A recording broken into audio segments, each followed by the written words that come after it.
Night Probe by Clive Cussler. This book is read by Michael Pritchard. Prologue. Death Day. May 1914.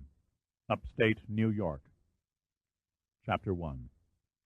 Streaks of lightning signaled a threatening thunderstorm as the Manhattan Limited hurtled over the ballasted rails, piercing the New York countryside. Coal smoke burst from the locomotive's stack in a drumstick plume that dusted the stars, stippling the night sky. Inside the cab, the engineer slipped the silver Waltham watch from the pocket of his coveralls, sprung the lid, and studied the face in the glow from the firebox. It was not the approaching storm that worried him, but the relentless crawl of time that sought to rob him of his precious schedule. Gazing out the right side of the cab, he watched the creosote ties sweep under the 8 huge driving wheels of the 280 consolidation-type locomotive. Like the captain of a ship who lived with his command, he had been at the same throttle for 3 years. He was proud of Gallopin Lena, as he affectionately called the 236,000 pounds of iron and steel. Built by Alco's Schenectady Works in 1911, she was burnished in gloss black with a red stripe, and her number 88 neatly hand-painted in gold. He listened to the steel wheels pounding out a moving rhythm against the rail joints, felt the momentum of the locomotive and the 7 cars that followed. Then he pulled the throttle up another notch. In the 70-foot private Pullman that brought up the rear, Richard Essex sat at a desk in the vestibuled library. Too tired to sleep and bored with the tedium of the trip, he composed a letter to his wife to pass the time. He described the ornate interior of the car, the elaborately carved Circassian walnut, the handsome brass electrical lamps, the red velvet revolving chairs, and the potted palms. He even mentioned the beveled mirrors and ceramic tile floors in the lavatories of the 4 spacious sleeping compartments. Behind him, in a richly paneled observation parlor, 5 army guards in civilian dress played cards, the smoke from their cigars drifting in a blue cloud toward the brocade ceiling, their rifles laid casually about the furniture. Occasionally a player would lean over one of the brass spittoons dotting the Persian carpet. It was perhaps the highest level of luxury any of them had ever enjoyed, Essex speculated. The palatial transportation must have cost the government nearly $75 a day, and all for the movement of a scrap of paper. He sighed and finished his letter. Then he sealed it in an envelope, which he stuffed inside his breast pocket. Sleep still evaded him, so he sat and stared through the arched bay windows at the darkened landscape, listening for the wail of the engine's whistle just before a village depot or country crossing flashed past. Finally he stood up, stretched, and walked to the elegant dining room, where he sat down at a mahogany table covered by a snowy cloth enhanced by crystal glasses and silver service. A glance at his watch told him it was a few minutes before 2 in the morning. "What is your pleasure, Mr. Essex?" A black waiter had appeared as if by magic. Essex looked up and smiled. "I know it's quite late, but I wonder if I might get a light snack." "Happy to oblige, sir. What would you like to order?" "Something that will help me close my eyes." The waiter flashed a toothy grin. "May I suggest a small bottle of Pomard Burgundy and a nice hot bowl of clam bouillon?" "That will be fine, thank you." Later, as he sipped his wine, Essex couldn't help wondering if Harvey Shields was also finding sleep so elusive. Chapter 2. Harvey Shields was experiencing a nightmare. His mind refused to accept any other explanation. The shriek of steel and the cries of agony and terror beyond the darkness that smothered him were too hellish for reality. He struggled to retreat from the devilish scene and drift back into a peaceful sleep, but then the pain began gnawing at his senses, and he realized it was no dream. Somewhere below he could hear the rush of water as though it was surging through a tunnel, followed by a gust of wind that squeezed the breath from his lungs.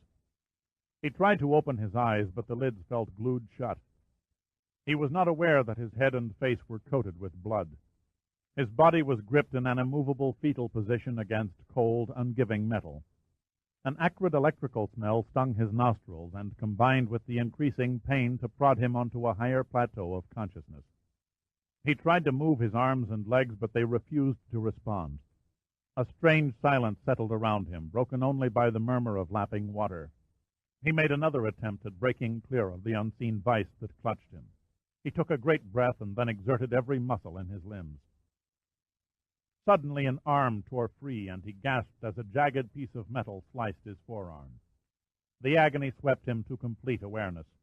He wiped the congealing wetness from his eyes and gazed about what had once been his stateroom aboard the Canadian luxury liner bound for England. The large mahogany dresser was gone, as was the writing desk and the nightstand. Where the deck and starboard bulkhead should have been was a massive cavity, and across the twisted edge there was only the fog-shrouded darkness and the black water of the St. Lawrence River. It was as if he was looking into a bottomless void. Then his eyes caught and focused on a soft reflection of white, and he knew he was not alone. Almost within touching distance, a young girl from the next stateroom was buried in the debris with only her head and one pale shoulder protruding from the broken ceiling. Her hair was golden and rained in loose strands nearly 3 feet long.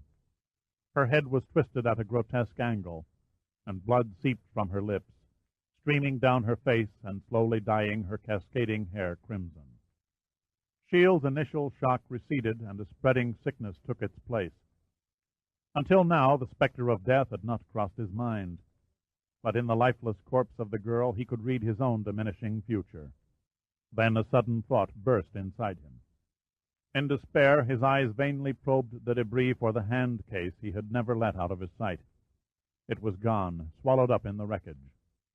Sweat erupted from his every pore as he fought to extricate his torso from its prison. The effort was fruitless. There was no feeling below his chest, and he knew with fearful certainty that his back was crushed. Around him, the great liner was in its death throes, rapidly listing and settling into the cold water that would forever be its grave. Passengers, some in evening dress, most in sleeping clothes, were milling about the slanting decks, trying to climb into the few lifeboats that were launched or leaping into the cold river, clutching anything that would float. Only minutes remained before the ship would take her final plunge a scant 2 miles from shore. "Martha?"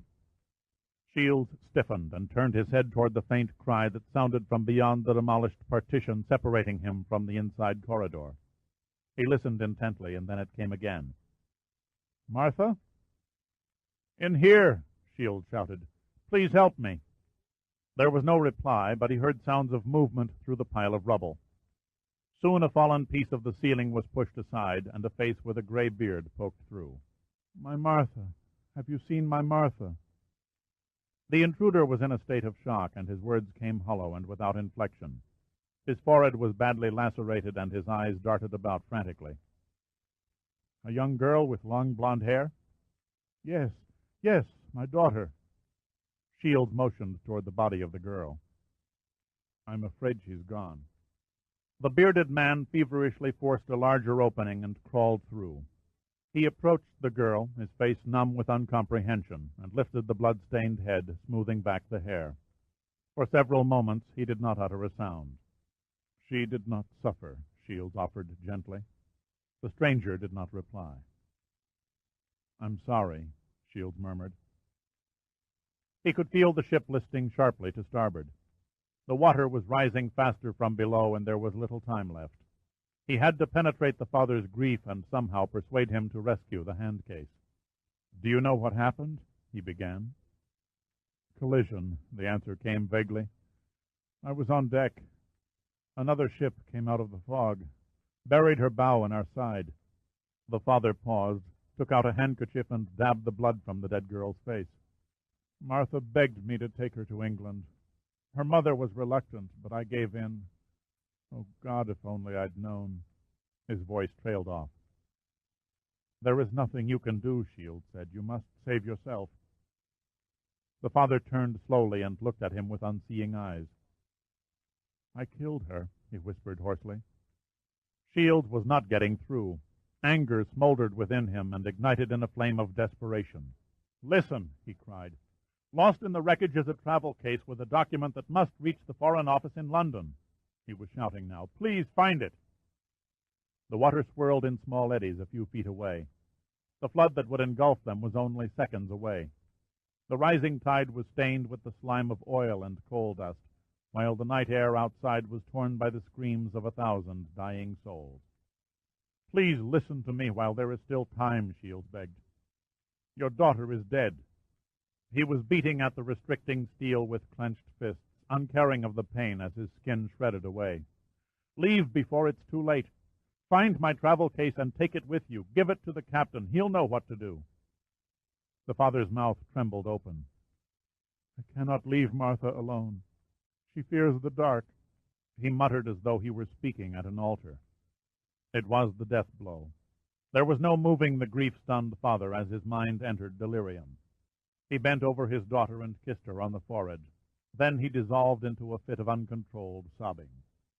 Strangely, the fury of frustration fell away from Shields. With the acceptance of failure and death, fear and terror no longer held meaning. In the few short moments left, he slipped beyond the boundaries of reality and saw things with abnormal clarity. There came an explosion deep in the bowels of the ship as her boilers burst. She rolled over on her starboard side and slid stern first onto the waiting riverbed. From the moment of the collision in the darkness of early morning until she vanished from view of the mass of humanity struggling to stay afloat in the icy water, less than 15 minutes had elapsed. The time was 2:10 a.m. Shields did not try to fight it, to hold his breath staving off the inevitable for a few more seconds. He opened his mouth and gulped in the foul-tasting water, gagging as it poured down his throat. Into the airless tomb he sank. The choking and the suffering passed quickly, and his conscious mind blinked out. And then there was nothing. Nothing at all. Chapter 3. A night bred in hell, thought Sam Harding, ticket agent for the New York and Quebec Northern Railroad, as he stood on the platform of his station and watched the poplar trees bordering the track lean horizontal under the battering gusts of a violent windstorm. He was experiencing the end of a heat wave that had baked the New England states. The hottest May since 1880, proclaimed Wacketshire's weekly newspaper in red-letter Bodoni typeface. Lightning hurtled through the pre-dawn sky in jagged patterns, accompanied by a 24-degree drop in temperature in 1 hour. Harding caught himself shivering at the sudden change as the breeze whipped at his cotton shirt, dampened by sweat from the oppressive humidity. Down on the river he could see lights from a string of barges as they nosed their way against the downstream current. One by one, their dim yellow glows blinked off and then on again as the barges passed under the foundation piers of the great bridge. Harding's station sat on the outer perimeter of the town, village really, where the tracks of the railroad bisected in a cross.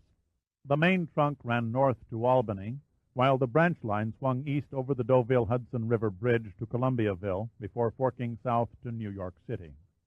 Though no drops had fallen, there was a definite smell of rain in the air. He walked over to his Model T Ford depot hack, untied a number of small cords under the edge of the roof, and rolled down the leatherette side curtains over the oak side panels. Then he fixed them into place with the Murphy fasteners and re-entered the station. Hiram Meacham, the Western Union nightman, was hunched over a chessboard, engaged in his favorite pastime of playing another telegrapher down the line. The panes in the windows rattled from the wind, keeping cadence with the staccato of the telegraph key screwed to the table in front of Meacham. Harding picked up a coffee pot from a kerosene stove and poured himself a cup. "Who's winning?" Meacham looked up. "I drew Standish down in Germantown. He's a damn tough customer." The key danced, and Meacham moved one of the chess pieces. "Queen to knight 4, he grunted. "You don't exactly look encouraging." Harding pulled a watch from a vest pocket and studied the dial, knitting his eyebrows thoughtfully. "The Manhattan Limited is 12 minutes late." "Probably behind schedule because of the storm," Meacham said. He tapped out his next move, placed his feet on the table, and leaned his chair back on 2 legs, awaiting his opponent's response. Every clapboard on the station's walls creaked as a firebolt scorched the sky and struck a tree in a nearby pasture. Harding sipped at the steaming coffee and unconsciously stared at the ceiling, wondering if the lightning rod atop the roof was in good order. A loud clang from the telephone bell above his roll-top desk broke his thoughts. "Your dispatcher with news on the Limited," Meacham predicted with unconcern. Harding bent the swinging arm of the telephone upward to his standing position and pressed the small circular receiver to his ear. "Wacketshire," he answered. The dispatcher's voice from Albany was barely discernible through the storm-induced static on the circuit. "The bridge. Can you see the bridge?" Harding turned toward the east window. His vision carried no further than the end of the platform in the darkness. "Can't see. Have to wait for the next lightning flash." "Is it still standing?" "Why wouldn't it be standing?" Harding replied irritably. "A tugboat captain just called from Catskill and raised hell," the dispatcher's voice crackled back. "Claims a girder dropped off the bridge and damaged one of his barges. Everyone here is in a panic. The agent in Columbiaville says the Limited is overdue." "Tell them to relax. She hasn't reached Wacketshire yet." "You sure?" Harding shook his head in disbelief at the dispatcher's simple-minded question. "Damn it, don't you think I'd know if a train passed my station?" "Thank heavens we're in time." The relief in the dispatcher's tone came over the line despite the interference. "The Limited has 90 passengers on board, not counting the crew, and a special government car carrying some big-shot official to Washington. Flag it down and inspect the bridge at first light." Harding acknowledged and hung up. He lifted a shuttered lantern with a red lens off a hook on the wall, shook it to see if the tank held kerosene, and lit the wick. Meacham peered over his chess pieces questioningly. "You flagging the Limited?" Harding nodded. "Albany says a girder fell off the bridge. They want it checked before a train crosses over." "Want me to light the semaphore lantern for you?" A high-pitched whistle pierced the wind outside. Harding cocked an ear, measuring the sound. It came again, only slightly louder. "No time. I'll flash it down with this." Suddenly the door opened, and a stranger stood on the threshold, his eyes ferreting the interior of the station. He was built like a jockey, rail-thin and short. A mustache was blond, as was the hair that showed beneath the Panama straw hat cocked on his head. The clothes indicated a fastidious dresser. Weber and Heilbronner English-cut suit with silk stitching, the razor-creased pants stopping evenly above a pair of two-tone brown suede and leather shoes. His most eye-catching feature, however, was a Mauser automatic pistol held in a slim, effeminate hand. "What the hell's going on?" Meacham mumbled in awe. "A hold-up, gentlemen," the intruder said with the tiniest hint of a smile. "I thought it was obvious." "You're crazy," snapped Harding. "We've got nothing to rob." "Your station has a safe," said the stranger, nodding toward the steel box standing on high casters in one corner of Harding's office area. "And safes contain valuable commodities like payrolls, perhaps." "Mister, robbing a railroad is a federal offense. Besides, Wacketshire is a farming community. There's no payroll shipments. Hell, we don't even have a bank." "I'm in no mood to debate the economics of Wacketshire." The long hammer on the Mauser was pulled back. "Open the safe." The whistle tooted again, much closer this time, and Harding knew from experience the sound came only a quarter-mile up the track. "Okay, whatever you say, right after I flag the Limited." The gun went off, and Meacham's chessboard exploded, scattering the pieces about the linoleum floor. "No more stupid talk about stopping trains. I suggest you get on with it." Harding stared at the robber, his eyes stricken with sudden horror. "You don't understand. The bridge might be out." "I understand that you're trying to be clever." "I swear to God." "He's telling the truth," Meacham cut in. "A warning just came over the line from Albany about the bridge." "Please listen to us," Harding pleaded. "You could be murdering 100 people." He paused, his face pale as the headlamp from the approaching engine beamed through the window. The whistle shrilled no more than 200 yards away. "For God's sake!" Meacham snatched the lantern from Harding's hand and lunged for the open doorway. The gun blasted again. A bullet thudded into his hip, and he crashed to the floor a foot short of the threshold. He rolled to a kneeling position and cocked his arm to throw the lantern onto the track outside. The man in the straw hat grabbed his wrist and in the same motion brought the pistol barrel down on Meacham's head and kicked the door shut. Then he whirled on Harding and snarled, "Open that damn safe!" Harding's stomach heaved at the sight of Meacham's blood spreading on the floor, and then he did as he was told. He clutched the combination dial, sick with helplessness as the train roared by on the track not 20 feet behind him, the lights from the Pullman coaches casting flickering reflections through the panes of the station windows. In less than a minute, the clack from the last car's wheels on the rails had died away, and the train was gone, heading up the grade to the bridge. The tumblers dropped into place, and Harding twisted the bolt arm, swung the heavy door open, and stepped aside. Inside were a few small unclaimed packages, old station logbooks and records, and a cash box. The robber scooped up the box and counted out the contents. $18.14, he said indifferently. Hardly a munificent sum, but it should keep me eating for a few days. He neatly folded the bills in a leather breast wallet and dropped the change in a pants pocket. Casually tossing the emptied cash box on the desk, he stepped over Meacham and faded into the storm. Meacham moaned and stirred. Harding knelt and lifted the telegrapher's head. "The train?" Meacham murmured. "You're bleeding pretty bad," said Harding. He pulled a red bandana from his hip pocket and pressed it against the flowing wound. Clenching his teeth against the burning agony of two injuries, Meacham stared dully at Harding. "Call the East Bank. See if the train is safe." Harding eased his friend's head to the floor. He grabbed for the phone and threw back the extension arm, opening the transmitter circuit. He shouted into the mouthpiece, but silence was his only reply. He closed his eyes for a moment and prayed, then tried again. The line to the other side of the river was dead.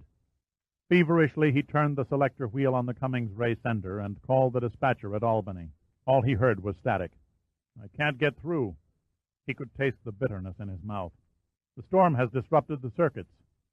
The telegraph key began to click. "The telegraph lines are still open," muttered Meacham. "That's Standish with his chess move."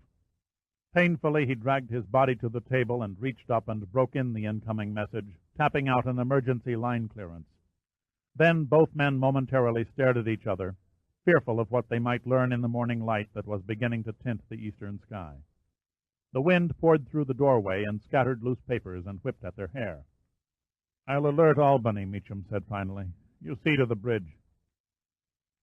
As if in a dream, Harding jumped to the track bed, his panic mushrooming, and ran recklessly over the uneven rail ties. Soon his breath came in great gasps, and his heart felt like it was thumping out of his rib cage. He topped the grade and hurried under the girders of the West Bank's flanking span toward the center of the Deauville-Hudson Bridge. He tripped and sprawled, gashing a knee on a rail spike. He picked himself up and stumbled on. At the outer edge of the center span, he stopped. An icy nausea coursed through his body as he stood in numbed abhorrence and gazed through unbelieving eyes. There was a great empty gap in the middle of the bridge. The center truss had vanished into the cold, gray waters of the Hudson River 150 feet below. Vanished, too, was the passenger train carrying 100 men, women, and children. "Dead! All dead!" Harding cried in helpless rage. "All for $18.14. Part 1. Roubaix Garrotte, February 1989, Washington, D.C. Chapter 4. There was nothing unusual about the man slouched in the back seat of a nondescript Ford sedan driving slowly through the streets of Washington. To the pedestrians who scurried in front of the car at stop-lighted intersections, he might have been a paper salesman being driven to work by his nephew. No one paid the slightest notice to the White House tag on the license plates. Alan Mercier was a plump, balding character with a genial Falstaff face that masked a shrewd, analytical mind. No clothes horse, he was addicted to ever-rumpled, bargain-priced suits with white linen handkerchiefs stuffed sloppily in the breast pocket. They were trademarks that political cartoonists exaggerated with keen enthusiasm. Mercier was no paper salesman. Recently appointed National Security Advisor to the country's new president, he was still unrecognized in the public eye. Widely respected in the academic community, he had built a reputation as a canny forecaster of international events. At the time he came under the eye of the president, he was director of the World Crisis Projection Commission. Perching a pair of Ben Franklin specs on a bubble nose, he laid a briefcase across his lap and opened it. The underside of the lid held a visual display screen, and a keyboard console bordered by 2 rows of colored lights lay across the bottom. He typed out a combination of numbers and waited a brief moment while the signal was bounced by satellite to his corner office at the White House. There, a computer, programmed by his aides, whirred into life and began relaying his workload for the day. The incoming data arrived in code and was electronically deciphered in milliseconds by the battery-operated microprocessor on his lap, the final text reading out in green lowercase letters across the screen. First came the correspondence, followed by a series of memos from his Security Council staff. Next came the daily reports from various governmental agencies, the Joint Chiefs of Staff and the Director of Central Intelligence. He quickly digested them to memory before erasing their contents from the microprocessor's storage unit. All except two. He was still lingering over them when his car swung through the west gate of the White House. His eyes mirrored a curious perplexity. Then he sighed, pressed the off button, and closed the case. As soon as he arrived in his office and settled behind his desk, he dialed a private number at the Department of Energy. A man's voice answered in the middle of the first ring. Dr. Klein's office. This is Alan Mercier. Is Ron available? There was a slight pause, and then the voice of Dr. Ronald Klein, Director of Energy, came on the line. Morning, Alan. What can I do for you? I wonder if you could spare me a few minutes today. My schedule is pretty tight. This is important, Ron. You name the time. Klein wasn't used to being pushed, but the cement tone of Mercier's voice implied the security advisor was not about to be put off. He held his palm over the phone's mouthpiece while he checked with his administrative assistant. Then he came back on the line. How does between 2:30 and 3 sound? No problem, replied Mercier. I have a lunch meeting at the Pentagon, so I'll swing by your office on the way back. You did say it was important. Let's put it another way, Mercier said, pausing for effect. After I ruin the President's Day, I'm going to screw up yours. In the Oval Office of the White House, the President sat back from his desk and closed his eyes. He allowed his mind to wander from the pressures of the day for a minute or two. For a man who had been inaugurated to the nation's highest office only a few weeks before, he looked overly worn and tired. The election campaign had been long and exhausting, and he had yet to fully recover from it. He was small in stature, with brown hair streaked with white and thinning. His features, once cheerful and crinkling, were set and solemn. He reopened his eyes as a sudden winter sleet wrapped the floor-to-ceiling windows behind him. Outside on Pennsylvania Avenue, the traffic crawled at a sloth-like pace as the pavement turned to ice. He longed for the warmer climate of his native New Mexico. He wished he could escape on a camping trip to the Sangre de Cristo Mountains near Santa Fe. This man had never set out to become president. Never driven by blind ambition, he had served in the Senate during 20 years of conscientious effort and a solid record of accomplishments that did little toward making him a household name. Nominated as a dark horse by his party's convention, he was elected by a wide popular margin when an investigative reporter dug up a series of shady financial dealings in his opponent's past. Mr. President? He looked up from his reverie at the sound of his aide's voice. Yes? Mr. Mercier is here for your security briefing. All right, send him in. Mercier entered the room and seated himself across the desk. He passed over a heavy folder. How goes the world today? The President asked with a thin smile. Pretty grim as always, replied Mercier. My staff has completed the projections on the nation's energy reserves. The bottom line isn't exactly encouraging. You're not telling me anything I didn't know. What's the latest outlook? The CIA gives the Middle East another 2 years before their fields scrape bottom. That will leave the world's known oil supply at less than 50% of demand. The Russians are hoarding their depleted reserves, and the Mexican offshore bonanza fell short of expectations. And as for our own oil deposits, I've seen the figures, replied the President. The hectic exploration several years ago brought in a few small fields at best. Mercier surveyed the interior of a folder. Solar radiation, windmills, electric autos, they're partial solutions of a sort. Unfortunately, their technology is at about the same state as television during the 1940s. A pity the synthetic fuel programs got off to such a slow start. The earliest target date before the oil shale refineries can take up the slack is 4 years away. In the meantime, American transportation is up the polluted creek without locomotion. The President cracked a faint smile at Mercier's rare display of dry humor. Surely there is some hope on the horizon. There's James Bay, the Canadian Power Project. Mercier nodded and reeled off the statistics. 18 dams, 12 powerhouses, a workforce of nearly 90,000 people, and the rechanneling of two rivers the size of the Colorado. And as the Canadian government literature states, the largest and most expensive hydroelectric project in the history of man. Who operates it? Quebec Hydro, the provincial power authority. They began work on the project in 1974. The price tag has been pretty hefty, $26 billion, the major share coming from New York money houses. What's the output? Over 100 million kilowatts, with double that coming in the next 20 years. How much flows across our borders? Enough to light 15 states. The President's face tensed. I don't like being so heavily dependent on Quebec for electricity. I'd feel more secure if our nation's power came from our own nuclear plants.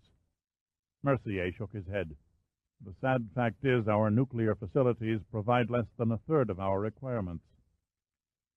As usual, we dragged our feet, the President said wearily. The lag was partly due to escalating construction costs and expensive modifications, Mercier agreed. Partly because the demands on uranium have put it in short supply. And then, of course, there were the environmentalists. The President sat in thoughtful silence. We banked on endless reserves that do not exist, Mercier continued. And while our country consumed itself into a corner, the neighbors to the north went ahead and did something about it. We had no option but to tap their source. Are their prices in line? Mercier nodded. The Canadians, bless their souls, have kept rates on a par with our own power companies. A glimmer of sunshine after all. There's a catch. The President sighed. We have to face the unpleasant fact, Mercier went on, that Quebec expects to pass a referendum for full independence by summer. Prime Minister Sarveux has slammed the door on the Quebec separatists before. You don't think he can do it again? No, sir, I don't. Our intelligence sources claim that Premier Guerrier of the Parti Québécois has the votes to make it stick next time around. They'll pay a high price to break away from Canada, the President said. Their economy is already in chaos. Their strategy is to rely on the United States to prop up their government. And if we don't, they can either raise electrical rates to an outrageous level or pull the plug, Mercier answered. Guerrier would be a fool to shut off our power. He knows we'd retaliate with massive economic sanctions. Mercier stared grimly at the President. It might take weeks, even months, before the Quebecers felt the pinch. In the meantime, our industrial heartland would be paralyzed. You paint a bleak picture. That's only the background scene. You're familiar, of course, with the FQS. The President winced. The so-called Free Quebec Society was an underground terrorist movement that had assassinated several Canadian officials. What about them? A recent CIA report claims they're Moscow-oriented. If they somehow gained control of the government, we'd have another Cuba on our hands. Another Cuba, the President repeated in an expressionless tone. One with the capacity to force America to its knees.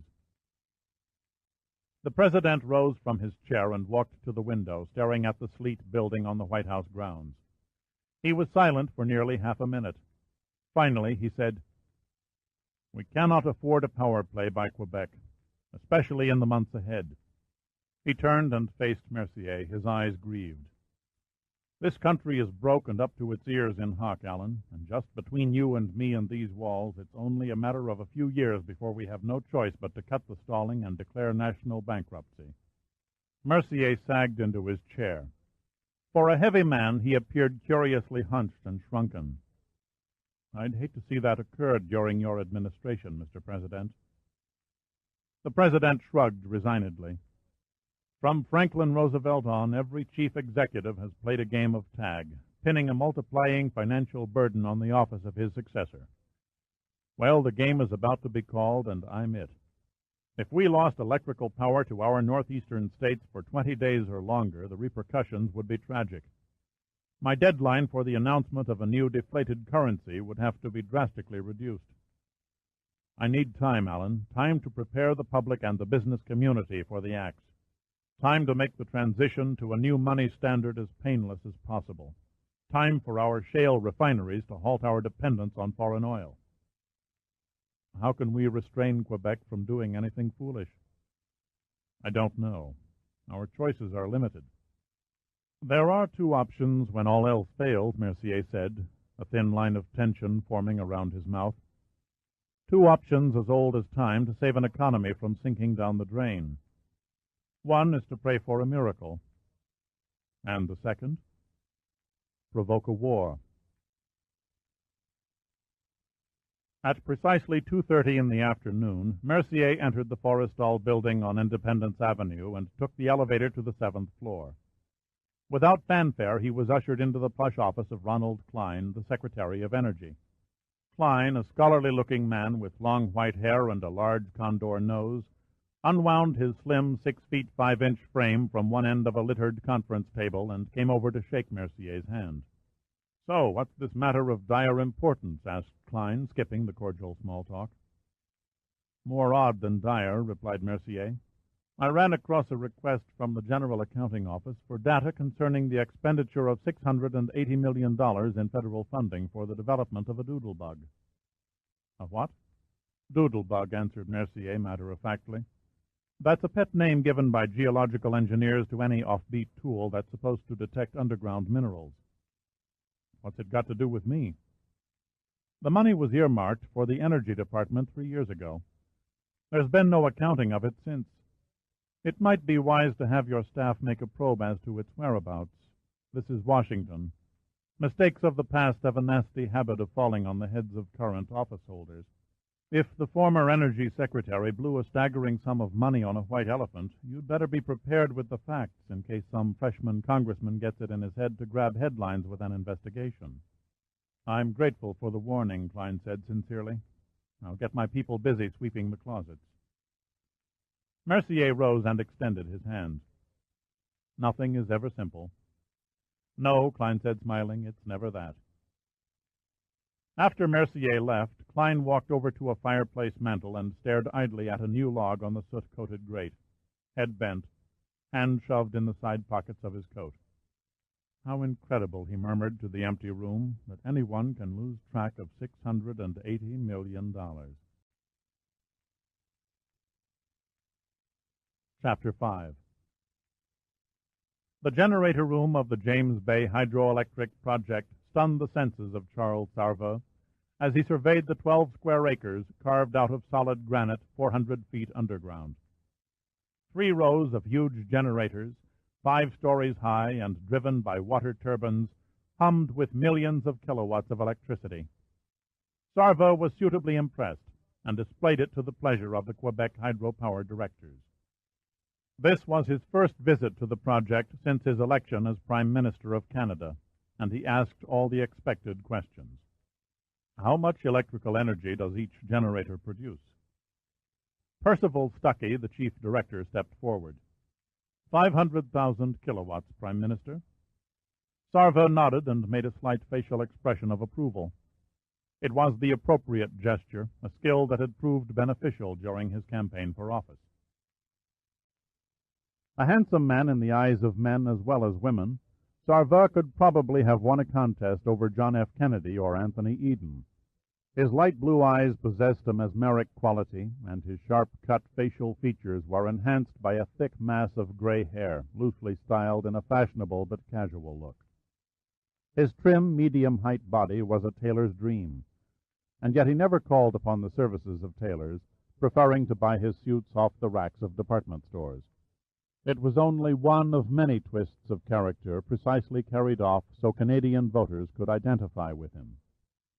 A compromise candidate between the Liberals, the Party for Independent Canada, and the French-speaking Parti Québécois, he had walked a political tightrope his first 3 years of office, managing to keep his nation from falling apart at its provincial borders. Sarva looked upon himself as another Lincoln, fighting to preserve unity and keep his house from dividing. It was only his threat of armed force that kept the radical separatists in check. But his plea for a strong central government was falling on a growing sea of deaf ears. "Perhaps you would like to see the control center," suggested Director Stuckey. Sarva turned to his principal secretary. "How is our time?" Ian Jeffrey, a serious-faced man in his late 20s, checked his watch. "We're running tight, Prime Minister. We should be at the airport in 30 minutes. "I think we can squeeze our schedule," Sarva smiled. "It would be a pity if we missed anything worthwhile." Stuckey nodded and motioned toward an elevator door. 10 floors above the generator chamber, Sarva and his entourage stepped out in front of a door marked "Security Card Personnel Only." Stuckey removed a plastic card that hung on a cord around his neck and inserted it in a slot beneath the door handle. Then he turned and faced the others. "I'm sorry, gentlemen, but due to the narrow confines of the control center, I can only allow the Prime Minister and myself to enter." Sarva's security people started to protest, but he waved them to silence and followed Stuckey through the door and down a long corridor where the card process was repeated. The power plant's control center was indeed small, and Spartan as well. 4 engineers sat in front of a console laced with a forest of lights and switches, peering at a panel of dials and gauges embedded in the facing wall. Except for a row of television monitors hanging from the ceiling, the only other fixtures were the chairs occupied by the engineers. Sarva looked around consideringly. "I find it incredible that such an awesome display of power is controlled by only 4 men and a modest amount of equipment." "The entire plant and the transmission stations are operated by computers 2 floors beneath us," explained Stuckey. "The project is 99% automated. What you see here, Mr. Sarva, is the 4th-level manual monitoring system that can override the computers in the event of a malfunction." "So humans still have a degree of control." Sarva smiled. "We're not obsolete quite yet," Stuckey smiled back. "There are a few areas left where electronic science can't be fully trusted." "Where does this wealth of power terminate?" "In a few days, when the project is fully operational, we'll service the whole of Ontario, Quebec, and the northeastern United States." A thought began to germinate in Sarva's mind. "And if the impossible occurred?" Stuckey looked at him. "Sir?" "A breakdown, an act of God, sabotage." "Nothing short of a major earthquake could put the power facilities entirely out of commission. Isolated damage or breakdown can be bypassed by 2 safety backup systems. If those fail, we still have manual control here in the booth." "What about an attack by terrorists?" "We've planned for exactly such a threat," said Stuckey confidently. "Our electronic security system is a marvel of advanced technology, and we have a 500-man guard force to back it up. An elite division of assault troops couldn't reach this room in 2 months. "Then someone here could cut the power." "Not someone singular." Stuckey shook his head resolutely. "It takes every man in this room, including myself, to close off the energy flow. 2, even 3 cannot do it. We each have a separate procedure unknown to the others that is built into the systems. Nothing has been overlooked." Sarva wasn't so sure. He held out his hand. "A most impressive tour. Thank you." Boss Glei had been meticulous in selecting the means and place for killing Charles Sarva. Every drawback, however remote, had been taken into account and met with a counteraction. The angle of the plane's ascent was carefully measured, as was its speed. Many long hours were spent in practice sessions until Glei was satisfied that the gears of the plot meshed with exacting precision. The site chosen was a golf course, 1 mile beyond the southwest end of the James Bay Airport's main runway. At that point, according to Glei's careful reckoning, the Prime Minister's government plane would have reached an altitude of 1,500 feet at a speed of 180 knots per hour. 2 British-manufactured handheld Argo ground-to-air missile launchers, stolen from the Army arsenal at Val-Jalbert, were to be used for the attack. They were compact, weighing 30 pounds each when loaded, and easily concealed in a hiker's backpack when dismantled. The entire plan, as calculated from start to finish, was a classic in efficiency.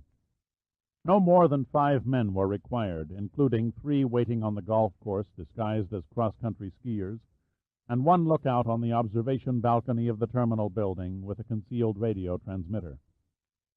After the heat-seeking missiles were launched at the target, the attack group was to ski casually toward the deserted clubhouse and leave in a 4-wheel drive station wagon, guarded by the 5th man who would be waiting in the parking lot. Gly searched the sky with a pair of binoculars while his fellow conspirators assembled the launchers. A medium snow was falling, cutting his sight to 1/3 of a mile. It proved a mixed blessing. The white curtain would shield their actions, but leave them precious few seconds to aim and fire at a fast-moving object during the brief interval when it was visible. A British Airways jet passed over, and Gly timed its passage before it was swallowed up by the weather. Barely 6 seconds. Not good, he thought grimly. Their chances of 2 direct hits were razor-thin. He brushed the snow from a great mass of light sandy hair and lowered the binoculars, revealing a square, ruddy face. On first glance it was attractive in a boyish way. There were congenial brown eyes and a firm-cut chin, but on closer inspection it was the nose that upstaged the other features. Large and misshapen from numerous breaks suffered during brutal back-alley fights, it squatted between his cheeks with a strange beauty to its ugliness. For some inexplicable reason, women thought it attractive, even sexy. The tiny radio in the pocket of his down jacket beeped to life. "This is dispatch to Field Foreman." He pressed the transmit button. "Go ahead, dispatch."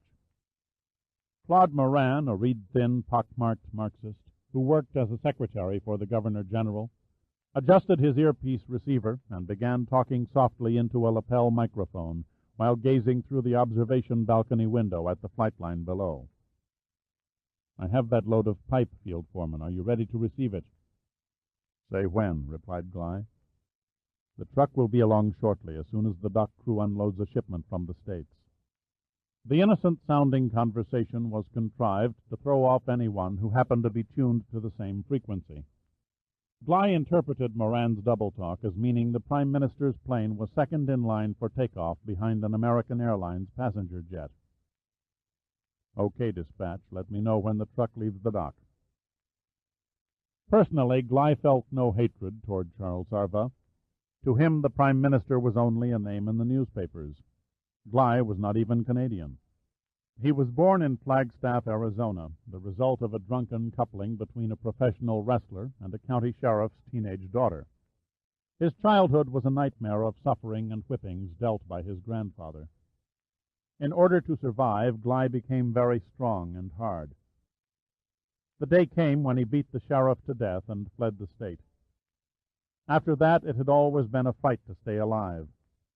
He began by rolling drunks in Denver, led a ring of auto thieves in Los Angeles, hijacked gasoline tank trucks in Texas. Gly did not look upon himself as a mere assassin. He preferred to be called a coordinator. He was the man who was called in when all others failed, a leader of specialists. He had a reputation for cold-blooded efficiency. On the observation platform, Moran inched his face as close as he dared to the window before his breath fogged the glass. Sarva's aircraft appeared to be dissolving into the falling snow on the taxi lane leading to the start of the runway. "Field Foreman." "Yes, dispatcher." "Sorry, but I cannot see my way clear of paperwork to give you an exact time for the pipe arrival." "Understood," Gly answered. "Check with me after lunch." Moran did not acknowledge. He took the escalator down to the main lobby and walked outside, where he hailed a cab.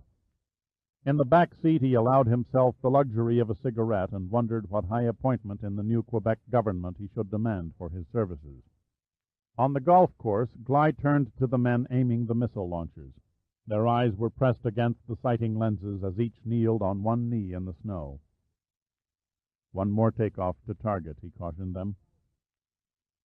Nearly 5 minutes dragged by before Gly heard a set of jet engines roaring in the distance as they strained to lift their burden off the snowy asphalt. His eyes tried to penetrate the white wall in anticipation of seeing the red and blue insignia of the American airliner flash into view. Too late it dawned on him that aircraft belonging to heads of state took preference over commercial flights.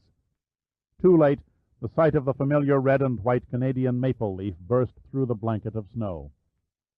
"It's Sarva!" he shouted. "Fire, for God's sake, fire!" The two men pressed their firing buttons no more than a second apart. The first jerked his sights in the general direction of the plane, but his missile soared up and arched too far behind the tail structure for its heat-seeking mechanism to lock on target. The second man fired with more deliberation. He led the cockpit windows by 100 yards before he let loose. The explosive head, locking onto the exhaust of the outer starboard engine, homed in and struck aft of the turbine. To the men on the ground, it seemed the muted explosion came long after the plane had vanished from sight.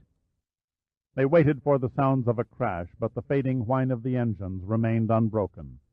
Quickly they dismantled the launchers and skied to the parking lot. They were soon mingling with the southbound traffic on the James Bay-Ottawa highway. The outboard engine burst into flame, and the turbine blades broke loose and sprayed through the cowling, striking the inboard engine like shrapnel, slicing fuel lines and mangling the second-stage compressor. Inside the cockpit, the fire warning bell sounded, and the pilot, Ray Emmett, closed the throttle and pushed the button activating the Freon fire extinguishers. His co-pilot, Jack May, began running through the emergency procedure checklist.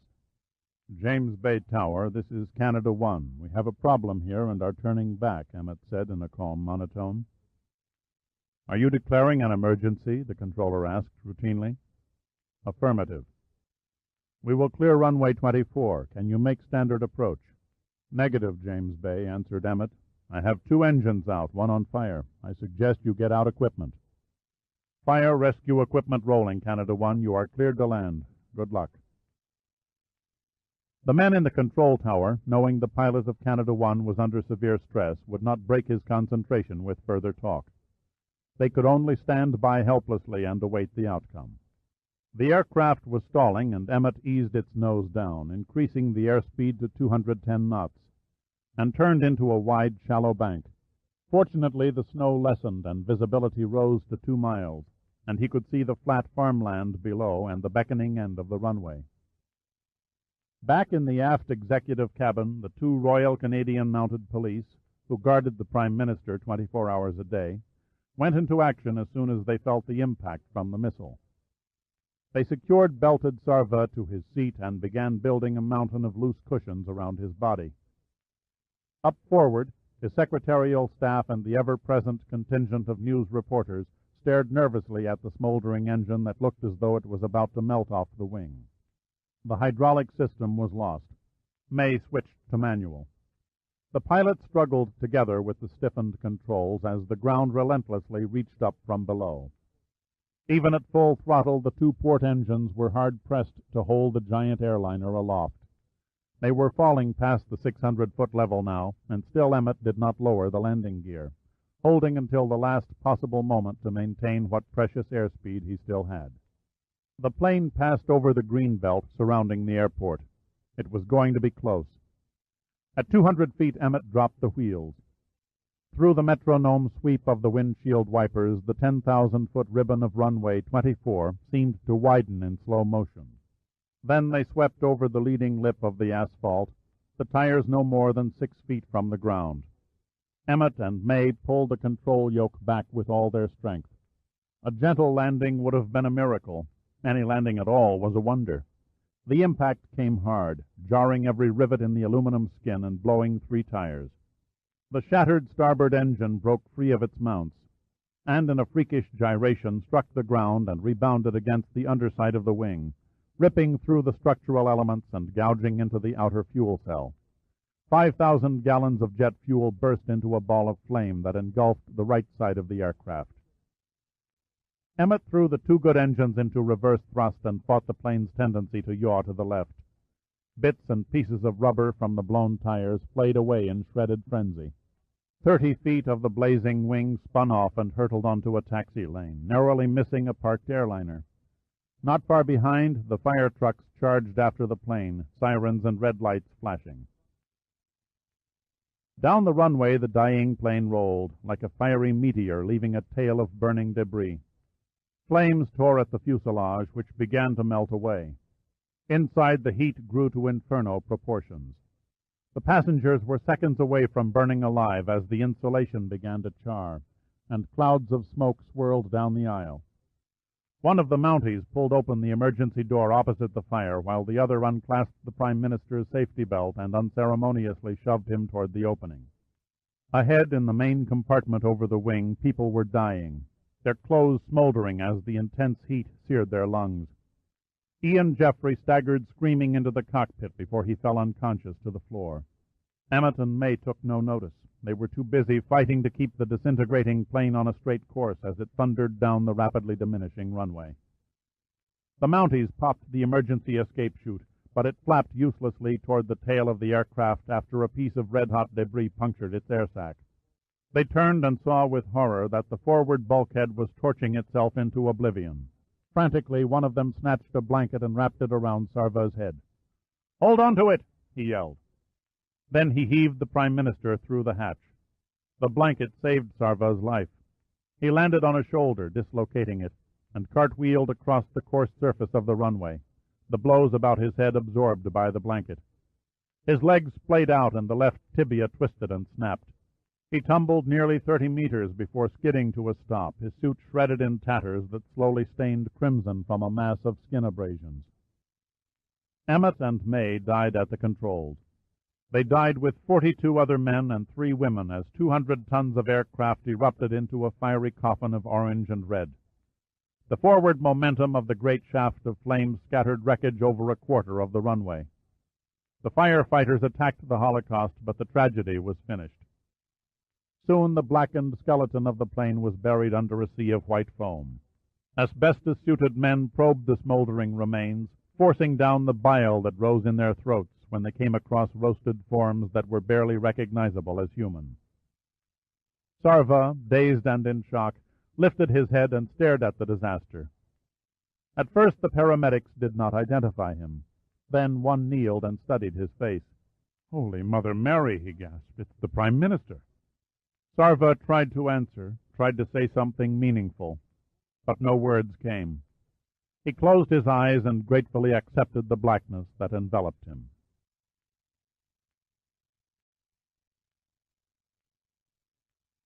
Chapter 6. Flashbulbs flared and television cameras aimed their hooded lenses at the delicate features of Danielle Sarva as she moved through a sea of reporters with the silent grace of a ship's figurehead. She paused in the doorway of the hospital lobby, not from timidity but for effect. Danielle Sarva did not simply enter a room, she inundated it like a monsoon. There was an inexpressible aura about her that made women stare in open admiration and envy. Men she overpowered. World leaders and elder statesmen often regressed to self-conscious schoolboys in her presence. To those who knew Danielle well, her cold poise and granite confidence were irritating. But to the great mass of people she was their symbol, a showcase almost, who proved that Canada was not a nation of homespun lumberjacks. Whether hosting a social function or rushing to her injured husband's bedside, she dressed in a fashion that was showy elegance. She glided between the reporters, self-possessed and sensuous in a beige tip-tied crepe de chine with modest leg slit and a natural gray caracal jacket. Her raven hair swept downward in a cascade over the front of her right shoulder. 100 questions were shouted in chorus and a forest of microphones thrust at her, but she serenely ignored them. 4 gargantuan Mounties forged a path to the hospital elevator. On the 4th floor, the medical chief of staff stepped forward and introduced himself as Dr. Erickson. She looked at him, holding back the dreaded question. Erickson anticipated her apprehension and smiled his best professional smile of reassurance. "Your husband's condition is serious, but not critical. He suffered abrasions over 50% of his body, but there are no major complications. Skin grafts will take care of the heavy tissue loss on his hands. And, considering the degree and number of fractures, the surgery by a team of orthopedic specialists was very successful. It will be a matter of perhaps 4 months, however, before he can be up and about." She read the evasion in his eyes. "Can you promise me that in time Charles will be as good as new?" Cornered, Erickson was forced to concede. "I must confess the Prime Minister will have a slight but permanent limp. I suppose you call that a minor complication." The doctor met her eyes. "Yes, madam, I do. The Prime Minister is a most fortunate man. He has no complicated internal injuries. His mind and bodily functions are unimpaired, and the scars will eventually fade. At worst, he will require the use of a cane." He was surprised to see her mouth tighten in a grin. "Charles with a cane," she said in a cynical tone. "God, that's priceless." "Pardon, madam?" "The limp will be worth 20,000 votes," was the reply that ran through her head, but with chameleon ease she transformed her facial expression back to that of the concerned wife. "Can I see him?" Erickson nodded and led her to a door at the end of the corridor. "The anesthetic from the operation has not entirely worn off yet, so you may find his speech a bit vague. He will also be experiencing some pain, so please keep your visit as brief as possible. The floor staff has made up an adjoining room if you wish to stay nearby during his recovery." Danielle shook her head. "My husband's advisers think it best if I remain at the official residence where I can assist in carrying on the duties of office under his name." "I understand." He opened the door and stood aside. The bedside was surrounded by several doctors and nurses and a vigilant Mountie. They all turned and separated as she approached. The smells of antiseptic and the sight of Sarveau's unbandaged, reddened, and raw arms made her feel nauseated. She hesitated a moment. Then he recognized her through half-opened eyes, and his lips curved into a slight smile. "Danielle," he said, his voice slightly slurred, "forgive me for not embracing you." For the first time she saw Sarveau without the armor of his pride. She had never considered him vulnerable before, and could not relate the broken, immobile body lying on the bed to the vain man she had lived with for 10 years. The waxen face tempered with pain was not the face she knew. It was like looking at a stranger. Hesitantly she moved in and kissed him softly on both cheeks. Then she brushed the tumbled gray hair from his forehead, unsure of what to say. "Your birthday," he said, breaking her silence. "I missed your birthday." She looked confused. "My birthday is still months away, dearest. I meant to buy you a gift." She turned to the doctor. "He's not making any sense." Erickson shook his head. "The lingering effects of the anesthetic." "Thank God it was I who was hurt and not you," Sarveau rambled feebly. "My fault." No, nothing was your fault," Danielle said quietly. "The road was icy. Snow covered the windshield. I couldn't see. Took the curve too fast and stepped on the brakes. A mistake. Lost control." Then she understood. "Many years ago he was in an auto accident," Danielle explained to Erickson. "His mother was killed." "Not unusual. A drugged mind often takes one back in time." "Charles," she said, "you must rest now. I'll be back in the morning." "No, don't go." Sarva's eyes looked past her shoulder to Erickson. "I must talk to Danielle alone." Erickson thought a moment and then shrugged. "If you insist." He looked at Danielle. "Please, madame, no more than 2 minutes." When the room was cleared, Sarva started to say something, but then his body tautened in a spasm of pain. "Let me get the doctor," she said, frightened. "Wait," he moaned through clenched teeth. "I have instructions." "Not now, my dearest. Later, when you are stronger." "The James Bay project." "Yes, Charles," she said, humoring him, "the James Bay project. The control booth above the generator chamber. Increase the security. Tell Henri." "Who?" "Henri Villon. He'll know what to do." "I promise, Charles." "There is great peril for Canada if the wrong people discover—" Suddenly his face contorted, and he pressed his head deep into the pillow and moaned. Danielle was not strong enough to watch his suffering. The room began to spin. She put her hands to her face and stepped back. "Max Roubaix." His breath was coming in short gasps. "Tell Henri to consult Max Roubaix." Danielle could stand no more. She turned and fled into the corridor. Dr. Erickson was sitting at his desk studying Sarva's charts when the head nurse entered the office. She set a cup of coffee and a plate of donuts beside him. 10 minutes till showtime, Doctor." Erickson rubbed his eyes and glanced at his wristwatch. "I suppose the reporters are getting restless." "More like murderous," the nurse replied. "They'd probably tear down the building if the kitchen didn't keep them fed." She paused to unzip a garment bag. "Your wife dropped off a clean suit and shirt. She insisted you look your best when you face the TV cameras to announce the Prime Minister's condition." "Any change?" "He's resting comfortably. Dr. Munson shot him with a narcotic right after Madame Sarva left. A beautiful woman, but no stomach." Erickson picked up a doughnut and idly stared at it. "I must have been mad to allow the Prime Minister to talk me into administering a stimulant so soon after the operation." "What do you suppose was in his mind?" "I don't know." Erickson stood up and removed his coat. But whatever the reason, his delirious act was most convincing.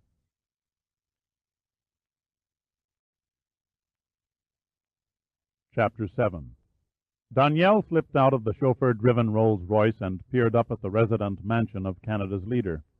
In her eyes, the 3-story stone exterior was cold and morbid, like a setting of an Emily Bronte novel.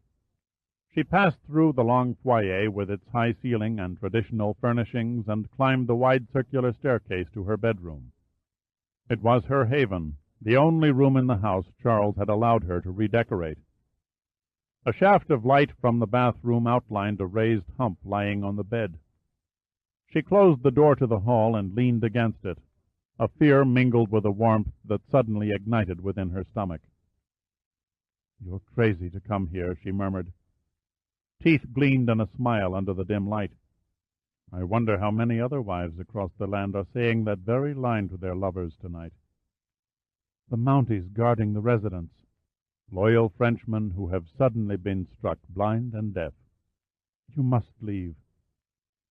The hump unfolded into the shape of a nude man who stood up on the bed. He held out his hands. "Come to me, my—" "Charles lives!" she suddenly cried out. "Don't you understand? Charles still lives!" "I know," he said without emotion. The bed springs creaked as he stepped to the floor and padded across the carpet. He possessed a formidable body. The huge swollen muscles, symmetrically formed layer by layer over years of disciplined exercise, rippled and strained beneath his skin. He reached up, ran a hand through his hair, and removed it. The skull was shaven, as was every inch of his body. The legs, chest, and pubic area glistened bare and smooth. He took her head between iron hands and pressed her face against the pectoral muscles of his chest. She inhaled the fragrant, musky scent from the light coating of body oil he always applied before they made love. "Do not think of Charles," he commanded. "He no longer exists for you." She could feel the bestial power oozing from his pores. Her head was swimming as a burning desire for this hairless animal consumed her. The heat between her legs flared, and she went limp in his arms. The sun seeped through the half-open drapes and crept over the two figures entwined on the bed. Danielle lay with her breasts enfolding the nude head, her black hair fanned on the pillow.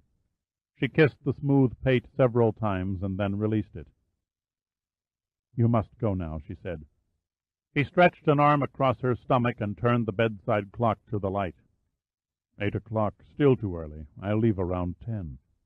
Her eyes took on an apprehensive intensity. "Reporters are swarming everywhere. You should have left hours ago when it was dark." He yawned and sat up. 10 in the morning is a very respectable hour for an old family friend to be seen at the official residence. No one will notice my late departure.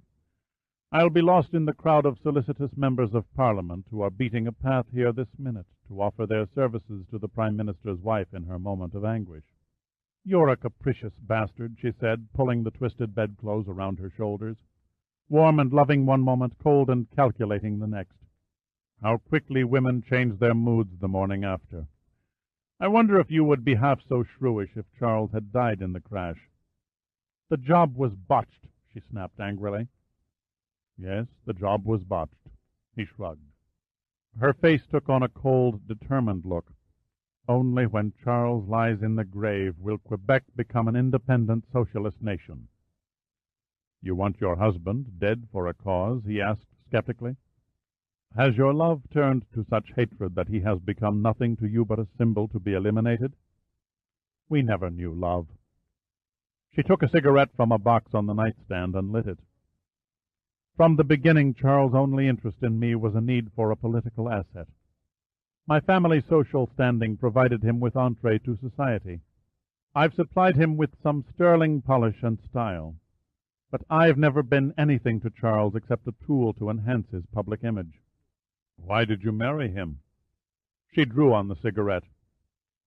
He said he was going to be prime minister some day, and I believed him. And then?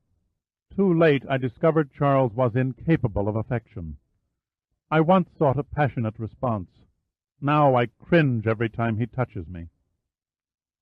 I watched the news conference at the hospital on television. The doctor who was interviewed told how your anxiety and concern for Charles touched the hearts of the medical staff. Pure theatrics, she laughed. I'm pretty good at it. But then I've had 10 years of rehearsal.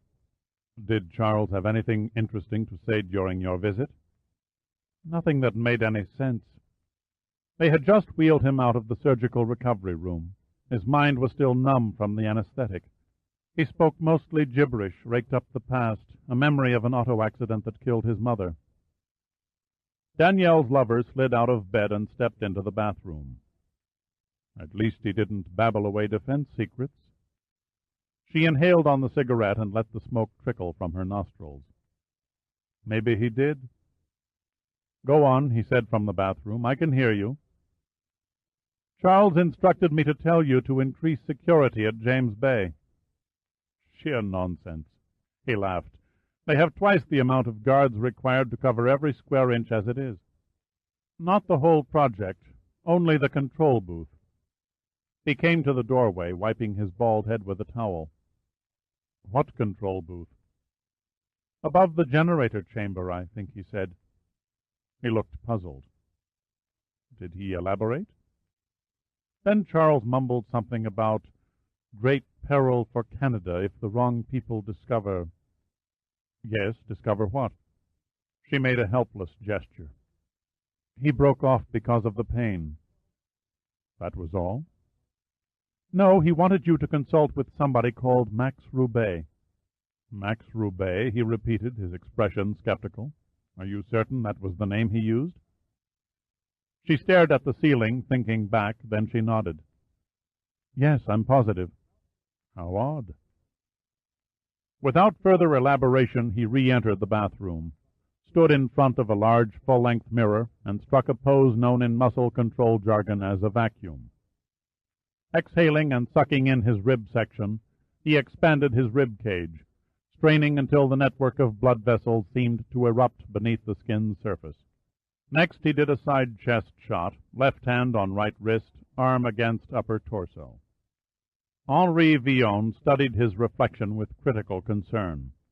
His physique was as ideal as physically possible. Then he stared at the chiseled features of the face, the Roman-style nose, the indifferent gray eyes. When he dropped all expression, the features became hard, with a satanic twist to the mouth. It was as though a savage was lurking beneath the sculptured marble of a statue. The wife and daughter of Henri Villon, his Liberal Party colleagues, and half the population of Canada would never in their wildest fantasies have believed he was leading a double life. A respected member of Parliament and Minister of Internal Affairs in the open, he walked the shadows as the veiled head of the Free Quebec Society, the radical movement dedicated to the full independence of French Quebec. Danielle came up behind him, a sheet wrapped around her, toga fashion, and traced his biceps with her fingers. Do you know him? He relaxed and took a deep breath, slowly exhaling. Roubaix? She nodded. Only by reputation. Who is he? Better to ask that question in the past tense, he said, taking the brown-haired wig with graying sides and neatly placing it on his scalp. If my memory serves me, Max Roubaix was a mass murderer who swung from the gallows over 100 years ago.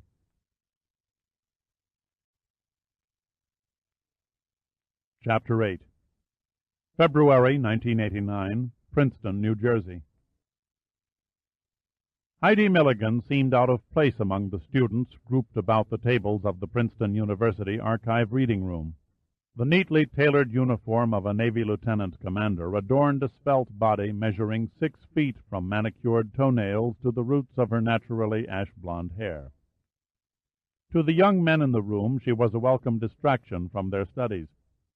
She knew instinctively that she was being stripped to her skin in their imaginations. But since she'd passed 30, she'd become indifferent, though not too indifferent. Looks like you're on another all-nighter, Commander. Heidi looked up into the ever-smiling face of Mildred Gardner, the matronly head archivist of the university. All-nighter? Late study. In my day, we called it burning the midnight oil. Heidi leaned back in her chair. I've got to steal whatever time I can to work on my dissertation. Mildred blew the bangs of her 1940-ish page-boy hairstyle out of her eyes and sat down. An attractive girl like you can't spend all your nights studying. You should find yourself a good man and live it up once in a while. First I'll get my doctorate in history, then I'll live it up. You can't get passionate with a piece of paper that says you're a Ph.D. Maybe the sound of Dr. Milligan turns me on, Heidi laughed. If I'm to advance my career in the Navy, I'll need the credentials. Sounds to me like you like to compete with the opposite sex. Sex has nothing to do with it. My first love is the Navy. What's wrong with that? Mildred made a gesture of surrender. No profit in arguing with a stubborn female and hard-headed sailor to boot. She rose and looked down at the documents scattered on the table. Anything I can pull from the shelves for you? I'm researching Woodrow Wilson papers that deal with the Navy during his administration. How horribly dull. Why that subject? I guess you might say I'm intrigued by covering an untapped sideline of history. You mean subject matter no male has had the foresight to research before. You said it, not me. I don't envy the guy who marries you, said Mildred. He'd come home from work and have to arm wrestle, the loser cooking dinner and doing the dishes. I was married, 6 years, to a colonel in the Marine Corps. I still carry the scars. Physical or mental? Both. Mildred dropped the subject and picked up the fiberboard case that housed the documents and checked the file number. You're in the ballpark. This file contains the bulk of Wilson's naval correspondence. I've pretty much exhausted them, said Heidi. Can you think of any avenue I might have missed? Mildred stared into space a moment. A slim possibility. Give me 10 minutes. She returned in 5, carrying another document case. Unpublished material that hasn't been catalogued yet, she said with a pontifical grin. Might be worth a look. Heidi scrutinized the yellowed letters. Most were in the President's own hand. Advice to his 3 daughters, explanations of his stand against Tammany Hall to William Jennings Bryan during the Democratic Convention of 1912, personal messages to Ellen Louise Axon, his first wife, and Edith Bowling Galt, his second. 15 minutes before closing time, Heidi unfolded a letter addressed to Herbert Henry Asquith, the Prime Minister of Britain. The paper appeared creased in irregular lines as though it had once been wadded up. The date was June 4th, 1914, but there was no mark of acknowledgment, which suggested that the letter had never been sent. She began to read the neatly typed script. Dear Herbert, with the formally signed copies of our treaty seemingly lost and the heated criticism you are receiving from members of your cabinet, perhaps our bargain was never meant to be. And since formal transfer did not transpire, I have given my secretary instructions to destroy all mention of our pact. This uncustomary step is, I feel, somewhat reluctantly warranted, as my countrymen are a possessive lot, and would never idly stand by, knowing with certainty that—" A crease ran through the next line, obliterating the writing. The letter continued with a new paragraph. "At the request of Sir Edward, and with the concurrence of Brian, I have recorded the funds deposited to your government from our treasury as a loan. Your friend, Woodrow Wilson." Heidi was about to set the letter aside because there was no reference to naval involvement when curiosity pulled her eyes back to the words, "Destroy all mention of our pact." She hung on them for nearly a minute. After 2 years of in-depth study, she felt she had come to know Woodrow Wilson almost as well as a favorite uncle, and she'd discovered nothing in the former president's makeup to suggest a Watergate mentality during his years in public office.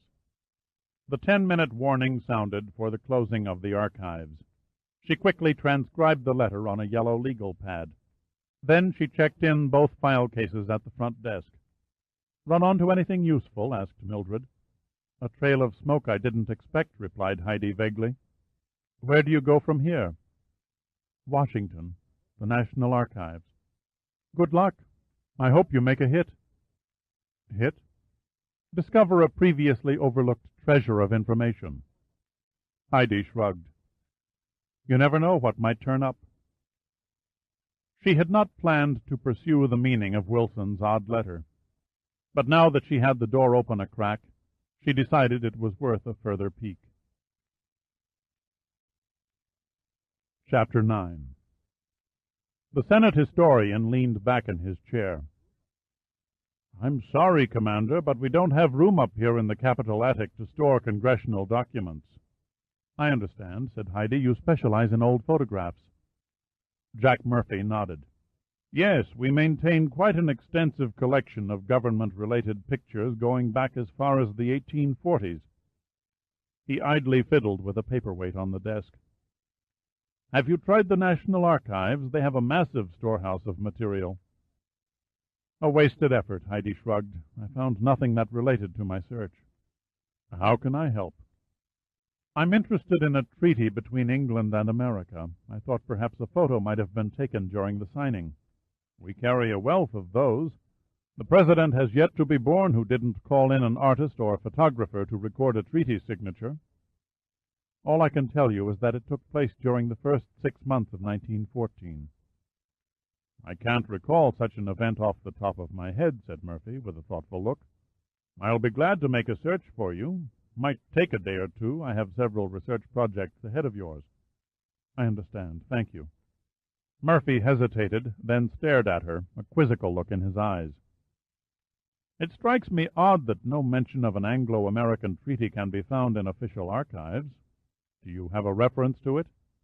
"I found a letter written by President Wilson to Prime Minister Asquith in which he alludes to a formally signed treaty." Murphy rose from his desk and showed Heidi to the door. "My staff will give it a try, Commander Milligan. If there is a photograph, we'll find it." Heidi sat in her room at the Jefferson Hotel, peering into a cosmetic case mirror at a crow's foot that edged a widened eye. All things considered, she had accepted the merciless encroachment of age, and was keeping her youthful-looking face and a body that had yet to see an ounce of fat. In the last 3 years, she had weathered a hysterectomy, a divorce, and a tender May-December affair with an admiral twice her age who recently died from a heart attack. Yet she still looked as vibrant and alive as when she graduated from Annapolis, 14th in her class. She leaned closer to the mirror and studied a pair of Castilian brown eyes. The right one had a small imperfection at the bottom of the iris, a small pie-shaped splash of gray. Heterochromia iridis was the highfalutin term an ophthalmologist gave her when she was 10 years old, and schoolmates had taunted her about possessing an evil eye. From then on, she reveled in being different, especially later when boys found it appealing. Since the death of Admiral Walter Bass, she had felt no urge to search out and emotionally involve herself with another man. But before she realized what she was doing, the blue uniform was hanging in the closet, and she was standing in the elevator in a bias-cut, coppery-colored slip dress of silk. piped-in saffron that plunged devilishly low in back and front and was dashed with a silk flower at a V far below her breasts. Besides a matching purse, her only other accessory was a long feather and jeweled earring that dangled to her shoulder. For warmth against Washington's bleak winter air, she buried herself in a notch-collared greatcoat of dark brown and black synthetic fox. The doorman sighed at the exhilarating view and opened the door to a cab.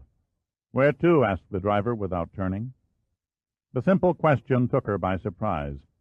She had made up her mind to go out on the town. She hadn't planned where. She paused, and then opportunely her stomach growled. "A restaurant," she blurted. "Can you recommend a nice restaurant?" "What you feel like eatin', lady?" "I'm not sure." "Steak, Chinese, seafood, you name it." "Seafood." "You got it," said the driver, punching the button on the digital meter. "I know just the place. Overlooks the river. Very romantic. Just what I need." Heidi laughed. "It sounds perfect." Already the evening was a bust. Sitting by candlelight and sipping wine while watching the Capitol's lights sparkling on the Potomac River with no one to talk to only served to deepen her solitude. A woman dining by herself still seemed an odd sight to some people. She caught the discreet stares of the other diners and guessed their thoughts to pass the time. A date who's been stood up? A wife on the make? A hooker taking a dinner break? The latter was her favorite. A man came in and was seated 2 tables behind her. The restaurant was dimly lit, and all she could tell about him as he passed was that he was tall. She was tempted to turn around and give him an appraising gaze, but could not overcome her inbred standards of modesty. Suddenly she sensed a presence standing at her side, and her nostrils picked up the vague scent of a man's shaving cologne. "I beg your pardon, gorgeous creature," a voice whispered in her ear, "but could you see it in your heart to buy a poor, destitute wino a glass of muscatel?" Startled, she cringed and looked up, her eyes wide. The intruder's face was shadowed and indistinct. Then he came around and sat down opposite her. His hair was thick and black, and the candlelight reflected a pair of warm sea-green eyes. His face was weathered and darkened by the sun. He stared at her as if anticipating a greeting, his features cool and expressionless, and then he smiled, and the whole room seemed to brighten. "Why, Heidi Milligan, can it be you don't remember me?" She trembled as a tide of recognition swept over her. "Pitt! Oh, my God, Dirk Pitt!" Impulsively she placed her hands on his temples and pulled him toward her until their lips touched. Pitt's eyes took on a bemused look, and when Heidi released him, he sat back and shook his head. "Amazing how a man can misjudge a woman. All I expected was a handshake." A blush tinted Heidi's cheeks. "You caught me in a weak moment. I was sitting here feeling sorry for myself, and when I saw a friend, well, I guess I got carried away." He held her hands in a gentle grip, and the smile faded. "I was saddened to hear of Admiral Bass's passing. He was a good man." Her eyes grew dark. "The end was painless. After he went into a coma, he just slipped away. God only knows how the Vixen affair might have turned out if he hadn't volunteered his services." "Remember when we met?" "I came to interview the Admiral at his inn near Lexington, Virginia, where he retired." "And I thought you were some government official who wanted to badger him. I treated you dreadfully." Pitt paused and stared at her. "You two were very close." She nodded. "We lived together for nearly 18 months. He came from the old school, but he wouldn't consider marriage. Said it was stupid for a young woman to tie herself to a man with one foot in the grave." Pitt could see the tears beginning to form, and he quickly changed the subject. "If you don't mind my saying, you're the image of a high school girl on her first prom date." The perfect compliment at the perfect moment. Heidi straightened and peered around the tables. "I don't mean to take you away from anything. You're probably meeting someone." "No, I'm Stagg." He smiled with his eyes. "I'm between projects and decided to relax with a quiet supper." "I'm glad we met," she said shyly. "You have but to give the command, and I'm your slave till dawn." She looked at him, and the sights and sounds of the dining room faded into the background. She stared demurely down at the table setting. I'd like that very much. When they entered Heidi's hotel room, Pitt tenderly picked her up and carried her to the bed. "Do not move," he said. "I'll do everything." He began to undress her very slowly. She couldn't remember ever having a man undress her so completely, from her earrings to her shoes. He made as little contact with his fingers as possible, and the anticipation mushroomed inside her to an exquisite agony. Pitt was not to be hurried. She wondered how many other women he had sweetly tortured like this. The passion began to reflect in Pitt's depthless eyes, and it excited her to an even higher level. Suddenly his lips came down onto hers. They were warm and moist. She responded as his arms tightened around her hips and pulled her to him. She seemed to dissolve, and a moan escaped her throat. Just when the blood felt as though it would burst inside, and her muscles pulsated uncontrollably, she opened her mouth to scream. It was then Pitt penetrated her, and she came and came in a sweeping rage of pleasure that never seemed to end.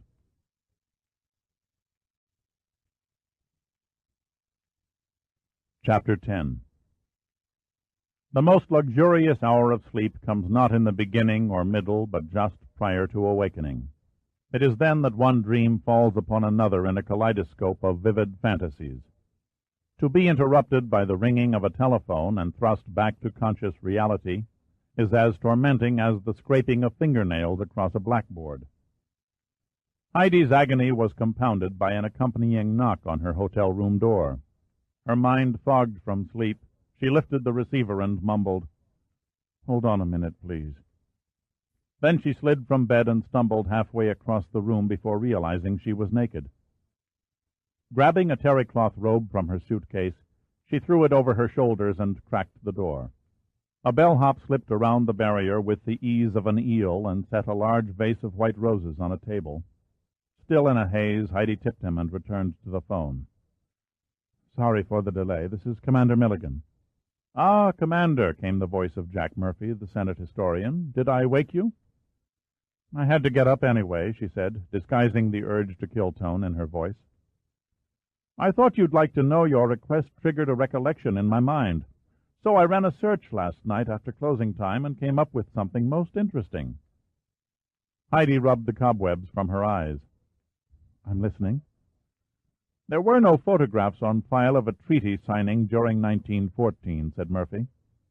"I did find, however, an old shot of William Jennings Bryan, who was Wilson's Secretary of State at the time, his Undersecretary, Richard Essex, and Harvey Shields, identified in a caption only as a representative of His Majesty's government entering a car." "I fail to see a connection," said Heidi. "I'm sorry, I didn't mean to mislead you. The photograph itself tells us very little.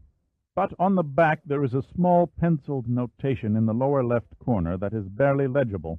It gives the date, May 20th, 1914, and says, 'Bryan leaving White House with North American treaty.'" Heidi clutched the phone.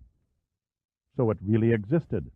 "My guess is it was only a proposed treaty." Murphy's pride at successfully meeting a challenge was obvious in his tone. "If you would like a copy of the photograph, we must charge a small fee." Yes, please. Could you also make an enlargement of the writing on the back?" "No problem. You can pick up the prints any time after 3 o'clock. "That will be terrific. Thank you." Heidi hung up the phone and lay back on the bed, happily basking in the feeling of accomplishment. There was a connection after all. Then she remembered the flowers. A note was attached to one of the white roses. "You look ravishing out of uniform. Forgive me for not being near when you awoke. Dirk." Heidi pressed the rose against her cheek, and her lips parted in a lazy smile. The hours spent with Pitt returned as though observed through a pane of frosted glass, the sights and sounds fusing together in a dreamy sort of mist. He was like a phantom who had come and gone in a fantasy. Only the touch of their bodies lingered with clarity, that and a glowing soreness from within. With reluctance, she forced the reverie from her mind and picked up a Washington phone directory from the nightstand. Holding a long fingernail beneath a tiny printed number, she dialed and waited. On the third ring, a voice answered. Department of State, can I help you? Chapter 11. Shortly before 2 o'clock in the afternoon, John Essex pulled up his coat collar against a frigid north breeze and began to check the trays of his raft culture-grown mollusks. Essex's sophisticated farming operation, situated on Coles Point in Virginia, planted seed oysters, tending and cultivating them in ponds beside the Potomac River. The old man was engrossed in taking a water sample when he heard his name called. A woman bundled in the blue overcoat of a naval officer stood on the pathway between the ponds. A pretty woman, if his 75-year-old eyes were focusing properly. He packed his analysis kit and approached her slowly. "Mr. Essex?" She smiled warmly. "I phoned earlier. My name is Heidi Milligan." "You failed to mention your rank, Commander," he said, correctly identifying the insignia on her shoulder boards. Then his lips widened in a friendly smile. "I won't hold that against you. I'm an old friend of the Navy. Would you like to come up to the house for a cup of tea?" "Sounds marvelous," she replied. "I hope I'm not interrupting anything." "Nothing that can't wait for warmer weather. I should be indebted to you for most likely saving me from a case of pneumonia." She turned up her nose at the odor that pervaded the air. "It smells like a fish market." "Are you an oyster lover, Commander?" "Of course. They form pearls, don't they?" He laughed. "Spoken like a woman. A man would have praised their gastronomic qualities." "Don't you mean their aphrodisiac qualities?" "An undeserved myth." She made a sour face. "I'm afraid I never developed a fondness for raw oysters." "Fortunately for me, many people do. Last year the ponds around us yielded over 15,000 tons per acre, and that was after extraction of the shells." Heidi tried to look fascinated as Essex went on about the spawning and cultivation of oysters, while leading her up a gravel path to a colonial brick house nestled in a grove of blooming apple trees. After settling her comfortably on a leather couch in his study, he produced a pot of tea. Heidi studied him carefully as he poured. John Essex had twinkling blue eyes and prominent high cheekbones on the part of his face that showed. The bottom half was hidden in a luxuriant white mustache and beard. His body had no senior citizen fat. Even when he was dressed in old coveralls, Mackinaw jacket, and Wellington boots, the courtly manner that once graced the American embassy in London was still apparent. "Well, Commander, is this an official visit?" he asked, handing her a cup and saucer. "No, sir, I'm here on a personal matter." Essex's eyebrows raised. "Young lady, 30 years ago I might have interpreted that as a flirtatious opening. Now, I'm sad to say, you've only excited an old derelict's inquisitive nature." "I would hardly call one of the nation's most respected diplomats an old derelict." "Time's gone by." Essex smiled. "How may I be of service?" "In doing research for my doctorate, I ran across a letter written by President Wilson to Herbert Asquith." She paused to pull a transcript from her purse and pass it to him. In it he refers to a treaty between England and America. Essex donned a pair of reading spectacles and read the letter twice. Then he looked up. "How can you be sure it's genuine?"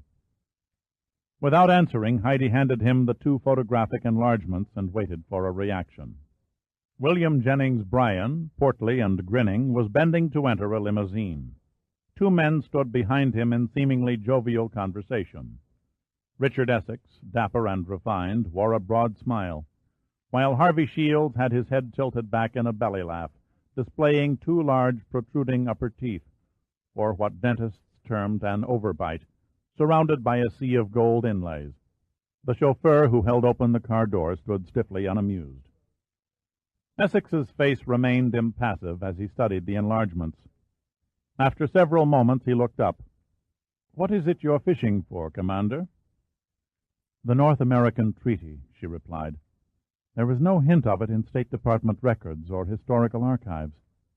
I find it incredible that all trace of such an important document can be so thoroughly lost." "And you think I can enlighten you?" "The man in the picture with William Jennings Bryan is Richard Essex, your grandfather. I traced your family tie in the hope that he may have left you papers or correspondence that might open a door." Essex offered a tray of cream and sugar. Heidi took 2 lumps. "I'm afraid you're wasting your time. All of his personal papers were turned over to the Library of Congress after his death. Every scrap." "Never hurts to try," Heidi said dejectedly. "Have you been to the library?" "I spent 4 hours there this morning. A prolific man, your grandfather. The volume of his posthumous papers is overwhelming." "Did you conduct a search of Brian's writings also?" "I drew a blank there, too," Heidi admitted. For all his religious integrity and inspiring oratory, Brian was not a prodigious author of memoranda during his service as Secretary of State. Essex thoughtfully sipped his tea. Richard Essex was a meticulous man, and Brian leaned on him like a crutch to draft policy and prepare diplomatic correspondence. Grandfather's papers reflect an almost pathological attention to detail. Little passed through the State Department that didn't have his mark on it. I found him to be an obscure sort of person. The words came out before Heidi knew she had spoken them. Essex's eyes clouded. "Why do you say that?" "His record as Under-Secretary for Political Affairs is well documented. But there's no accounting for Richard Essex the man. Of course I found the usual condensed who's who type of biography, listing his birthplace, parents, and schools, all in neat chronological order. But nowhere did I see a definitive description of his personality or character, his likes and dislikes. Even his papers are written in the third person. He's like the subject of a portrait the artist forgot to flesh out." "Are you suggesting he did not exist?" Essex asked sarcastically. "Why, no," Heidi said sheepishly. "Quite obviously you're the living proof." Essex stared into his teacup as though seeing a vague picture on the bottom. "It's true," he said finally. "Besides his day-to-day observations of State Department procedure and a few photos in the family album, little remains of my grandfather's memory." "Can you recall him from your childhood?" Essex solemnly shook his head. "No, he died a young man of 42, the same year I was born." 1914. May 28th, to be exact." Heidi shot him a stunned look. 8 days after the treaty signing at the White House." "Think what you will, Commander," Essex said patiently. "There was no treaty." "Surely you can't discount the evidence." "Brian and my grandfather paid innumerable visits to the White House. The scribbling on the back of the photograph is undoubtedly an error. As to the letter, you've merely misconstrued its meaning." "The facts check out," Heidi persisted. "The Sir Edward that Wilson writes of was Sir Edward Grey, Britain's Foreign Secretary, and a loan to Britain 1 week prior to the date on the letter for $150 million is a matter of record." "Granted, that was a large sum at the time," Essex said knowledgeably. "But prior to World War I, Great Britain was grappling with a program of social reform while purchasing armaments for the approaching conflict.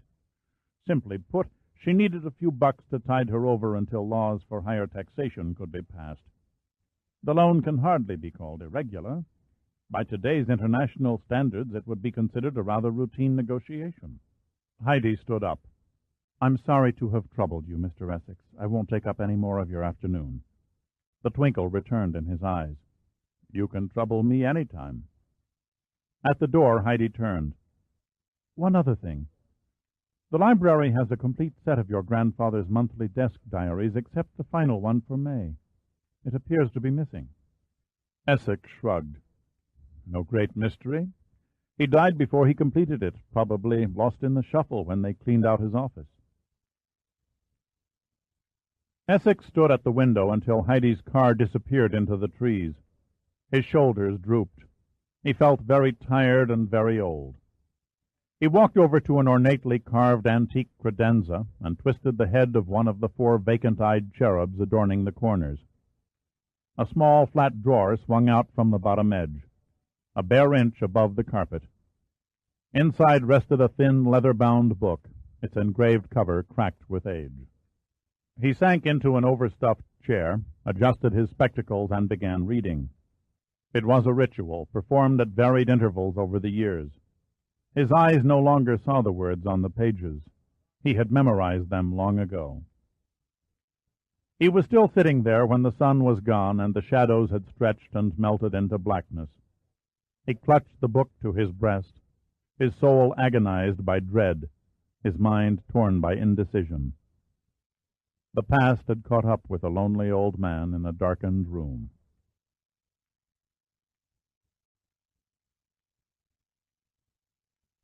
Chapter 12. Lieutenant Ewan Burton Angus slipped his car into a parking stall at the Glen Echo Racquet Club, hoisted his tote bag from the passenger seat, and hunched his shoulders against the cold. He hurried past the empty swimming pool and snow-coated tennis courts toward the warmth of the clubhouse. He found the club manager seated at a table beneath a glass case stacked with rows of trophies. "Can I help you?" asked the manager. "Yes, my name's Burton Angus. I'm a guest of Henry Argus." The manager scrutinized a clipboard. "Right, Lieutenant Burton Angus. Sorry, sir, but Mr. Argus called and said he couldn't make it. He told me to tell you. He tried to catch you at the embassy, but you'd already left." "A pity," said Burton Angus. "As long as I'm here, do you have a racquetball court available where I can practice?" "I had to reshuffle the reservations when Mr. Argus canceled. However, there is another gentleman who is playing alone. Perhaps you can pair up." "Where can I find him?" "He's seated in the bar. His court won't be free for another half hour. His name is Jack Murphy." Burton Angus found Murphy nursing a drink by a picture window overlooking the Chesapeake Canal. He introduced himself. "Do you mind awfully having an opponent?" "Not at all," said Murphy with an infectious smile. "Beats playing alone, providing you don't smear the court with me." "Small chance of that." "You play much racquetball?" "Actually, squash is more my game." "I'd guessed that from your British accent." Murphy gestured to a chair. "Have a drink. Plenty of time before our court is free." Burton Angus welcomed the opportunity to relax and ordered a gin. "Beautiful countryside. The canal reminds me of one that runs near my home in Devon." "Traveled through Georgetown and into the Potomac River," Murphy said in his best tour guide fashion. "When the water freezes in winter, the local residents use it for skating and ice fishing." "Do you work in Washington?" asked Burton Angus. "Yes, I'm the Senate historian. And you?" "Aide to the naval attaché for the British Embassy." A detached expression crossed Murphy's face, and it seemed to Burton Angus that the American was staring right through him. "Is something wrong?" Murphy shook his head. "No, not at all. You being Navy and British reminded me of a woman, a commander in the U.S. Navy, who came to me searching for data concerning a treaty between our two countries." "No doubt a trade treaty." "I can't say. The strange part is that except for an old photograph, there is no record of it in Senate archives." "A photograph?" "Yes, with a notation about a North American treaty." "I'd be happy to have someone probe the embassy files for you." "Please don't bother. It's not that important." "No bother at all," insisted Burton Angus. "Do you have a date?" "On or about May 20th, 1914. "Ancient history." "Probably only a proposed treaty that was rejected." "Nonetheless, I'll have a look," said Burton Angus as his drink arrived. He held up the glass. "Cheers." Sitting at his desk in the British Embassy on Massachusetts Avenue, Alexander Moffat looked and acted like the archetype of a government official. With his hair trimmed short with an immaculately creased left-hand part, a ramrod spine, and precise correctness in speech and mannerism, he and thousands of counterparts throughout the Foreign Service could have been stamped from the same cookie-cutter. His desk was barren of all clutter. The only objects resting on its polished surface were his folded hands. "I'm dreadfully sorry, Lieutenant, but I find nothing in the records department mentioning an Anglo-American treaty in early 1914. "Most peculiar," said Burton Angus. "The American chap who gave me the information seemed reasonably certain such a treaty either existed or at least had been in the talk stage. Probably has his year wrong." "I don't think so. He's the Senate historian, not the type to muck up his facts and dates." "Do you wish to pursue the matter?" asked Moffat in an official tone. Burton Angus clasped his hands thoughtfully. "Might be worth a check with the Foreign Office in London to clear the fog." Moffat shrugged indifferently. A vague clue to an unlikely event 3/4 of a century ago would hardly have a significant bearing on the present.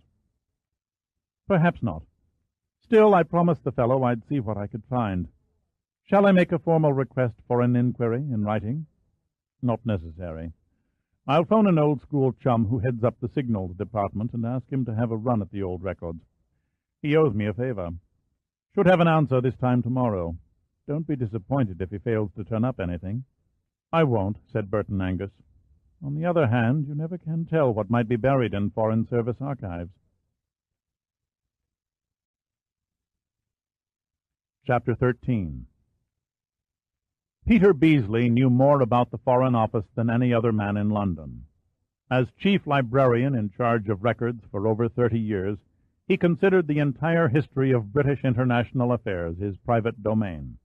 He made a specialty of ferreting out policy blunders and scandalous intrigues by diplomats past and present that had been swept under the carpet of secrecy. Beasley ran a hand through a few strands of white hair and reached for one of several pipes littering a large circular tray. He sniffed at the official-looking paper on his desk as a cat might sniff at an uninviting meal. "North American Treaty," he said aloud to the empty room. "Never heard of it." In the minds of his staff, it would have been a pronouncement from God. If Peter Beasley had never heard of a treaty, it obviously did not exist. He lit the pipe and idly watched the smoke. The year 1914 signaled the end of vintage diplomacy, he mused. After World War I, the aristocratic elegance of international negotiation was replaced by mechanical maneuvers. It had become a shallow world indeed. His secretary knocked and poked her head around the door. "Mr. Beasley?" He looked up without really seeing her. "Yes, Miss Gossett." "I'm going to lunch now." "Lunch?" He took his watch from a vest pocket and gazed at it. "Oh, yes, I'd lost all track of time. Where are you going to eat? Do you have a date?" The two unexpected questions in sudden succession caught Miss Gossett by surprise. "Why, no, I'm eating quite alone. I thought I would try that new Indian restaurant on Glendower Place." "Good. That settles it," Beasley grandly announced. "You're lunching with me." The invitation was a rare honor, and Miss Gossett was surprised. Beasley caught her blank expression and smiled. "I have an ulterior motive, Miss Gossett. You may consider it a bribe. I need you to assist me in searching for an old treaty. 4 eyes are faster than 2. I don't want to waste too much time on this one." She barely had time to slip on her coat before he hustled her outside and waved down a taxi with his umbrella. "Sanctuary Building, Great Smith Street," Beasley instructed the driver. "With 5 buildings scattered about London, crammed with old Foreign Office records," she said, adjusting a scarf, "it's a mystery to me how you know where to look." "Correspondence dealing with the Americas during the year 1914 are shelved on the 2nd floor of the East Wing in the Sanctuary Building," he stated flatly. Properly impressed, Miss Gossett remained silent until they reached their destination. Beasley paid the driver, and they entered the lobby, showing their official credentials and signing in with the commissionaire. They took a rickety old elevator to the 2nd floor. He walked unerringly to the correct section. "You check April. I'll take May." "You haven't told me what we are looking for," she said inquiringly. "Any reference to a North American treaty." She felt there was more she needed to know, but Beasley had already turned his back and was poring through a huge leather binder that held reams of yellowed official documents and department memoranda. She resigned herself to the inevitable and tackled the first volume of April 1914, wrinkling her nose at the musty odor. After 4 hours, to the accompaniment of Miss Gossett's protesting stomach, they had turned up nothing. Beasley replaced the binders and looked thoughtful. "Excuse me, Mr. Beasley, but about lunch?" He looked at his watch. "I'm dreadfully sorry. I paid no attention to the time. Will you allow me to make that dinner?" "I gratefully accept," sighed Miss Gossett. They were signing out when Beasley suddenly turned to the commissionaire. "I'd like to examine the official secrets vault," he said. "My clearance allows me entry." "But not the young lady," said the uniformed commissionaire, smiling politely.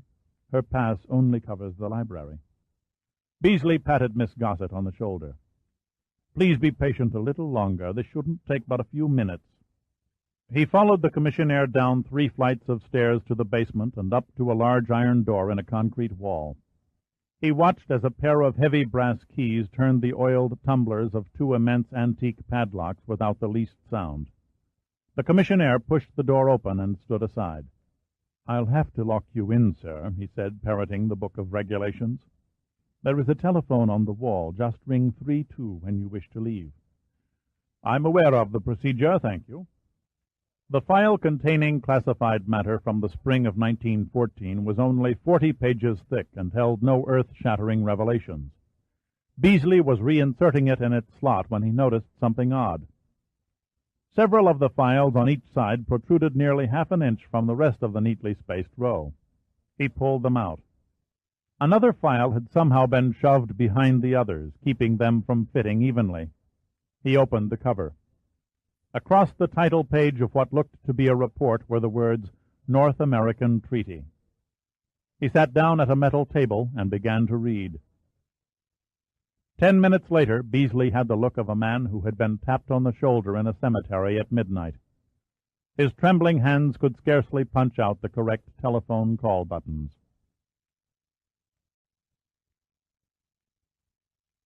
Chapter 14. Heidi checked her boarding pass and looked up at the television monitor displaying the departure time of her flight. "Another 40 minutes to kill," she said. "Time enough for a farewell drink," Pitt replied. He steered her across the busy lobby of Dulles Airport to the cocktail lounge. Businessmen with loosened collars and wrinkled suits packed every corner. Pitt scrounged a small table and ordered from a passing waitress. "I wish I could stay," she said wistfully. "What's to stop you?" "The Navy frowns on officers who jump ship."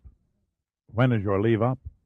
"I have to report to the Naval Communications Station in San Diego by noon tomorrow for assignment to sea duty." He looked into her eyes. "It seems our romance is a victim of geography. We didn't give it much chance, did we?" "Perhaps it was never meant to be," said Pitt. Heidi stared at him. "That's what he said." "Who?" "President Wilson, in a letter." Pitt laughed.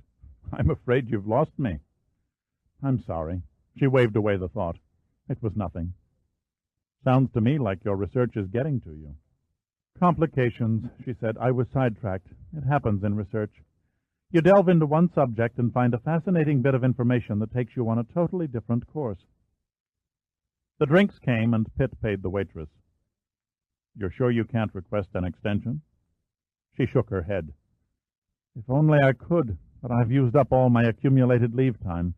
It will be 6 months before I'm eligible again." Then suddenly her eyes came alive. "Why don't you come with me? We could have a few days together before I sail." Pitt took her hand. "Sorry, dear heart, but my schedule won't permit it. I'm leaving myself for a project in the Labrador Sea." "How long will you be gone?" "A month, maybe 6 weeks." "Will we see each other again?" Her voice became soft. "I'm a firm believer that good memories should be relived." 20 minutes later, after finishing their second drink, Pitt escorted Heidi to her boarding gate. Already the waiting area had cleared, and the attendant behind the check-in counter was announcing the final call. She set her purse and cosmetic case on a vacant chair and looked up at him through expectant eyes. He responded by kissing her. Then he tilted back his head and grinned. "There goes my macho reputation." "How so?" "As soon as word gets around that I was seen kissing a sailor, I'm through." "You clown." She pulled his head down and kissed him long and hard. Finally she released him and blinked back the tears. "Goodbye, Dirk Pitt." "Goodbye, Heidi Milligan." She picked up her bags and walked toward the boarding ramp. Then she paused as though remembering something and returned. Fishing in her purse, she pulled out an envelope and pushed it into his hand. "Listen, read these papers," she said urgently. "They explain what's been sidetracking me. And, Dirk, there may be something here, something important. See what you think. If you feel it's worth pursuing, call me in San Diego." Before Pitt could reply, she had turned and was gone.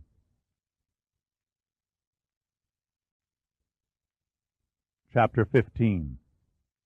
They say that after death there is no more idyllic setting in which to await eternity than the graveyard of an English village.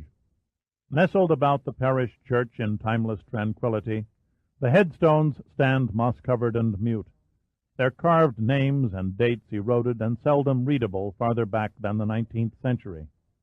Outside of London, in the tucked-away village of Manuden, a solitary bell tolled for a funeral. It was a chilly but beautiful day, the sun skirting rolling masses of pearl-tinted clouds.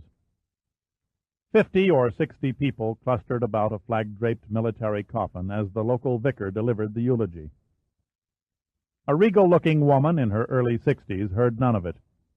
Her attention was focused on a man who stood alone, several paces away from the outer edge of the mourners. He must be 66, she thought. His black, carelessly brushed hair was sprinkled with gray and had receded slightly. The face was still handsome, but the ruthless look had softened. With a slight tinge of envy, she noted that he maintained a trim and fit shape, while she had tended to spread. His eyes were aimed at the church steeple, his thoughts distant. Only after the coffin was lowered into the ground and the crowd had dispersed did he step forward and stare into the grave as though piercing a window to the past. "The years have treated you well," she said, coming up behind him. He turned and recognized her presence for the first time. Then he smiled the old engaging smile she recalled so well and kissed her on the cheek. "How incredible! You look even more sensuous than I remembered." "You haven't changed," she laughed, self-consciously patting her gray hair with its few remaining sandy strands. "The same old flatterer." "How long has it been?" "You left the service 25 years ago." "God, it seems 2 centuries at least." "Your name is Brian Shaw now." "Yes." Shaw nodded at the coffin, waiting for the diggers to cover it. "He insisted I take a new identity when I retired." "A wise move. You had more enemies than Attila the Hun. The Smersh agent who assassinated you would have become a Soviet hero." "No need to worry any longer." He smiled. "I doubt if my old adversaries are still alive. Besides, I'm an old has-been. My head isn't worth the price of a liter of petrol." "You never married." It was a statement, not a question. He shook his head. "Only briefly, but she was killed, you remember." She flushed slightly. "I guess I never really accepted you as having a wife." "And you?" "A year after you left. My husband worked in the cryptographic analysis section. His name is Graham Houston. We live in London and manage nicely with our pensions and the profits of an antique shop." "Not quite like the old days." "Are you still living in the West Indies?" "It became rather unhealthy, so I came home. Bought a small working farm on the Isle of Wight." "I can't picture you as a gentleman farmer." "Ditto for you selling antiques." The grave diggers appeared from a pub across the road and took up their shovels. Soon the dirt was slapping against the wooden top of the coffin. "I love that old man," Shaw said wistfully. "There were times I wanted to kill him, and there were times I wished I could have embraced him as a father." "He had a special affection for you, too," she said. "He always fussed and worried when you were on an assignment. The other agents he treated more like chess pieces." "You knew him better than anyone," he said softly. "A man has few secrets from his secretary of 20 years. She gave a slight, perceptible nod. "It used to annoy him. I came to read his thoughts on many occasions." Her voice faltered, and she could no longer bear to look at the grave. She turned away, and Shaw took her arm and led her from the churchyard. "Have you time for a drink?" She opened her handbag, picked out a tissue, and sniffled into it. "I really must be getting back to London." "Then it's goodbye, Mrs. Houston." "Brian." She uttered the sound as if it stuck in her throat, yet she refrained from speaking his real name. "I will never get used to thinking of you as Brian Shaw." "The 2 people we were died long before our old chief," Shaw said gently. She squeezed his hand, and her eyes were moist. "A pity we can't relive the past."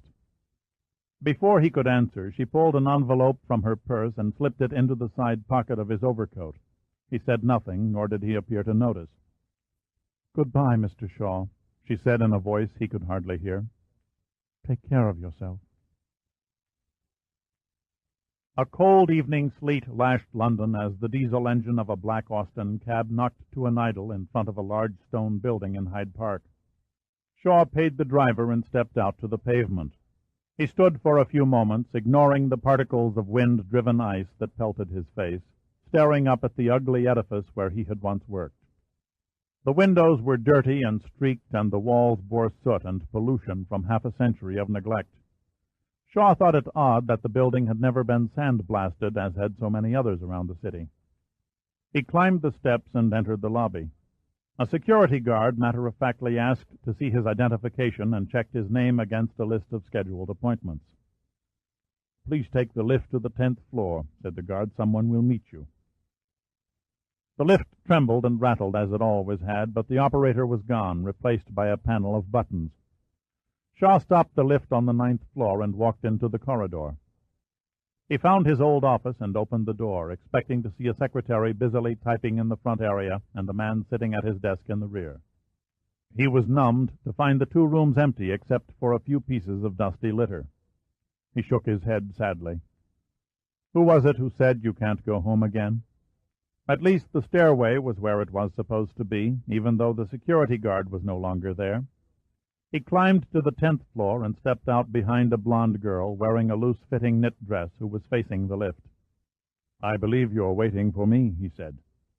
She whirled around, startled. "Mr. Shaw?" "Yes, sorry for the delay, but since this is a bit like Old Home Week, I thought I'd take a nostalgic tour."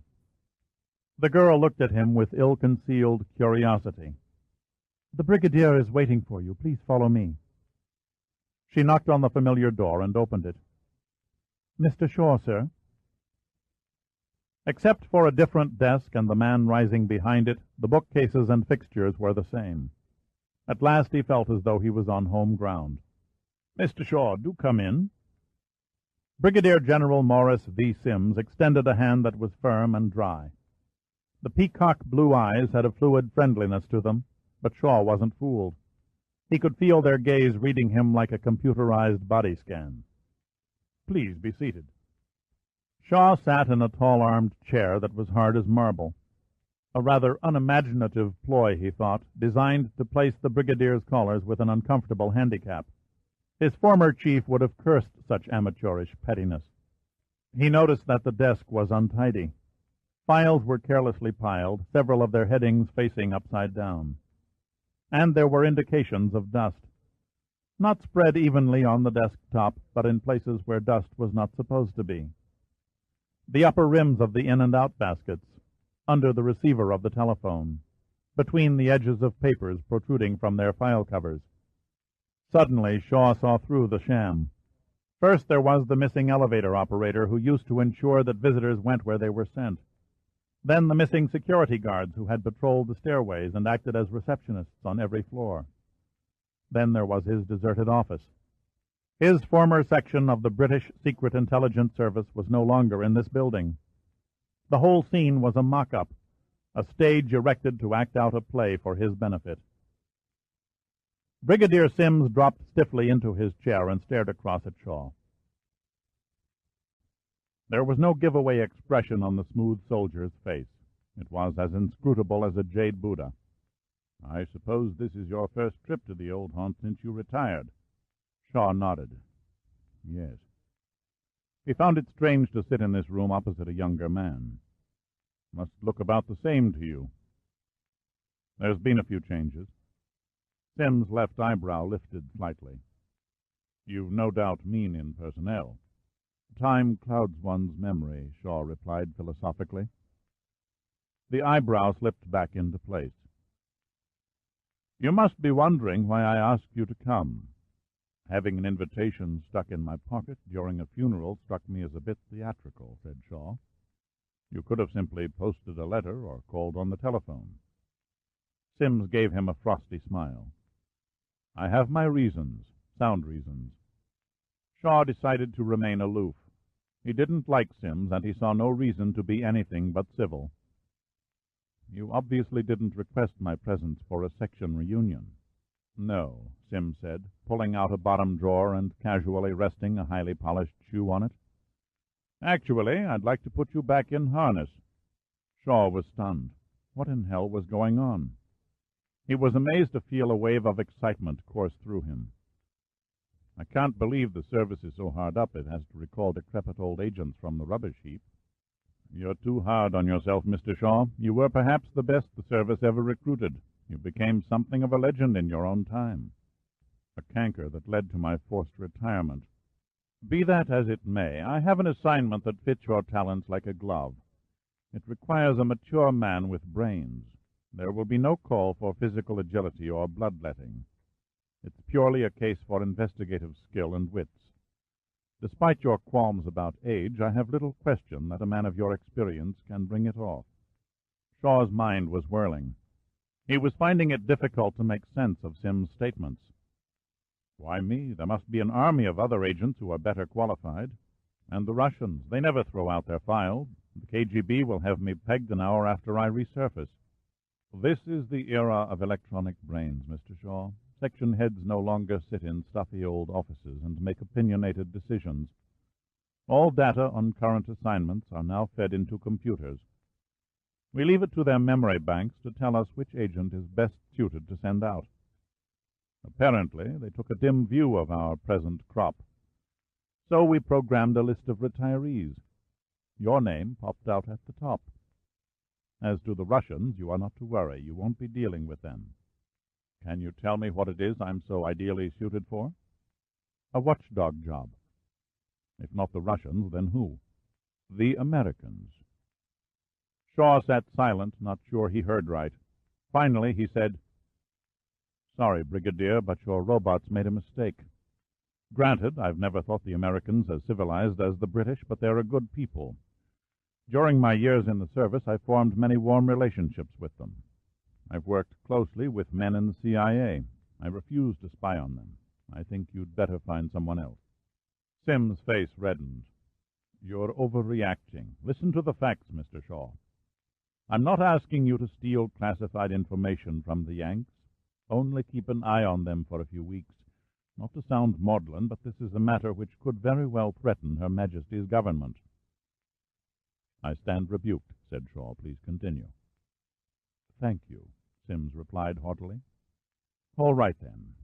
Routine investigation into something called the North American Treaty, a rusty can of worms the Americans have dug up. You're to learn what they know and if they intend to do anything about it." "Sounds vague. What exactly is this treaty business?" "I think it best if you weren't privy to its ramifications just yet," Sims said without elaboration. "I understand." "No, you don't, but that's neither here nor there. Care to give it a go?" Shaw was torn momentarily by indecision. His reflexes had faded. His strength was half what it once had been. He could not read without glasses. He could still bring down a grouse at 50 yards with a shotgun, but he had not fired a pistol in 20 years.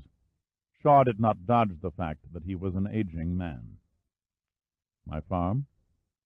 "Run by a professor of agronomy in your absence," Sims smiled. "You'll find us more liberal with our purse strings than during your day. I might add that the 80 acres you've been dickering for that border your farm will be purchased in your name, courtesy of the service, when you finish the assignment."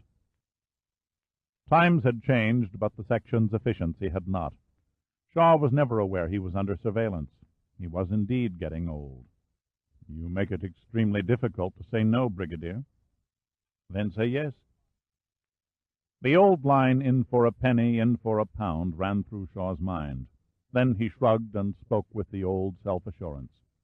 "I'll give it a try." Sims rapped the desk with his fist. "Jolly good." He pulled open a drawer and threw an envelope in front of Shaw. "Your airline tickets, traveler's checks, and hotel reservations. You'll go under your new identity, of course. Is your passport in order?" "Yes," replied Shaw. "It will take me a fortnight to clean up my affairs." Sims waved a hand airily. "Your plane leaves in 2 days. Everything will be taken care of. Good hunting." Shaw's face tensed. You were pretty damn sure of me. Sim's lips spread into a toothy smile. I was betting on an old warhorse who yearns for one more battle. It was Shaw's turn to smile. He wasn't going to exit looking insipid. Then why the clandestine crap? Sim stiffened. His face took on a cornered look. He said nothing. The masquerade, snapped Shaw. This building hasn't been used for years. We could have just as easily met on a park bench. It was that obvious, Sim said in a quiet voice. You might as well have posted a sign. Sim shrugged. Perhaps I went to extremes, but the Americans have an uncanny way of knowing what goes on in British intelligence circles. Besides, it was necessary to see if you still possessed your powers of perception. A test. Call it what you will. Sims rose to his feet and walked around the desk. He offered his hand to Shaw. I am sincerely sorry to have mucked up your schedule. I do not relish depending on someone who is out of his prime, but I am a blind man in a fog, and you are my only hope to guide me out. 10 minutes later, Brigadier Sims and his secretary stood side by side in the lift as it rattled down to the lobby. She was adjusting a rain cap on her head while Sims seemed deep in thought. He was a strange one, she said. Sims looked up. I'm sorry? Mr. Shaw. He moves like a cat. Gave me a fright the way he sneaked up behind me when I was expecting him to step out of the lift. He came up the stairs. From the 9th floor, she said. I could tell from the pause in the indicator. I rather hoped he'd do that, said Sims. Makes it comforting to know he hasn't lost his devious touch. He seemed a friendly old fellow. Sims smiled. That friendly old fellow has killed over 20 men. Would have fooled me. He'll need to fool a lot of people, Sims muttered as the lift door clanked open. He has no idea of the massive stakes riding on his shoulders. It may well be we have thrown the poor bastard to the sharks.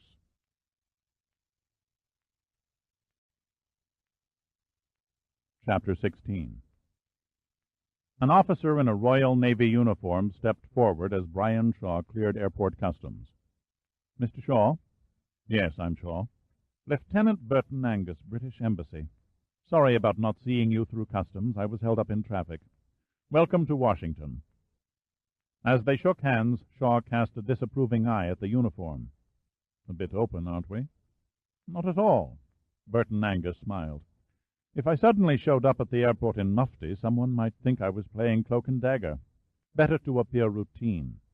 Which way to the luggage claim? Not necessary. Actually, I'm afraid your stay in the capital city has been cut rather short. Shaw got the picture. When does my plane leave, and where am I going? You depart for Los Angeles in 40 minutes. Here is your ticket and boarding pass. Shall we discuss it? Of course. Burton Angus took Shaw by the arm. I suggest we talk while mingling with the crowd. Makes it difficult for an eavesdropper, human or electronic. Shaw nodded in understanding. Been in the service long? General Sims recruited me 6 years ago. Burton Angus steered him to the book section of a gift shop. You know of my involvement with your job. I read the report. You're the chap who discovered the first clue to the treaty. Yes, from the Senate historian. Jack Murphy. Burton Angus nodded. Were you able to get any more information out of him? Shaw asked. General Sims thought it best not to press him. I told Murphy London had no record of the treaty. He bought it. He had no reason not to. So we write Murphy off and begin somewhere else, said Shaw. The reason you're going to Los Angeles, Burton Angus told him. Murphy became aware of the treaty when a naval officer, a woman, made an inquiry. He found an old photograph and made her a copy. One of our people burglarized his office and scanned the file on research requests. The only female naval officer whose name appeared was a Lieutenant Commander Heidi Milligan. Any chance of reaching her? Commander Milligan is communications officer on board an amphibious landing transport vessel bound for the Indian Ocean. It sailed from San Diego 2 hours ago. Shaw stopped. With Milligan out of reach, where does that leave us? Fortunately, her ship, the USS Arvada, is under orders to lay over in Los Angeles harbor for 3 days. Something to do with modifications to the automated steering system. They walked on. Shaw looked at the lieutenant with a growing respect. "You're very well informed. Part of the job." Burton Angus shrugged modestly. "The Americans have few secrets from the British." "That's a comforting thought." Burton Angus flushed slightly. "We better move along to the concourse. Your plane departs at gate 22. "Since there's been a change of plan," said Shaw, "I'd be interested in learning my new instructions." "I thought it obvious," Burton Angus replied. "You have approximately 72 hours to find out what Commander Milligan knows." "I'll need help." "After you've settled into your hotel, you'll be contacted by a Mr. Graham Humberly, a rather well-heeled Rolls-Royce dealer. He'll arrange for you to meet Commander Milligan." "He'll arrange for me to meet Commander Milligan?" Shaw repeated, his tone sarcastic. "Why, yes," said Burton Angus, momentarily taken aback by Shaw's evident skepticism. "Humberly is a former British subject. The man cultivates an enormous channel of important contacts, particularly in the U.S. Navy.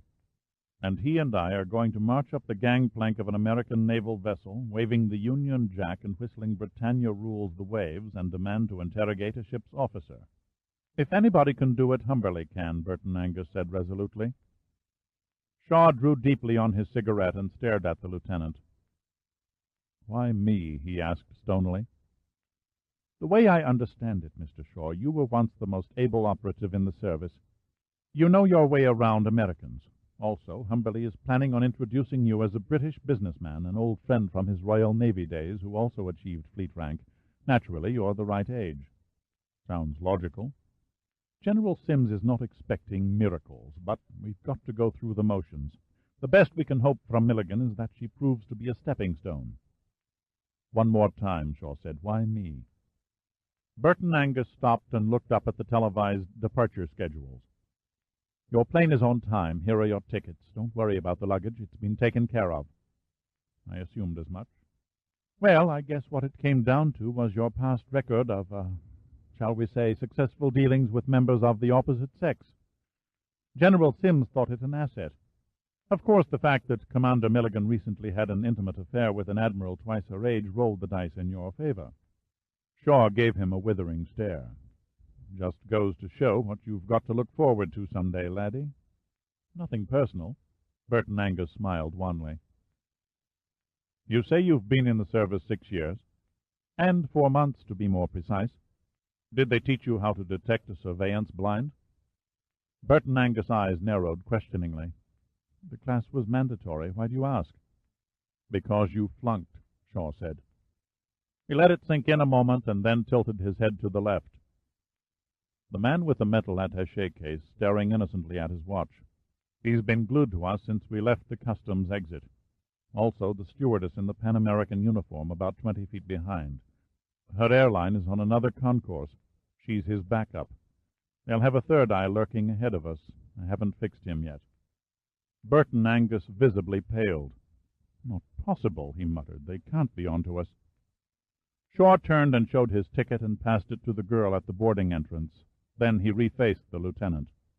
"It would seem," he said in his best sardonic voice, "that the British have few secrets from the Americans."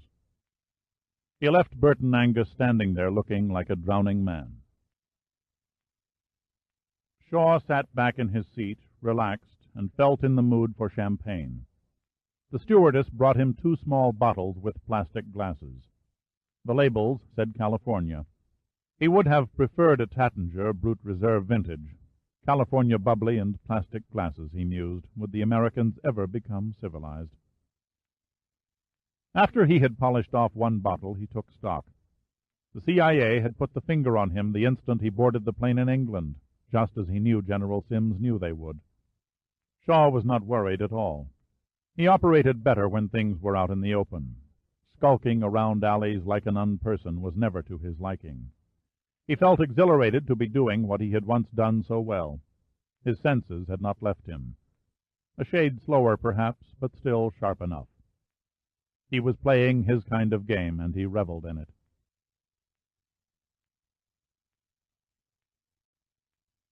Chapter 17. The dingy gas station stood on a corner in the industrial outskirts of Ottawa.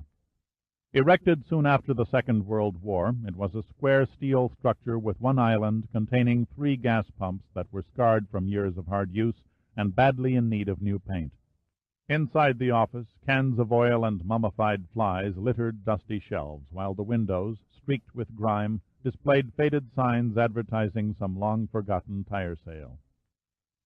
Henri Villon turned his Mercedes-Benz sedan in over the driveway and stopped at the pumps. An attendant in grease-stained coveralls stepped out from under a car on the lube rack and approached, wiping his hands on a rag. "What'll it be?" he asked with a bored expression. "Fill it, please," answered Villon.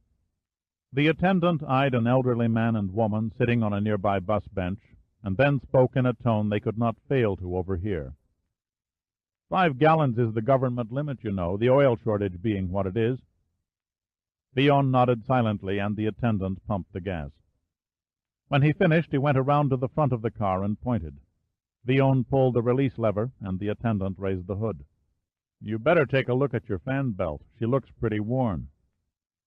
Villon got out of the car and leaned on the fender opposite the attendant. He said in an undertone, "Do you have any idea of the unholy mess your bungling has caused?" Boss Glide stared back across the engine. "What's done is done. The weather closed in at the last minute, and the first missile lost the target. It's that simple." "It's not that simple," Villon snapped back. "Nearly 50 people killed for nothing. If the air safety inspectors discover the true cause of the crash, Parliament will be in an uproar, demanding investigations into every organization, including the Boy Scouts. The news media will cry for blood after they learn 20 of their top political journalists were murdered. And the worst of it is the Free Quebec Society will be suspected by all. No one will trace the blame to the FQS." Glide's voice was cold and final. "Damn!" Villon struck the fender with his fist. "If only Sarva had died. The government would be in confusion, and we could have made our move on Quebec." "Your buddies in the Kremlin would have loved that. I won't be able to count on their support if we have another setback of this magnitude." Glide extended a hand toward the engine as though he was working on it. "Why get cozy with the Reds? Once they get their hooks in you, they never let loose. Not that it concerns you, but a government along communist lines is Quebec's only hope of standing alone." Glide shrugged indifferently and continued to pretend to work on the engine. "What do you want from me?" Villon considered. "No percentage in panic. I think it best if you and your team of specialists, as you call them, continue your cover employment as usual. None of you are French, so it's doubtful you'll come under suspicion. I can't see the percentages in waiting around to get caught. You forget that since I am Minister of Internal Affairs, all security matters pass through my office. Any leads pointing to you will be quietly lost in bureaucratic red tape. I'd still feel safer if we left the country. You underestimate events, Mr. Glide. My government is cracking at the seams. The provinces are snapping at one another's throats. The only question is, when will Canada shatter? I know it's coming. Charles Sarvin knows it, and so do those English stiffnecks who outspeech each other in that old stone relic by the Thames River. Soon, very soon, Canada, as the world knows her, will be no more. Believe me, you will be lost in the chaos." "Lost and out of a job?" "A temporary situation," said Villon, his tone heavy with cynicism. "As long as there are governments, financial corporations, and wealthy individuals who can afford your special bag of dirty tricks, Mr. Glide, your kind will never be forced to sell vacuum cleaners for a living." Glide gave an indolent twist to his head and changed the subject. "How can I get in touch with you in case of a problem?" Villon moved around the front of the car and clutched Glide's upper arm in an iron grip. "2 things you must remember. First, there will be no more problems. And second, under no circumstances are you to attempt contact with me. I cannot run the slightest risk of being tied to the FQS. Glide's eyes closed for a brief instant of surprise and pain. He sucked in a breath and flexed the bicep as Villon increased the pressure. The 2 men stood there, neither giving an inch. Then, very slowly, a taut grin of satisfaction began to stretch Glide's lips, and he glared into Villon's eyes. Villon released his grasp and smiled grimly. "My compliments. Your strength and dimensions very nearly match mine." Glide fought back an urge to massage the stabbing pain in his arm. Lifting weights is as good a way as any to kill time between assignments. One can almost detect a faint resemblance between our facial features, said Villon, climbing behind the wheel of the Mercedes. Except for your repulsive nose, we might be taken for brothers. Stick it in your ear, Villon. The belligerence in Gly's voice was unmistakable. He glanced at the old couple still perched on the bench waiting for a bus, and then at the meter on the gas pump. That'll be 1860. Charge it, Villon snarled, and drove off.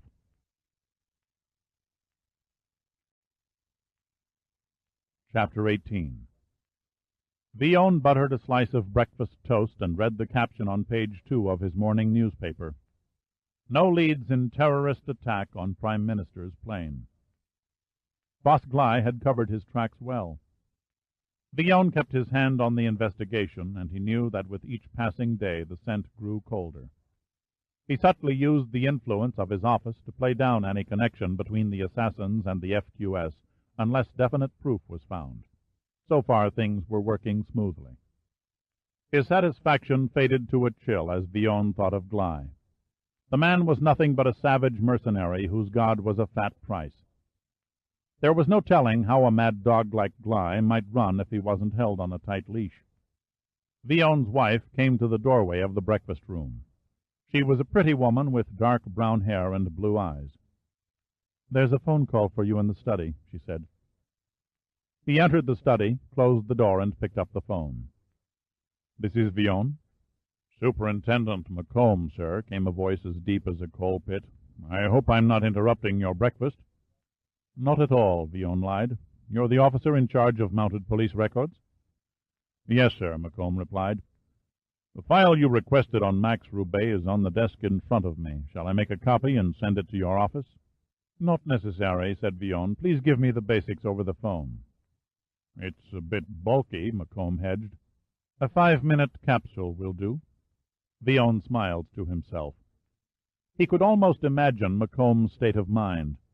No doubt a family man who was irritated as hell at having to leave a warm bed and a warm wife and a Sunday sleep-in to dig through old, dusty records to satisfy the whim of a cabinet minister. "The pages are over 100 years old, so they're written in hand script, but I'll do my best. Let's see now. Roubaix's early life is sketchy. No date of birth.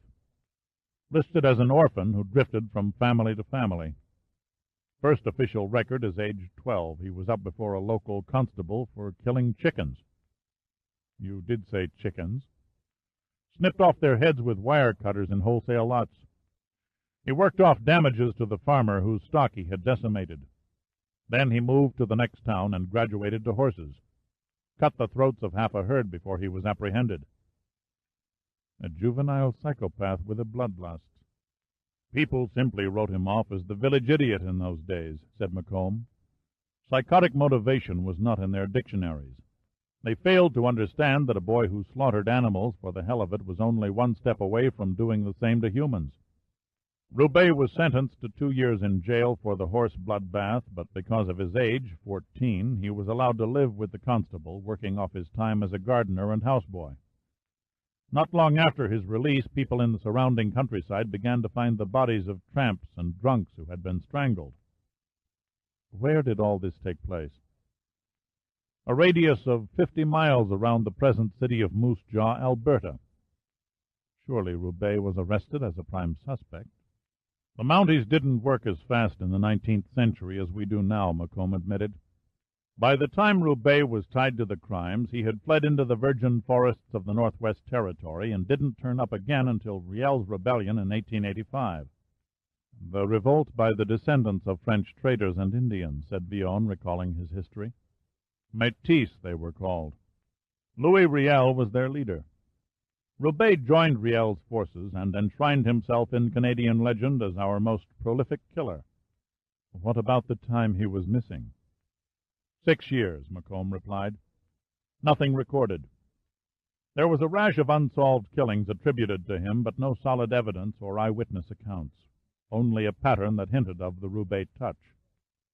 "A pattern?" "Yes, all the victims were done in by injuries inflicted on the throat," said McComb. "Mostly from strangulation. Roubaix had turned away from the messy use of a knife.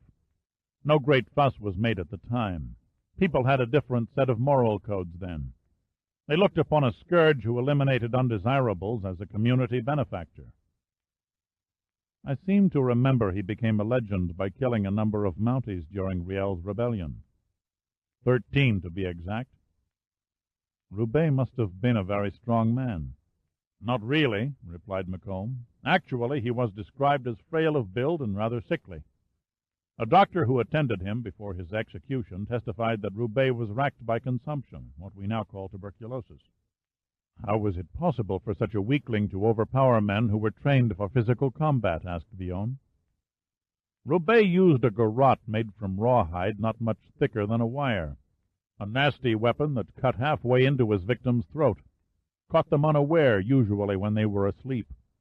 Your reputation is well known in bodybuilding circles, Mr. Villon, but I dare say your own wife could choke you away if she slipped Roubaix's garrote around your neck some night in bed. You talk as if the garrote still exists. It does, said Macomb.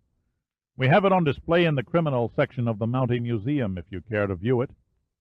Like some other mass killers who cherished a favorite murder weapon, Roubaix lavished loving care on his garrote. The wooden hand grips that attach to the thong are intricately carved in the shape of timber wolves. It's really quite a piece of craftsmanship.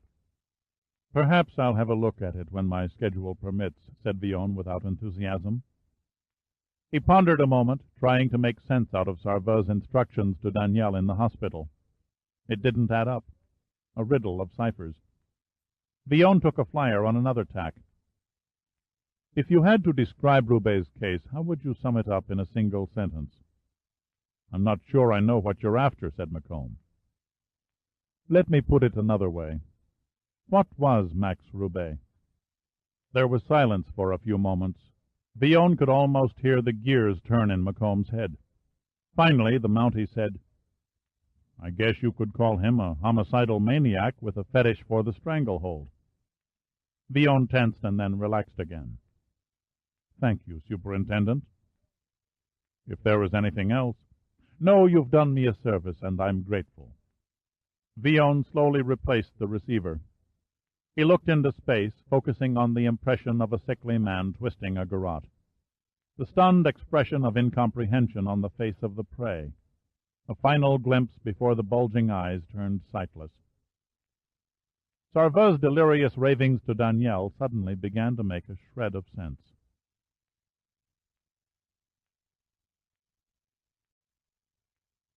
Chapter 19. Sarveau lay in the hospital bed and nodded as Deputy Prime Minister Malcolm Hunt was ushered into his hospital room. He smiled. It was good of you to come, Malcolm. I'm well aware of the hell you're going through with the House of Commons. Out of habit, Hunt held out his hand, but quickly withdrew it on seeing the salve-coated arms of the Prime Minister. Pull up a chair and get comfortable, Sarveau said graciously. Smoke if you care to. The effects of my pipe might lose me the medical vote come next election, Hunt smiled. Thank you, but I'd better pass. Sarveau came straight to the point. I have talked with the Director of Air Safety. He assures me that the tragedy at James Bay was no accident. Hunt's face whitened suddenly. How can he be positive? A piece of engine cowling was found a half-mile beyond the runway, Sarveau explained. Analysis showed fragments embedded in it that matched the type of rocket used by the Army's Argo ground-to-air launcher. An inventory at the Val-Jalbert arsenal discovered 2 were missing, along with several warheads. Good Lord! Hunt's voice trembled. That means all those people on your aircraft were murdered. The evidence points in that direction, Sarveau said placidly. The Free Quebec Society, said Hunt, turning angry. I can think of no one else who could be responsible. I agree, but their guilt may never be proved. Why not? Asked Hunt. The FQS are either out of touch with reality or complete idiots to think they could get away with it. The Mounties will never permit the terrorists behind a crime of such magnitude to escape unpunished. As a radical movement, they are finished. Do not be too optimistic, old friend. My attempt at assassination does not fall into the same category as the bombings, kidnappings, and slayings of the last 40 years. Those were carried out by political amateurs belonging to FQS cells, who were apprehended and convicted. The slaughter at James Bay was conceived and directed by professionals. That much is known by the fact they left no trace of their existence. The best guess by the chief commissioner of the Mounties is that they were hired from outside the country. Hunt's eyes were steady. The FQS terrorists might yet push us into a state of civil war. That must not come to pass, Sarva said quietly. I will not allow it. It was you who threatened the use of troops to keep the separatists in line. Sarva smiled a dry smile. A bluff. You are the first to know. I never intended a military occupation of Quebec. Repression of a hostile people would solve nothing. Hunt reached in his pocket. I believe I'll have that pipe now. Please do. The two men sat silent while the Deputy Prime Minister puffed his briar bowl to life. Finally, he blew a blue cloud toward the ceiling. So what happens now? Asked Hunt. The Canada we know will disintegrate while we stand helpless to prevent it, answered Sarva sadly. A totally independent Quebec was inevitable from the start. Sovereignty association was merely a half-assed measure. Now Alberta wants to go it alone. Ontario and British Columbia are making rumblings about nationhood. You fought a good fight to keep us together, Charles. No one can deny you that. A mistake, said Sarva. Instead of a delaying action, you and I, the party, the nation, should have planned for it. Too late. We are faced with a Canada divided forever. I can't accept your ominous forecast, Hunt said, but the life had gone out of his voice. The gap between your English-speaking provinces and my French Quebec is too great to span with patriotic words, said Sarva, staring Hunt in the eyes. You are of British descent, a graduate of Oxford. You belong to the elite who have always dominated the political and economic structure of this land. You are the establishment. Your children study in classrooms under a photograph of the Queen. French Quebec children, on the other hand, are stared down upon by Charles de Gaulle. And, as you know, they have little opportunity for financial success or a prominent position in society. But we are all Canadians, Hunt protested. No, not all. There is one among us who has sold out to Moscow. Hunt was startled. He jerked the pipe from between his teeth. Who? He asked incredulously. Who are you talking about? The leader of the FQS, answered Sarva. I learned before my trip to James Bay that he has made deals with the Soviet Union that will take effect after Quebec leaves the Confederation. What's worse, he has the ear of Jules Guerrier. Hunt appeared lost. The Premier of Quebec? I can't believe that. Jules is French-Canadian to the core. He has little love for communism and makes no secret of his hate for the FQS. But Jules, like ourselves, has always assumed we were dealing with a terrorist from the gutter. A mistake. The man is no simple, misguided radical. I'm told he holds a high position in our government. Who is he? How did you come by this information? Sarva shook his head. Except to say that it comes from outside the country, I cannot reveal my source, even to you. As to the traitor's name, I can't be certain. The Russians refer to him by various code names. His true identity is a well-kept secret. My God, what if something should happen to Jules? Then the Parti Québécois would crumble, and the FQS could step into the vacuum. What you're suggesting is that Russia will have a toehold in the middle of North America. Yes, Sarva said ominously. Exactly.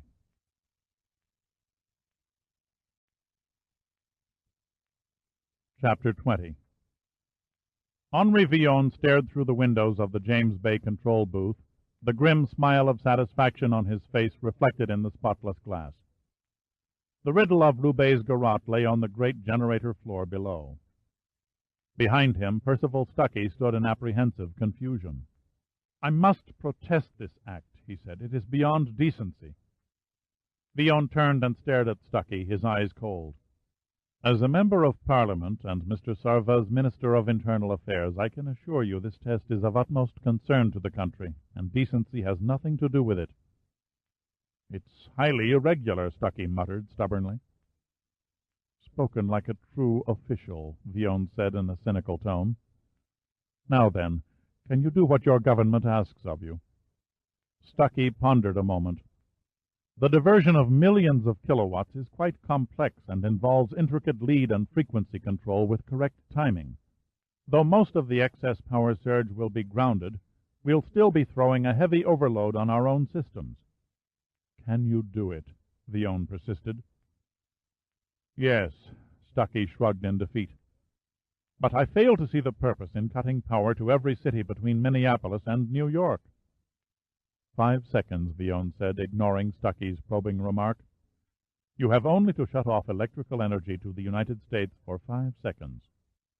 Stuckey gave a final glare of defiance and leaned between the engineers seated at the console and twisted several knobs.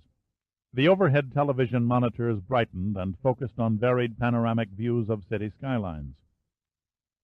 The contrast seems to lighten as you scan from left to right, noted Vion. The darker cities are Boston, New York, and Philadelphia. Stuckey looked at his watch. It's dusk in Chicago, and the sun is still setting in Minneapolis. How will we know if full blackout is achieved with one city under daylight?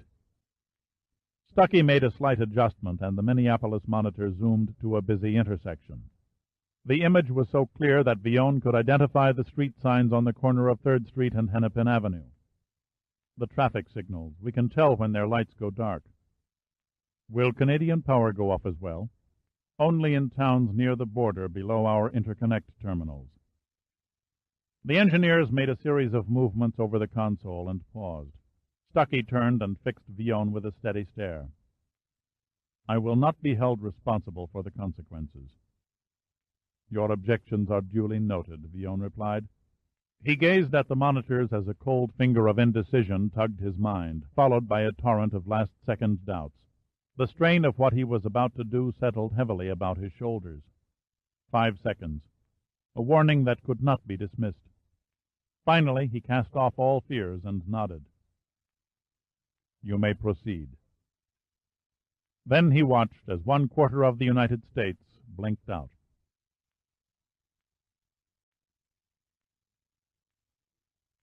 Part 2. The Doodle Bug. Chapter 21. March 1989, Washington, D.C. There was a feeling of helplessness, almost fear in Alan Mercier's mind as he worked late into the night, sifting through a stack of military recommendations relating to national security. He couldn't help wondering if the new president was capable of grasping realities. Declaring national bankruptcy was asking for impeachment, no matter how desperately the nation required the act. Mercier sat back and rubbed his tired eyes. No longer were these simply typewritten proposals and predictions on 8x10 bond paper. Now they became decisions affecting millions of flesh and blood human beings. Suddenly he felt impotent. Matters of vast consequences stretched beyond his view, his comprehension. The world, the government, had grown too complex for a mere handful of men to control adequately. He saw himself being swept along on a tidal wave that was racing toward the rocks. His depression was interrupted by an aide who entered his office and motioned toward the telephone. You have a call, sir, from Dr. Klein. Hello, Ron. I take it you don't have enough hours in the day either. Right you are, Klein came back.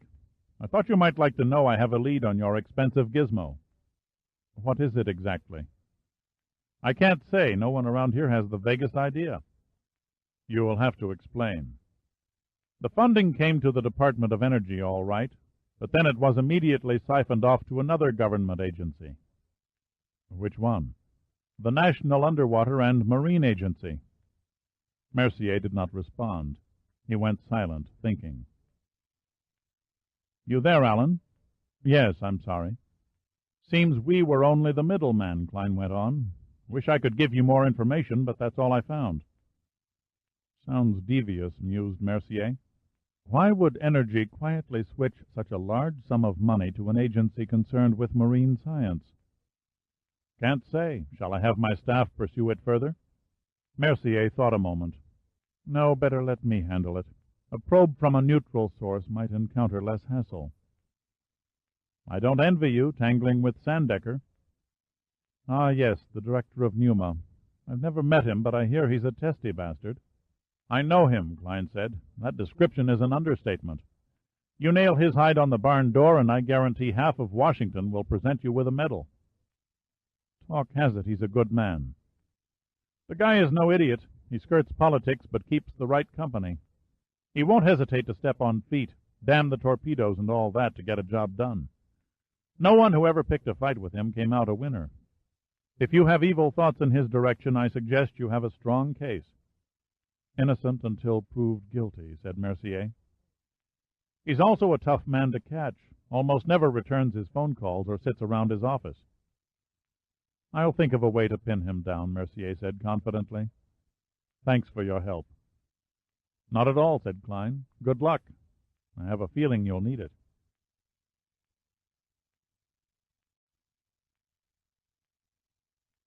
Chapter 22.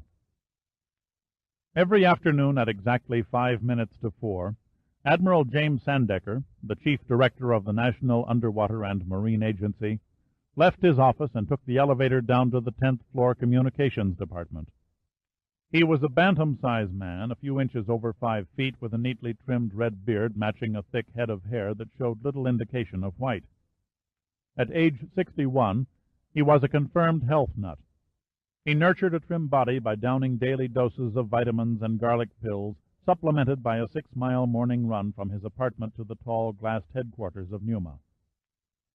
He entered the immense equipment-laden communications room, which covered 15,000 square feet and was manned by a staff of 45 engineers and technicians. 6 satellites, dispersed in hovering orbits above the Earth, interconnected the agency with weather stations, oceanographic research expeditions, and 100 other ongoing marine projects around the world. The communications director looked up at Sandecker's entry. He was quite familiar with the Admiral's routine. Projection Room B, if you please, Admiral. Sandecker acknowledged with a curt nod and stepped into what appeared to be a small movie theater. He sank into a soft chair and patiently waited until an image began to focus on the screen. A tall, lanky man 3,000 miles away stared out of the screen from piercing eyes. His hair was black, and he grinned from a face that looked like a rock that dared ocean surf to crash over it. Dirk Pitt was sitting tilted back in a chair with his feet planted irreverently on an electronic console. He held up a sandwich that displayed a missing bite and made an open gesture. Sorry, Admiral, you caught me in the middle of a snack. You've never stood on formality before, Sandecker grumbled good-naturedly. Why start now? It's colder than a polar bear's rectum inside this floating abortion. We burn off a ton of calories just trying to keep warm. The Doodlebug is not a cruise ship. Pitt set the sandwich aside. Maybe so, but next trip the crew would appreciate a little more thought being given to the heating system. How deep are you? Pitt consulted a dial. 730 feet. Water temperature is 29 degrees, conditions not exactly conducive to a game of water polo. Any problems? None, Pitt answered, his grin still in place. The Doodlebug is performing like a perfect lady. We're running out of time, said Sandecker evenly. I expect a call from the new president at any moment, demanding to know what we're up to. The crew and I will stick around until the fuel is gone, Admiral. I can promise you no more. Any mineral contacts? We've passed over large iron deposits, commercially obtainable uranium, thorium, gold, and manganese. Almost every mineral except our primary target. Does the geology still look promising? Strengthening indications, but nothing that looks like a structural uplift, anticline, or salt dome. I'm hoping for a stratigraphic trap. It's got the greatest potential. The Doodlebug can't produce a paying sandbar, Admiral. Only find one. Not to change the subject, but keep a sharp eye in your rearview mirror. I can't bail you out if you're caught trespassing on the wrong side of the street. I've been meaning to ask you, what's to stop an audience from triangulating my video transmissions? 1 shot in 40. Sir? Numa Satellite Communications Network has a direct link with 40 other stations. They all receive and instantaneously relay your transmissions. The lag is less than a millisecond. To anyone tuned into this sending frequency, your voice and image come from 40 different locations around the globe. There is no way they can single out the original. I think I can live with those odds. I'll leave you to your sandwich." If Pitt felt pessimistic, he didn't show it. He put on a confident face and threw a lazy wave. "Hang loose, Admiral. The law of averages is bound to catch up." Sandecker watched as Pitt's figure faded from the screen. Then he rose from his chair and left the projection room. He walked up 2 flights of stairs to the computer section and passed through security. In a glass-enclosed room set away from the rest of the humming machines, a man in a white lab coat studied a stack of computer printout sheets. He peered over the rims of his glasses as the Admiral approached. "Good afternoon, Doc," greeted Sandecker. Dr. Ramon King indolently replied by holding up a pencil. He had a light-skinned, narrow, gloomy face with jutting jaw and barbed-wire eyebrows, the kind of face that mirrors nothing and rarely displays a change of expression. Doc King could afford a sour countenance. He was the creative genius behind the development of the doodlebug. "Everything functioning smoothly?" asked Sandecker, trying to make conversation. "The probe is functioning perfectly," answered King, "just as it did yesterday, the day before that, and the previous 2 weeks. If our baby develops teething problems, you'll be the first to be notified." "I'd prefer good news to no news." King laid aside the printout sheets and faced Sandecker. "You're not only demanding the moon, but the stars as well. Why continue this risky expedition?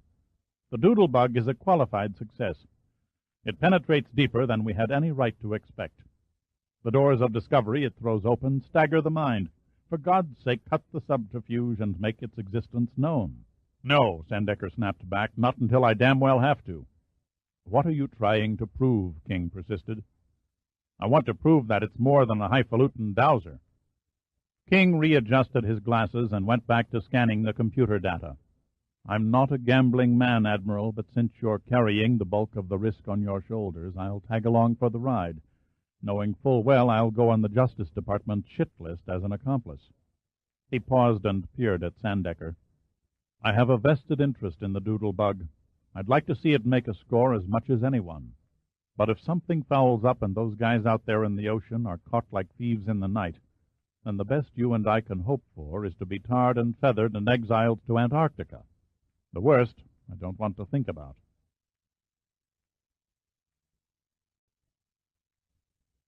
Chapter 23. The Washington athletic community looked askance at Sandecker's running habits.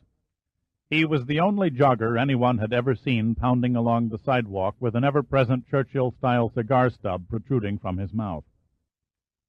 He was puffing along toward the Numa building under an early morning overcast sky when a rotund man in a rumpled suit, sitting on a bus bench, looked up over a newspaper. "Admiral Sandecker, may I have a word with you?" Sandecker turned out of curiosity, but not recognizing the President's security advisor, he kept his stride. "Call me for an appointment," he panted indifferently. "I don't like to break my pace." "Please, Admiral, I'm Alan Mercier." Sandecker stopped, his eyes narrowing. "Mercier?" Mercier folded the newspaper and stood. "My apologies for interrupting your morning exercise, but I understand you're a hard man to trap for conversation. Your office supersedes mine. You could have simply ordered me to come to the White House." "I'm not fanatical on official protocol," Mercier replied. "An informal meeting such as this has its advantages." "Like catching your quarry off his home ground," said Sandecker, cannily sizing up Mercier. "A sneaky tactic. I use it myself on occasion." "According to rumors, you're a master of sneaky tactics." Sandecker's expression went blank for an instant. Then he burst into a laugh, pulled a lighter from a pocket of his sweatsuit, and lit the cigar stub. "I know when I'm licked. You didn't ambush me for my wallet, Mr. Mercier. What's on your mind?" "Very well. Suppose you tell me about the doodlebug." "Doodlebug?" The Admiral gave a faint tilt to his head, a movement equivalent to stunned surprise in any other man. "A fascinating instrument. I assume you're familiar with its purpose." "Why don't you tell me?" Sandecker shrugged. "I guess you could say it's a kind of water dowser." "Water dowsers don't cost 680 million taxpayer dollars. What exactly do you want to know? Does such an exotic instrument exist?" "The Doodlebug project is a reality, and a damned successful one, I might add." "Are you prepared to explain its operation and account for the money spent on its development?" When? At the earliest opportunity. Give me 2 weeks, and I'll lay the doodle-bug in your lap neatly wrapped and packaged. Mercier was not to be taken in. 2 days. I know what you're thinking, said Sandecker earnestly, but I promise you there is no fear of scandal. Far from it. Trust me, for at least a week. I simply can't put it together in less. I'm beginning to feel like an accomplice in a con game. Please, 1 week. Mercier looked into Sandecker's eyes. My God, he thought, the man is actually begging. It was hardly what he expected. He motioned to his driver, who was parked a short distance away, and nodded. Okay, Admiral, you've got your week. You drive a tough bargain, said Sandecker with a sly grin. Without another word, the Admiral turned and resumed his morning jog to Numa headquarters. Mercier watched the little man grow even smaller in the distance. He seemed not to notice his driver standing patiently beside the car, holding the door open. Mercier stood rooted, a maddening certainty growing within him that he'd been had.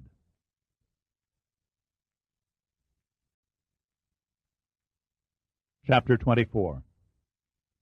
It had been an exhausting day for Sandecker.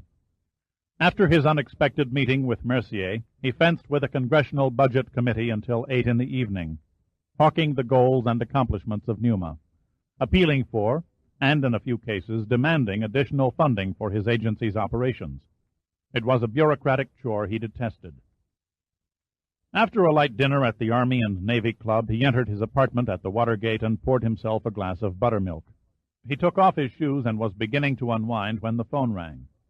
He would have ignored it if he hadn't turned to see which line held the incoming call.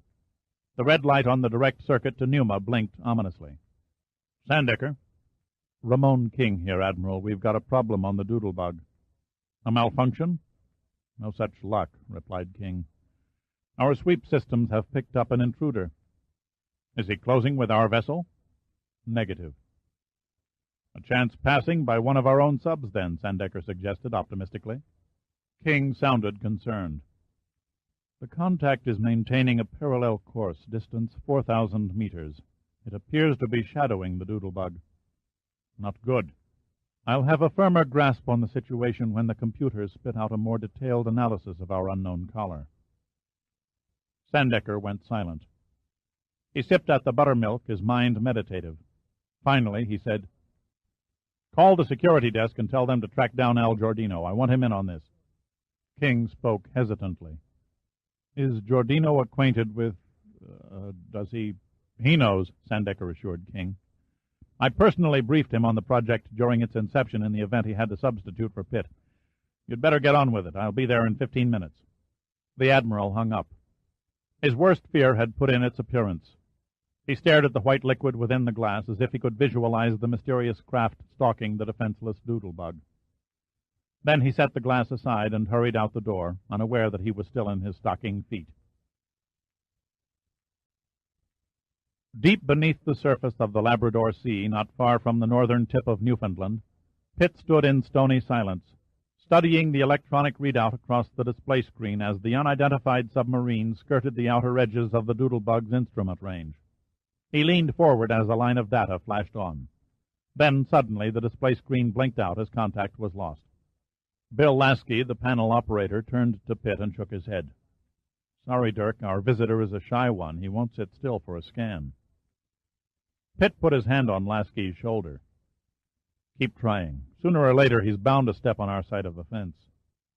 He moved across the control room through the maze of complex electronic gear, his feet silent on the rubber deck covering. Dropping down a ladder to a lower deck, he entered a small room not much bigger than a pair of adjoining phone booths. Pitt sat on the edge of a folding bunk, spread a blueprint on a small writing desk, and studied the guts of the doodle-bug. A diving deformity was the less than endearing term that ran through his mind when he first laid eyes on the world's most sophisticated research vessel. It looked like nothing previously built to prowl beneath the seas. The doodle-bug's compact form lay somewhere south of ludicrous. The best descriptions anybody had come up with were the inner half of an aircraft wing standing on end, and the conning tower of a submarine that has lost its hull. In short, it was a slab of metal that traveled in a vertical position. There was a reason for the unorthodox lines of the Doodlebug. The concept was a considerable leap in submersible technology. In the past, all mechanical and electronic systems had been built to conform within the space limitations of a standard cigar-shaped hull. The Doodlebug's aluminum shell, on the other hand, had been built around its instrument package. There were few creature comforts for the three-man crew. Humans were essential only for emergency operation or repairs. The craft was automatically operated and piloted by the Computer Brain Center at NUMA headquarters in Washington, almost 3,000 miles away. How about a little medicine to clear the cobwebs? Pitt lifted his head and looked into the mournful bloodhound eyes of Sam Quayle, the electronics wizard of the expedition. Quayle held up a pair of plastic cups and a half-pint of brandy, whose remaining contents hardly coated the floor of the bottle. "For shame," said Pitt, unable to suppress a grin. "You know NUMA regulations forbid alcohol on board research vessels." "Don't look at me," Quayle replied with mock innocence. "I found this work of the devil, or what's left of it, in my bunk. Must have been forgotten by an itinerant construction worker." "That's odd," said Pitt. Quayle looked at him questioningly. "How so?" "The coincidence." Pitt reached under his pillow and pulled out a fifth of Bell's Scotch and held it up. The interior was half full. "An itinerant construction worker left one in my bunk, too." Quayle smiled and handed the cups to Pitt. "If it's all the same to you, I'll save mine for snakebite." Pitt poured and handed a cup to Quayle. Then he sat back in the bunk and spoke slowly. "What do you make of it, Sam?" "Our evasive caller?" "The same," answered Pitt. "What's stopping him from dropping in and giving us the once-over? Why the cat-and-mouse game?" Quayle took a healthy belt of the Scotch and shrugged. "The Doodlebug's configuration probably won't compute on the sub's detection system. The skipper is no doubt contacting his command headquarters for a rundown on underwater craft in his patrol area before he pulls us over to the curb and cites us for trespassing." Quayle finished his drink and gazed longingly at the bottle. "Mind if I have seconds?" "Help yourself." Quayle poured himself a generous shot. "I'd feel much safer if we could pin a name tag on those guys. They won't come within range of our scan. What beats me is how they can walk such a fine line. They seem to dip in and out as if they were taunting us." "No miracle," said Quayle, making a face as the Scotch seared his throat. "Their transducers are measuring our probes. They know within a few meters of where our signals die out." Pitt sat up, his eyes narrowed. "Suppose, just suppose—" He didn't finish. He left his quarters at a half-run, clawing his way up the ladder to the control room. Quayle took another swallow and followed. Only he didn't run. "Any change?" Pitt asked. Lasky shook his head. "The uninvited are still playing cagey. Gradually fade the probes. Maybe we can draw them closer. When they step into our yard, hit them with every sensing device we've got." "You expect to sucker a nuclear sub, manned by a first-rate professional crew with a kindergarten trick like that?" Quayle asked incredulously. "Why not?" Pitt grinned fiendishly. "I'll bet my snake medicine against yours they'll fall for it." Quayle looked like a salesman who had just sold a waterfront lot in the Gobi Desert. "You're on." For the next hour it was business as usual. The men went about their chores of monitoring the instruments and checking the equipment. At last Pitt looked at his watch and gestured in Lasky's direction. "Systems, stand by," he directed. "Ready systems," Lasky acknowledged. "Okay, nail the bastard." The data unit in front of them burst into life, and the remote display swept across the screen. "Contact 3,480 meters. Course bearing 108. Speed 10 knots. "He bit the hook." Quayle couldn't keep the excitement out of his voice. "We've got him." "Overall length 76 meters. Beam approximate 10.7 meters. Probable submerged displacement 3,650 tons. Power 1 water-cooled nuclear reactor. Design hunter-killer. Class Amberjack. Flag USA. "It's one of ours," Lasky said with obvious relief. "At least we're among friends," Quayle muttered. Pitt's eyes were intent. "We're not out of the woods yet." "Our Snoopy friend has altered his course to 076. Speed increasing," Lasky read aloud from the screen. "He's moving away from us now." If I didn't know better, Quayle said thoughtfully, I'd say he was setting for an attack. Pitt looked at him. Explain. Several years ago, I was a member of a design team that developed underwater weapons systems for the Navy. I came to learn that a hunter-killer sub will come to flank speed and break away from the target prior to a torpedo launch. Kind of like firing your six-shooter over a shoulder at the villain while riding out of town at full gallop. A fair parallel, Quayle allowed. The modern torpedo is crammed with ultrasonic heat and magnetic sensors. Once fired, it goes after a target with ungodly tenacity. If it misses on the first pass, it circles around and keeps trying until it makes contact. That's why the mother sub, figuring the target has weapons of the same capability, gets off the mark early and takes evasive action. A concerned look came over Pitt's face. How far to the bottom? 230 meters, Lasky answered. The metric system had never quite caught on with Pitt. Out of habit, he converted the reading to about 750 feet. And the contour? Looks rough. Rock outcropping, some 15 meters high. Pitt walked over to a small plotting table and studied a chart of the seafloor. Then he said, "Switch us on override and take us down." Lasky looked at him questioningly. "Pneuma Control won't take kindly to us cutting off their reins. We're here. Washington is 3,000 miles away. I think it best if we command the vessel until we know what we're facing." Confusion showed in Quayle's face. "You don't seriously think we're going to be attacked? As long as there's a 1% probability, I'm not about to ignore it." Pitt nodded at Lasky. "Take us down. Let's hope we can get lost in the seafloor geology. I'll need sonar to avoid striking an outcropping." "Keep it locked on the sub," Pitt ordered. "Use the lights and TV monitors. We'll eyeball it." "This is insane," said Quayle. "If we were hugging the coast of Siberia, do you think the Russians would hesitate to boot us where it hurts?" "Holy Mother of Christ," Lasky gasped. Pitt and Quayle froze, their eyes suddenly taking on the fear of the hunted as they stared at the green letters glowing on the display screen. "Emergency. Critical. New contact, bearing 193. Speed, 70 knots. Status, collision imminent. Time to contact, 1 minute, 11 seconds. "They've gone and done it," Lasky whispered with the look of a man who had seen his tomb. "They've fired a torpedo at us."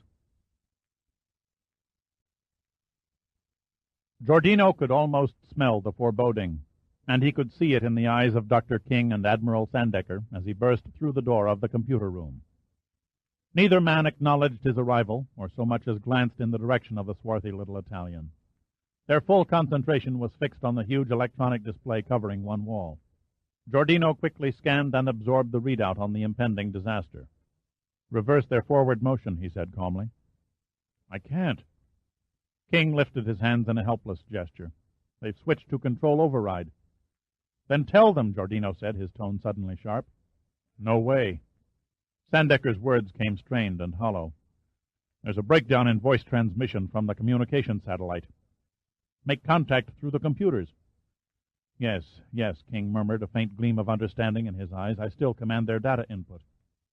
Giordino watched the screen, counting the remaining seconds of the torpedo's run as King spoke into a voice response unit that relayed the message to the Doodlebug.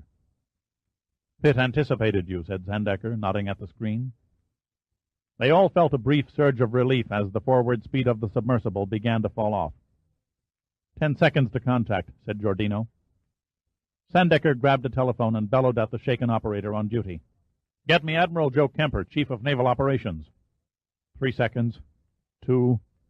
1. The room fell into hushed silence. All were afraid to speak, to be the first to utter the words that might become the epitaph of the submersible and its crew. The screen remained dark. Then the readout came on. "A miss," King sighed heavily. "The torpedo passed astern with 90 meters to spare." "The magnetic sensors can't get a firm lock-in on the bug's aluminum hull," commented Sandecker. Giordino had to grin at Pitt's reply. "Round 1, a hit on points. Any bright ideas for round 2? "The torpedo's circling for another try," said King. "What's its trajectory?" "Appears to be running a flat path." "Have them turn the Doodlebug on her side, angling to a horizontal plane, keeping the keel toward the torpedo. That will reduce the strike area." Sandecker got through to one of Kemper's aides, a lieutenant commander, who told him the chief of naval operations was asleep and couldn't be disturbed. The aide might as well have thrown a pie at a freight train. "You listen to me, Sonny," Sandecker said in the intimidating tone he was famous for. "I happen to be Admiral James Sandecker of Numa, and this is an emergency. I strongly suggest you put Joe on the phone, or your next tour of duty will be at a weather station on Mount Everest. Now move it." In a few moments, Admiral Kemper's yawning voice slurred over the phone. "Jim, what in hell is the problem? One of your subs has just attacked one of my research vessels. That's the problem." Kemper reacted as if he'd been shot. "Where?" 10 miles off the Button Islands in the Labrador Sea." "That's in Canadian waters." "I've no time for explanations," said Sandecker. "You've got to order your sub to self-destruct their torpedo before we have a senseless tragedy on our hands." "Stay on the line," said Kemper. "I'll be right back to you." 5 seconds, Giordino called out. "The circle has narrowed," King noted. 3 seconds. 2. 1. The next interval seemed to drag by as if in molasses while they waited. Then King announced, "Another miss, only 10 meters above this time." "How close are they to the sea floor?" Giordino asked. 35 meters and closing. Pitt must be trying to hide behind a formation of rock outcroppings. It looks hopeless. If the torpedo doesn't get them on the next pass, there's an odds-on chance it'll tear a hole in the hull. Sandecker stiffened as Kemper returned on the line. "I've talked with the Chief of Arctic Defense. He's putting through a priority signal to the sub's commander. I only hope he's in time." "You're not alone." "Sorry about the mix-up, Jim. The U.S. Navy doesn't usually shoot first and ask questions afterward. But its open season on unidentified undersea craft caught that close to the North American shoreline. What was your vessel doing there anyway?" "The Navy isn't the only one who conducts classified missions," said Sandecker. "I'm grateful for your assist." He rang off and gazed up at the screen. The torpedo was barreling through the depths with murder on its electronic mind. Its detonator head was 15 seconds away from the Doodlebug. "Get down," King pleaded aloud. 12 meters to the bottom. Lord, they're not going to make it." Giordino's mind raced in search of options, but none were left. There was no escaping the inevitable this time. Unless the torpedo destructed in the next few moments, the Doodlebug and the 3 men inside her would lay in the sea forever. His mouth felt dry as a sandpit. He did not count down the seconds this time. In times of stress, men perceive strange things that are out of place with unusual clarity. Giordino idly wondered why he hadn't noticed before that Sandecker wasn't wearing any shoes. "It's going to strike this time," King said. It was a simple statement of fact, no more. His face was drained of all emotion, the skin pale as he raised his hands over his eyes and shut out all sight of the screen. No sound came over the computers as the torpedo bore in on the Doodlebug. No explosion or shriek of metal bursting into twisted scrap came through the impassive computers. They were immune to the choked-off cries of men dying in the black and icy depths. One by one, the soulless machines shut down. Their lights blinked out and their terminals went cold. They stood silent. To them, the Doodlebug no longer existed.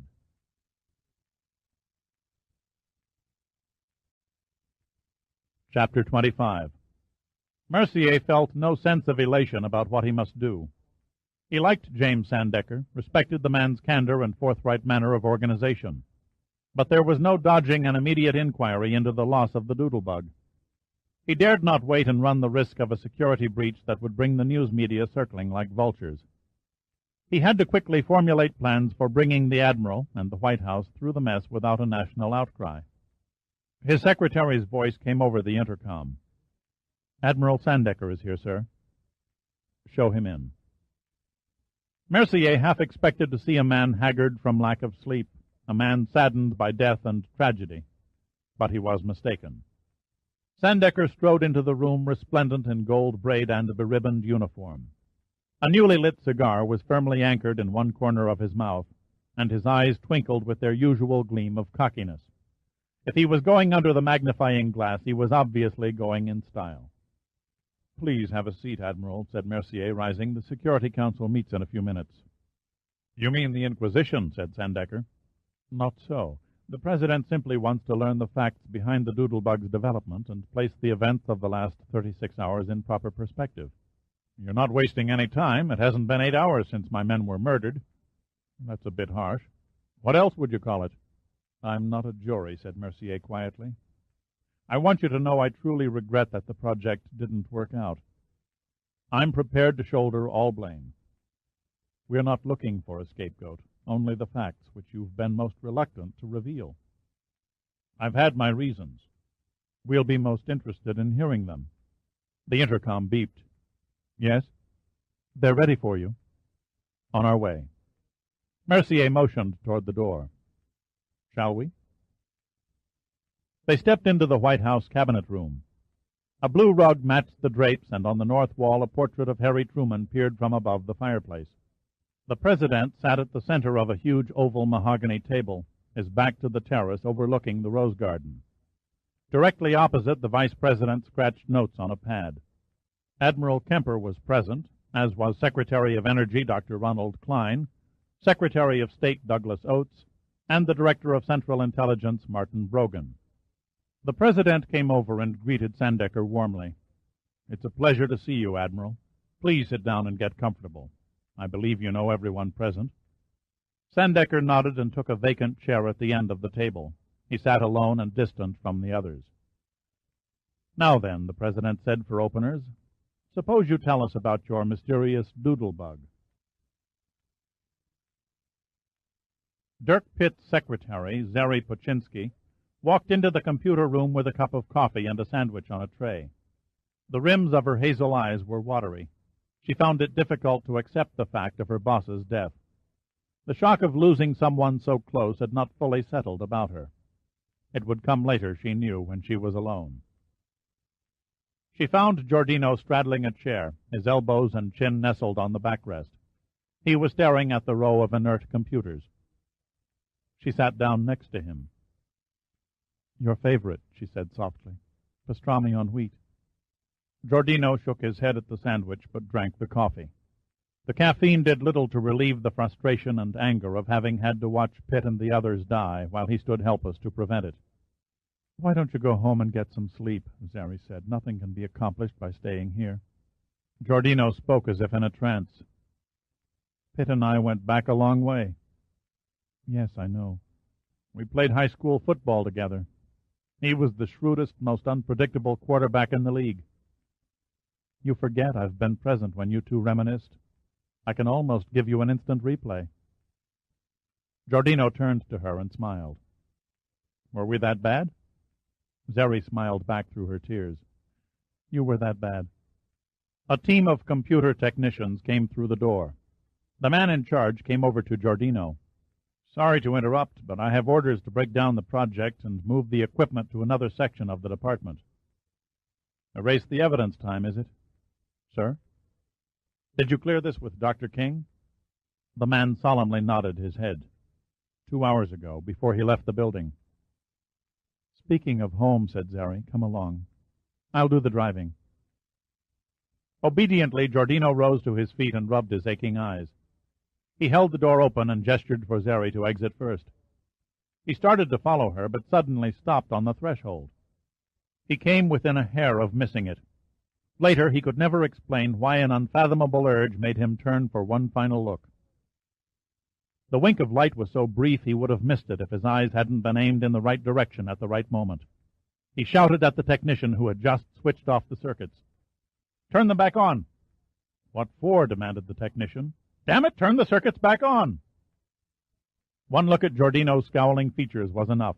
There was no argument this time. The technician did as he was told. Suddenly the room lost all dimension. Everyone recoiled as though witnessing the birth of some grotesque apparition. Everyone except Giordino. He stood immobile, his lips spreading in a surprised, joyous smile. One by one the computers returned to life. Let me get this straight, said the President, his face clouded with doubt. You say this doodlebug of yours can see through 10 miles of solid rock? And identify 51 different minerals and metal traces within it, Sandecker replied without blinking an eye. Yes, Mr. President, I said exactly that. I didn't think it was possible, said CIA Director Brogan. Electromagnetic devices have had limited success measuring the electrical resistivity of underground minerals, but certainly nothing of this magnitude. How is it a project of such importance was researched and developed without presidential or congressional knowledge? Asked the vice president. The former president knew, Sandecker explained. He had a fancy for supporting futuristic concepts. As I'm sure you're aware of by now, he secretly funded an undercover think tank called Metasection. It was Metasection scientists who designed the doodlebug. Wrapped in security, the plans were given to Numa. The president arranged the bankroll, and we built it. And it actually works? The president pressed. Proof positive, Sandecker answered. Our initial test runs have pinpointed commercially obtainable deposits of gold, manganese, chromium, aluminum, and at least 10 other elements, including uranium. The men around the table had a varied display of expressions. The president looked at Sandecker strangely. Admiral Kemper's face was impassive. The rest stared in open disbelief. Are you suggesting you can determine the extent of the deposit as well as an appraisal of its worth? Douglas Oates asked dubiously.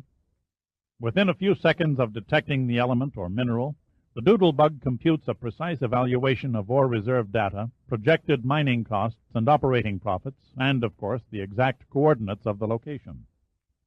If Sandecker's audience had appeared skeptical before, they looked downright incredulous now. Energy Secretary Klein asked the question that was on everyone's mind. How does the thing work? The same basic principle as radar or marine depth sounders, except that the doodlebug transmits a sharply focused, concentrated pulse of energy straight down into the earth. This high-energy beam, similar in theory to a radio station that broadcasts different sound tones over the air, throws out various signal frequencies that are reflected by the geological formations it encounters. My engineers refer to it as a sweep modulation. You can compare it to shouting across a canyon. When your voice hits a rock wall, you get a distinct echo.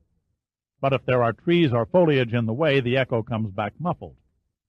I still don't understand how it can identify specific minerals, said a confused Klein.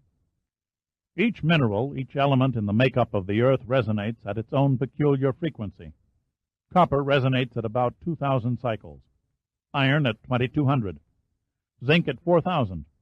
Mud, rock, and sand shale each have an individual signature that determines the quality of the signal that strikes and reflects off its surface. On a computer display, the readout looks like a vivid cross-section of the Earth because the various formations are color-coded.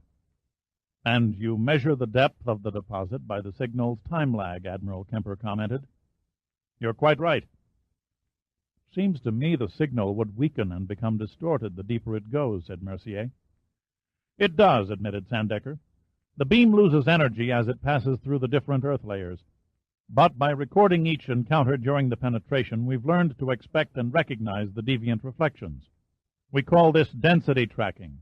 The computers analyze the effect and transmit the corrected data in digital form. The president shifted restlessly in his chair. It all sounds unreal. It's real, all right, said Sandecker.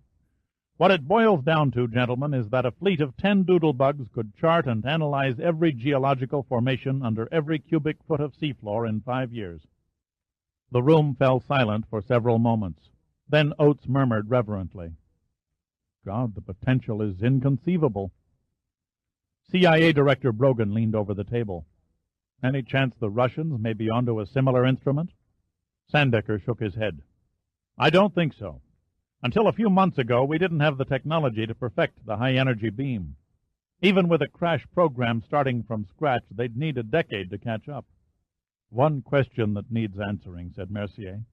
Why the Labrador Sea? Why didn't you test the doodlebug on our own continental shelf? I thought it best to conduct the trials in an isolated area far from normal shipping traffic. But why so close to the Canadian shore? The doodlebug stumbled on indications of oil. Oil? Yes, the trail appeared to lead toward the Hudson Strait north of Newfoundland.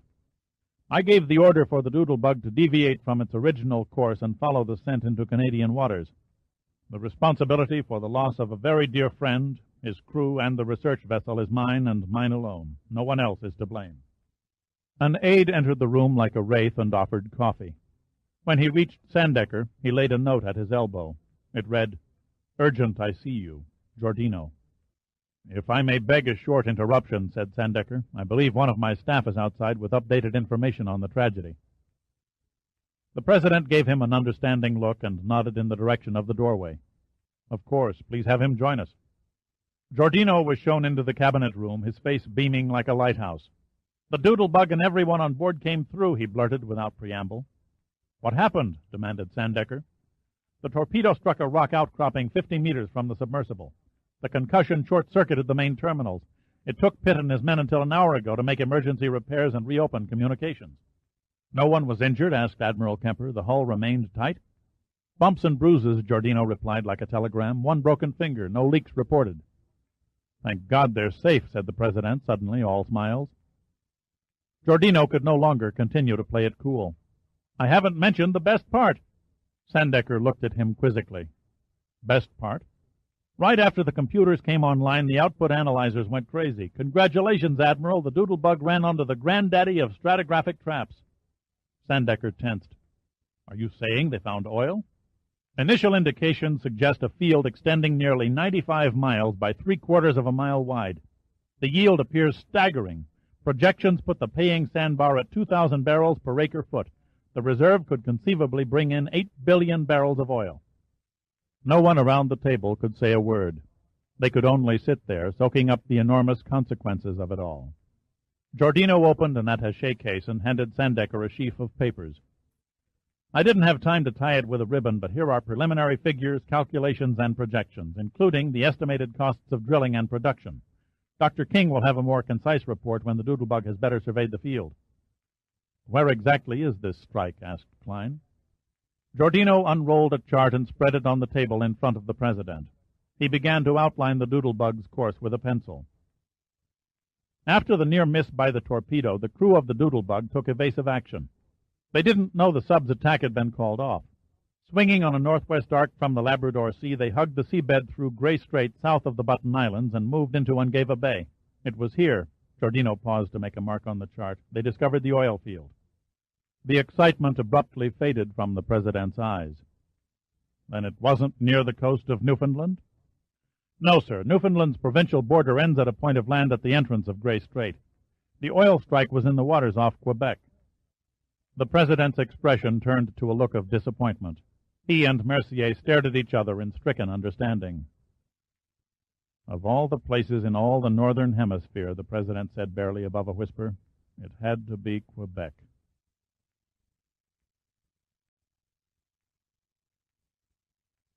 Part 3. The North American Treaty. Chapter 26. April 1989. Washington, D.C. Pitt slipped Heidi's notes on the North American Treaty into a briefcase and nodded as the airline stewardess checked to see if his seatbelt was clasped and his backrest was in an upright position. He massaged his temples, trying vainly to relieve a headache that had persisted since he changed planes at St. John's, Newfoundland. Now that the Doodlebug's hectic sea trials were over, the little research vessel had been hoisted aboard its mother ship and transported to Boston for repairs and modifications. Bill Lasky and Sam Quayle left immediately for a week's vacation with their families. Pitt envied them. He was not afforded the luxury of a rest. Sandecker ordered him back to Numa headquarters for a first-hand report on the expedition. The plane's tires thumped onto the runway at Washington's National Airport a few minutes before 7. Pitt remained in his seat while the other passengers crowded prematurely into the aisles. One of the last to debark, he took his time, rightly figuring that no matter how slowly he wandered to the baggage claim, he always arrived before his luggage. He found his car, a red 1966 AC Ford Cobra, in the VIP section of the parking lot where it had been left by his secretary earlier in the afternoon. A note was tucked in the steering wheel. Dear Boss, welcome home. Sorry I couldn't hang around to greet you, but I have a date. Get a good night's sleep. I told the Admiral your plane wouldn't arrive till tomorrow night. Have a day off on me. Zeri. P.S. Almost forgot what it's like to drive a big old brute. Fun, but oh, what awful gas mileage. Pitt smiled and engaged the starter, listening with pleasure as the 427 cubic inch engine kicked into life with an obscene roar. While waiting for the temperature gauge to creep into the warm, he reread the note. Zeri Paczynski was the lively type, her pretty face seldom without a contagious smile, hazel eyes mischievous and warm. She was 30, never married, a mystery to Pitt, full-bodied, with long fawn-colored hair that fell below her shoulders. He'd thought more than once of having an affair with her. The invitation had been demurely signaled often enough. But with regret he adhered to a law burned in the concrete of an office building somewhere, and learned the hard way during his younger, less disciplined days that grief always comes to the man who plays games with his staff. He shook off an erotic image of her inviting him between the sheets and crammed the Cobra into gear. The aging two-seater convertible leaped out of the parking lot and squeaked rubber as it swung onto the highway leading from the airport. He turned from the capital city and headed south, remaining on the Virginia side of the Potomac River. The Cobra's engine loafed along without effort as Pitt passed a stream of many cars that made up the tail end of the evening traffic rush. At a small town called Hague, he turned off the highway and took a narrow road until he reached Coles Point. When the river came into sight, he began studying names on the rural mailboxes beside the road's shoulder. His headlights picked out an elderly woman walking a large Irish setter. He stopped and leaned toward the passenger window. "I beg your pardon, can you direct me to the Essex place?" She gave Pitt a wary look and pointed behind the car. "You missed the Essex gate about a half-mile back, the one with the iron lions." "Yes, I recall seeing it." Before Pitt could begin a U-turn, the woman bent down to the open window. "Won't find him home. Mr. Essex left 4, maybe 5 weeks ago." "Do you know when he'll return?" Pitt asked. "Who's to say?" she shrugged. "He often closes down his house and goes to Palm Springs this time of year. Lets my son tend his oyster ponds. Mr. Essex just comes and goes. Easy for him, being alone and all. Only way to tell he's gone to the desert is when his mailbox overflows." Of all people to ask directions, Pitt thought, he had to pick the neighborhood busybody. "Thank you," he said. "You've been most helpful." The woman's lined face suddenly became a mask of friendliness, and her voice turned to molasses. "If you have a message for him, you can give it to me. I'll see that he gets it. I pick up all his mail and newspapers anyway." Pitt looked at her. "He didn't stop his newspaper?" She shook her head. "The man is as absent-minded as they come. When my boy was working the ponds the other day, he said he saw steam coming from the Essex house heating vents. Imagine going away and leaving the heat in the house on. Pure waste, considering the energy shortage." "You said Mr. Essex lives alone?" "Lost his wife 10 years ago," answered Busybody. "His 3 children are scattered all over, hardly ever write the poor man." Pitt thanked her again and rolled up the window before the woman could prattle on. He didn't have to look in the rearview mirror to know she had kept her eye on the car as he turned into the Essex Drive. He rolled through the trees, parked the Cobra in front of the house, and switched off the ignition, but left the headlights on. He sat there a few moments, listening to the engine crackle from its heat, hearing a siren on the other side of the river in Maryland. It was a beautiful night, clear and brisk. Lights sparkled on the river like Christmas ornaments. The house stood dark and silent. Pitt climbed out of the sports car and walked around the garage. He lifted the main door on its well-oiled hinges and peered at the 2 cars facing frontward, the bright work on their grills and bumpers gleaming under the Cobra's lights. One was a compact, a tiny gas-saving front-engined Ford. The other was an older Cadillac Brougham, one of the last of the big cars. They were both covered with a light layer of dust. The interior of the Cadillac was immaculate, and the odometer only showed 6,400 miles. Both cars looked showroom new. Even the underside of the fenders had been kept free of road grime. Pitt had begun to penetrate Essex's world. Judging from the loving care the former ambassador lavished on his automobiles, he was a meticulous and orderly man. He eased the garage door back down and turned to face the house. The woman's son had been right. Wisps of whitish vapor drifted out of the vents on the roof and faded into the blackened sky. He stepped onto the front porch, found the chime button, and pushed it. There was no reply, no movement on the other side of the picture windows, whose drapes were tied open. Purely because it seemed the thing to do, he tried the door. It opened.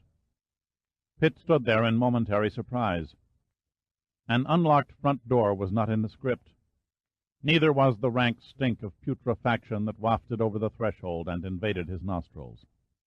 He stepped inside, leaving the door open behind him. Then he groped for the light switch and flicked it on. The foyer was empty, as was the adjoining dining room. He moved swiftly through the house, beginning with the upstairs bedrooms. The terrible odor seemed everywhere.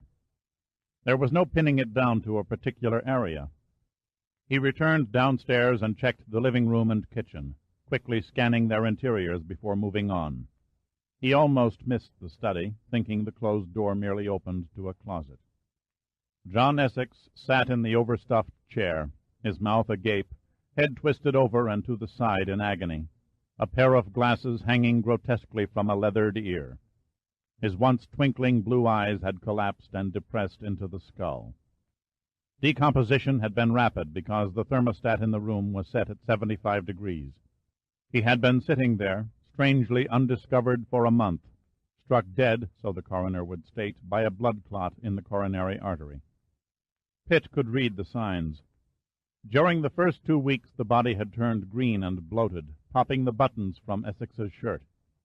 Then, after the internal fluids had expelled and evaporated, the corpse began to shrivel and dry out, the skin stiffening to the consistency of tanned hide. Sweat began to seep from Pitt's forehead.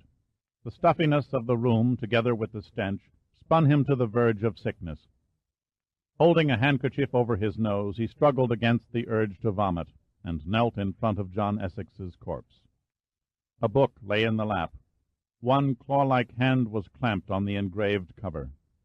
The cold finger of dread etched a path down Pitt's neck. He had seen death close up before, and his reaction was always the same, a feeling of repugnance that slowly gave way to a frightening realization that he too would someday look like the rotting thing in the chair. Hesitantly, as though he half expected Essex to awake, he pried the book loose. Then he switched on a desk lamp and flipped through the pages. It looked to be some sort of diary or personal journal. He turned to the front heading. The words seemed to rise up from the yellowed paper.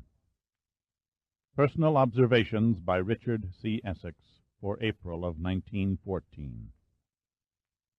Pitt sat down behind the desk and began reading.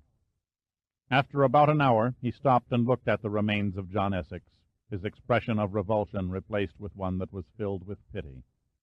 "You poor old fool," he said, with sadness in his eyes. Then he turned off the light and left, leaving the former ambassador to England alone once again in a darkened room. Chapter 27. The air was heavy with the smell of gunpowder as Pitt moved behind a row of muzzle-loading gun enthusiasts at a shooting range outside Fredericksburg, Virginia. He stopped at a bald-headed man who sat hunched over a bench, peering intently down the iron sights of a rifle barrel that was fully 46 inches in length. Joe Epstein, a columnist for the Baltimore Sun during working hours and an avid black-powder rifleman on weekends, gently squeezed the trigger. The report came like a sharp thump, followed by a small whiff of dark smoke. Epstein checked his hit through a telescope and then began pouring another powder charge down the long barrel. "The Indians will be all over you before you've reloaded that antique," Pitt said with a grin. Epstein's eyes brightened in recognition. "I'll have you know I can get off 4 shots a minute if I hurry." Using pillow ticking as wadding, he rammed a lead ball past the muzzle. "I tried to call you." "I've been on the go," Pitt said briefly. He nodded at the gun. "What is it?" "A flintlock, 75 caliber Brown Bess, carried by British soldiers during the Revolutionary War." He handed the gun to Pitt. "Care to try it?" Pitt sat down at the bench and sighted on a target 200 yards away. "Were you able to dig up anything?" The newspaper morgue had bits and pieces on microfilm. Epstein placed a small amount of powder in the flintlock's priming pan. "The trick is not to flinch when the flint ignites the powder in the pan." Pitt pulled the lock mechanism back. Then he aimed and eased the trigger. The primer flashed almost in his eyes and carried down the touch hole. The charge in the barrel exploded an instant later, and his shoulder felt as if it had been rammed by a pile driver. Epstein stared through the telescope. 8 inches, 2 o'clock of dead center. Not bad for a city dude. A voice over a loudspeaker announced a ceasefire, and the shooters laid down their pieces and began walking across the range to replace their targets. Come along and I'll tell you what I found. Pitt nodded silently and followed Epstein down a slope toward the target area. You gave me 2 names, Richard Essex and Harvey Shields. Essex was Under-Secretary of State. Shields was his British counterpart, Deputy Secretary of the Foreign Office. Both career men, the workhorse type. Very little publicity on either man. Carried out their work behind the scenes. Apparently they were rather shadowy figures. You're only icing the cake, Joe. There has to be more. Not much. As near as I can tell, they never met, at least in their official roles. I have a photograph showing them coming out of the White House together. Epstein shrugged. My 400th mistaken conclusion for the year. What became of Shields? He drowned on the Empress of Ireland. I know about the Empress, a passenger liner that sank in the St. Lawrence River after colliding with a Norwegian coal collier. Over 1,000 lives were lost. Epstein nodded. I'd never heard of her until I read Shields' obituary. The sinking was one of the worst maritime disasters of the age. Strange. The Empress, the Titanic, and the Lusitania all went under within 3 years of one another. Anyway, the body was never found. His family held a memorial service in some unpronounceable little village in Wales. That's all I can tell you about Harvey Shields. They reached the target, and Epstein studied the hits. A 6-inch grouping, he said. Pretty good for an old smoothbore muzzleloader. A 75 caliber ball makes a nasty hole, said Pitt, eyeing the shredded target. Think what it would do on flesh. I'd rather not. Epstein replaced the target, and they began walking back to the shooting line. What about Essex? Asked Pitt. What can I tell you that you don't already know? How he died, for starters. A train wreck, answered Epstein. Bridge collapsed over the Hudson River. 100 dead. Essex was one of them. Pitt thought a moment. Somewhere, buried in old records in the county where the accident occurred, there must be a report listing the effects found on the body. Not likely. Why do you say that? Now we've touched on an intriguing parallel between Essex and Shields. He paused and looked at Pitt. Both men were killed on the same day, May 28th, 1914, and neither of their bodies were ever recovered. Great, Pitt sighed. It never rains. But then I didn't expect it to be cut and dried. Investigations into the past never are. The coincidence between the deaths of Essex and Shields seems unreal. Could there have been a conspiracy? Epstein shook his head. I doubt it. Stranger things happen. Besides, why sink a ship and murder 1,000 souls when Shields could have simply been tossed over the side somewhere in the middle of the Atlantic? You're right, of course. You mind telling me what this is all about? I'm not sure where any of this is leading myself. If it's newsworthy, I hope you'll let me in on it. Too early to throw in the open. It may be nothing. I've known you too long, Dirk. You don't involve yourself with nothing. Let's just say I'm a sucker for historical mysteries. In that case, I've got another one for you. Okay, lay it on me. The river under the bridge was dragged for over a month. Not a single body of a passenger or crewman ever turned up. Pitt stopped and stared evenly at Epstein. I don't buy that. It doesn't figure that a few bodies wouldn't have drifted downriver and beached on the shoreline. That's only the half of it, Epstein said with a cagey look. The train wasn't found either. Jesus. Out of professional curiosity, I read up on the Manhattan Limited, as it was called. Divers went down for weeks after the tragedy, but turned up zero. The locomotive and all the coaches were written off as having sunk in quicksand. Directors of the New York and Quebec Northern Railroad spent a fortune trying to recover a trace of their cracked train. They failed and finally threw in the towel. A short time later, the line was absorbed by the New York Central. And that was the end of it. Not quite, Epstein said. It's claimed that the Manhattan Limited still makes its ghostly run. You're kidding. Scout's honor. Local residents in the Hudson River Valley swear to seeing a phantom train as it turns from the shore and heads up the grade of the old bridge before it vanishes. Naturally, the apparition only appears after dark. Naturally, Pitt replied sarcastically. You forgot the full moon and the howling of banshees. Epstein shrugged and then laughed. I thought you'd appreciate a touch of the macabre. You have copies of all this? Sure, I figured you'd want them. There's 5 pounds of material on the sinking of the Empress and the investigation following the Hudson River bridge failure. I also scrounged up the names and addresses of a few people who make a hobby out of researching old ship and train disasters. It's all neatly packaged in an envelope out in the car. Epstein motioned toward the parking lot of the shooting range. I'll get it for you. I appreciate your time and effort, said Pitt. Epstein stared at him steadily. One question, Dirk, you owe me that. Yes, I owe you that, Pitt acquiesced. Is this a Numa project, or are you on your own? Strictly a personal show. I see. Epstein looked down on the ground and idly kicked a loose rock. Did you know that a descendant of Richard Essex was recently found dead? John Essex, yes, I know. One of our reporters covered the story. Epstein paused and nodded in the direction of Pitt's Cobra. A man matching your description, driving a red sports car and asking directions to Essex's house, was seen by a neighbor an hour before an anonymous phone call to the police tipped them off about his death. Coincidence, Pitt shrugged. Coincidence your ass, said Epstein. What in hell are you up to? Pitt took a few steps in silence, his face set in a grim expression. Then he smiled slightly, and Epstein could have sworn the smile was tinged with foreboding. Believe me, my friend, when I say you don't want to know. Chapter 28.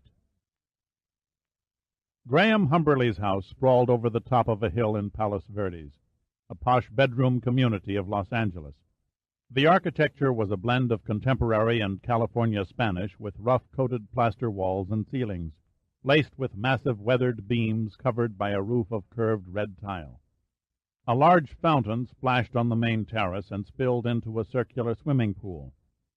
A spectacular panoramic view overlooked a vast carpet of city lights to the east, while the rear faced down on the Pacific Ocean and Catalina Island to the west.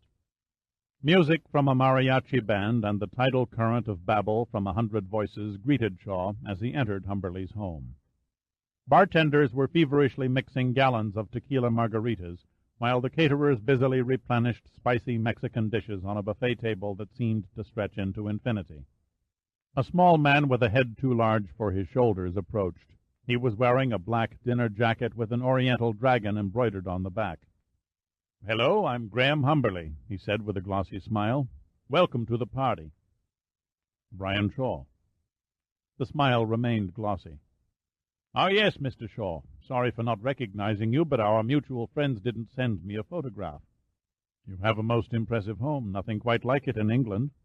"Thank you, but the credit belongs to my wife. I preferred something more provincial. Fortunately, her taste surpassed mine." Humberley's accent, Shaw guessed, hinted of Cornwall. "Is Commander Milligan present?" Humberley took his arm and led him away from the crowd. "Yes, she's here," he said softly. "I had to invite every officer of the ship to make sure she'd come. Come along, I'll introduce you around." "I'm not much for social dribble," said Shaw. "Suppose you point her out, and I'll handle things on my own." "As you wish." Humberley studied the mass of bodies milling around the terrace. Then his gaze stopped, and he nodded toward the bar. The tall, rather attractive woman with blonde hair in the blue dress. Shaw easily picked her out in an admiring circle of white-uniformed naval officers. She looked to be in her mid-30s and radiated a warmth that escaped most women. She seemed to accept the attention naturally, without any sign of caprice. Shaw liked what he saw at first glance. "Perhaps I can smooth the way by separating her from the horde," said Humberley. "Don't bother," replied Shaw. "By the way, do you have a car I might borrow?" "I have a fleet. What have you got in mind, a chauffeured limousine?" "Something with more spirit." Humberley thought a moment. "Will a Rolls-Royce Corniche convertible be appropriate?" "It should do nicely." "You will find it in the drive, a red one. The keys will be in the ignition." "Thank you." "Not at all." "Good hunting." Humberley returned to his duties as host.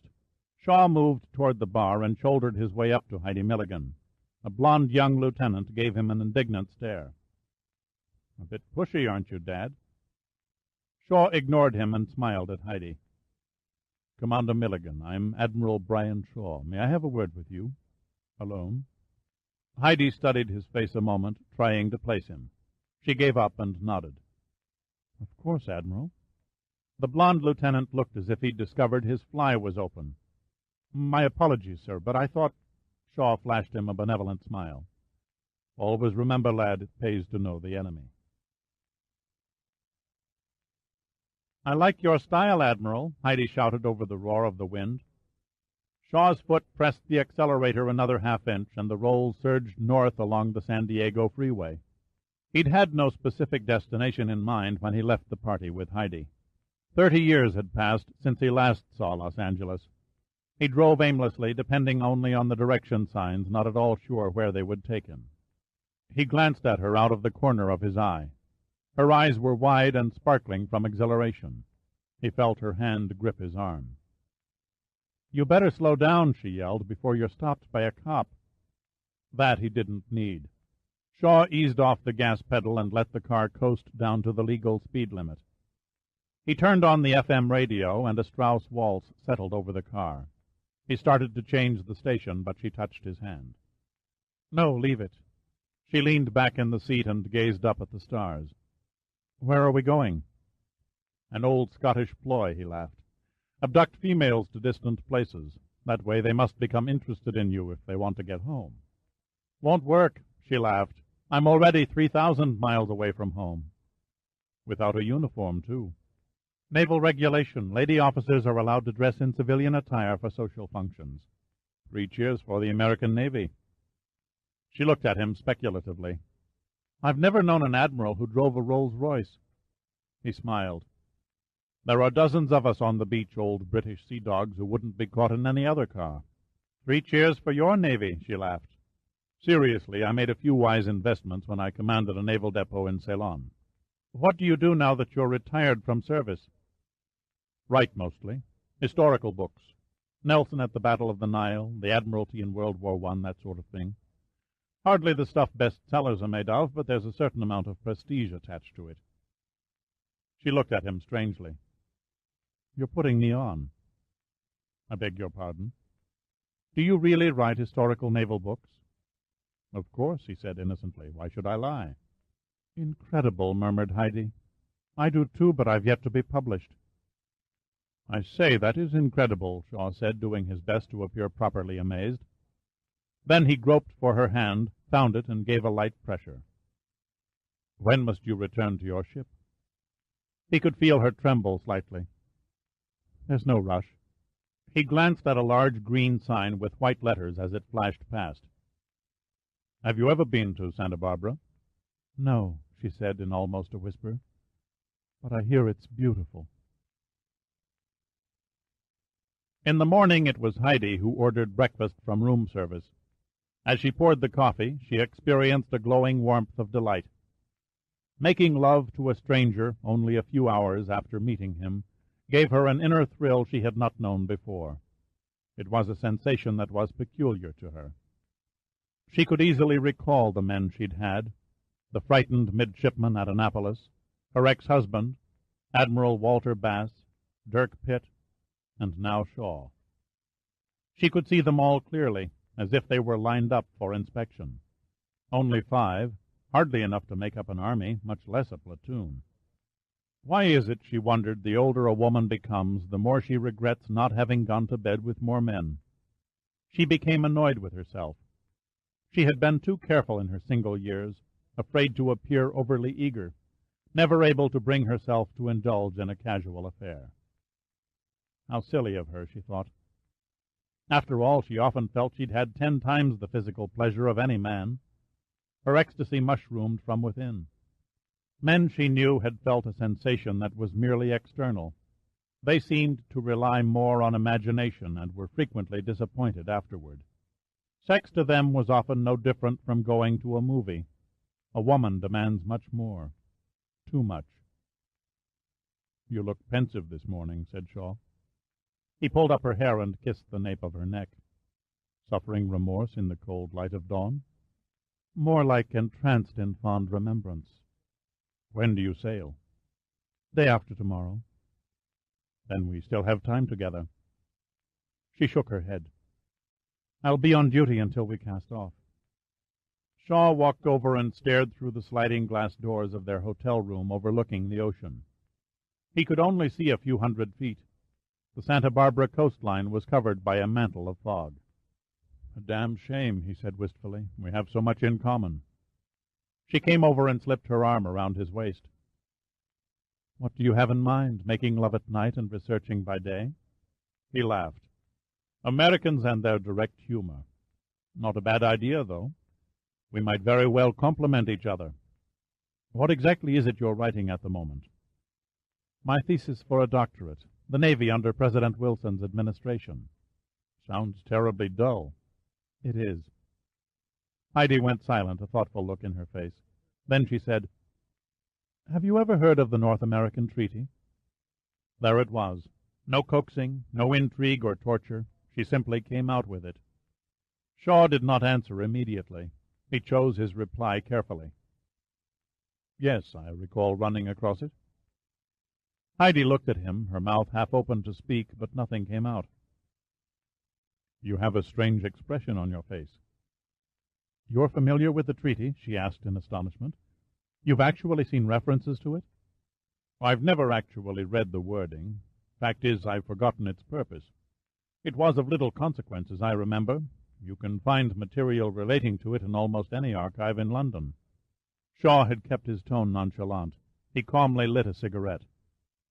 "Is the treaty part of your research project?" "No," Heidi answered. "By chance I stumbled on a brief mention. I pursued it out of curiosity, but turned up nothing that proved it ever truly existed." "I'll be happy to make a copy and send it to you." "Don't bother. Just knowing it wasn't a figment of my imagination is enough to soothe my inquisitive soul. Besides, I turned my notes over to a friend in Washington." "I'll send them to her." "She's a he."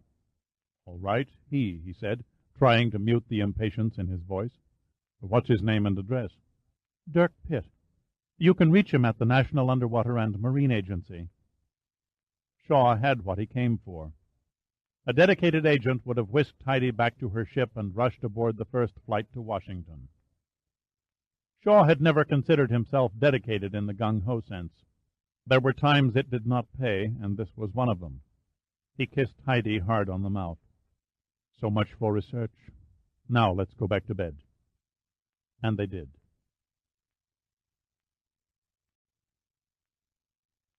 Chapter 29. An early afternoon breeze blew steadily out of the northeast, a cold breeze full of little needles that jabbed exposed skin into numbness. The temperature was 3 degrees Celsius, but to Pitt, as he stood looking out over the waters of the St. Lawrence River, the wind chill factor made it feel closer to -10. He inhaled the smells of the docks jutting into the little bay a few miles from the Quebec province city of Rimouski, his nostrils sifting out the distinct tangs of tar, rust, and diesel oil. He walked along the aging planks until he came to a gangway that led down to a boat resting comfortably in the oily water. The designer had given it no-nonsense lines, about 15 meters, spacious flush decks, twin-screw and diesel engines. There was no attempt at flashy chrome. The hull was painted black. It was built to be functional, ideal for fishing trips, diving excursions, or oil surveys. The topside was squared away and spotless, the sure signs of an affectionate owner. A man emerged from the wheelhouse. He wore a stocking cap that failed to restrain a thicket of coarse black hair. The face looked as though it had been battered by 100 storms, but the eyes were sad and watchful as Pitt hesitated before stepping onto the afterdeck. "My name is Dirk Pitt. I'm looking for Jules Lamat." There was a slight pause, and then strong white teeth flashed like a theater marquee in a hearty smile. "Welcome, Monsieur Pitt. Please come aboard." "She's a smart boat." "No beauty, maybe, but like a good wife, it's sturdy and loyal." The hand-clasp was like a vice.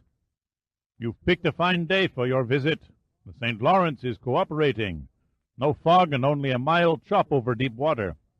If you'll give me a hand and cast off, we can get under way." Lamat went below and started the diesels as Pitt unwrapped the bow and stern lines from the dock cleats and coiled them on the deck.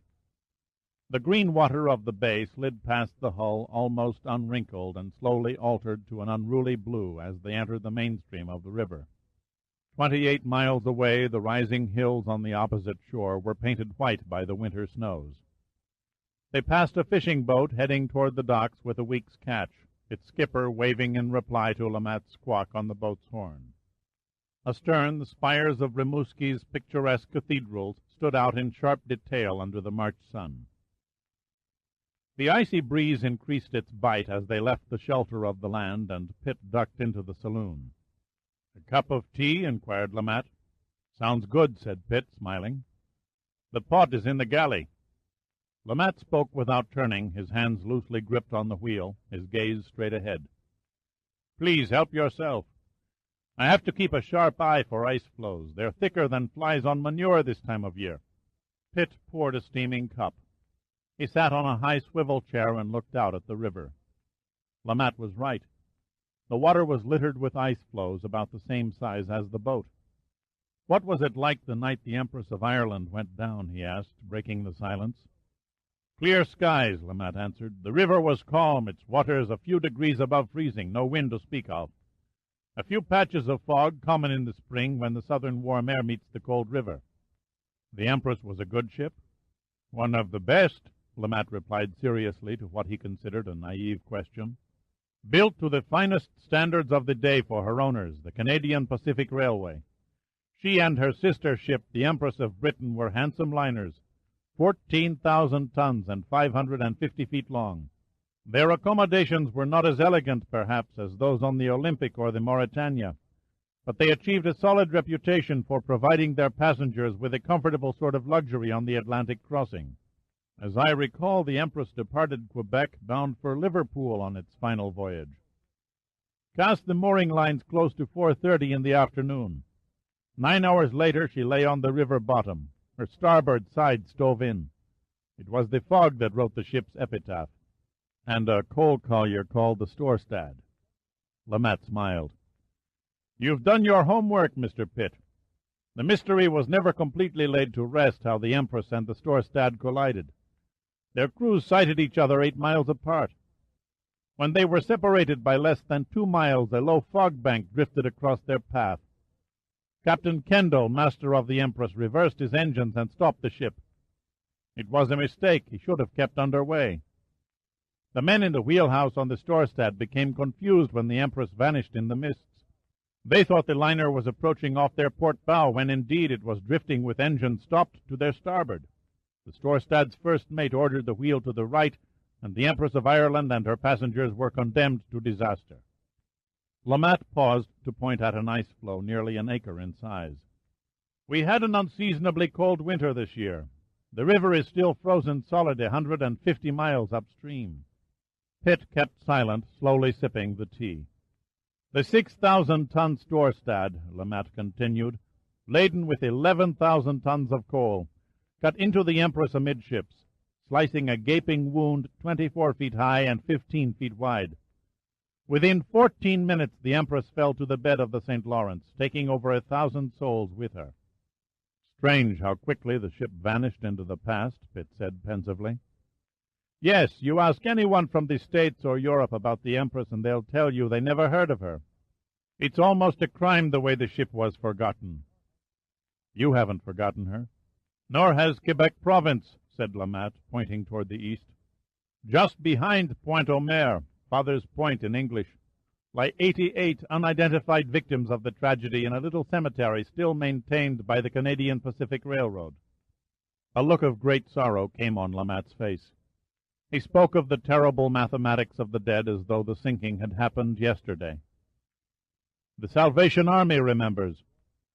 Out of 171 who were going to London for a convention, only 26 survived.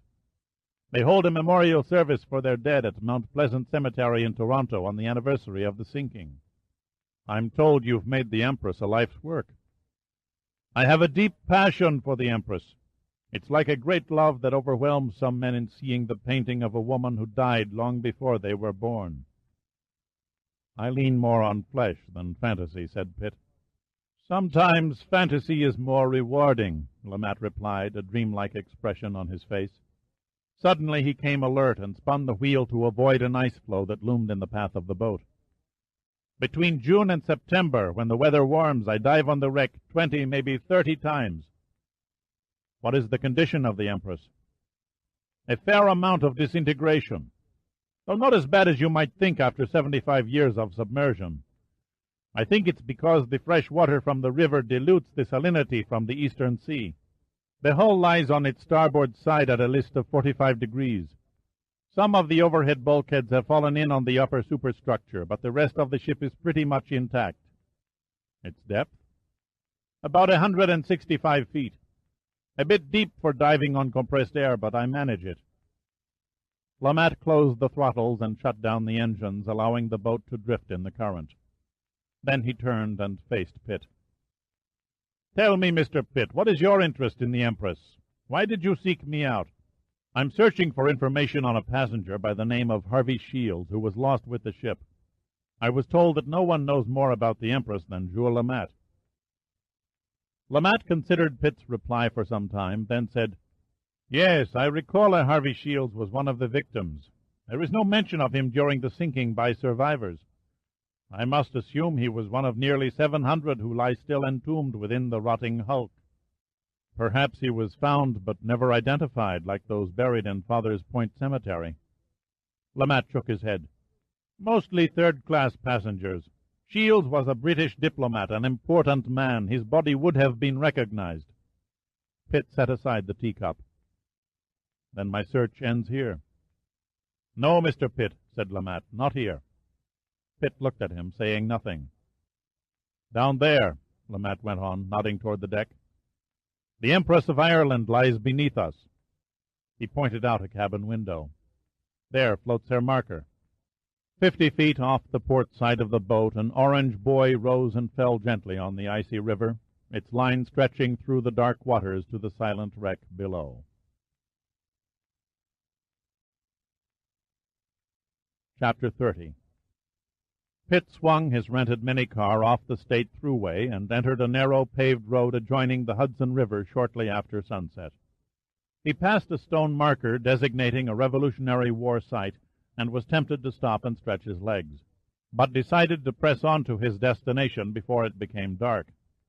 The scenic river was beautiful in the fading light. The fields that dipped to the water's edge glistened under a late winter snowfall. He stopped for gas at a small station below the town of Coxsackie. The attendant, an elderly man in faded coveralls, stayed inside the office, his feet propped on a metal stool in front of a wood-burning stove. Pitt filled the tank and entered. The attendant peered around him at the pump. "Looks like $20 even," he said. Pitt handed him the cash.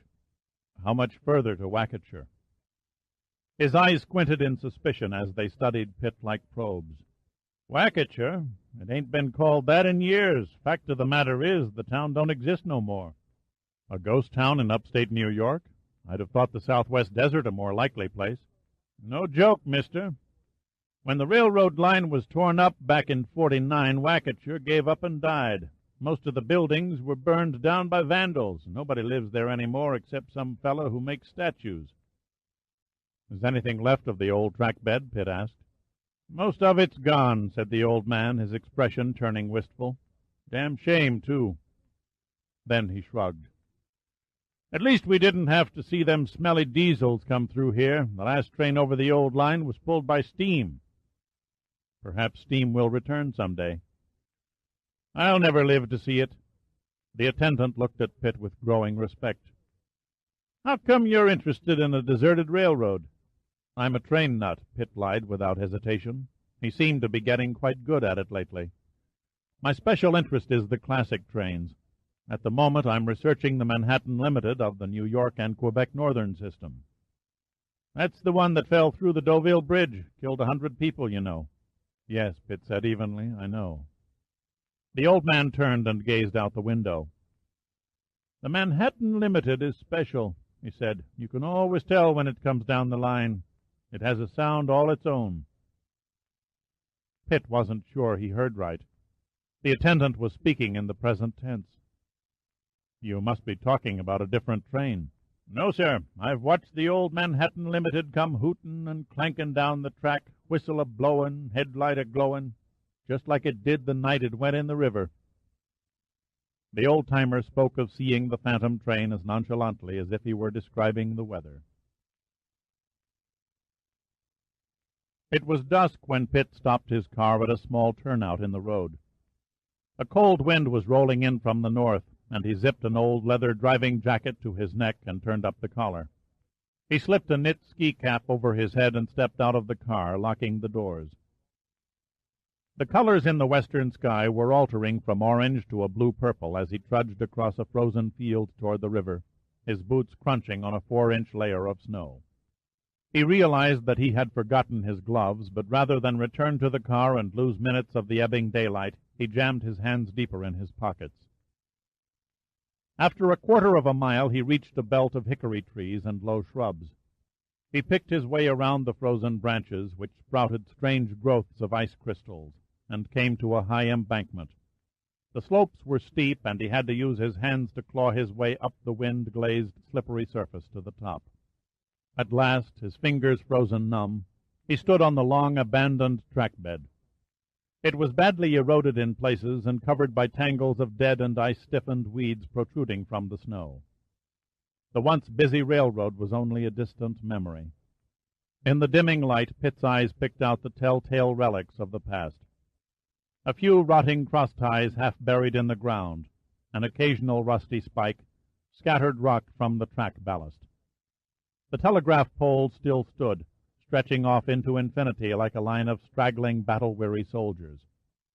Their weathered crossbeams were still bolted in place. Pitt took his bearings and began trudging along a slight curve that led up the grade to the empty bridge crossing. The air was sharp and tingled his nostrils. His breath formed shapeless mists that quickly vanished. A rabbit darted in front of him and leaped down the embankment. Dusk had deepened to night. He no longer cast a shadow when he stopped and stared down at the icy river 150 feet below. The stone abutment of the Deauville-Hudson Bridge seemed to lead to nowhere. Two solitary piers rose like forlorn sentinels from the water that swirled around their base. There was no sign of the 500-foot truss they had once supported.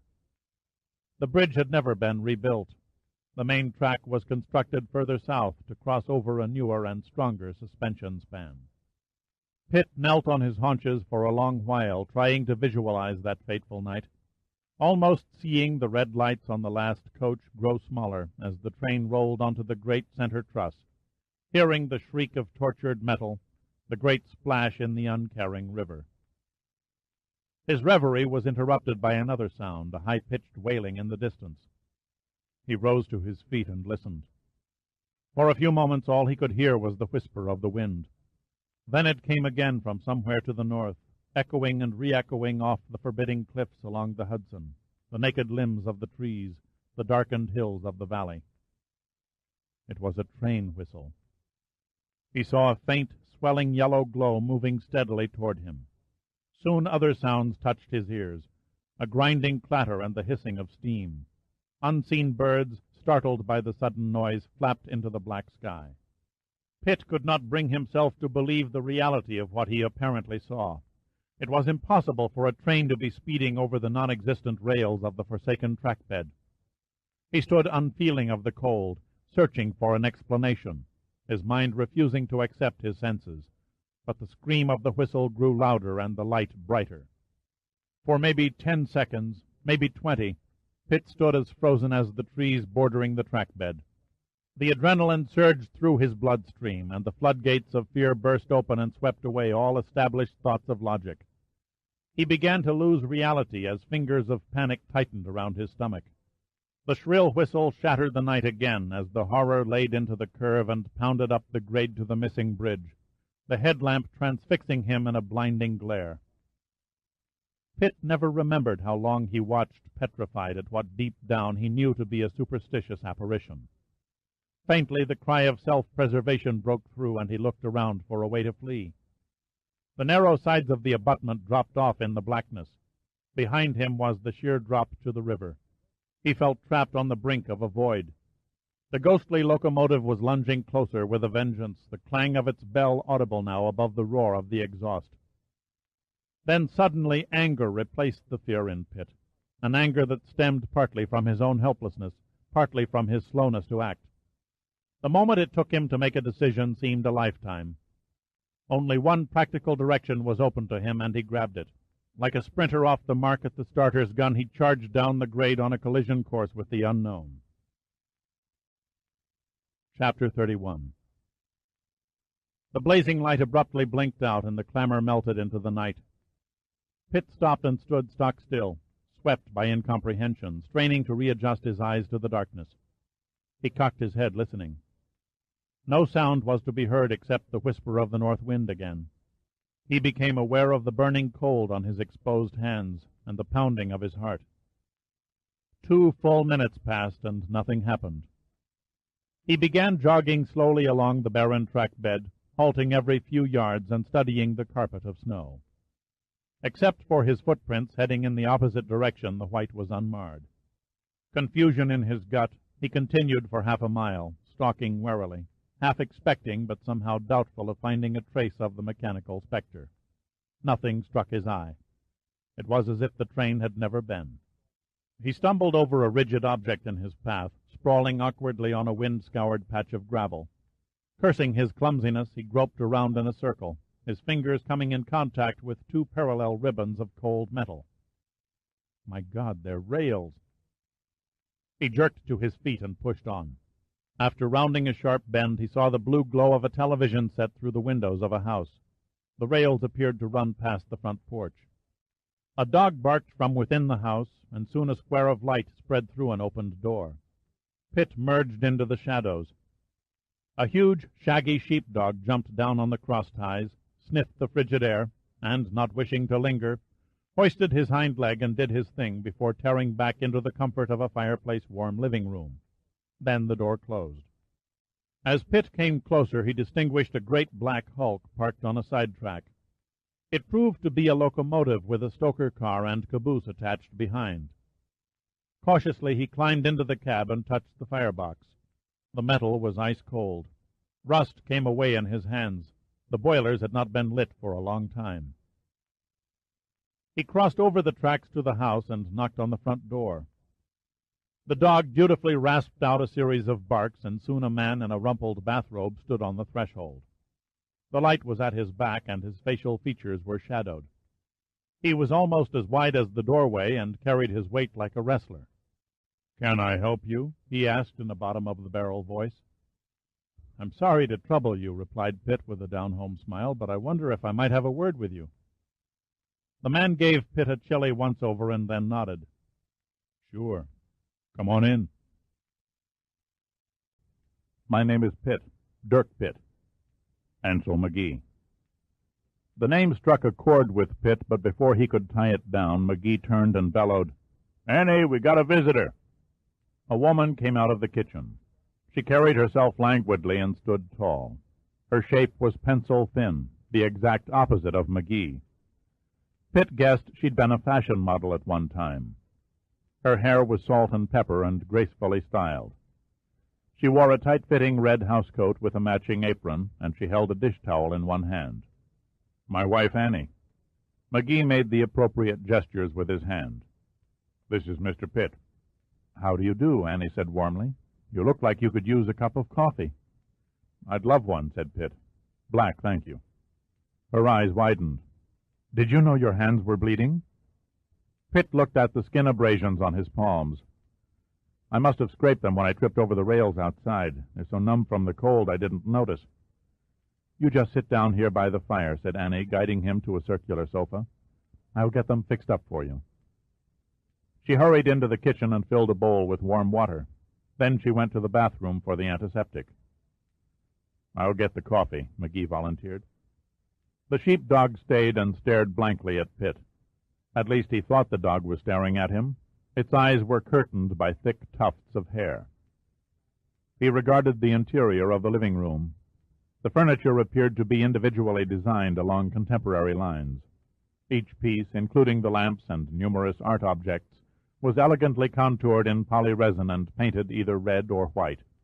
The room was a livable art gallery. McGee returned with a cup of steaming coffee. In the light, Pitt identified the kindly, elf-like face. "You're Ansel McGee, the sculptor." "I'm afraid there are certain art critics who would disagree with that label," McGee laughed good-naturedly. "You're modest," said Pitt. "I once stood in a block-long line waiting to view your exhibit at the National Art Gallery in Washington." "Are you a modern art connoisseur, Mr. Pitt?" "I'd hardly qualify even as a dilettante. Actually, my love affair is with antique machinery. I collect old cars and airplanes." That part was true. "I also have a passion for steam locomotives." That part was another lie. "Then we have a common meeting ground," said McGee. "I'm an old train buff myself." He reached over and turned off the television. "I noticed your private railroad." "An Atlantic Type 442, McGee said as if reciting. "Rolled out of the Baldwin Works in 1906. Pulled the Overland Limited from Chicago to Council Bluffs, Iowa. It was quite a speedster in its day." "When was the last time it was operated?" Pitt sensed immediately that he'd used the wrong terminology by the sour expression on McGee's face. "I stoked it up 2 summers ago after I laid in about a half-mile of track. Ran the neighbors and their kids back and forth on my private line. Gave it up after my last heart attack. It sat idle ever since." Annie returned and began bathing his cuts. "Sorry, but all I could find was an old bottle of iodine. It'll sting." She was wrong. Pitt's hands still had no feeling. He watched silently while she tied the bandages. Then she sat back and appraised her handiwork. "Won't win a medical award, but I guess it will do until you get home." "It will do just fine," Pitt said. McGee settled into a tulip-shaped chair. "Now then, Mr. Pitt, what's on your mind?" Pitt came right to the point. "I'm accumulating data on the Manhattan Limited." "I see," said McGee, but it was plain he didn't. "I assume your interest lies more in the nature of its last run rather than its track history." "Yes," Pitt admitted. "There are several aspects of the disaster that have never been explained in depth. I've gone over the old newspaper accounts, but they raise more questions than they answer." McGee eyed him suspiciously. "Are you a reporter?" Pitt shook his head. "I'm Special Projects Director for the National Underwater and Marine Agency." "You're with the government?" "Uncle Sam pays my wages, yes, but my curiosity concerning the Deauville-Hudson Bridge disaster is purely personal." "Curiosity? More like obsession, I'd say. What else would drive a man to wander around the countryside in freezing weather and in the dead of night?" "I'm on a tight schedule," Pitt explained patiently. "I must be in Washington by tomorrow morning. This was my only chance to view the bridge site. Besides, it was still daylight when I arrived." McGee seemed to relax. "My apologies for forcing an inquisition on you, Mr. Pitt, but you're the only stranger who stumbled onto my little hideaway. Except for a few select friends and business associates, the public thinks I'm some sort of weird recluse feverishly pouring molds in a run-down warehouse on New York's East Side. A sham contrived for a purpose. I value my seclusion. If I had to contend with a constant stream of gawkers, critics, and news people pounding at my door all day, I would never get any work done. Here, hidden away in the Hudson Valley, I can create without hassle." "More coffee?" asked Annie. With feminine astuteness, she had picked the opportune time to interrupt. "Please," replied Pitt. "How about some hot apple pie?" "Sounds great. I haven't eaten since breakfast." "Let me make you something, then." No, the pie will be fine." As soon as she left, McGee continued the conversation. "I hope you understand what I'm driving at, Mr. Pitt." "I have no reason to sell out your privacy," said Pitt. "I shall trust you not to." Feeling was beginning to return to Pitt's hands, and they ached like hell. Annie McGee brought him the apple pie, and he attacked it with the ravenousness of a farmhand. "Your fascination with trains," Pitt said between bites. "Living practically on top of the bridge site, you must have an insight on the disaster that can't be found in old files." McGee stared into the fire a long moment, then began speaking in a vacant tone. "You're right, of course. I have studied the strange incidents surrounding the wreck of the Manhattan Limited. Dug into local legends, mostly. I was lucky and interviewed Sam Harding, the station agent who was on duty the night it happened, a few months before he died at a rest home in Germantown. 88 he was. Had a memory like a computer bank. God, it was like talking with history. I could almost see the events of that fatal night unfold in front of my eyes. A hold-up at the exact moment the train came through, said Pitt. The robber refusing to let the station agent flag the engineer and save 100 lives. It reads like fiction. No fiction, Mr. Pitt. It occurred just the way Harding described it to the police and newspaper reporters. The telegrapher, Hiram Meacham, had a bullet hole in his hip as proof. I'm familiar with the account, Pitt nodded. Then you know the robber was never caught. Harding and Meacham positively identified him as Clement Massey, or Dapper Doyle, as he was called in the press, a natty dresser who had pulled off some pretty ingenious heists. Odd that the ground split and swallowed him. Times were different before the war to end all war. The law authorities weren't nearly as sophisticated as they are now. Doyle was no moron. A few years behind bars for robbery is one thing. Indirectly causing the deaths of 100 men, women, and children is quite another. If he had been caught, a jury would have taken all of 5 minutes to send him to the gallows. Pitt finished off the pie and leaned back in the sofa. Any guesses as to why the train was never recovered? McGee shook his head. Supposedly it sank in quicksand. Local scuba diving clubs still search for artifacts. A few years ago, an old locomotive headlamp was pulled from the river a mile downstream. Folks generally assumed that it came from the Manhattan Limited. I feel it is only a matter of time before the riverbed shifts and reveals the wreckage. More pie, Mr. Pitt? Asked Annie McGee. I'm tempted, but no, thank you, said Pitt, rising. I'd best be leaving. I have a plane to catch at Kennedy in a few hours. I'm grateful for your hospitality. Before you go, said McGee, I'd like to show you something. The sculptor pushed himself from the chair and walked over to a door set in the middle of the far wall. He opened it to a darkened room and disappeared inside. He reappeared a few moments later, holding a flickering kerosene lamp. This way, he said, motioning. Pitt entered, his nose sorting out the musty smells of aged wood and leather from the kerosene vapor, his eyes scanning the shadows that quivered under the soft flame of the lamp. He recognized the interior as an office furnished with antiques. A pot-bellied stove squatted in the middle of the floor, its flue sprouting straight through the roof. The orange glow revealed a safe backed into a corner, its door decorated with the painting of a covered wagon crossing the prairie. 2 desks sat against a wall of windows. One was a roll-top with an old-fashioned telephone perched on its surface. The other was long and flat and supported a large cabinet filled with pigeonholes. On the edge, in front of a leather-cushioned tilt-back chair, there was a telegraph key whose wires angled up and through the ceiling. The walls held a Seth Thomas clock, a poster touting the Parker and Schmidt traveling amusement show, a framed picture of an overripe girl holding a tray stacked with bottles of beer advertising the Rupert Brewery on 94th Street in New York City, and a Feeney and Company insurance calendar dated May 1914. Sam Harding's office, McGee said proudly. I've recreated it exactly as it was on the night of the robbery. Then your house is the original Wacketshire station, McGee finished. The farmer I bought the property from used it to store feed for his cows. Annie and I restored the building. A pity you haven't seen it in daylight. The architecture has a distinctive design. Ornate trimmings around the roof, graceful curves. Dates back to the 1880s. You've done a remarkable job of preservation, Pitt complimented him. Yes, it's been given a better fate than most old railroad stations, said McGee. We made a few changes. What used to be the freight area is now bedrooms, and our living room is the former waiting room. The furnishings, are they original? Pitt asked, touching the telegraph key. For the most part. Harding's desk was here when we bought the place. The stove was salvaged from a trash pile, and Annie rescued the safe from a hardware store in Selkirk. The real prize, though, was this. McGee lifted a leather dust cover, revealing a chessboard. The hand-carved ebony and birch pieces were cracked and worn by the years. Hiram Meacham's chess set, explained McGee. His widow gave it to me. The bullet hole from Massey's pistol was never patched.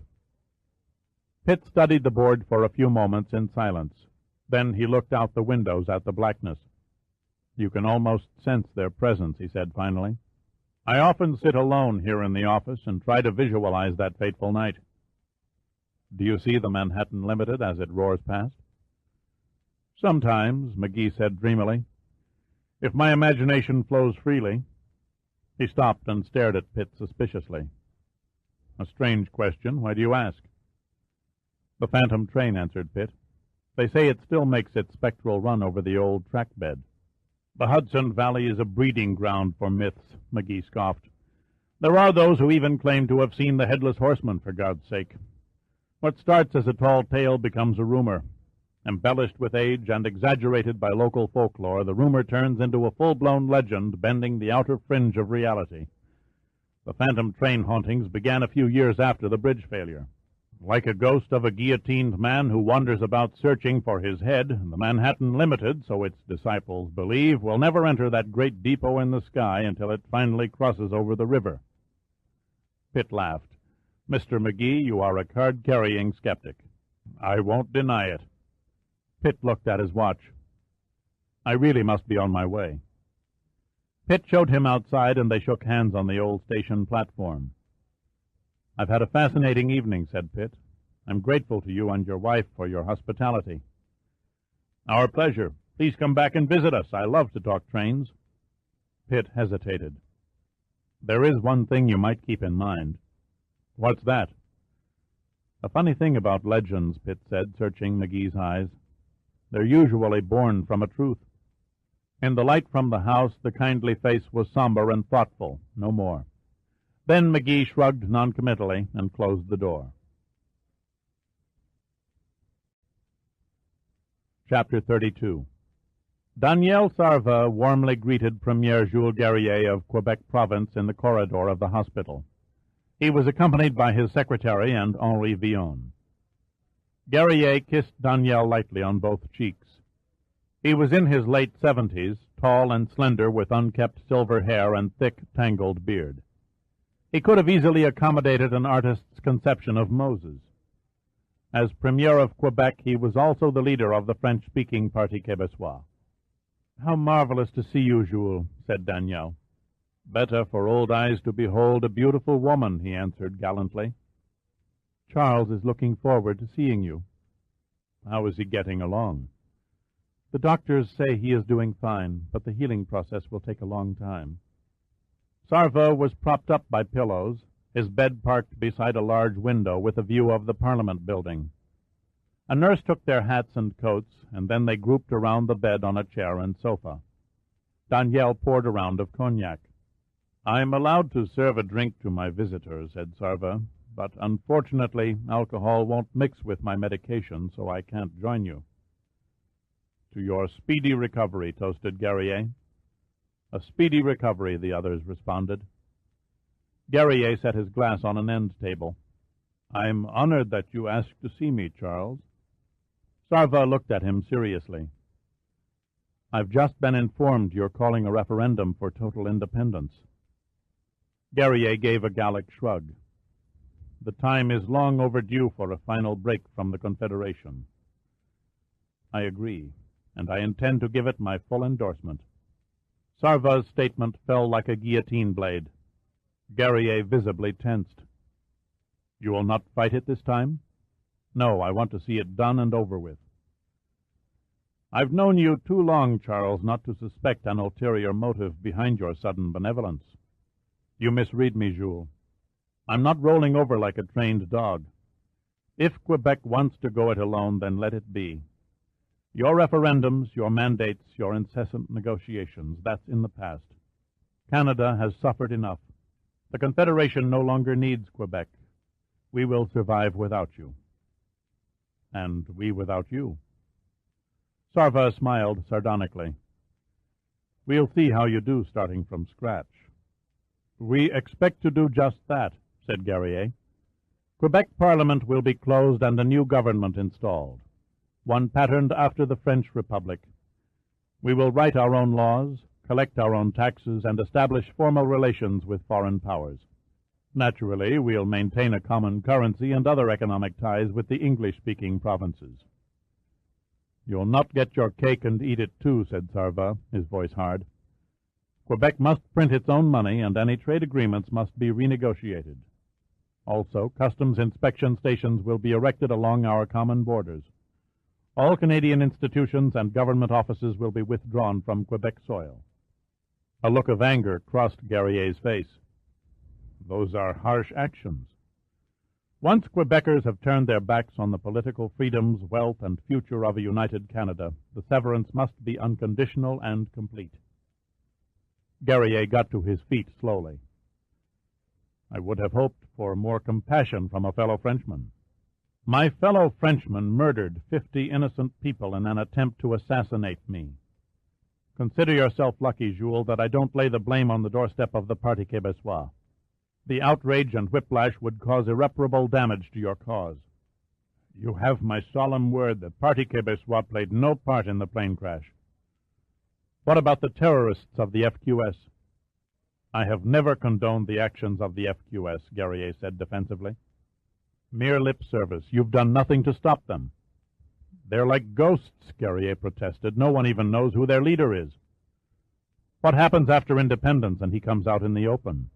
When Quebec becomes free, the FQS no longer has a reason to exist. He and his organization can only wither away and die. You forget, Jules, terrorist movements have a nasty habit of turning legitimate and forming opposition parties. The FQS will not be tolerated by Quebec's new government. With you at its head, Sarva added. I should expect so, Guerrier said without a trace of ego. Who else has the mandate of the people for a glorious new nation? I wish you luck, Sarva said skeptically. There was no arguing with Guerrier's fervor, he thought. The French were dreamers. They thought only of a return to romantic times when the fleur-de-lis waved majestically throughout the world. The noble experiment would be a failure before it began. As Prime Minister, I will not stand in your way. But I warn you, Jules, no radical upheavals or political unrest that will affect the rest of Canada. I assure you, Charles, Guerrier said confidently, the birth will be peaceful. It was to prove an empty promise. Villon was furious. Danielle knew all the signs. He came and sat beside her on a bench outside the hospital. She shivered silently in the cool spring air, waiting for the eruption she knew would come. The bastard, he finally growled. The underhanded bastard gave Quebec to Guerrier without a fight. I still can't believe it, she said. You knew. You must have known what Charles had in the back of his mind. He said nothing, gave me no indication. Why, he interrupted her, his face flushed with rage. Why did he make an abrupt about-face on his stand for a united Canada? Danielle turned silent. She had an instinctive fear of his anger. He's pulled the rug from under us before we could build a strong base. When my partners in the Kremlin learn of it, they'll withdraw their commitments. What can Charles possibly gain? Politically, he's committing suicide. He's playing the canny fox, said Villon, coming back on keel. With a senile old fool like Guerrier at the helm, Quebec will be little more than a puppet regime to Ottawa, begging for handouts, long-term loans, and trade credits. Quebec will be worse off as a nation than as a province. She looked at him, her expression turning hard. It doesn't have to be that way. What are you saying? She clutched his arm. Bury the FQS.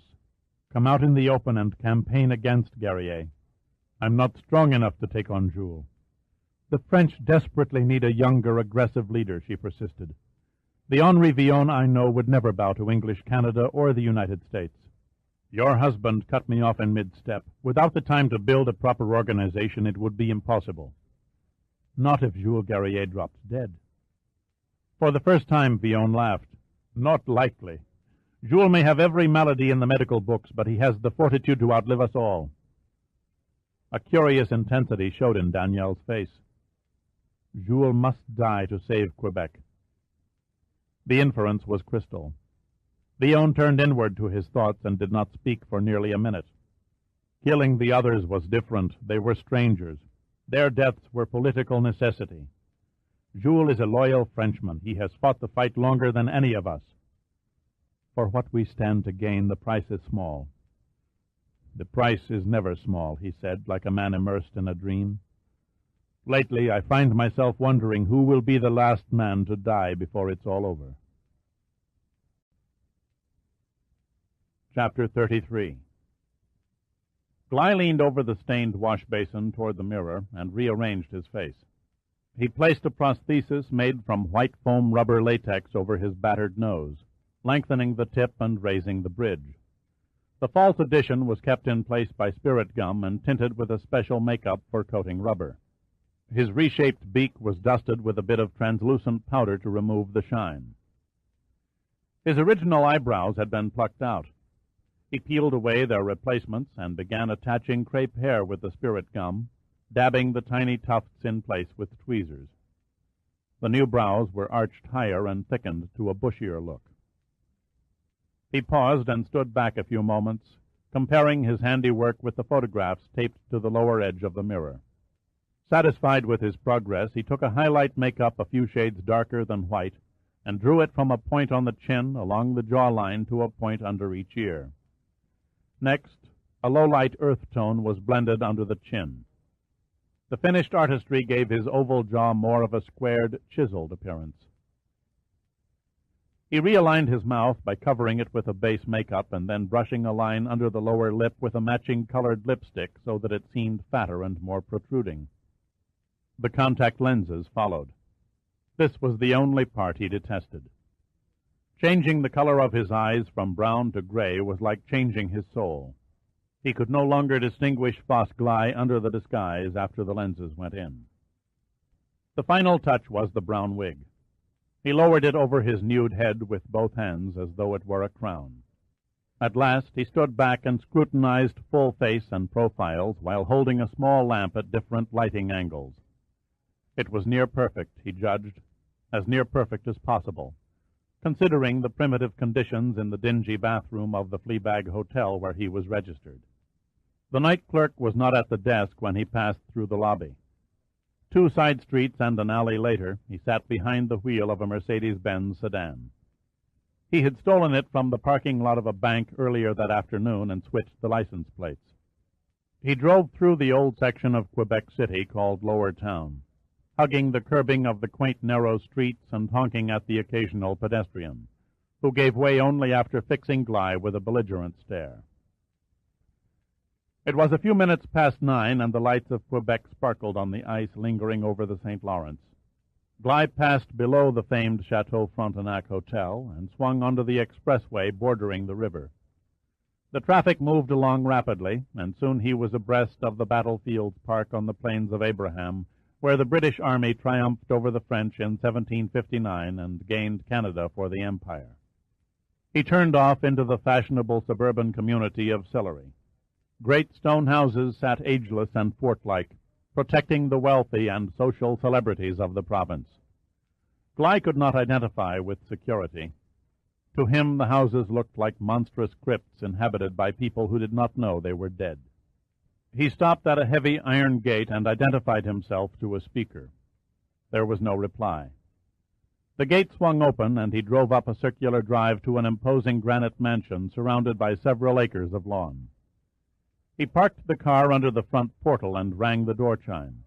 Premier Jules Garrier's chauffeur bodyguard bowed Gly into the foyer. "Good evening, Monsieur Villon. This is an unexpected pleasure." Gly was pleased. His facial alteration had passed its first test. "I was visiting friends in Quebec and thought I would drop by and pay my respects to Monsieur Garrier. I'm told he isn't feeling well." "A bout with the flu," said the chauffeur, taking Gly's coat.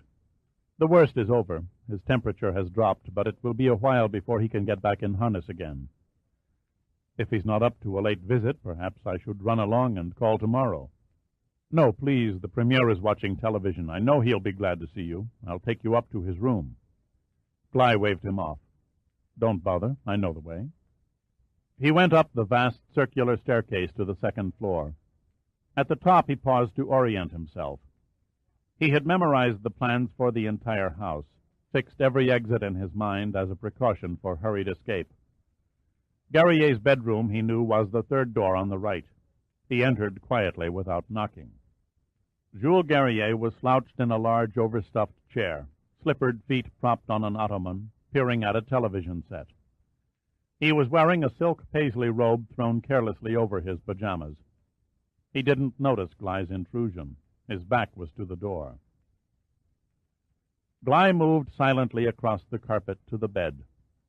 He picked up a large pillow and approached Guerrier from behind. He started to lower the pillow over Guerrier's face, but he hesitated. He must see me, Gly thought. His ego needed to be pacified. He had to prove to himself again that he could indeed become Henri Villon.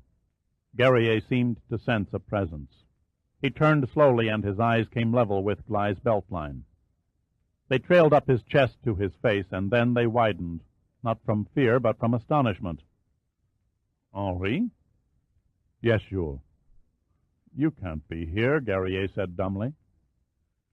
Gly moved around behind the television set and faced the premier. But I am here, Jules. I'm right here inside the TV. And so he was. An image of Henri Villon filled the center of the screen. He was making an address at the opening of Ottawa's new Performing Arts Center. Danielle Sarveux was seated behind him, and next to her was Villon's wife. Guerrier was unable to comprehend, to fully conceive what his eyes reflected to the cells of his brain. The broadcast was live. He had no doubt of it. As a formality, he had received an invitation and recalled the scheduled events of the ceremony. Villon's speech was set for now. He stared into Gly's face, his jaw slack in shock. How? Gly did not answer. In the same motion, he straddled the chair and pressed the pillow into Guerrier's face. The beginning of a terrified cry became scarcely more than a muffled animal sound. The premier had little strength for the uneven struggle. His hands found Gly's thick wrists and feebly tried to pull them away. His lungs felt as if they ignited into a ball of flame. Just before the final darkness, a great blaze of light burst in his head. After 30 seconds, the hands loosened their grip and fell away, dangling awkwardly over the armrests of the chair. The aging body went limp, but Gly maintained the pressure for another 3 full minutes. Finally, he turned off the TV set, bent down and listened for a heartbeat. All life functions had ceased. The Premier of Quebec was dead. Swiftly, Gly crossed the room and checked the hall outside. It was empty. He returned to Guerrier, removed the pillow, and threw it back on the bed. Gently, to keep from causing a tear in the fabric, he removed the robe and laid it over the back of the chair. He was relieved to see that the Premier had not wet himself. Next came the slippers. They were casually dropped beside the bed.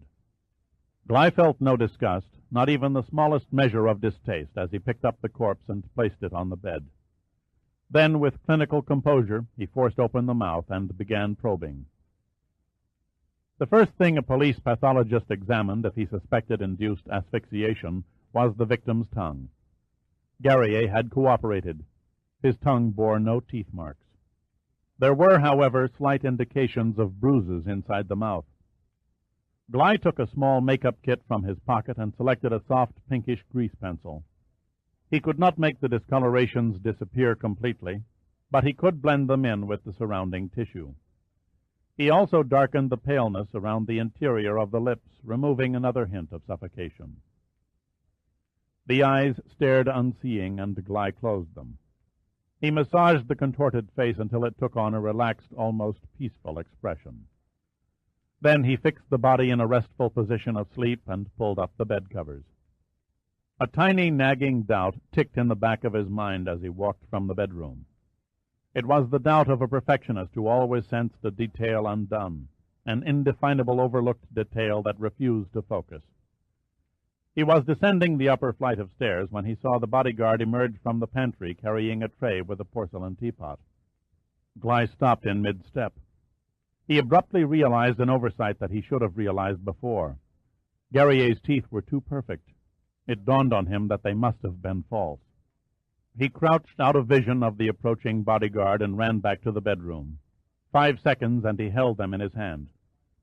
Where did the old man keep them until morning? He must soak them in a cleaning solution. The bedside table was bare except for a clock. He found a plastic bowl filled with blue liquid on the bathroom counter. There was no time for him to analyze the contents. He dropped in the dentures. Gly opened the bedroom door just as the bodyguard was reaching for the knob from his side in the hall. "Oh, Monsieur Villon, I thought you and the Premier might like some tea." Gly nodded over his shoulder toward the lump on the bed. Jules said he felt tired. I think he was asleep as soon as his head hit the pillow. The bodyguard took his word for it. "Would you like a cup before you leave, sir?" Gly closed the door. "Thank you, no. I must be getting along." They returned to the foyer together. The bodyguard set down the tray and helped him into his coat. Gly lingered on the threshold, making certain Guerrier's man saw the Mercedes. He bid a good night and started the car. The gate opened, and he swung onto the deserted street. 8 blocks away, he parked at the curb between 2 large homes. He locked the doors and stomped the ignition key into the ground with his heel.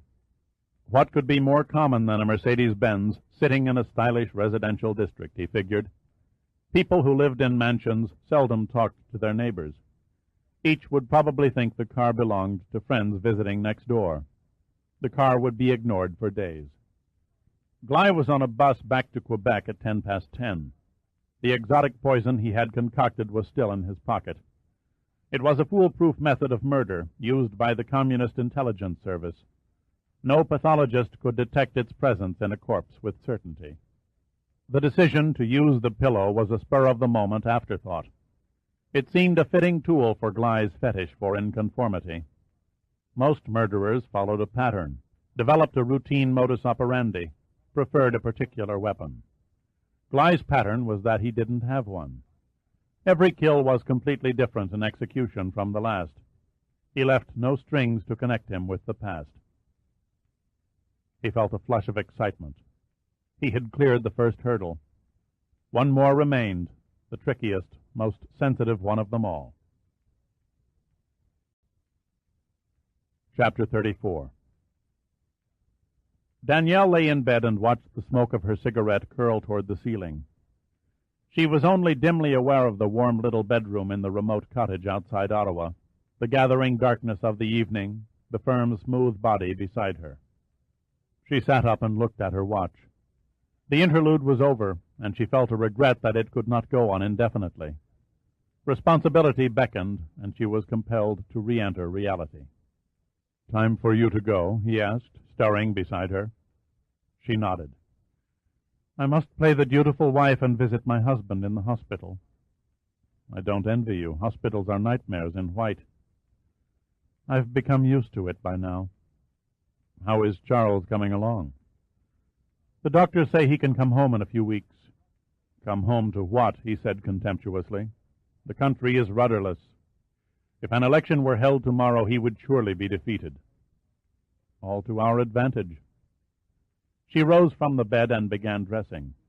"With Jules Guerrier out of the way, the timing is perfect for you to resign from the cabinet and publicly announce your candidacy for president of Quebec." "I'll have to draft my speech carefully. The idea is to come on like a savior. I cannot afford to be cast as a rat jumping a sinking ship." She came over and sat down beside him. The faint smell of his maleness aroused her again. She placed a hand on his chest and could feel his heartbeat.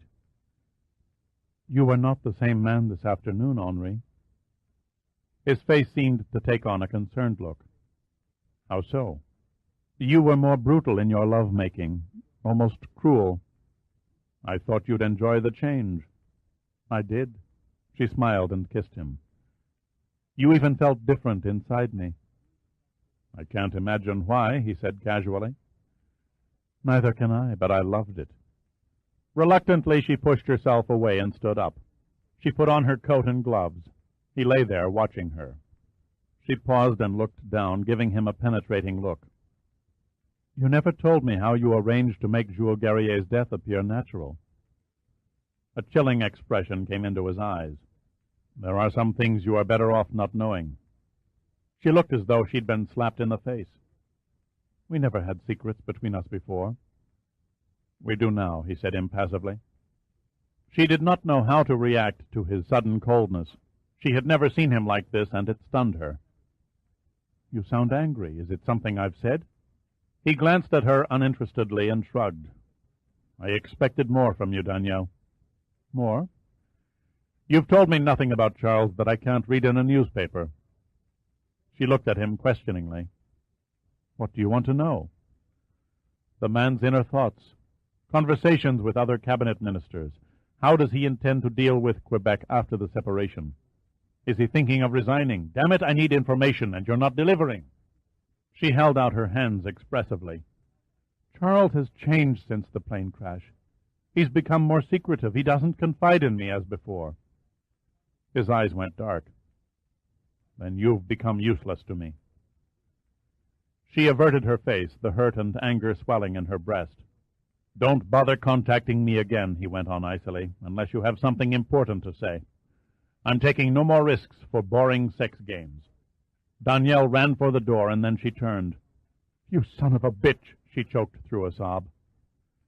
How odd, she thought, that she had never seen the monster in him before. She suppressed a shudder and wiped at the tears with the back of her hand as she fled. His laughter followed her to the car and rang in her ears during the drive to the hospital. She could not know that back in the bedroom of the cottage, Fosgly lay highly pleased with himself for passing his final test with flying colors. Chapter 35. The President's Chief of Staff nodded an indifferent greeting and remained seated behind his desk as Pitt was ushered into his office. He glanced up without smiling. Take a chair, Mr. Pitt. The President will be with you in a few minutes. There was no offer of a handshake, so Pitt set his briefcase on the carpet and took a couch by the window. The Chief of Staff, a young man in his late 20s with the grandiloquent name of Harrison Moon IV, swiftly answered 3 phone calls and adroitly shuffled papers from one bin to another. Finally, he condescended to look in Pitt's direction. I want you to be fully aware, Mr. Pitt, that this meeting is highly irregular. The President has precious little time for pithy chats with third-level civil servants. If your father, Senator George Pitt, hadn't made the request and implied that it was urgent, you wouldn't have gotten past the front gate. Pitt gave the pompous ass an innocent look. Gosh, Rudy, I'm flattered all to hell. The Chief of Staff's face clouded. I suggest you show respect for the office of the President. How can one be impressed with the President, said Pitt with a sardonic smile, when he hires assholes like you? Harrison Moon IV stiffened as though shot. How dare you? At that moment, the President's secretary came into the office. Mr. Pitt, the President will see you now. No, shouted Moon, leaping to his feet, his eyes glazed in rage. The appointment is cancelled. Pitt approached Moon and grabbed him by the lapels of his coat and jerked him halfway across the desk. My advice to you, kid, is not to let the job go to your head. Then he shoved Moon backward into his swivel chair. But Pitt had shoved a bit too hard. The momentum of Moon's weight tipped the chair over, and he spilled onto the floor. Pitt smiled cordially at the stunned presidential secretary and said, You needn't bother showing me the way. I've been to the Oval Office before. Unlike his chief of staff, the President greeted Pitt courteously and held out his hand. I've often read of your exploits on the Titanic and Vixen projects, Mr. Pitt. I was particularly impressed with your handling of the Doodlebug operation. It's an honor to meet you at last. The honor is mine. Won't you please sit down, the President said graciously.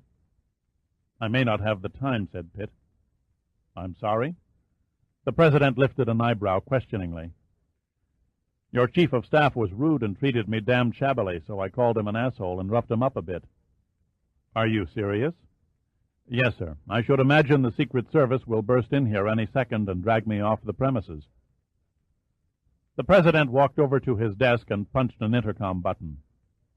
Maggie, I want no interruptions for any reason until I say so. Pitt was relieved when the President's face stretched into a wide smile. Harrison gets carried away at times. Perhaps you may have shown him an overdue lesson in humility. I'll apologize on my way out. No need. The President dropped into a high-backed chair across a coffee table from Pitt. Your dad and I go back a long way. We were both elected to Congress in the same year. He told me over the phone you had stumbled on a revelation, as he put it, that boggles the mind. Dad's earthy rhetoric, Pitt laughed. But in this case, he's 100% right. Tell me what you've got. Pitt opened the briefcase and began laying papers on the coffee table. I'm sorry to bore you with a history lesson, Mr. President, but it's necessary to lay the groundwork. I'm listening.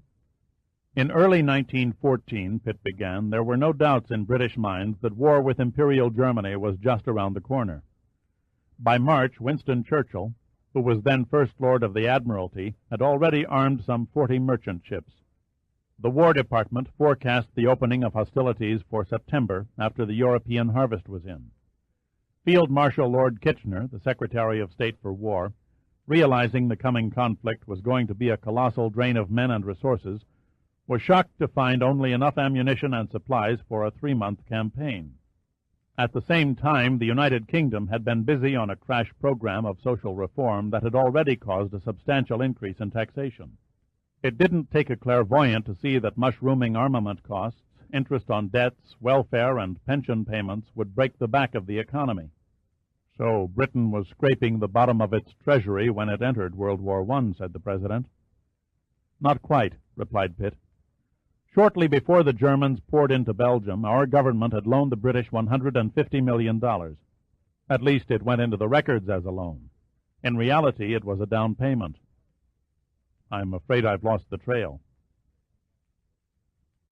The Prime Minister, Herbert Asquith, and King George V met in a closed-door emergency session on May 2nd and came up with a solution born of desperation. They secretly approached President Wilson with their proposal, and he accepted.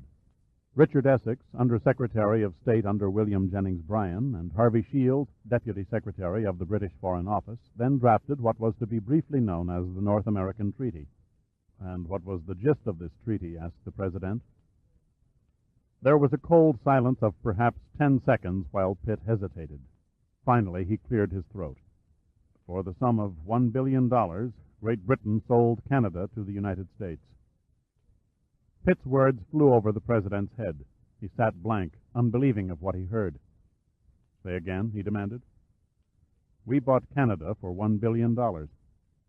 That's absurd. But true, said Pitt firmly. Before the war broke out, there were many members of Parliament who doubted loyal support by the colonies and dominions. There were liberals as well as conservatives who openly stated that Canada was a drain on the empire. Can you show me proof? Asked the President, his eyes skeptical. Pitt handed him a copy of Wilson's letter. This was written by Woodrow Wilson to Prime Minister Asquith on June 4th. You'll note that it was creased through part of one sentence. I ran a spectrograph test on it and found the missing words caused the line to read, My countrymen are a possessive lot and would never idly stand by, knowing with certainty that our neighbor to the north and our own beloved country had become one. The President studied the letter for several minutes, then he set it on the coffee table. What else do you have? Without comment, Pitt passed over the photograph of Bryan, Essex, and Shields leaving the White House with the treaty. Then he played his trump card. This is the desk diary of Richard Essex for the month of May. The entire scope of the conferences leading to the North American Treaty is set down in scrupulous detail. The last entry is dated May 22nd, 1914, the day Essex left the capital for Canada and the final signing of the treaties. You said treaties, plural. There were 3 copies, one for each country involved. The first to sign were Asquith and King George. Shields then carried the historic papers to Washington, where, on May 20th, Wilson and Bryan added their names. 2 days later, Essex and Shields departed together by train to Ottawa, where the Canadian Prime Minister, Sir Robert Borden, affixed the last signature. Then why was it no formal transfer of Canada into the Union took place? A series of unfortunate circumstances, explained Pitt. Harvey Shields, in company with 1,000 other souls, went down with the transatlantic liner Empress of Ireland after it collided with a coal collier and sank in the St. Lawrence River. His body and the British copy of the treaty were never recovered. But surely Essex reached Washington with the American copy. Pitt shook his head. The train carrying Essex plunged off a bridge into the Hudson River. The disaster became something of a classic mystery when neither the crew and the passengers nor any trace of the train was ever found. That still left one copy in Canadian hands. The trail goes cold at this point, said Pitt. The rest is speculation. Apparently, Asquith's cabinet rebelled. The ministers, including no doubt Churchill, must have been furious when they discovered the Prime Minister and the King had tried to sell off their largest dominion behind their backs. I doubt the Canadians were overly fond of the deal either. With 2 copies of the treaty gone, it would have been a simple matter for Sir Robert Borden, a loyal Englishman by the way, to have destroyed the third, leaving Wilson with no tangible evidence to advance an American claim. It doesn't seem possible official records concerning negotiations of such magnitude could be so conveniently lost, said the President. Wilson states in his letter he instructed his secretary to destroy all mention of the pact. I can't speak for the Foreign Office, but it seems a safe bet to say they're collectors. Traditionally, the British aren't given to throwing away or burning documents. Whatever treaty papers survive are probably buried under a ton of dust in some old Victorian warehouse. The President rose and began pacing. I wish I could have studied the wording of the treaty. You can, Pitt smiled. Essex penned a draft in his desk diary. May I keep it? Of course. How did you happen onto this diary? It was in the possession of his grandson, Pitt answered without elaboration. John Essex? Yes. Why did he keep it a secret all these years? He must have been afraid its exposure would cause an international upheaval. He may have been right, said the President. If the press blasted this discovery on a slow news week, there was no predicting the grassroots reaction by people on both sides of the border. Wilson was right. The Americans are a possessive lot. They might demand a takeover of Canada, and God only knows the hell Congress would raise. There is a catch, said Pitt. The President stopped his pacing. And that is? There is no record of payment. The initial deposit was converted to a loan. Even if a copy of the treaty turned up, the British would reject it by claiming, and rightfully so, they were never compensated. Yes, the President said slowly, non-payment could void the treaty. He moved to the tall windows and gazed across the winter-brown grass of the White House lawn, saying nothing, struggling with his thoughts. Finally, he turned and stared directly at Pitt. Who knows about the North American treaty besides you? Commander Heidi Milligan, who began the preliminary research after finding the Wilson letter, the Senate historian who uncovered the photographs, my father, and, of course, Admiral Sandecker. Since he is my immediate superior, I only felt it fair he should know what I was investigating. No one else? Pitt shook his head. I can't think of anyone. Let's keep it a select club, shall we? Whatever you say, Mr. President. I deeply appreciate your bringing this matter to my attention, Mr. Pitt. Would you like me to pursue it? No, I think it best if we drop the treaty back in its coffin for now. There is no purpose in damaging our relations with Canada and the United Kingdom. I see it as a simple case of what nobody knows won't hurt them. John Essex would have agreed. And you, Mr. Pitt, would you agree? Pitt closed his briefcase and stood up. I'm a marine engineer, Mr. President. I steer well clear of political involvement. A wise course, said the President with an understanding smile. A wise course indeed. 5 seconds after the door closed behind Pitt, the President spoke into his intercom. Maggie, get me Douglas Oates on the holograph. He settled behind his desk and waited. Soon after taking up residence in the White House, he had ordered a holographic communication system installed in his office. He took an almost childlike interest in studying his cabinet members' expressions, body movements, and outward emotions while he visually talked to them miles away. The three-dimensional image of a man with wavy auburn hair and conservatively attired in a gray pinstripe suit materialized in the middle of the Oval Office.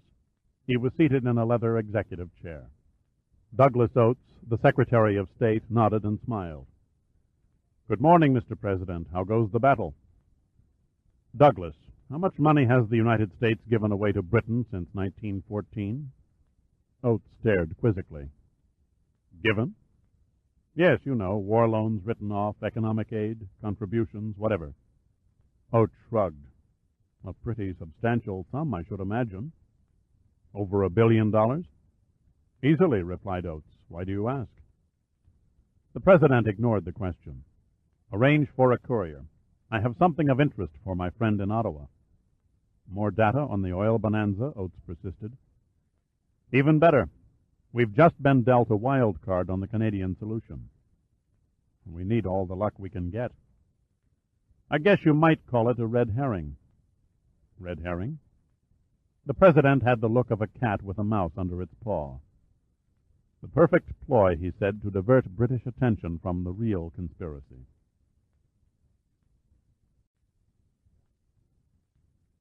Chapter 36.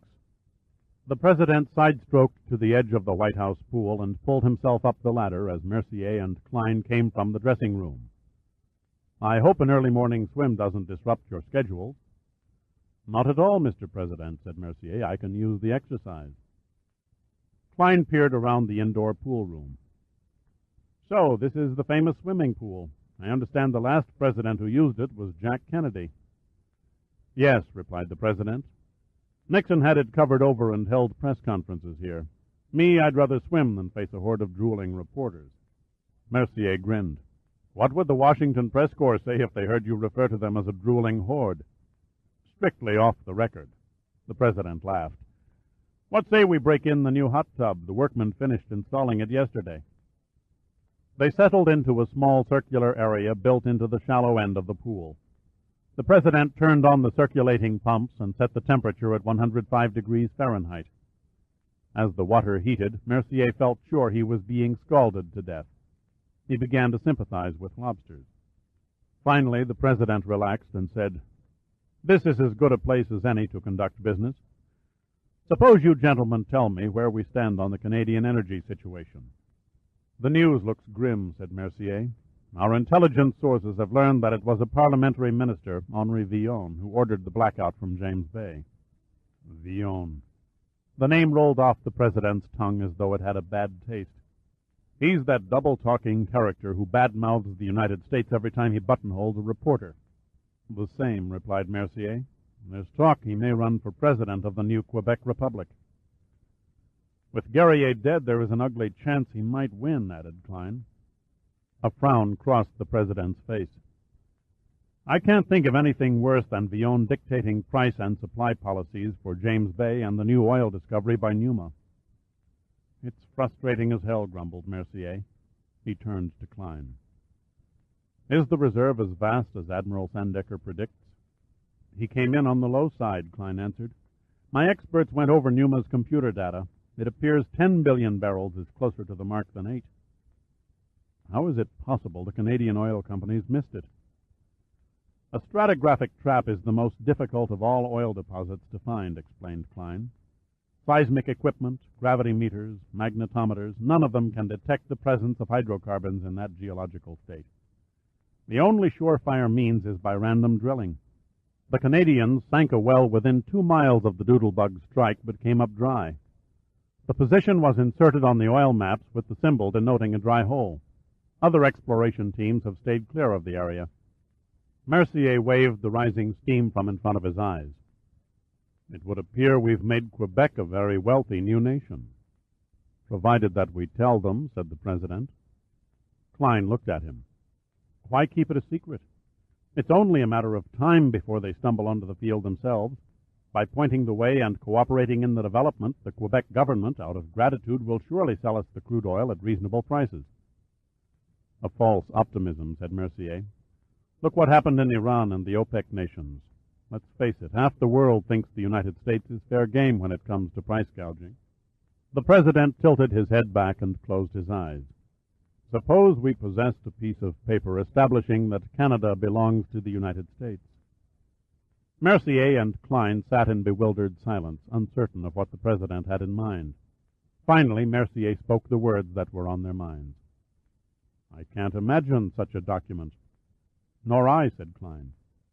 "Wishful thinking," the President said, airily waving his hand. "Forget it. We've got more down-to-earth problems to discuss." Mercier looked into the water.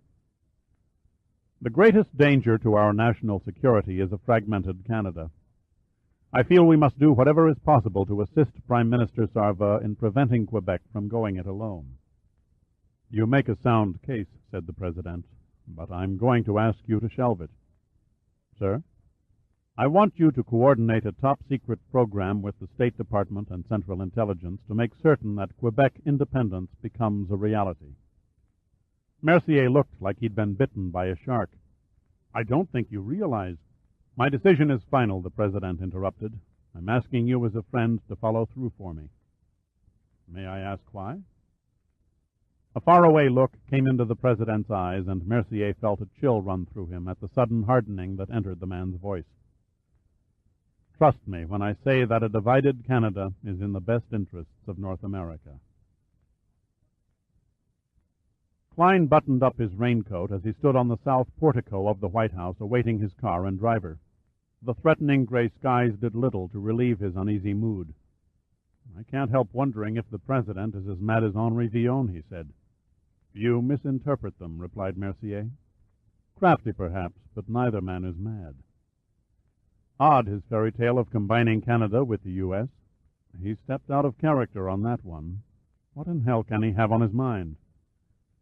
"You're the National Security Advisor. If anyone should know, it's you." "You heard. He's keeping something from me."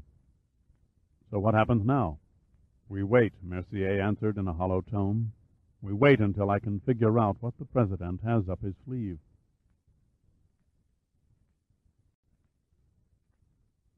Chapter 37. "Sold!" The auctioneer's voice roared through the amplifiers like a shotgun blast. The usual rumblings from the crowd followed as they marked their programs with the high bid on a 1946 Ford coupe. "Can we have the next car, please?" A pearl-white 1939 540K Mercedes-Benz with a Freestone and Webb custom body purred quietly onto the center stage of the Richmond, Virginia Coliseum. A crowd of 3,000 people murmured approval as the beams from the overhead spotlights highlighted the gleaming paint on the elegant coachwork. Bidders milled around the stage, some down on their hands and knees eyeballing the suspension and running gear, others examining every detail of the upholstery, while still others probed about the engine compartment with the savvy of Kentucky horse trainers contemplating a potential Derby winner. Dirk Pitt sat in the third row and rechecked the numerical order in his program. The Mercedes was listed 14th in the annual Richmond Antique and Classic Car Auction. "This is truly a beautiful and exotic automobile," touted the auctioneer. "A queen among classics. Will somebody start the bidding at $400,000? The ringmen in tuxedos wandered among the crowd, prodding the bidders. Suddenly one raised his hand. "I have 150. The auctioneer went into his unintelligible sing-song spiel, and the bidding became brisk as car buffs began the ritual of competing for the prize. Quickly, the mark of 200,000 was reached and passed. Absorbed in the action, Pitt did not notice a young man in a three-piece suit slip into the empty seat next to him. "Mr. Pitt?" Pitt turned and looked into the babyish face of Harrison Moon IV. "Funny," Pitt said without surprise. "You didn't strike me as the type who would be interested in old cars." "Actually, I'm interested in you." Pitt gave him an amused look. "If you're gay, you're wasting your time." Moon frowned and looked around to see if anyone seated nearby was tuned to their conversation. They were all wrapped up in the bidding. "I'm here on official government business. Can we go someplace private and talk?" "Give me 5 minutes," said Pitt. "I'm bidding on the next car." "Now, if you please, Mr. Pitt," said Moon, trying to look commanding. "My business with you is far more important than watching grown men throw money away on obsolete junk." "I have 280,000, the auctioneer droned. "Will someone give me 300? "At least you can't call it cheap," said Pitt calmly. "That car happens to be a mechanical work of art, an investment that appreciates from 20 to 30% a year. Your grandchildren won't be able to touch it for less than $2 million. "I'm not here to argue the future of antiques. Shall we go?" "Not a chance." "Perhaps you might curb your obstinacy if I were to tell you I'm here on behalf of the President." Pitt's expression had turned to stone. "Big goddamn deal. Why is it every punk who goes to work for the White House thinks he can intimidate the world? Go back and tell the President you failed, Mr. Moon. You might also inform him that if he wants something from me, to send a messenger boy who can demonstrate a degree of class." Moon's face turned pale. This wasn't going the way he'd planned, not at all. I can't do that," he stammered. "Tough." The auctioneer raised his gavel. "Going once, twice for 360,000. He paused, scanning the audience. If there is no further advance, sold to Mr. Robert S. Benson of Denver, Colorado. Moon had been cut down, coldly, unmercifully. He took the only avenue left open to him. Okay, Mr. Pitt, your rules. The Mercedes was driven off, and a four-door, two-tone straw and beige convertible took its place. The auctioneer fairly glowed as he described its features. And now, ladies and gentlemen, number 15 on your program. A 1950 British-built Jensen.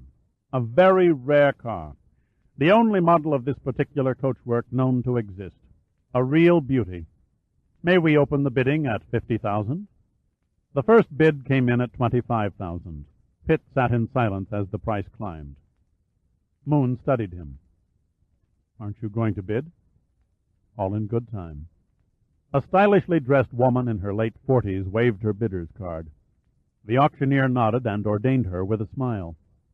I have $29,000 from the lovely Miss O'Leary of Chicago. Does he know everybody? Moon asked, showing a spark of interest. Collectors form a loose clique, replied Pitt. Most of us usually show up at the same auctions. The bidding slowed at $42,000. The auctioneer sensed the peak had come. Come now, ladies and gentlemen, this car is worth much, much more. Pitt raised his bidder's card. Thank you, sir. I now have 43. Will anyone raise it to 44? Miss O'Leary, wearing a designer double-breasted wool-checked jacket and a slim taupe flannel skirt with a revealing front slit, signaled for an advance. Before the auctioneer could announce her bid, Pitt's card was in the air. Now she knows she's got a fight on her hands, he said to Moon. 44 and now 45. Who will make it 46? The bidding stalled. Miss O'Leary conversed with a younger man sitting next to her. She seldom showed up with the same consort at two auctions. She was a self-made woman who had built a tidy fortune merchandising her own brand of cosmetics. Her collection was one of the finest in the world and numbered nearly 100 cars. When the ringman leaned down to solicit a bid, she shook her head and then turned around and winked at Pitt. That was hardly the wink of a friendly competitor, observed Moon. You should try an older woman sometime, said Pitt, as though lecturing a schoolboy. There's little they don't know about men. An attractive girl maneuvered down Pitt's aisle and asked him to sign the sales agreement.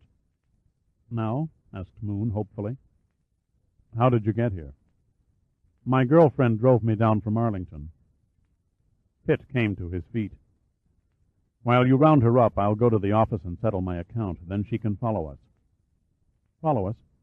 You wanted to talk in private, Mr. Moon. So I'm going to give you a treat and drive you back to Arlington in a real automobile. The Jensen rolled effortlessly over the highway toward Washington. Pitt kept one eye out for the traffic patrol and the other on the speedometer. His foot held the accelerator at a steady 70 miles an hour. Moon buttoned his overcoat up to the neck and looked miserable. Doesn't this relic have a heater?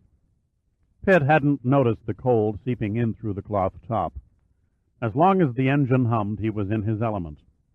He turned a knob on the dashboard, and soon a thin wisp of warm air spread through the Jensen's interior. Okay, Moon, we're alone. What's your story? The President would like you to lead fishing expeditions into the St. Lawrence and Hudson Rivers. Pitt jerked his eyes off the road and stared at Moon. You're joking. I couldn't be more serious. He thinks you're the only qualified man to take a stab at finding the copies of the North American Treaty. You know about it?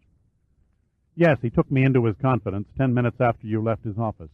I'm to act as liaison during your search. Pitt slowed the car down to the legal speed limit and was silent for several seconds. Then he said, I don't think he knows what he's asking. I assure you the President has looked at it from every angle. He's asking the impossible and expecting a miracle. Pitt's expression was incredulous, his voice quiet. There's no way a piece of paper can remain intact after being immersed in water for 3/4 of a century. I admit the project sounds unpromising, agreed Moon, and yet if there is one chance in 10 million a copy of the treaty exists, the President feels we must make an effort to find it. Pitt stared down the road that split the Virginia countryside. Suppose for a minute we got lucky and laid the North American Treaty on his lap, what then? I can't say. Can't or won't. I'm only a special aide to the President, a messenger boy, as you so rudely put it. I do what I'm told. My orders are to give you every assistance and see that your requests for funds and equipment are met. What happens if and when you salvage a readable document is none of my business and certainly none of yours.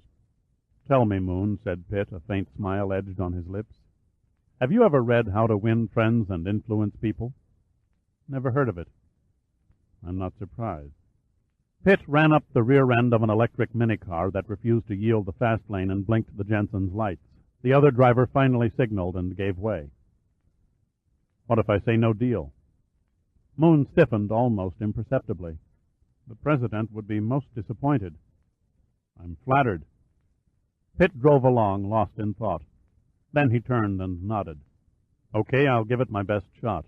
I presume we're to begin immediately. Moon simply nodded, vastly relieved. Item 1 on your list, said Pitt. I'll need Numa's manpower and resources. Most important, Admiral Sandecker must be informed of the project. I won't work behind his back. What you're about to attempt, Mr. Pitt, falls under the trite term of delicate situation. The fewer people who know about the treaty, the less chance the Canadians get wind of it. Sandecker must be informed, Pitt repeated firmly.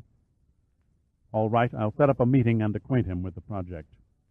Not good enough. I want the Admiral briefed by the President. He deserves that. Moon had the look of a man who has had his wallet picked. He kept his eyes straight ahead when he replied. Okay, consider it done. Item 2, Pitt continued. We'll need a pro to handle the historical research. There are several top men around Washington who have taken on government assignments. I'll send you their resumes. I was thinking of a woman. Any particular reason? Commander Heidi Milligan did the preliminary research on the treaty. She knows her way through archives, and she'd be one less to initiate into the club. Makes sense, said Moon thoughtfully, except that she's somewhere out in the Pacific. Ring up the Chief of Naval Operations and get her back, providing, of course, you carry the clout. I carry the clout, Mr. Pitt, Moon replied coolly. Item 3. One of the treaty copies went down with the Empress of Ireland, which lies in Canadian waters. There's no way we can keep our diving operations a secret. Under existing salvage laws, we're required to notify their government, the Canadian Pacific Railroad, which owned the vessel, and the insurance companies that paid off the claims. The subdued expression on Moon's face turned smug. I'm ahead of you on that score. The necessary paperwork is in the mill. Your cover story is that you're an archaeological team searching for artifacts that will be preserved and donated to American and Canadian maritime museums. You should be able to bring up enough trash during the operation to pacify any prying eyes. Item 4, said Pitt, the money. Ample funds will be placed at your disposal to see the job through. Pitt hesitated before he spoke again, listening to the steady purr of the Jensen's 130-horsepower engine. The sun had dropped below the tops of the trees, and he turned on the lights. I make no guarantees, he said at last. Understood. How do we stay in touch? Moon took out a pen and wrote on the back of Pitt's auction program. I'll be available at this number on a 24-hour basis. We won't meet face-to-face again unless you run into an unexpected crisis. He paused and looked at Pitt, trying to fathom the man. But Pitt could not be read. Any other questions? No, said Pitt, wrapped in thought. No more questions. There were 100 questions swirling in Pitt's mind, none that could be answered by Moon. He tried to visualize what he might find beneath the forbidding currents of the Hudson and St. Lawrence rivers, but nothing gelled. And then he began to wonder what was behind the mad, unfathomable scheme that was hurling him into the unknown. Chapter 38. The time for decision. Sandecker spoke to no one in particular as he gazed at the hydrographic charts, photo-enlarged to cover the far wall of the Numa operations room. He rapped a knuckle against the one depicting a section of the Hudson River. Do we tackle the Manhattan Limited first? He paused and gestured at the adjoining chart. Or the Empress of Ireland? He refaced the room and studied the 4 people seated around the long table. Which one should take priority? Heidi Milligan, whose face showed the fatigue of a long flight from Honolulu, started to say something but held back. Ladies first, Al Giordino said, grinning. I'm not qualified to voice an opinion on underwater salvage, she said hesitantly, but I believe the ship offers the best chance of finding a readable treaty. Care to state your reasons? Asked Sandecker. Before the days of air travel, Heidi explained, it was standard procedure for diplomatic couriers who sailed across the oceans to seal documents inside several layers of oilcloth as a protection against water damage. I recall one incident where important papers were found intact on a British Foreign Office courier when his body washed ashore 6 days after the Lusitania sinking. Sandecker smiled and nodded at her in satisfaction. She would be a good woman to have around. Thank you, Commander. You've given us our first ray of hope. Giordino yawned. He had spent most of the night being briefed on the project by Pitt, and it was all he could do to stay awake. Perhaps Richard Essex wrapped his copy of the treaty in oilcloth, too. Heidi shook her head. Most likely he would have carried it in a leather traveling bag. Little chance of that surviving, Sandecker acknowledged. My vote still goes to the train, said Giordino. The Empress lies in 165 feet, well below the safe depth for air diving. The train, on the other hand, can be no deeper than 40 feet. After 7 decades, the ship must be eaten away by salt water flowing in from the St. Lawrence Gulf. The train would be better preserved by fresh river water. Sandecker turned to a small man whose owlish brown eyes peered through a large pair of horn-rimmed glasses. Rudy, how do you see it? Rudy Gunn, Yuma's director of logistics, looked up from a pad filled with scribbles and unconsciously scratched one side of his nose. Gunn rarely gambled or played the angles. He dealt his cards from solid facts, never vague percentages. I favor the ship, he said quietly. The only advantage of salvaging the Manhattan Limited is that it rests on home ground. However, the current of the Hudson River is 3.5 knots, far too strong for divers to work with any level of efficiency. And, as Al suggested, chances are the engine and coaches are buried in the silt. This calls for a dredging operation, the worst kind. The salvage of a ship in open water is far more complex and time-consuming than bringing up a Pullman car from shallow depths, Giordino argued. True, Gunn conceded, but we know where the Empress lies. The grave of the Manhattan Limited has never been found. Trains don't dissolve. We're looking at a confined area less than a mile square. A sweep with a proton magnetometer should make contact within a few hours. You talk as if the locomotive and coaches are still attached by their couplings. After the fall from the bridge, they probably were scattered all over the riverbed. We could spend weeks excavating the wrong car. I can't accept the odds. It's too hit or miss. Giordino did not retreat. What would you calculate the odds are against finding a small packet inside a crumbling 14,000-ton vessel? We ignore the odds. Dirk Pitt spoke quietly and for the first time. He sat at the end of the table, hands folded behind his head. I say we try for both simultaneously. Silence settled over the operations room. Giordino sipped at his coffee, mulling over Pitt's words. Gunn peered speculatively through his thick-lensed glasses. Can we afford the complications of dividing our efforts? Better to ask, can we afford the time, Pitt answered. Do we have a deadline? Giordino queried. No, we're not held to a set schedule, said Sandecker. He moved away from the charts and sat on one corner of the table. But the President made it clear to me that if a copy of the North American Treaty still exists, he wants it damned quick. The Admiral shook his head.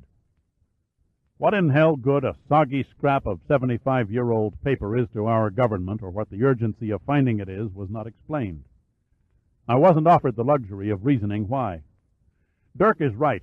We don't have the time to conduct leisurely search projects in tandem.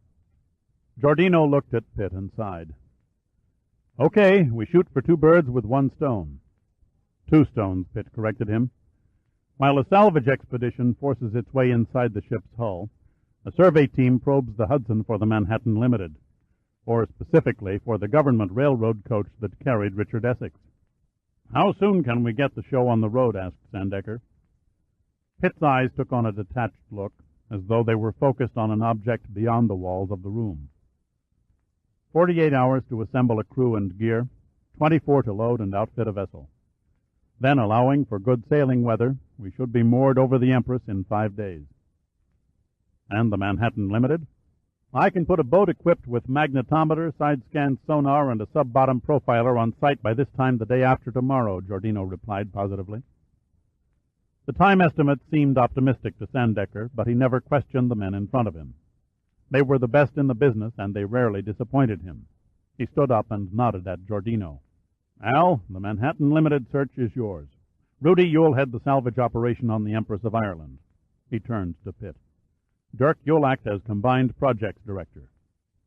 Where would you like me to start? Asked Heidi. With the ship. The builder's blueprints, deck plans, the exact area of Harvey Shield's stateroom. Any relevant data that will lead us to the treaties. Heidi nodded. The public inquiry into the disaster was held in Quebec. I'll begin by digging into the transcript of the findings. If your secretary will book me on the next flight, I'll be on my way. She looked mentally and physically exhausted, but Sandecker was too pressured for time to voice a gentlemanly offer of a few hours' sleep. He paused a few moments, staring into each determined face. All right, he said without emotion. Let's do it.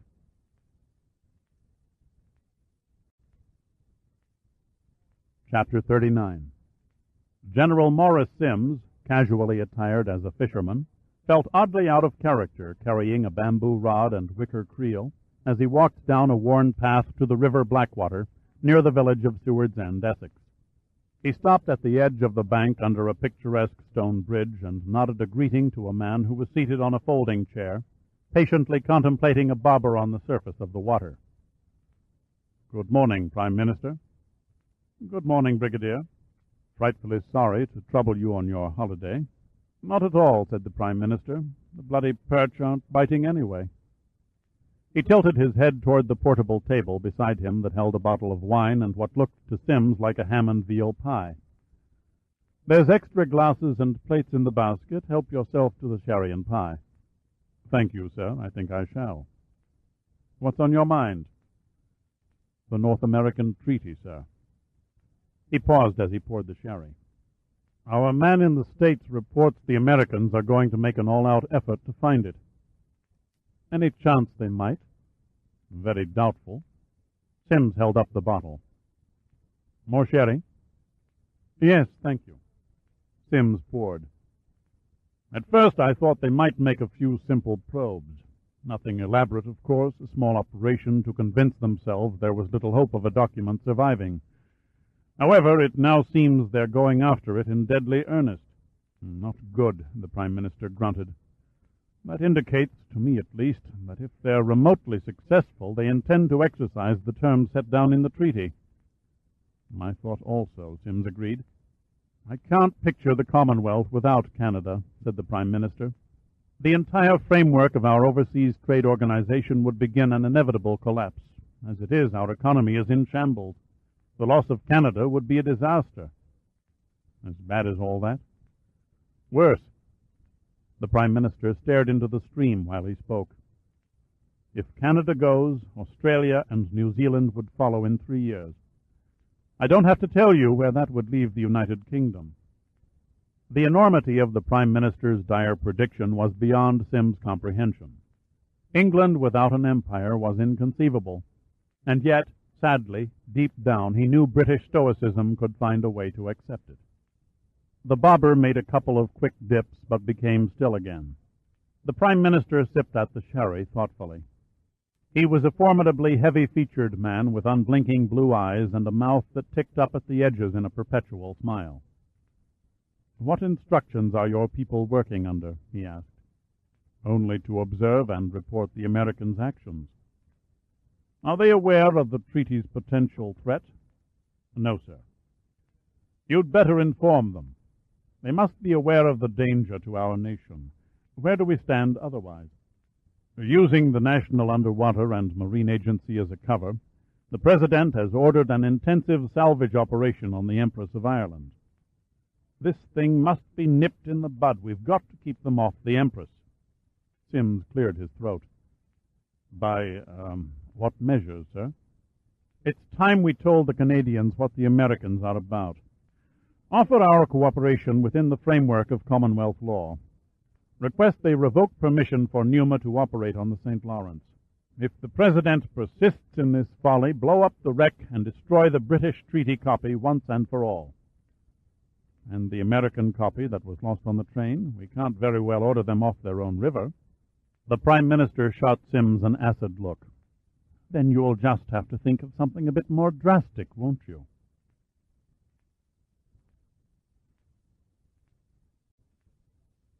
Part 4. The Empress of Ireland. Chapter 40. May 1989. Ottawa, Canada. Villon closed the file cover and shook his head. Nonsense. I assure you, said Brian Shaw, it is not nonsense. What does it all mean? Exactly what you read in the report, said Shaw, staring directly at Villon. The Americans have launched a search for evidence of a treaty that gives the whole of Canada to them. Until now, I've never heard of such a treaty. Few people have. Shaw paused to light a cigarette. Immediately after the documents were lost, all but a few references to the negotiations were secretly destroyed. What proof do you have the Americans are actually out to lay their hands on this treaty? I followed a string through a labyrinth. It led to a chap by the name of Dirk Pitt, who holds a high-level position with the National Underwater and Marine Agency.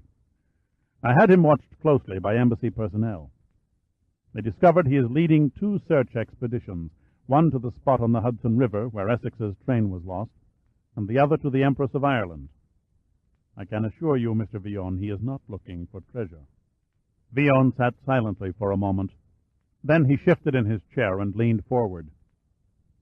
How can I help you? For starters, you could order Pitt and his crew off the St. Lawrence. Villon shook his head. I can't do that. Permission for the salvage operation went through the proper channels. There is no telling what the Americans might do if we suddenly revoked their license. They could easily retaliate by shutting off our fishing rights in their waters. General Sims considered that prospect. So he came up with another option. Shaw paused a moment. He suggests that we destroy the wreck of the Empress. You could do that without causing a nasty incident, provided that I can reach the wreckage before Pitt does. Villon sat back, coldly analyzing how the information Shaw had put before him could be exploited to his advantage. He let his eyes drift across the room to a painting on the wall of a clipper ship under full sail before the wind. At last, his thoughts arranged, he nodded. I shall give you every cooperation. Thank you, Shaw replied. I'll require the services of 5 men, a boat, and the proper diving equipment. You'll need a good man to coordinate your plans. Do you have someone in mind? I do, said Villon. I'll see that he gets in touch with you. He is a Mountie, well trained for this sort of work. His name is Gly, Inspector Foss Gly.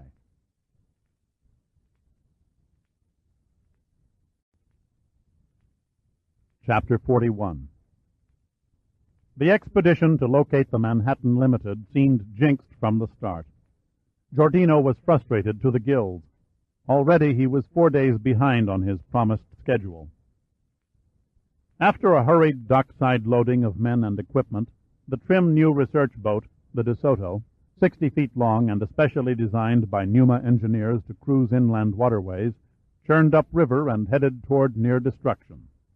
The helmsman kept a keen eye on the channel buoys and passing pleasure craft.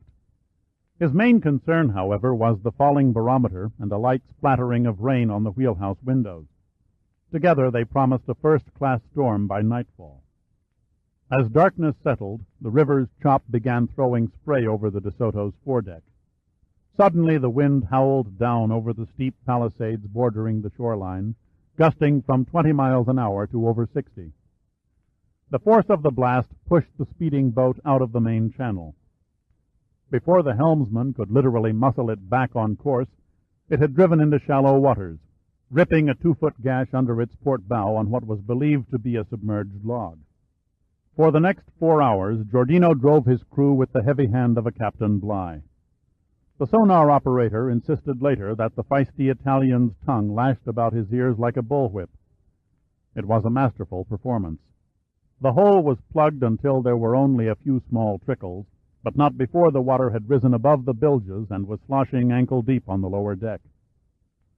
Laden with 2 tons of water, the De Soto handled sluggishly. Giordino ignored it in his fury and crammed the throttles to their stops. The sudden burst of speed raised the splintered wound above the waterline, and the vessel hurtled back down the river toward New York. 2 days were lost while the boat was dry-docked and its hull repaired. No sooner had they gotten under way again than the magnetometer was found to be defective, and a new unit rushed from San Francisco. 2 more days down the drain. At last, under the light of a full moon, Giordino watched cautiously as the De Soto slipped under a massive stone abutment that had once supported the Hudson-Deauville Bridge.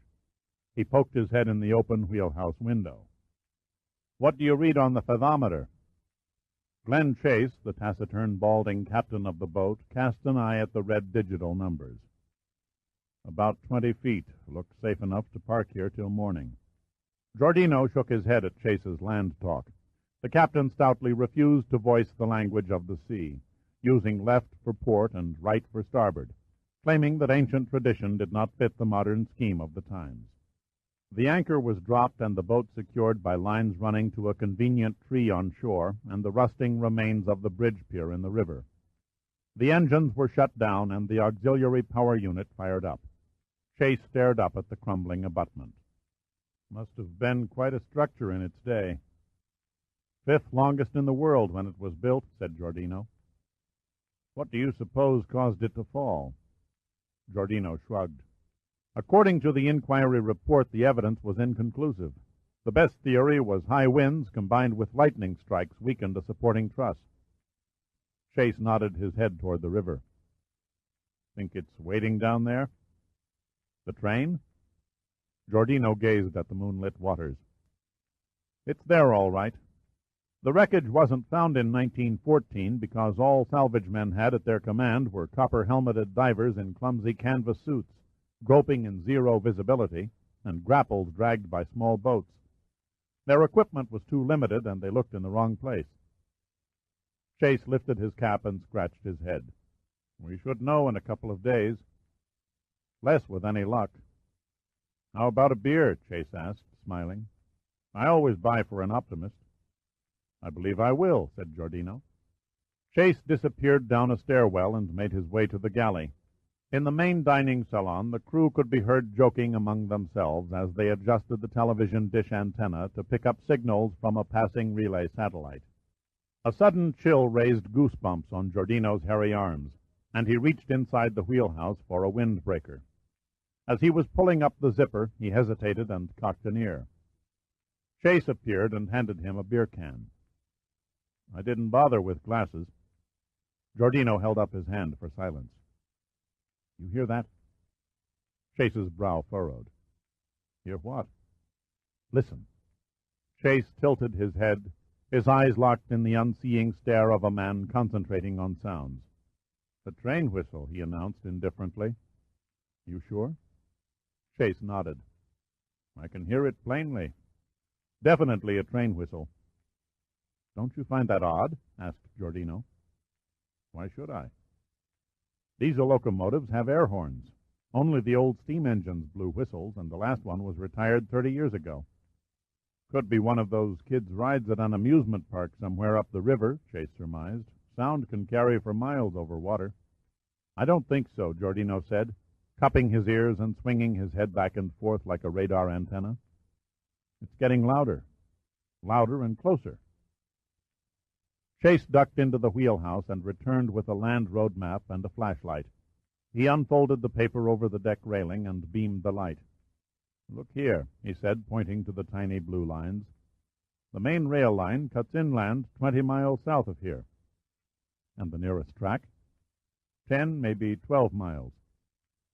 "Whatever is making that sound is no more than a mile away," Giordino said flatly. Giordino tried to fix the direction.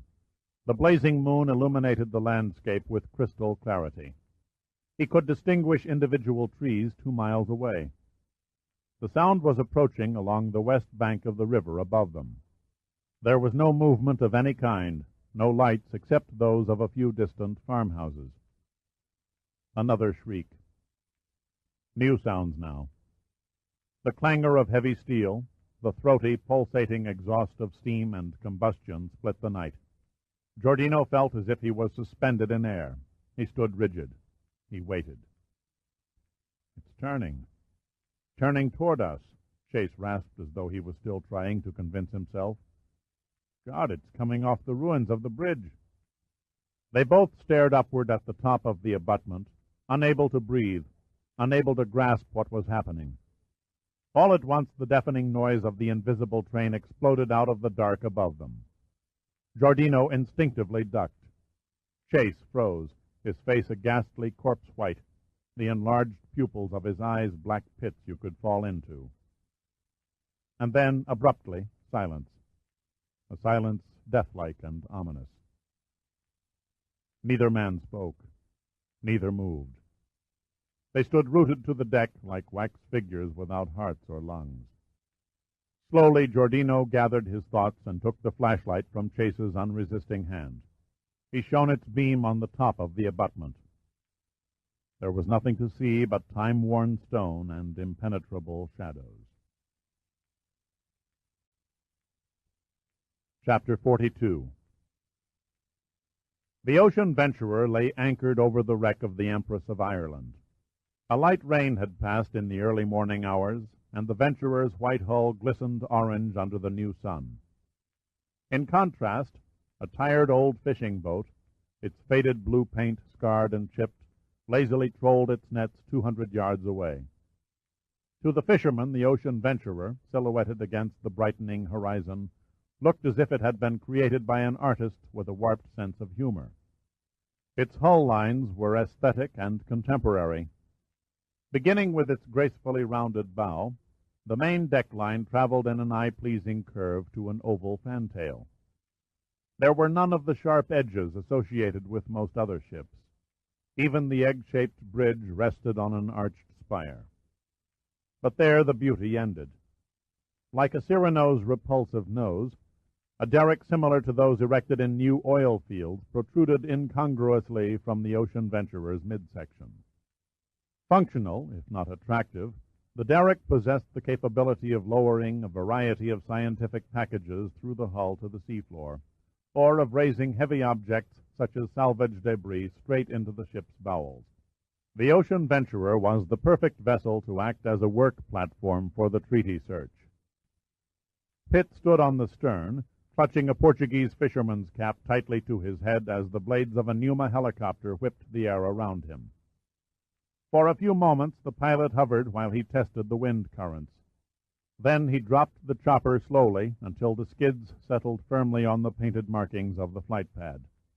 Pitt hunched over, jogged up to the craft, and opened the door. Heidi Milligan, dressed in a jumpsuit of cotton painter's cloth in dazzling azure blue, hopped out. Pitt helped her down and took a suitcase that was passed to him by the pilot. "On your next taxi run," Pitt yelled above the whine of the turbines, "bring us a case of peanut butter." The pilot waved a casual salute and shouted back, "Shall do."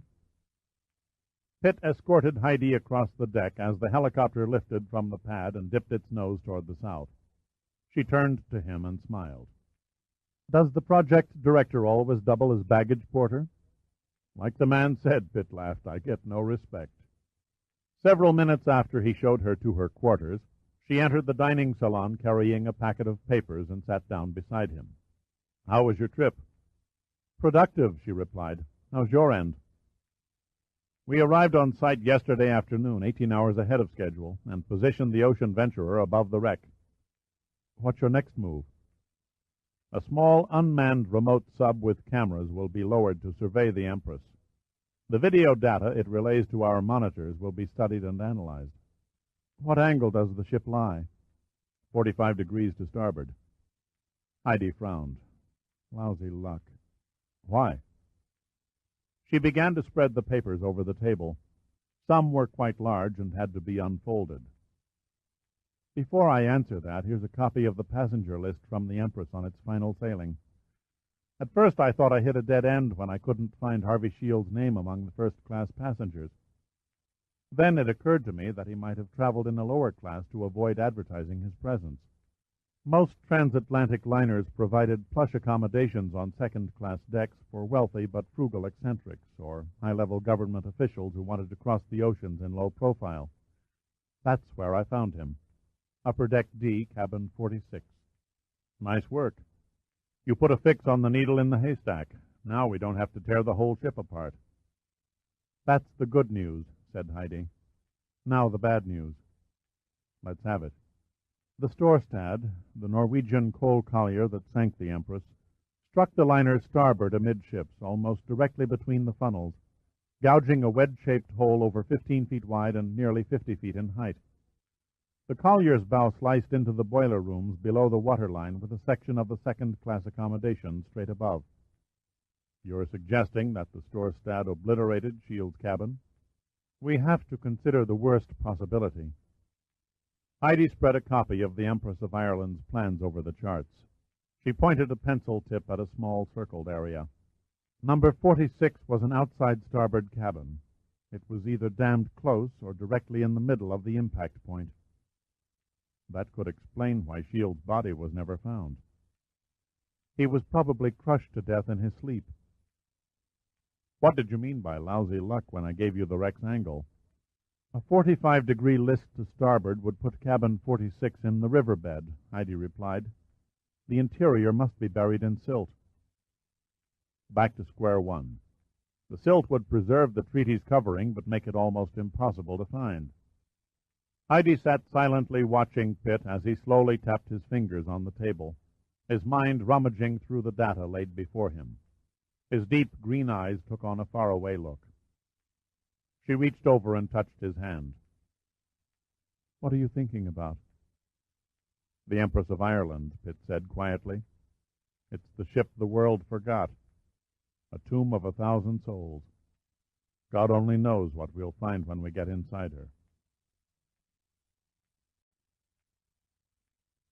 Chapter 43. I hope you don't mind seeing me on such short notice, said the President as he strode from the elevator. Not at all, replied Sandecker without fanfare. Everything has been constructed. Please step this way.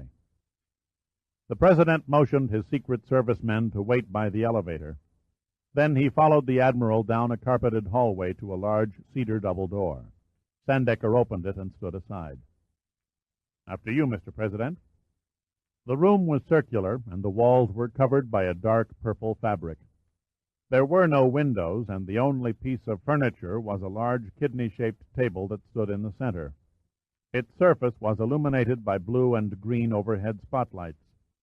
The President approached and stared at a 3-foot-long object resting on a bed of fine-grained sand. So this is how it looks, he said in a reverent tone. The grave of the Empress of Ireland, Sandecker acknowledged. Our miniature craftsman worked from video pictures relayed by the Ocean Venturer. Is that the salvage ship? The President asked, pointing to another model that was suspended on a clear plastic plate about 2 feet above the Empress. Yes, the models are in exact proportion to each other. The distance between them represents the depth from the surface to the riverbed. The President studied the Empress model for several seconds. Then he shook his head in wonderment. The treaty is so small and the ship so large. Where do you begin to look? Our researcher had a breakthrough on that score, said Sandecker. She was able to pinpoint the location of Harvey Shield's cabin. He motioned to an area amidships on the buried starboard hull. It lies somewhere about here. There is, unfortunately, a good possibility that the cabin was mangled in the collision with the coal collier. How will you go about reaching the cabin? After the crew conducts a survey of the interior of the ship by an unmanned remote search vehicle, replied Sandecker, the salvage operation will start on the lifeboat deck and excavate downward to the target site. It looks like they're going about it the hard way, said the President. Me, I'd enter from outside the lower hull. Easier said. As near as we can figure, Shield's cabin lies under tons of silt. Take my word for it, Mr. President, dredging through river mud is a dangerous, exhausting, time-consuming procedure. By attacking from inside the ship, the men will have a firm platform from which to work. And, most important, They'll be able to orient the exact direction of their penetration from the shipbuilder's plans at any time during the operation. You've made your case, the President acquiesced. Sandecker went on. We're relying on 4 different systems to tunnel through the guts of the ship. One is the derrick you see on the Ocean Venturer. Designed for a lifting load of 50 tons, it will remove the heavier debris. Second, a 2-man submersible with mechanical arms will function as an all-purpose backup unit. The President picked up a detailed miniature and studied it. I take it this represents the submersible? Sandecker nodded. The Sappho-1. It was one of 4 deep-water recovery vehicles used on the Titanic project last year. I didn't mean to interrupt. Please continue. The third system is the keystone of the operation, said Sandecker. He held up a doll-like figure that resembled a mechanical polar bear with portholes in a bulbous head. An articulated deep-water atmospheric diving system, more commonly called a gym suit.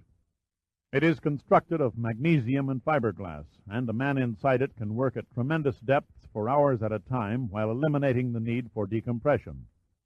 2 of these suits will enable 6 men to work on the wreck around the clock. Looks heavy and cumbersome. In air, with an operator inside, it weighs 1,100 pounds. Underwater, only about 60. It's surprisingly agile. You might say it puts hiking on the seafloor in a class with hiking on the Sahara.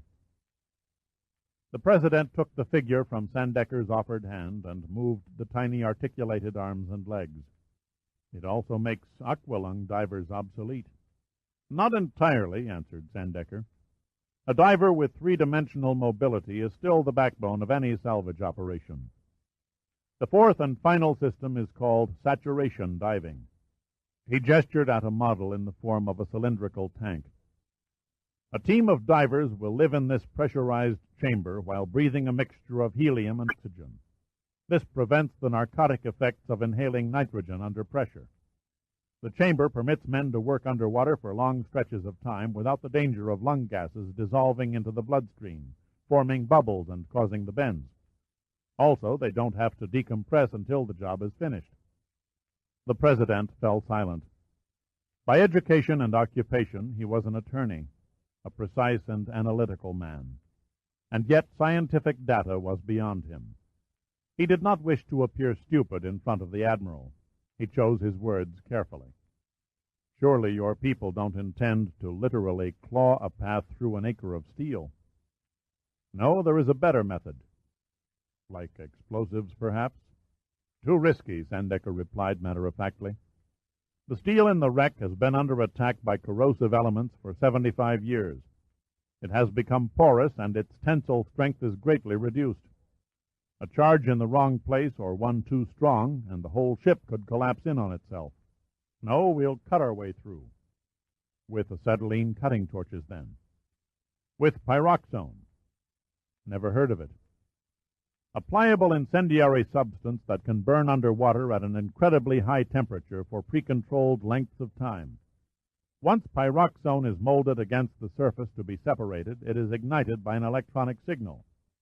At 3,000 degrees Celsius, it will melt any barrier in its way, including rock.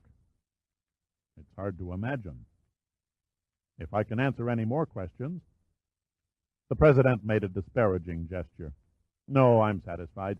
You and your people are doing a remarkable job. If we don't come up with the treaty, you'll know we did all that was technically possible. I gather you're not too hopeful. Frankly, Mr. President, I think we have about as much chance as a titmouse in a buzzard's beak. What are your feelings concerning the treaty on the Manhattan Limited? I'll save any comment until we find the train. At least I know your position, the President said, smiling. Sandecker suddenly looked wolfish. Sir, I have a question. Go ahead. May I respectfully ask just what in hell this is all about? It was the President's turn to look wolfish. You may well ask, Admiral, but all I'm going to tell you is that the scheme is crazy, he said with an ill-boding look in his eyes. The craziest scheme ever hatched by a President of the United States.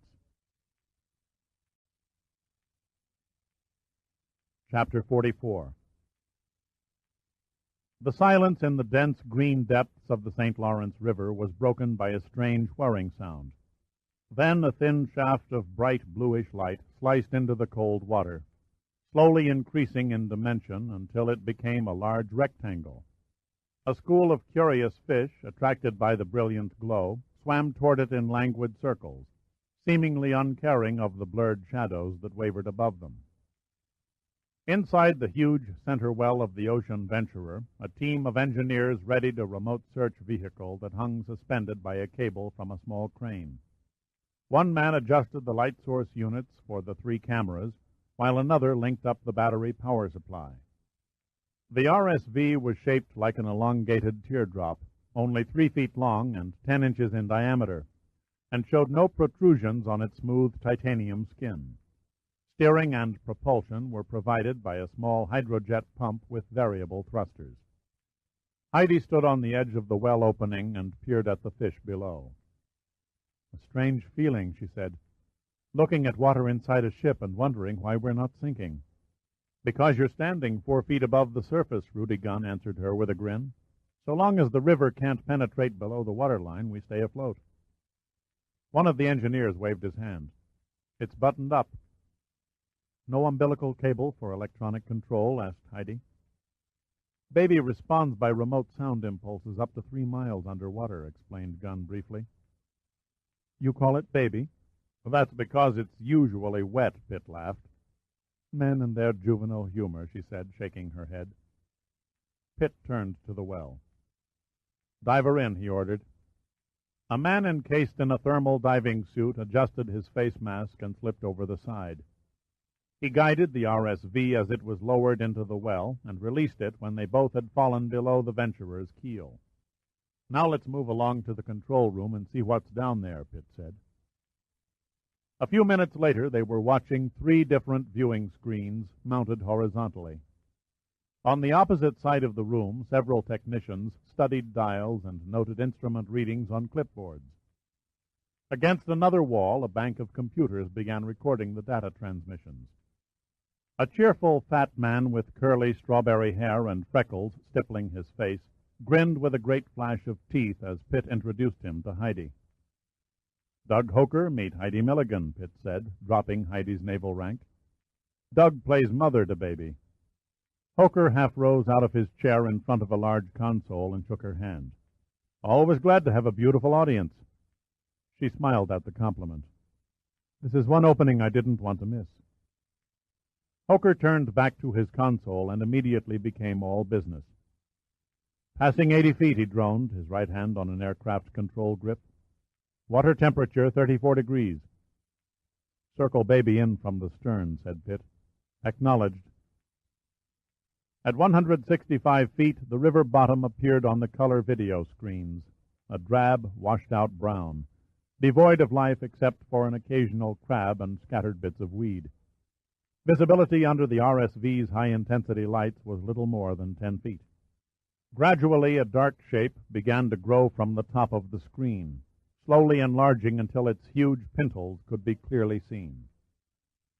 "Nice sense of direction," Pitt said to Hoker. "You laid it dead on the rudder." "Something else coming up," Gunn announced, "the propeller by the looks of it." The 4 great bronze blades that once had driven the 14,000-ton ship from Liverpool to Quebec on many crossings moved at a funereal pace past the camera eyes of the RSV. "About 20 feet from tip to tip," Pitt judged. "Must weigh at least 30 tons."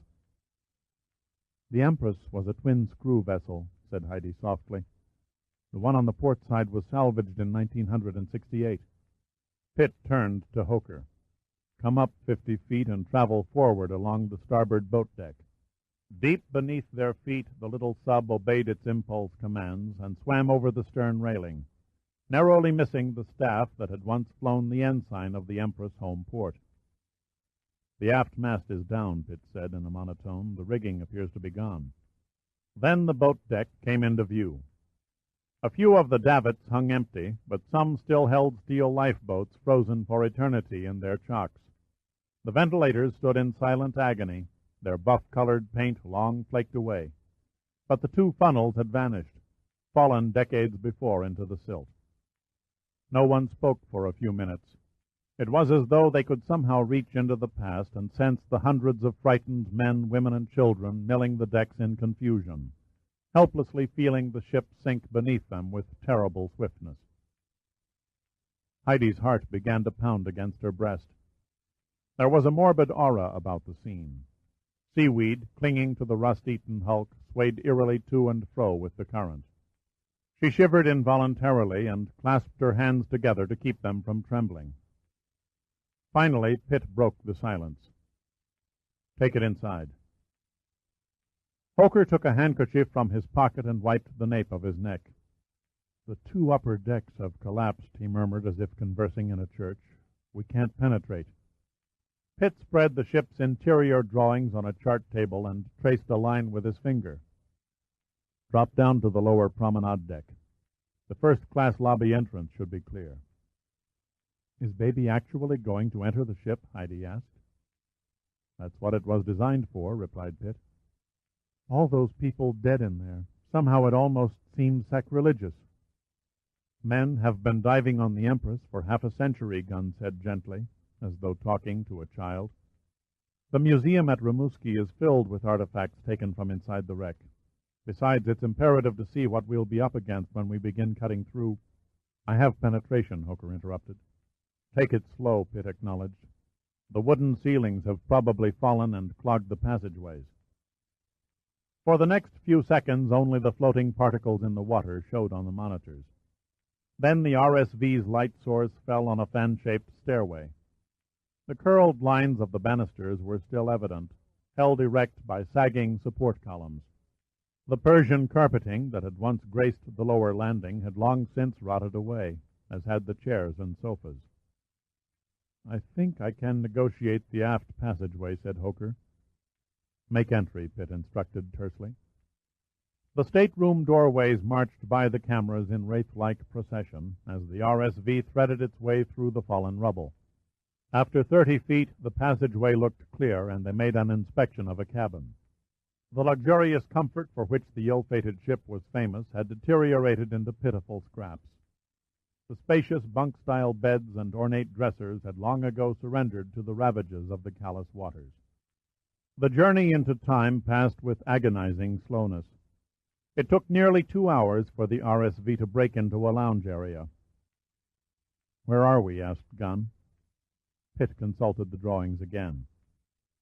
"We should be coming on the entrance of the main dining saloon." "Yes, there it is," Heidi pointed excitedly. "The large doorway to the right of the screen." Pitt looked at Gunn. "It's worth checking out.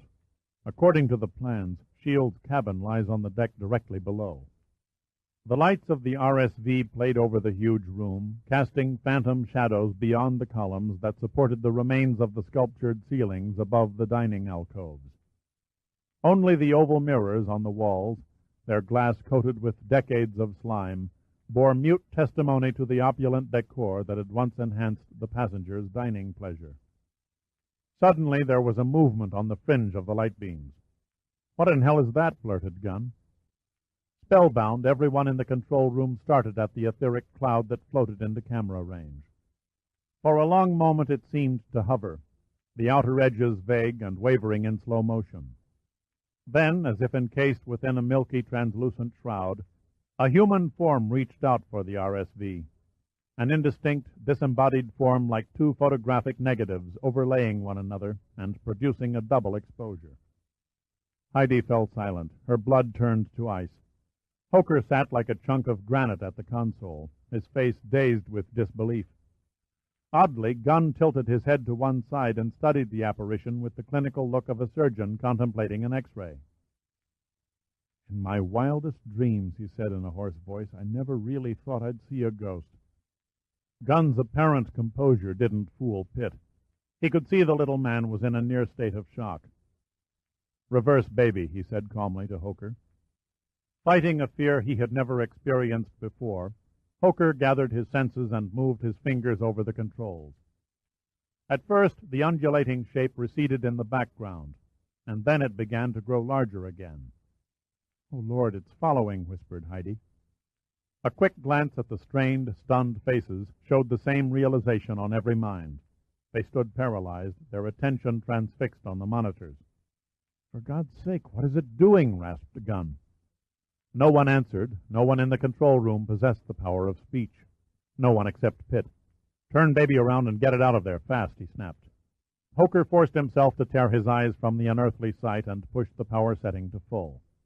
The little survey craft was not designed for speed. At maximum, its thrusters could only propel it at 3 knots.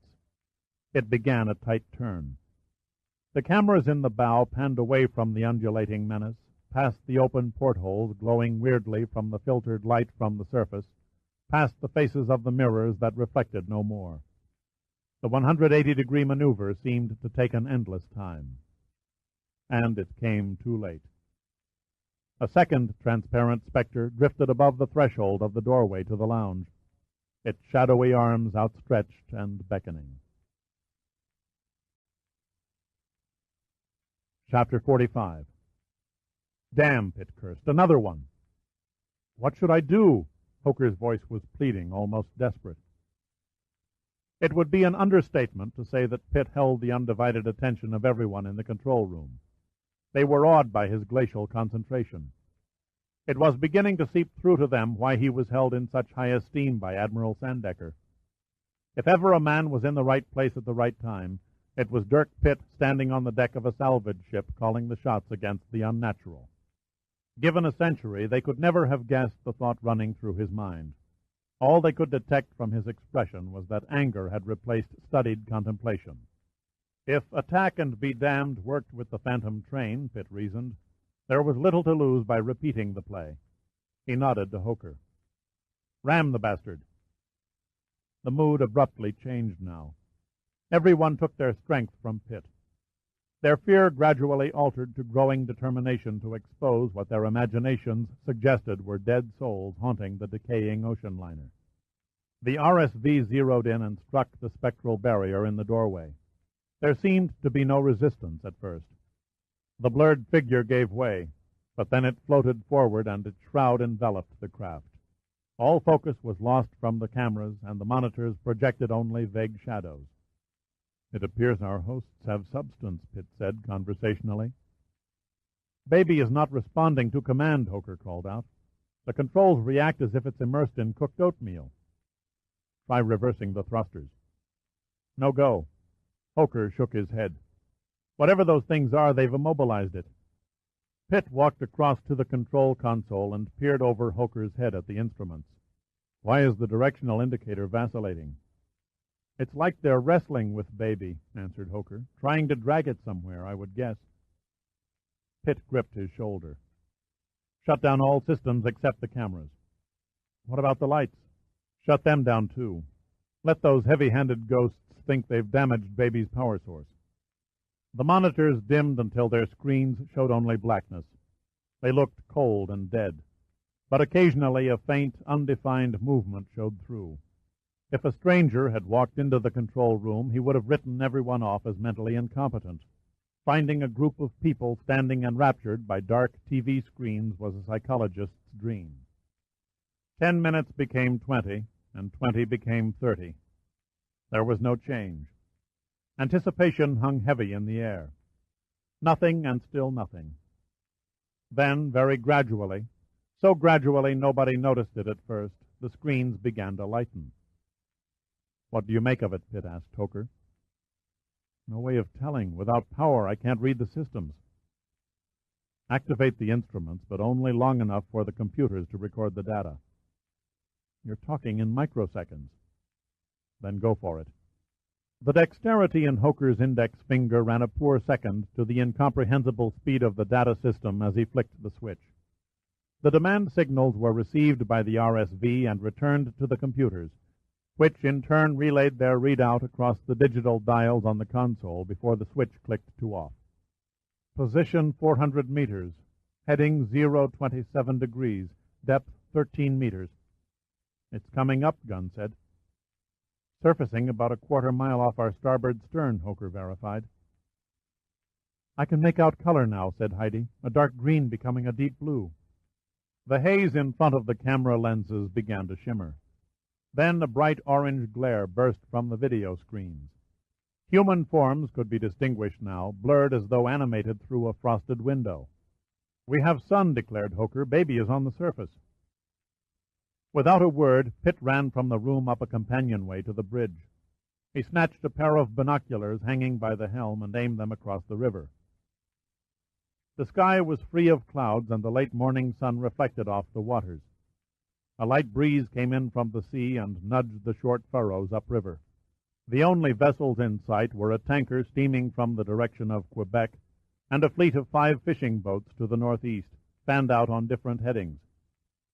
Gunn came up behind Pitt. "See anything?" "No, I was too late," Pitt said shortly. "Baby is gone." "Gone?" "Perhaps kidnapped is a better word.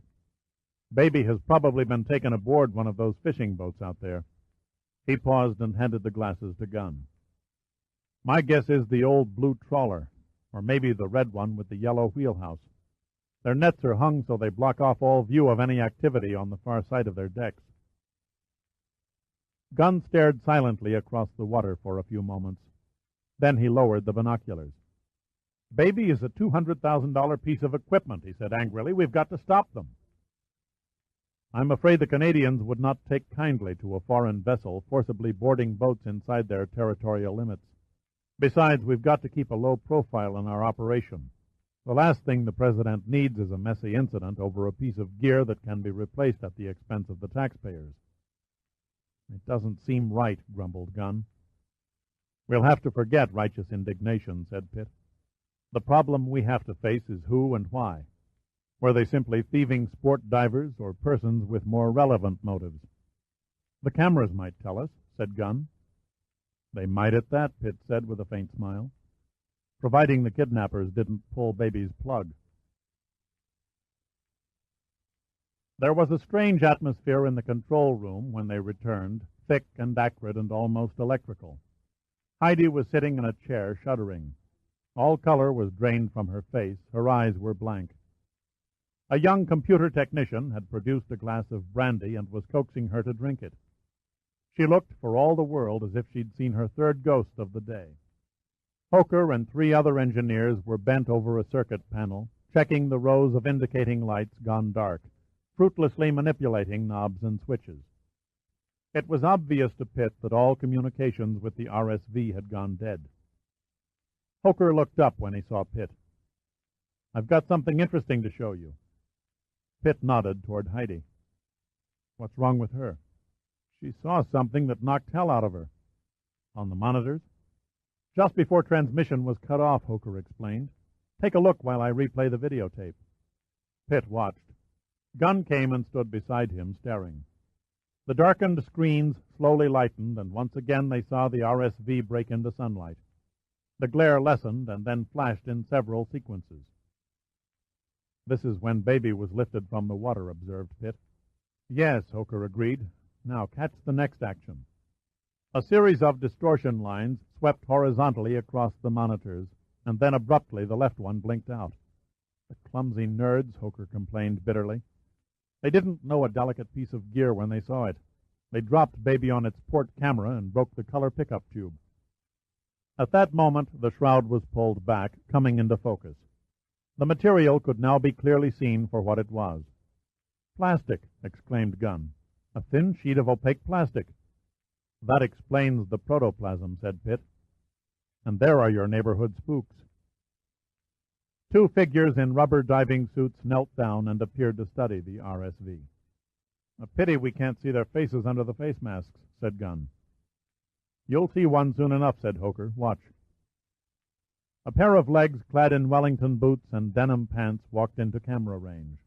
Their owner stopped behind the divers and bent down and peered into the camera lenses. He wore a British-style commando sweater with leather patches over the shoulders and elbows. A knit stocking cap was set at a casual side angle. Graying hair along the temples was brushed fastidiously above the ears. He seemed to be in his late 50s, Pitt figured, or perhaps middle 60s. He had the look about him of a man who might be older than he appeared. The face possessed a cruel, self-assured quality, found in men who are familiar with hazard. The dark eyes had the detached interest of a sniper peering through a telescopic sight at his impending victim. Suddenly there was a slight discernible widening of the eyes, and the intense expression turned to anger. His mouth twisted with silent words, and he spun quickly from view. "I'm not a lip-reader," said Pitt, but it looked as if he said, "You fools." They remained watching as what looked like a canvas tarpaulin was thrown over the RSV, and the monitors turned dark for the last time. "That's all she wrote," said Hoker. "Contact was lost a minute later when they destroyed the transmission circuitry." Heidi rose from the chair and moved forward as if she was in a trance. She pointed at the dead monitors, her lips quivering. "I know him," she said, her voice barely audible. "The man in the picture. I know who he is." Chapter 46. Dr. Otis Coley inserted a Du Maurier cigarette in a gold-tipped filter, clamped it between his dentures, and lit it. Then he resumed poking through the open-access panel into the electronic heart of the RSV. "Damned clever, the Americans," he said, impressed with what he saw. "I've read scientific papers on it, but never seen one up close." Coley, director of the Quebec Institute of Marine Engineering, had been recruited by Henri Villon. He was a gorilla of a man, barrel-chested, and had a rounded, heavy-browed face. His white hair passed his collar, and his mustache, beneath a thin, sloping nose, looked as if it had been clipped with sheep shears. Brian Shaw stood beside Coley, his face clouded with concern. "What do you make of it?" "An ingenious bit of technology," said Coley in the tone of a young man engrossed in a Playboy fold-out. "Visual data is translated and sent by ultrasonic sound waves to the mothership, where it is encoded and enhanced by computers. The resulting imagery is then transferred to videotape with rather amazing clarity." "So what's the scam?" grunted Fosgly. He perched boredly atop a rusty winch mounted on the blue fishing boat's foredeck. Shaw fought to hold down his temper. "The scam, as you so apathetically put it, is that these cameras were transmitting pictures when you brought them on board. Not only have the people on the Numa ship been alerted to the fact that they're being watched, they also have our faces recorded on videotape." "How does that concern us?" "Their project director is probably whistling up a helicopter this minute," Shaw replied. "Before nightfall, the tape will be in Washington, and by this time tomorrow they'll probably have identification." "On you, maybe," Gly said, grinning. "My partner and I kept our face masks on, remember? The damage has been done. The Americans will know we're not local divers looting a wreck. They'll be aware of who and what they're up against, and we'll take every precaution." Gly shrugged and began unzipping his diving suit. "If that mechanical fish hadn't interrupted us, we could have laid the charges, blown the hulk, and left them precious little to salvage." "Bad luck on our part," said Shaw. "How far did you get?" "We'd barely started when we saw lights coming from over the stern." "Where are the explosives?" "Still on the forecastle of the wreck, where we stored them." "How many pounds?" Gly thought a moment. "Harris and I made 6 trips each, towing 200-pound sealed containers." 2,400 pounds, Shaw totaled. He turned to Doc Coley. "What if we detonated?" "Right now?" "Right now. Weight for weight, trisinol is 3 times as powerful as TNT." Coley paused to stare across the water at the ocean venturer. "The pressure waves from its explosion would break the back of the Numa ship." "And the Empress of Ireland?" "Demolish the bow section and smash in the forepart of the superstructure. At that point, the main force would be absorbed.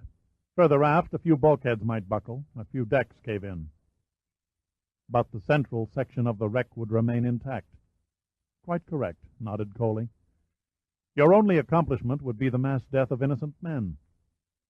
"Little sense in pursuing that quarter," Shaw said thoughtfully. "I'd certainly want no part in it." "So, where does that leave us?" asked Gly. "For the moment, we tread softly," replied Shaw. "Sit back and observe. Also find us another boat. The Americans are no doubt onto this one." A look of contempt crossed Gly's face. "Is that the best you can come up with?" "I'm satisfied, unless you've got other ideas." I say blow the bastards to bits and end it now, Gly said coldly. If you lack the stomach, old man, I'll do it.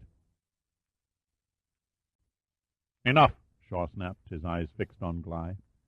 We're not at war with the Americans, and there is nothing in my instructions that condones murder. Only carnal idiots kill unnecessarily or wantonly. As for you, Inspector Gly, no more debates. You'll do as you're told. Gly shrugged smugly in acquiescence and said nothing. He didn't have to waste words. What Shaw didn't know, what no one knew, was that he had inserted a radio detonator in one of the tricinol containers. With the press of a button, he could set off the explosives any time the mood struck him. Chapter 47. Mercier ate lunch with the President in the family dining room of the White House. He was thankful that his boss, unlike other chief executives, served up cocktails before 5 o'clock. The second Rob Roy tasted even better than the first, though it didn't exactly complement the Salisbury steak. The latest intelligence says the Russians have moved another division up to the Indian border. That makes 10, enough for an invasion force. The President wolfed down a boiled potato. The boys in the Kremlin burned their fingers by overrunning Afghanistan and Pakistan, and now they've got a full-fledged Muslim uprising on their hands that has spilled into Mother Russia. I wish they would invade India. It's more than we could hope for. We couldn't sit on the sidelines and not become militarily involved. Oh, we'd rattle our sabers and make fiery speeches in the United Nations denouncing another example of communist aggression, send a few aircraft carriers into the Indian Ocean, launch another trade embargo. Mercier picked at his salad. In other words, the same reaction as we've always given. Stand by and watch. The Soviets dig their own grave, interrupted the President. Marching on 700 million people who live in poverty would be like General Motors buying a vast welfare department. Believe me, the Russians would lose by winning.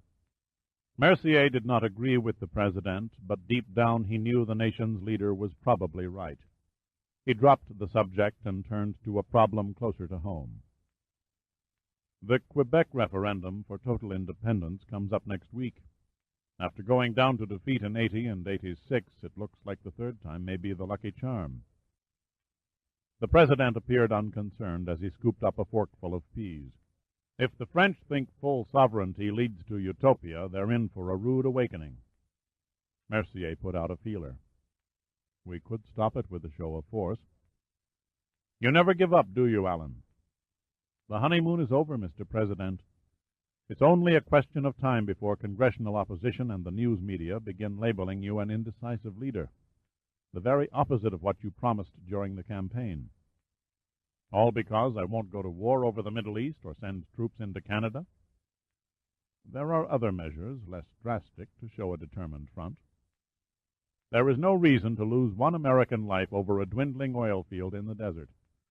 As for Canada, things will work themselves out. Mercier came straight out with it. Why do you want to see a divided Canada, Mr. President? The chief executive looked across the table at him coolly. Is that what you think? That I want to see a neighboring country torn apart and turned into chaos? What else am I to believe? Believe in me, Allen. The President's expression turned cordial. Believe in what I am about to do. How can I? Asked a confused Mercier, when I don't know what it is. The answer is simple, replied the President with a trace of sadness in his voice. I'm making a desperate play to save a critically ill United States. It had to be bad news. From the sour look on Harrison Moon's face, the President knew it couldn't be anything else. He laid aside the speech he was editing and sat back in his chair. You look like a man with a problem, Harrison. Moon laid a folder on the desk. I'm afraid the British have tagged the game. The President opened the file and found himself staring at an 8x10 glossy of a man who gazed back at the camera. This was just flown in from the Ocean Venturer, explained Moon. An underwater survey vehicle was probing the wreck when it was ripped off by a pair of unknown divers. Before communications were broken, this face appeared on the monitors. Who is he? For the last 25 years, he's been living under the name of Brian Shaw. As you can see in the report, he's a former British secret agent. His record makes interesting reading. Achieved quite a bit of notoriety back in the 50s and early 60s. He became too well known to operate.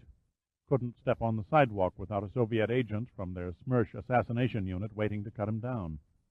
His cover, as they say in the intelligence circles, was blown. Forced his secluded retirement. Their Secret Service buried his old identity by listing him as killed on duty in the West Indies.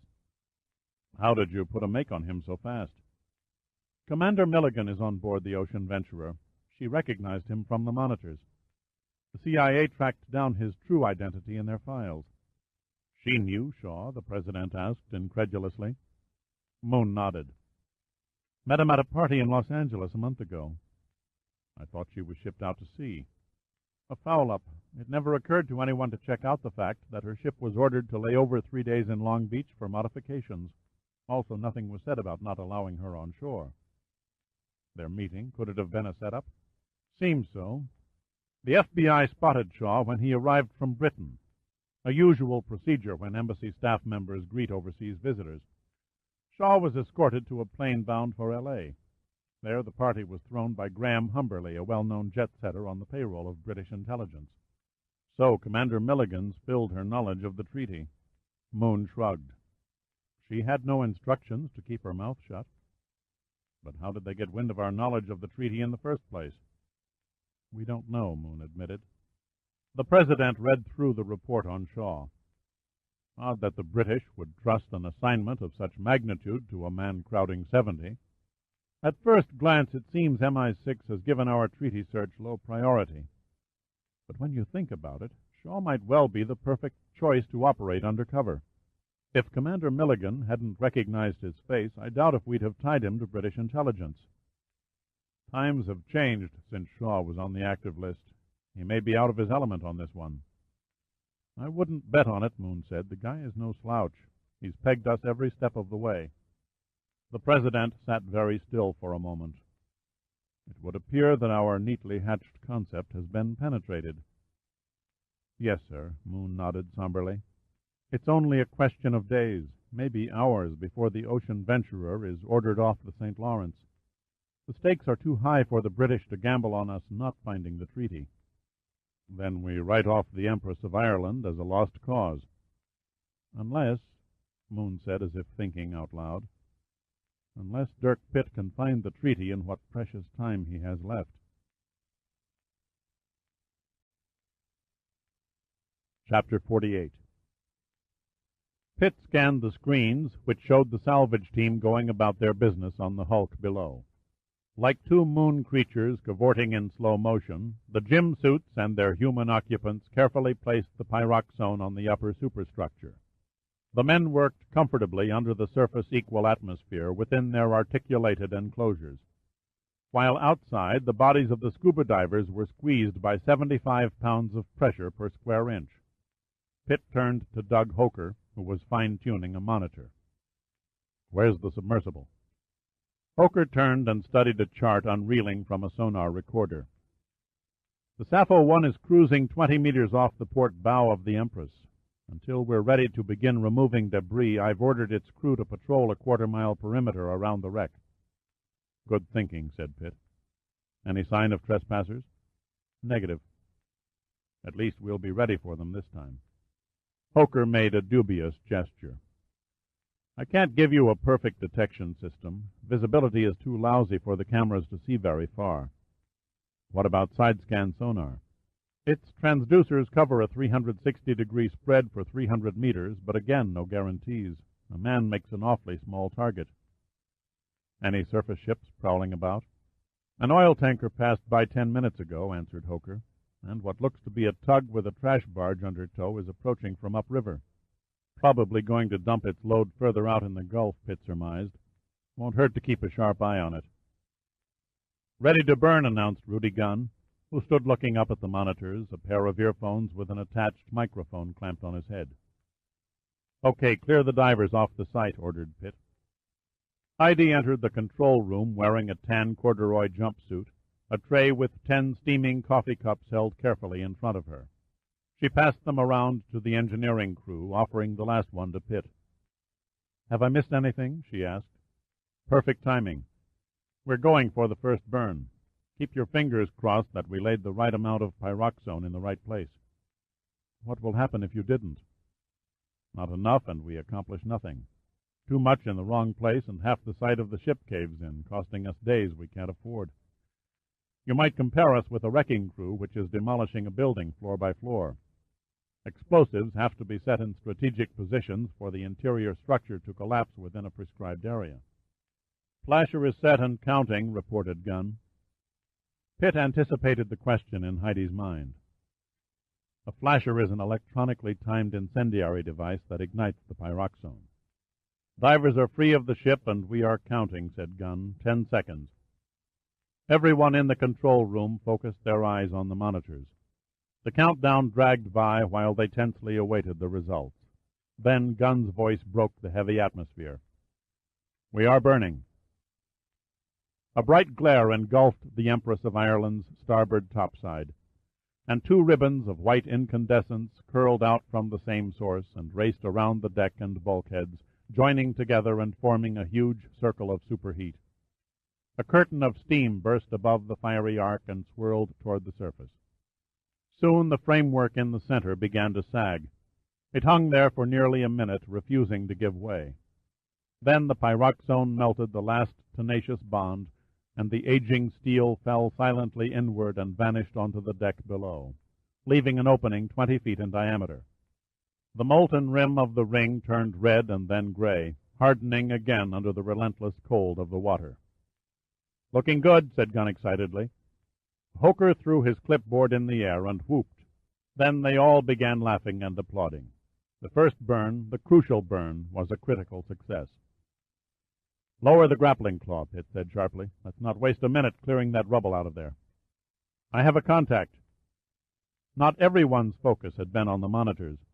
The shaggy-haired man at the side-scan sonar recorder had kept his eyes on the readout chart. In 3 steps, Pitt was behind him. "Can you identify?" "No, sir. Distance is too great to enhance with any detail. Looked like something dropped off that barge passing to port." "Did the target glide out on an angle?" The sonar operator shook his head. "Dropped straight down." "Doesn't read like a diver," said Pitt. "The crew probably heaved a bundle of scrap or weighted trash overboard. Shall I stay on it?" "Yes, see if you can detect any movement." Pitt turned to Gunn. "Who's manning the submersible?" Gunn had to think a moment. "Sid Klinger and Marv Powers." "Sonar has a strange contact. I'd like them to make a pass over it." Gunn looked at him. "Think our callers might be back?" "The reading is doubtful," Pitt shrugged, "but then you never know." As soon as he dropped over the side of the barge, Foss Gley swam straight to the bottom. Dragging an extra set of air tanks with him wasn't the easiest of chores, but he would need them for the return trip and the necessary decompression stops before he could resurface. He leveled off and hugged the riverbed, kicking his flippers with a lazy rhythm. He had a long way to go and much to do. He had traveled only 50 meters when he heard a sustained droning coming from somewhere in the black void. He froze, listening. The acoustics of the water scattered the sound, and there was no way his ears could accurately detect the direction of the source. Then his eyes distinguished a dim yellow glow that grew and expanded above and to his right. There was no uncertainty in his mind. The ocean venturer's manned submersible was homing in on him. There was no place to hide on the flat and barren riverbed, no rock formations, no forest of kelp to shield him. Once the submersible's high-intensity beam picked him out, he would become as conspicuous as an escaping convict flattened against a prison wall under the harsh glare of a spotlight. He dropped the spare air tanks and pressed his body into the silt, imagining the crew's faces pressed against the viewing ports, eyes trying to pierce the unending darkness. He held his breath so no telltale air bubbles would issue from his regulator. The craft passed behind him and moved on. Gley inhaled a great breath, but didn't congratulate himself. He knew the crew would double back and keep looking. Then he realized why he'd been missed. The silt had billowed up and clouded his figure. He lashed out with his fins and watched with relief as the submersible's light became lost in a great swirl of sediment. He grabbed up handfuls and waved the ooze about him. Within seconds he was totally cloaked. He switched on his diving light, but the floating muck reflected its ray. If he was blind, so were the men inside the submersible. He groped around until his hands touched the spare air tanks. He checked his luminous wrist compass for the direction of the Empress and started to swim, stirring up the bottom in his wake. "Klinger reporting in from the Sappho," said Gunn. Pitt stepped back from the monitors. "Let me talk to him." Gunn pulled off the headset and held it out. Pitt adjusted it to his head and spoke into the tiny microphone. "Klinger, this is Pitt. What did you find?" "Some sort of disturbance on the riverbed," Klinger's voice came back. "Could you make out the cause?" "Negative," Klinger reported. "Whatever it was must have sunk in the silt." Pitt looked over at the side-scan sonar. "Any contacts?" The operator shook his head. "Except for a cloud-like smudge this side of the sub, the chart reads clear." "Shall we return and give a hand with the salvage?" asked Klinger. Pitt subsided into momentary silence. Oddly, Klinger's query annoyed him. Deep down inside he felt that an indefinable something was being overlooked. Cold logic dictated that the human mind was far less infallible than machines. If the instruments detected nothing, then chances were nothing was there to detect. Against his own nagging doubts, Pitt acknowledged Klinger's request. "Klinger, go ahead. Come on back, but take it slow and run a zigzag course." "Understood. We'll keep a sharp eye. Sappho out." Pitt handed the communications link back to Gunn. "How's it going?" "Beautifully," replied Gunn. "See for yourself." The clearing of the gallery was proceeding at a furious rate, or as furiously as was possible under the glue-like hindrance of deep-water pressure. The team of divers from the saturation chamber sliced away at the smaller pieces of scrap, working with acetylene torches and hydraulic cutters. Two of them propped up the teetering bulkheads with aluminum support pillars to prevent a cave-in. The men in the gym suits were guiding the grappling claw, dangling from the ocean venturer's derrick above, to the heaviest sections of twisted debris. While one man handled the lift cable, twisting it to the best angle, the other man held a small box in his hand-operated manipulator clamps that controlled the huge claw. When they were satisfied that they had a good, healthy bite, the pincers were closed, and the winch operator on the derrick took over, gently easing the load out of what had come to be known affectionately as the pit. "At the rate they're going," said Gunn, "we'll be ready to make the final burn over the area of Shield's stateroom in 4 days. 4 days, Pitt said, turning over the words slowly. "God only knows if we'll still be here." Suddenly he stiffened and stared at the screens. Gunn looked at him. "Is something wrong?" "How many divers are supposed to be out of the chamber this shift?" "4 at a time," replied Gunn. "Why do you ask?" "Because I count 5. Chapter 49. Gly cursed himself for taking such a foolish risk, but lying under one of the rusting lifeboats, he could not observe in any detail the activity taking place down in the hole where the salvage team was laboring. The idea of mingling with them seemed absurdly simple, though dangerous. He noted there was only a slight difference in the style of his thermal exposure suit and theirs. The air tanks strapped to his back were of an earlier model, but the color was the same. Who would notice a near look-alike interloper in the murk? He swam down and approached from one side until his fins scraped against something solid, a steel hatch cover torn loose and resting on the deck. Before he could figure out his next move, one of the salvage crew drifted over and pointed down at the hatch. Gly gave an exaggerated nod of his head in understanding, and together the two of them wrestled the heavy steel plate to the bulwarks and heaved it over the side. There were no invisible perils here. Gly recognized the threat and kept a wary eye. He pitched in with the others as though he had been doing it from the start. It was, to his way of thinking, a classic case of the most obvious being the least obvious.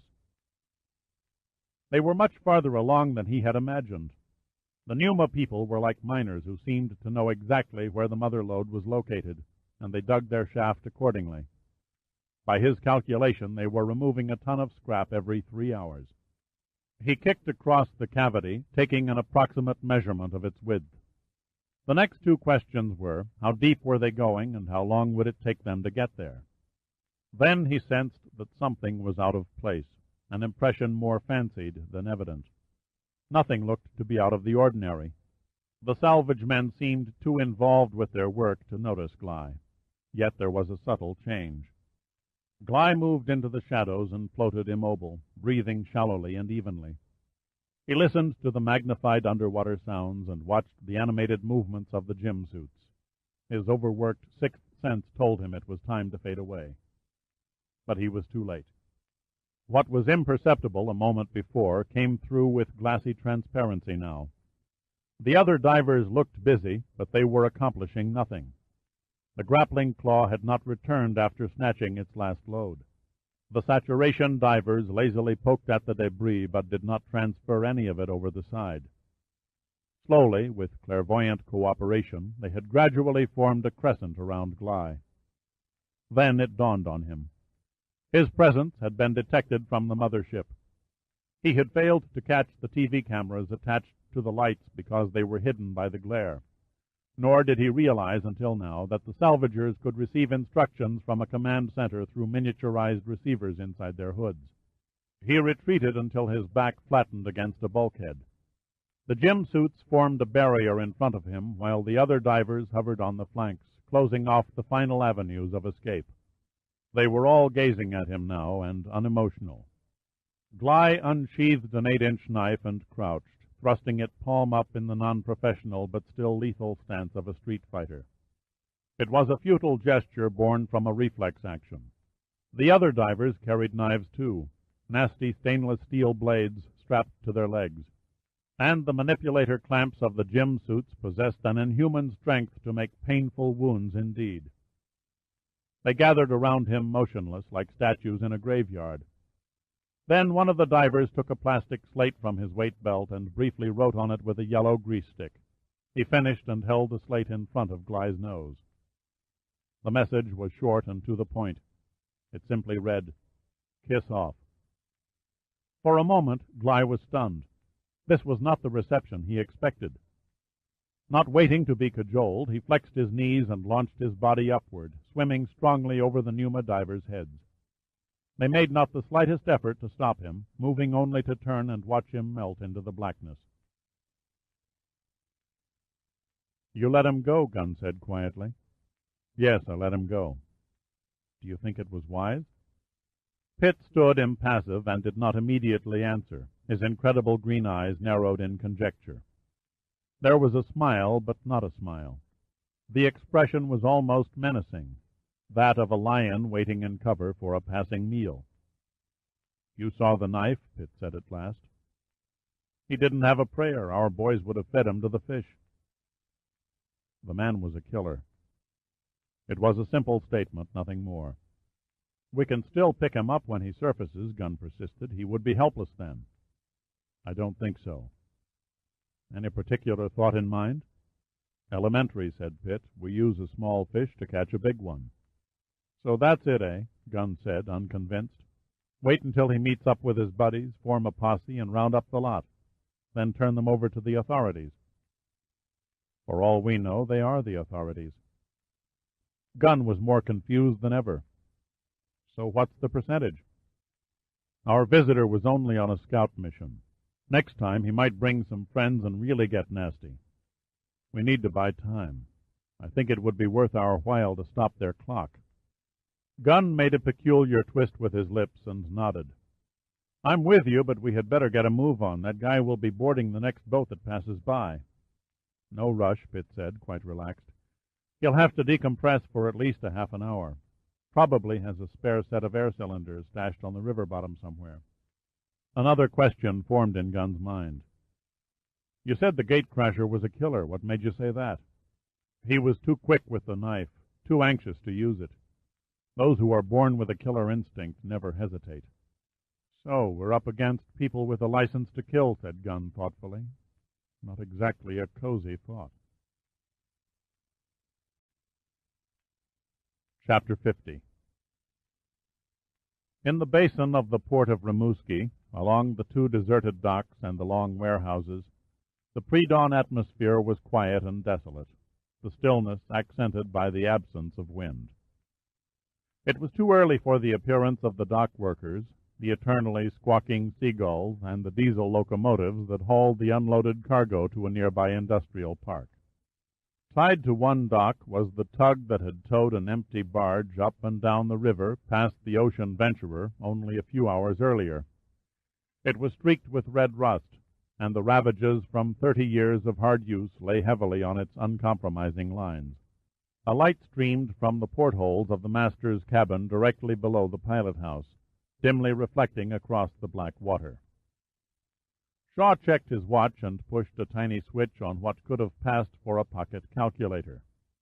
He closed his eyes in thought a moment, and then began punching the rows of buttons.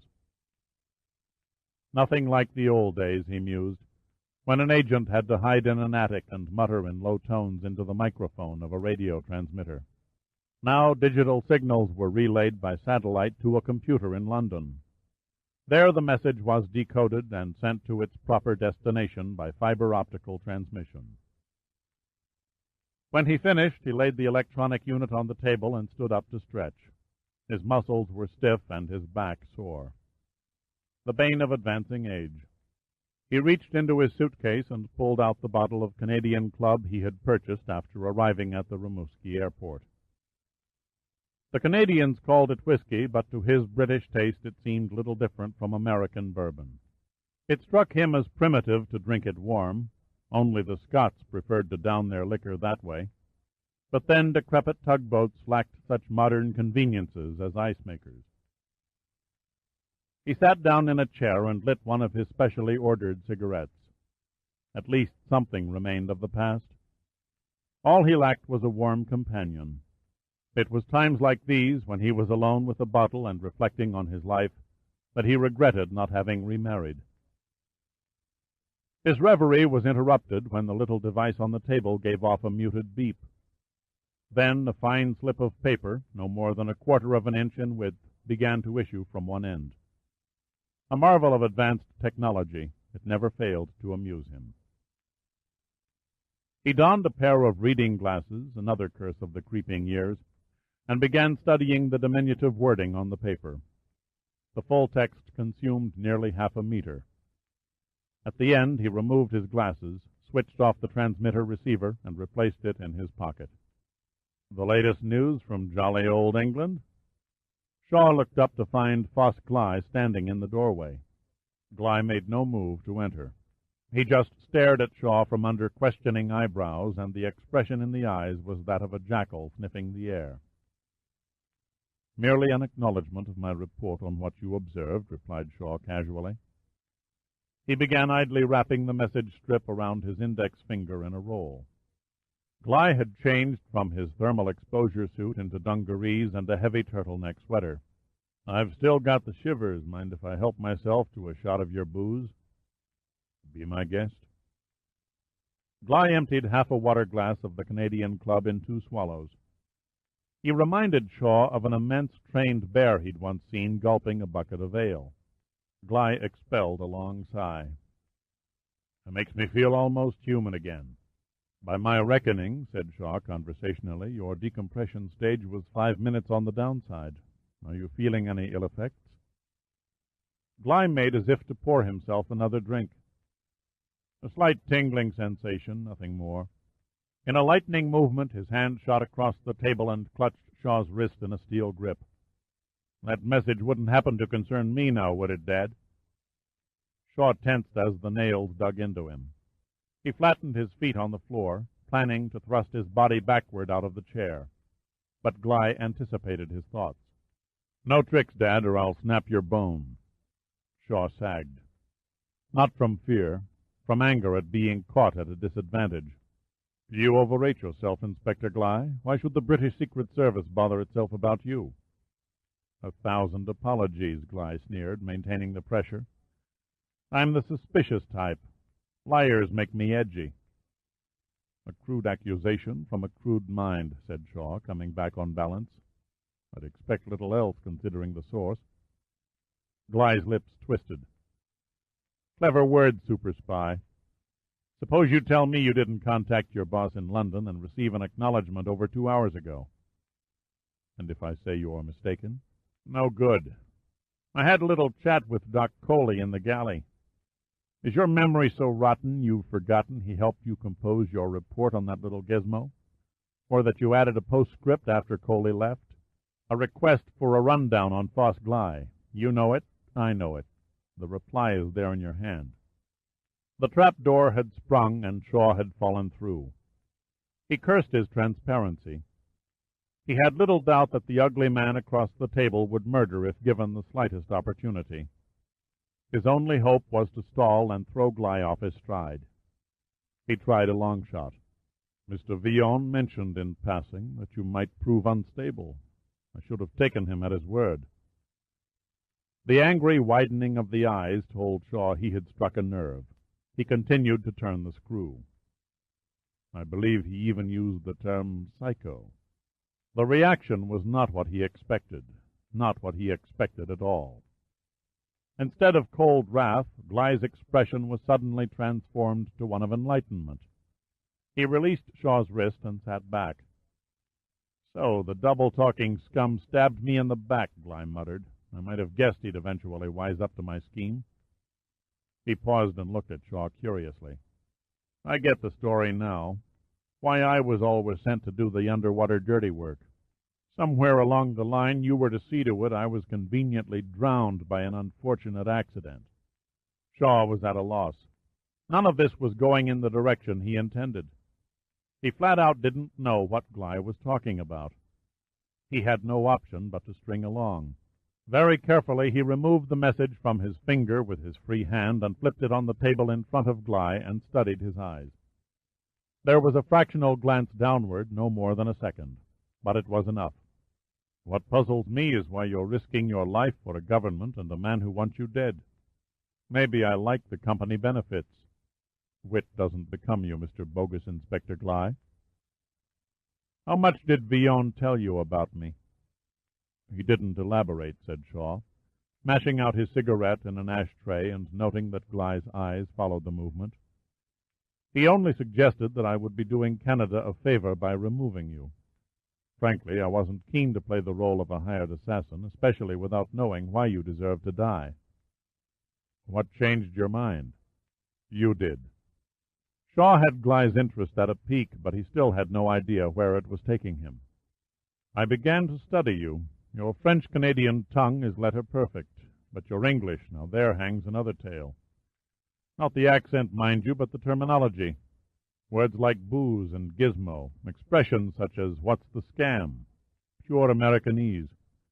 Curiosity got the better of me, and I asked London to run a check on you. The answer is there on the table. You do deserve to die, Mr. Gly. No man deserves it more.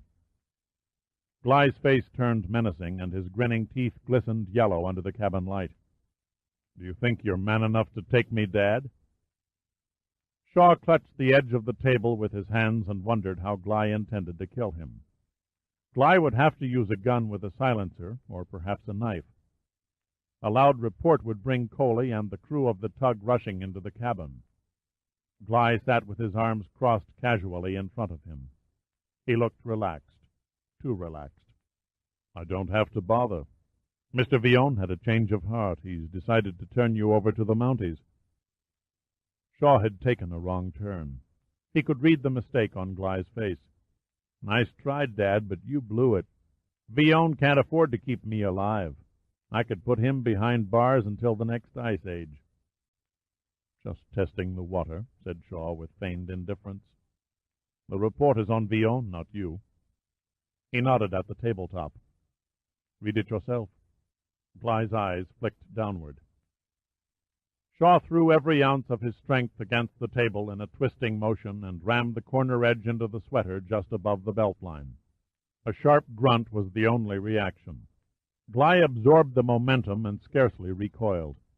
It would have knocked any other man across the room in agony. He clamped a great ham of a fist around a table leg and effortlessly lifted the heavy oak fixture to the ceiling. Shaw was stunned. The thing must have weighed 150 pounds.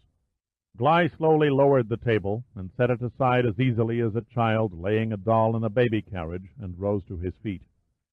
Shaw picked up his chair and brought it down in a violent arc, but Gly simply grabbed it in mid-air, wrenched it away, and placed it neatly under the table. There was no anger, no savage glare in Gly's eyes as they stared unblinkingly into Shaw's only 3 feet away. "I have a gun," said Shaw, fighting to keep his voice controlled. "Yes, I know," replied Gly, grinning satanically. "A quaint old-fashioned .25 caliber Beretta. I found it stashed in a boot beside your bunk. In fact, it's still there. I made sure before I came in here." Shaw realized he wasn't going to feel the hammer impact of a bullet or the cut of a knife. Gly was going to do the job with his bare hands. Shaw fought off a wave of mental nausea and lashed out with a vicious judo kick. He might just as well have stubbed his toe on a tree. Gly spun sideways and neutralized the thrust to his groin, taking the blow on his hip.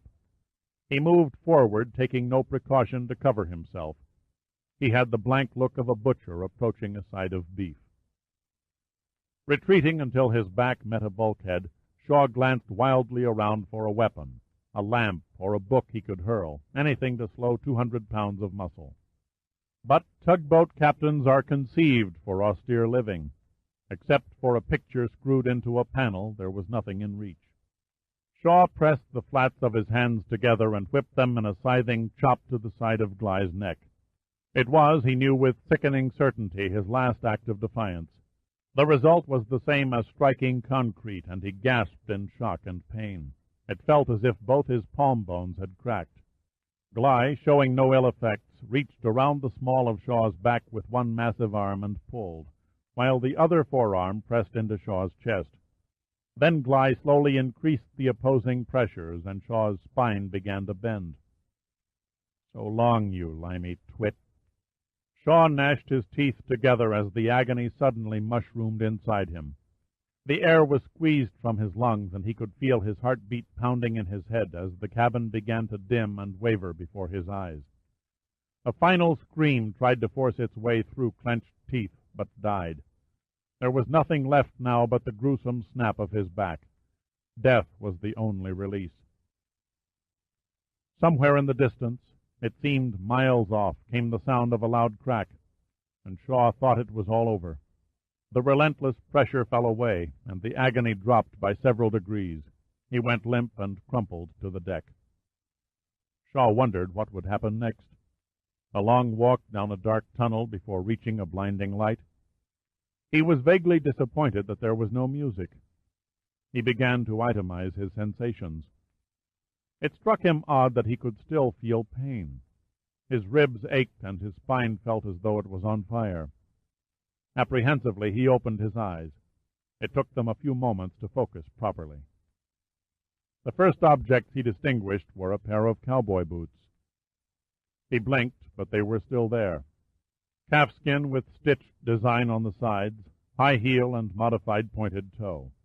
He turned his head and looked up into a craggy face with eyes that seemed to smile. "Who are you?" he mumbled. "Pitt. Dirk Pitt. Strange, you don't look like the devil." Shaw had never doubted where he would eventually wind up. Now the lips smiled. "There are some who would disagree." He knelt and hooked his hands under Shaw's arms. "Here, let me help you up, Dad." "God, how I wish," Shaw murmured irritably, "that people would stop calling me Dad." Chapter 51. Gly lay like a dead man. His arms were loosely outflung, his legs twisted and slightly bent. He looked like a deflated rubber balloon. "How did you manage that?" asked a dazed Shaw. Pitt held up a very large wrench. "Equally good for turning bolts and denting skulls." "Is he dead?" "I doubt it. Nothing less than a cannon could wipe him out." Shaw took several deep breaths and massaged his aching hands. "I'm grateful for your timely intervention, Mr. The name is Pitt, Mr. Shaw, and you can cut the charade. We both know all about each other." Shaw shifted his mind from first gear into second. Through luck he had barely survived one opponent, and now he was facing another. "You're taking quite a chance, Mr. Pitt. My crew could come marching through the door any second." "If anybody comes marching in here," Pitt said nonchalantly, "it'll be my crew. While you were waltzing with that walking muscle on the floor, your crew got securely stowed away in the engine room." "My compliments," replied Shaw. "You walk softly and carry a big wrench." Pitt shoved the tool into the side pocket of his windbreaker and sat down. They were very cooperative, but I guess that happens to men when they stare into the business end of an automatic rifle. Pain waves shot up and down Shaw's back. His lips pressed together and his face paled. He tried a few bending exercises, but they only made matters worse. Pitt watched him. "I suggest you see an osteopath after you notify MI6 of recent events." "Thank you for your concern," Shaw muttered. "How do you come to know so much?" "You became an instant celebrity when you looked into the cameras of our survey vehicle. Heidi Milligan recognized your face, and the CIA fleshed out your past." Shaw's eyes narrowed. "Commander Milligan is on board your ship?" "Your old friend, she tells me. A lovely girl, and savvy, too. She conducts our historical research." "I see," said Shaw. "She laid out the path for your salvage operation." "If you mean that Heidi pointed out the location of Harvey Shield's cabin, yes." Shaw was always amazed at the frankness of the Americans. Pitt, on the other hand, was always irritated by the British preference for fencing around. "Why are you here, Mr. Pitt?" "I felt the time had come to warn you to lay off." "Lay off?" "There's no law that says you can't sit in the bleachers as a spectator, Mr. Shaw, but keep your boys out of our salvage area. The last one tried to play rough." "You must be talking about Mr. Gly there." Pitt looked down at the inert body. "I should have guessed. There was a time when I might have made him a good match," said Shaw wistfully. Pitt smiled a smile that warmed the room. "I only hope I'm in as good a shape as you when I'm 66. "Good guess." "Weight 170 pounds. Height 6 feet 1 inch. Right-handed, numerous scars." "No guess, Mr. Shaw. I have a copy of your biography. You've led an interesting life." "Perhaps, but your accomplishments far outstrip mine." Shaw smiled for the first time. "You see, I have a file on you, too." Pitt looked at his watch. "I must be getting back to the Ocean Venturer. It was a pleasure meeting you." "I'll see you to your boat." "It's the least I can do for a man who saved my life." Two men stood guard on the deck outside. They were about the size and shape of polar bears. One of them spoke with a voice that seemed to come up from his socks when he spotted Shaw. "Any problem, sir?" Pitt shook his head. "None. Are we ready to shove off?" "Everyone is aboard except us." "Go ahead, I'll follow." Both men gave Shaw a don't-try-anything-funny look and climbed over the side to a launch moored beside the tug. Pitt turned and said, "Give my regards to General Sims." Shaw peered at Pitt with continued respect. "Is there anything you don't know?" "There's lots I don't know." Pitt's expression turned devilish. "For one thing, I never took the time to learn backgammon." God, Shaw thought, the man is beyond wonder, but he was too much the professional not to see the icy shrewdness beneath the outer layer of friendly warmth. "I shall be happy to teach you sometime. I'm rather good at the game." "I'll look forward to it." Pitt held out his hand. In all his years in the deadly business of espionage, this was the first time Shaw ever recalled shaking hands with the enemy. He stared into Pitt's eyes for a long moment. "Forgive me for not wishing you luck, Mr. Pitt, but you cannot be allowed to find the treaty. Your side has everything to gain. Mine has everything to lose. You must understand that. We both know the score. I would very much regret having to kill you." "I wouldn't like it much either." Pitt straddled the railing, paused, and threw a wave. "Break a leg, Mr. Shaw." And then he dropped onto the foredeck of the launch. Shaw stood for several minutes watching the tiny boat until it became lost in the darkness. Then he wearily walked down to the engine room and released Dr. Coley and the tug's crew. When he returned to his cabin, Fosglai was gone. Chapter 52. A crowd of nearly 1,000 people stood outside the residence of the Prime Minister, applauding and waving placards and hand-painted banners in French and English, wishing Charles Sarveux well as he arrived home from the hospital. The doctors had insisted that he be transported by ambulance, but he firmly ignored their advice and rode home in the official limousine, impeccably dressed in a newly purchased suit, his scarred hands concealed by a pair of oversized kid gloves. One of his party advisers suggested he keep his bandages in plain view to evoke public sentiment. But Sarveux would have no part of gimmicky politics. It was not his way. The pain in his hip was excruciating. His arms were stiff with scar tissue and exploded in agony every time he attempted to move them. He was thankful the crowds and reporters were too distant to see the sweat that ran down his face as he smiled through tight lips and waved to their cheers. The car passed through the gate and stopped at the front steps. Danielle rushed up to the door and threw it open. "Welcome home, Charles." The words stuck in her throat when she saw the tortured face, deep-etched in ashen suffering. "Help me inside," he whispered. "Let me get a Mountie." "No," he cut her off. "I will not be taken for an invalid." He twisted in the back seat and placed his feet on the ground, his body half in, half out of the car. He took a moment to steel himself against the torment, then hooked one arm around Danielle's waist and swayed to a standing position. She nearly went down under his weight. It took all her strength to hold him upright. She could almost feel the agony emanate from him as they shuffled up the steps of the landing. At the doorway he turned and flashed the famous Charles Sarveux smile at a bevy of reporters across the drive and made a thumbs-up sign. Once the front door closed, his iron will gave out and he began to sink to the carpet. A Mountie swiftly pushed Danielle aside and grabbed him around the shoulders. A doctor and two nurses materialized, and together they gently carried him up the stairs to his room. "You were mad to play hero," the doctor reprimanded Sarveux after settling the Prime Minister in bed. "Your fracture is far from fully healed. You might have caused serious damage and set back your recovery." "A small risk to assure the people that their leader is not a vegetable," Sarveux smiled weakly. Danielle came and sat on the edge of the bed. "You've made your point, Charles. There is no need to exert yourself." He kissed her hand. "I beg your forgiveness, Danielle." She looked at him in confusion. "Forgiveness?" "Yes," he said softly so the others in the room did not hear. "I undervalued your spirit.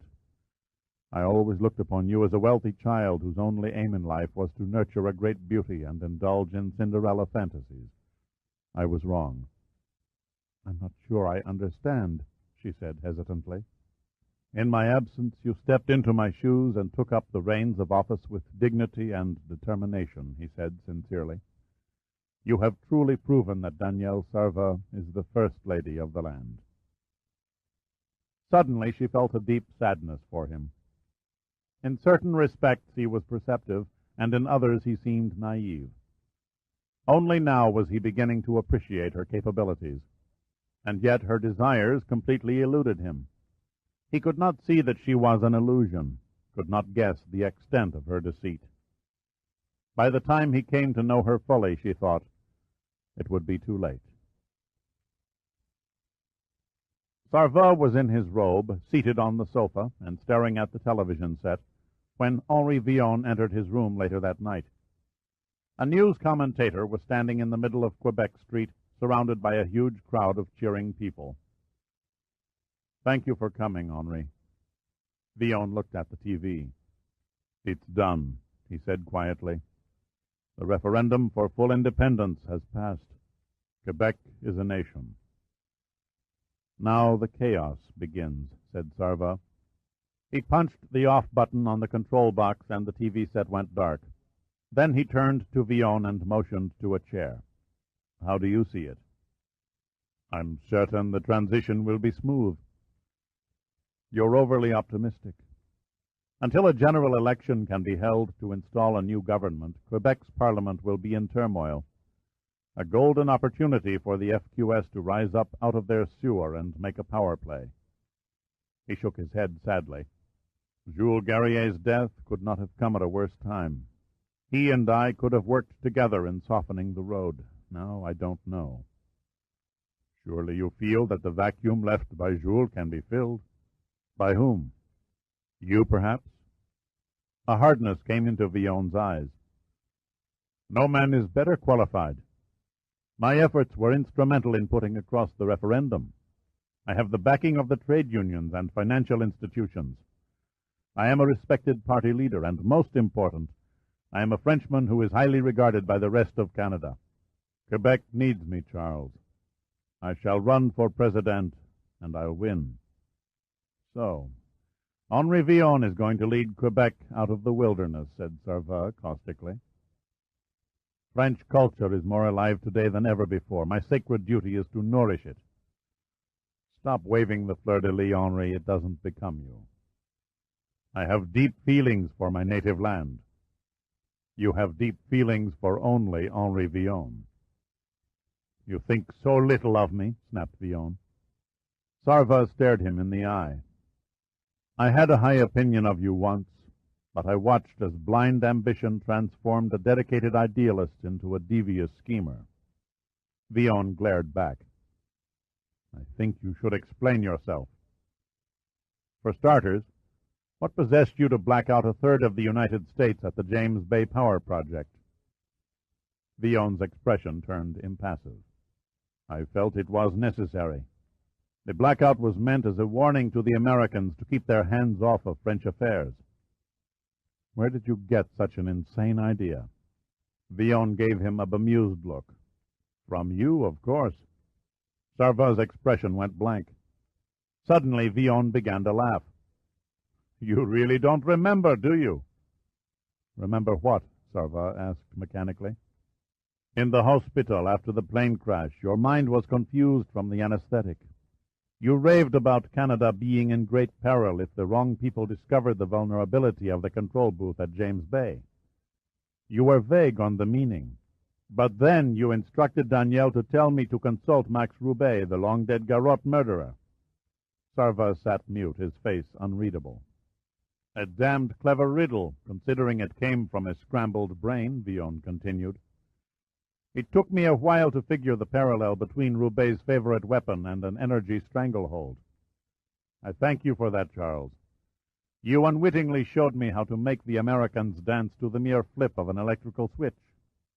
Sarva sat in silence for a moment, then he looked up at Villon and said, Not unwittingly. Villon missed the point. Pardon. Danielle did not hear the raving of a delirious man. There was a great deal of pain, but my mind was clear when I told her I wanted you to consult Max Roubaix. Playing some sort of childish game, Charles? Sarva ignored him. A very old and dear friend said you would betray my trust and the faith the Canadian people had in you. I could not bring myself to believe you were a traitor, Henri, but I had to be sure. You took the bait and threatened the United States with energy blackmail. A grave mistake on your part, antagonizing a superpower in the next yard. Villon's mouth tightened in an ugly grin. So you think you know something. To hell with you and to hell with the United States. As long as Quebec controls the St. Lawrence River and the hydroelectricity from James Bay, it will be we who dictate to them and Western Canada for a change. The Americans' righteous and holy preaching has made them clowns in the eyes of the world. They sit smug in their stupid morality, caring only about their private assets and bank accounts. America is a fading power on the way out. Inflation will finish their economic system. If they dare try and ram sanctions down Quebec's throat, we'll cut their circuits. Brave talk, said Sarva. but like so many others you'll find that underestimating their resolve never pays. When their backs are to the wall, the Americans have a habit of coming out fighting. The guts have gone out of them, Villon sneered. You're a fool. Sarva could not suppress the chill that ran through him. For the good of Canada, I will unmask and break you. You couldn't break a shop clerk, Villon mocked him. You haven't got a shred of solid evidence against me. No, Charles. Soon the English-speaking bastards will kick you out of office, and I'll see to it you're not welcome in Quebec. It's about time you woke up to the fact that you're a man without a country. Villon rose and pulled a sealed envelope from his breast pocket and dropped it rudely in Sarva's lap. My resignation from the cabinet. Accepted, Sarva said with grim finality. Villon could not leave without one parting insult. You're a pitiful creature, Charles. You haven't come to grips with it yet, but you have nothing left, not even your precious Danielle. At the doorway, Villon turned for a last look at Sarva, expecting to see a man drowning in despair and defeat, his hopes and dreams shattered beyond repair.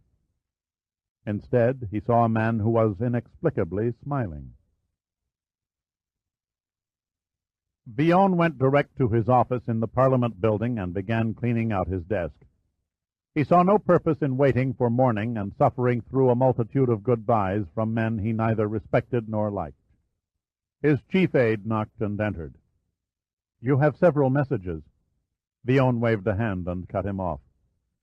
I'm not interested. As of 1 hour ago, I am no longer Minister of Internal Affairs. There is one from Mr. Brian Shaw that sounded quite urgent. Also, General Sims has been personally trying to reach you. Yes, that North American treaty affair, Villon said without looking up.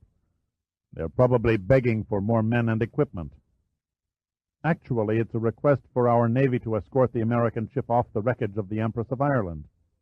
Fill out the necessary papers and sign my name to them. Then contact the commanding naval officer of the St. Lawrence district and have him carry out the request.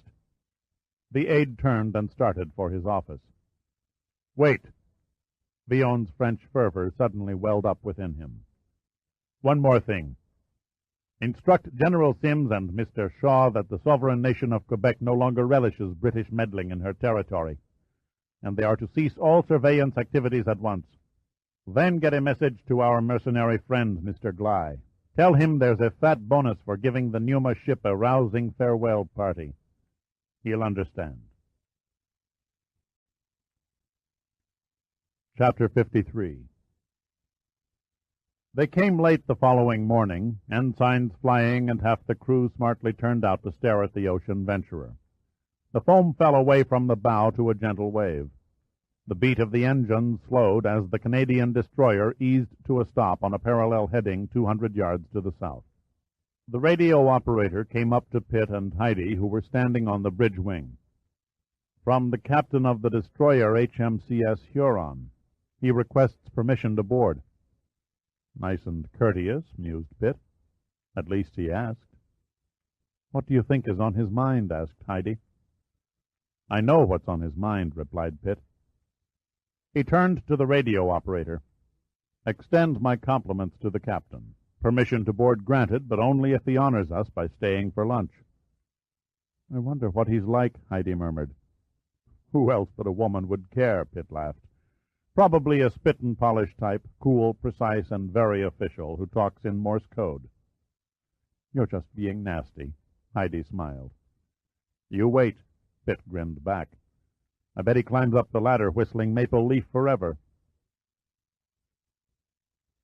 Lieutenant Commander Raymond Weeks did nothing of the sort. He was a jolly-looking man with laughing gray-blue eyes and a warm face. He had a pleasant, ringing voice that came out of a short body with a noticeable paunch. With the right stuffing and a costume, he'd have made a perfect department store Santa Claus. He leaped lightly over the railing and walked unerringly up to Pitt, who was standing slightly off to one side of the welcoming committee. Mr. Pitt, I'm Ray Weeks. This is indeed an honor. I was absorbed by your work on the Titanic raising. You might even say I'm a fan of yours. Charmingly disarmed, Pitt could only mumble, How do you do? Heidi nudged him in the ribs. spit and polish, huh? Weeks said, "Beg your pardon?" "Nothing," Heidi said brightly, "an inside joke." Pitt recovered and made the introductions. It was, to his way of thinking, a wasted formality. That Weeks had been well briefed was obvious. He seemed to know everything about everybody. He expounded on a marine archaeological project that Rudy Gunn had nearly forgotten, even though he had been its field director. Weeks was especially solicitous to Heidi. "If all my fellow officers looked like you, Commander Milligan, I might never retire from service." "Flattery deserves a reward," said Pitt. "Perhaps I can persuade Heidi to give you a tour of the ship." "I'd like that very much." Then Weeks' expression turned serious. "You may not be so hospitable when you learn the nature of my visit. You've come to tell us the ball game has been called because of political rain. Your vernacular is most appropriate." Weeks shrugged. "I have my orders. I'm sorry. How much time have we got to retrieve our men and equipment?" "How much do you need?" 24 hours. Weeks was no fool. He knew enough about salvage to know Pitt was conning him. "I can give you 8. We can't bring up the saturation chamber in less than 12. "You'd make a good merchant in a Turkish bazaar, Mr. Pitt." Weeks' smile returned. 10 hours should see you through, providing you begin counting after lunch. Weeks threw up his hands. "My God, you never give up. All right, after lunch it is." "Now that's settled, Commander Weeks," said Heidi. "If you will follow me, I'll show you the operation." Accompanied by 2 of his ship's officers, Weeks trailed Heidi down a stairway to the work platform inside the center well. Pitt and Gunn turned and slowly made their way to the control room. "Why the VIP treatment for a character who's kicking us out of the park?" Gunn asked irritably. "I bought 10 hours, Pitt said in a low voice, "and I'm going to buy every minute I can to keep those guys below working on the wreck." Gunn stopped and looked at him. "Are you saying you're not discontinuing the project?" "Hell, yes," said Pitt earnestly. "You're nuts." Gunn shook his head in wonder. "We need at least 2 more days to break through to Shield's cabin. You don't stand a prayer of stalling that long." Pitt smiled crookedly. "Maybe not, but by God, I'm going to try." Through the heavy veil of sleep, Moon felt someone shaking him. He had remained in his office around the clock since the Ocean Venturer had moored over the Empress of Ireland. Normal sleeping hours were forgotten, and he took to catching up on his sleep with short cat naps. When he finally opened his eyes, he found them looking into the grim features of the White House communications director. He yawned and sat up. "What's the latest?" The communications director handed him a sheet of paper.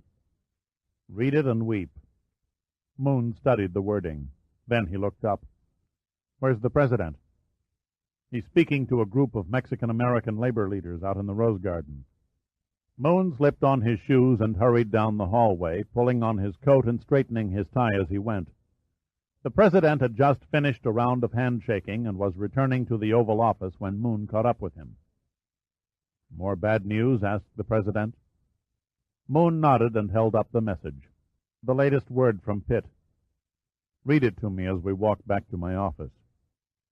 He says, "Have been ordered out of the St. Lawrence by the Canadian Navy. Granted a 10-hour grace period to pack the suitcases. Destroyer is standing by." "Is that all?" "No, sir, there's more." "Then let's have it." Moon read on. "Intend to disregard eviction notice. Salvage continues. We are preparing to repel boarders. Signed, Pitt." The president stopped in mid-stride. "What was that?" "Sir?" "The last part. Read it again." "We are preparing to repel boarders." The president shook his head in astonishment. "Good Lord, the order to repel boarders hasn't been given in 100 years. If I'm any judge of character, Pitt means what he says." The president looked thoughtful. "So the British and Canadians have slammed the door." "I'm afraid that's the verdict," said Moon. "Shall I contact Pitt and order him to break off the salvage? Any other action might provoke a military response." "It's true we're walking a tightrope, but good old-fashioned guts deserve a reward." Moon suppressed a sudden fear. "You're not suggesting we throw Pitt a lifeline?" "I am," said the President. "It's time we showed some guts of our own." Chapter 54.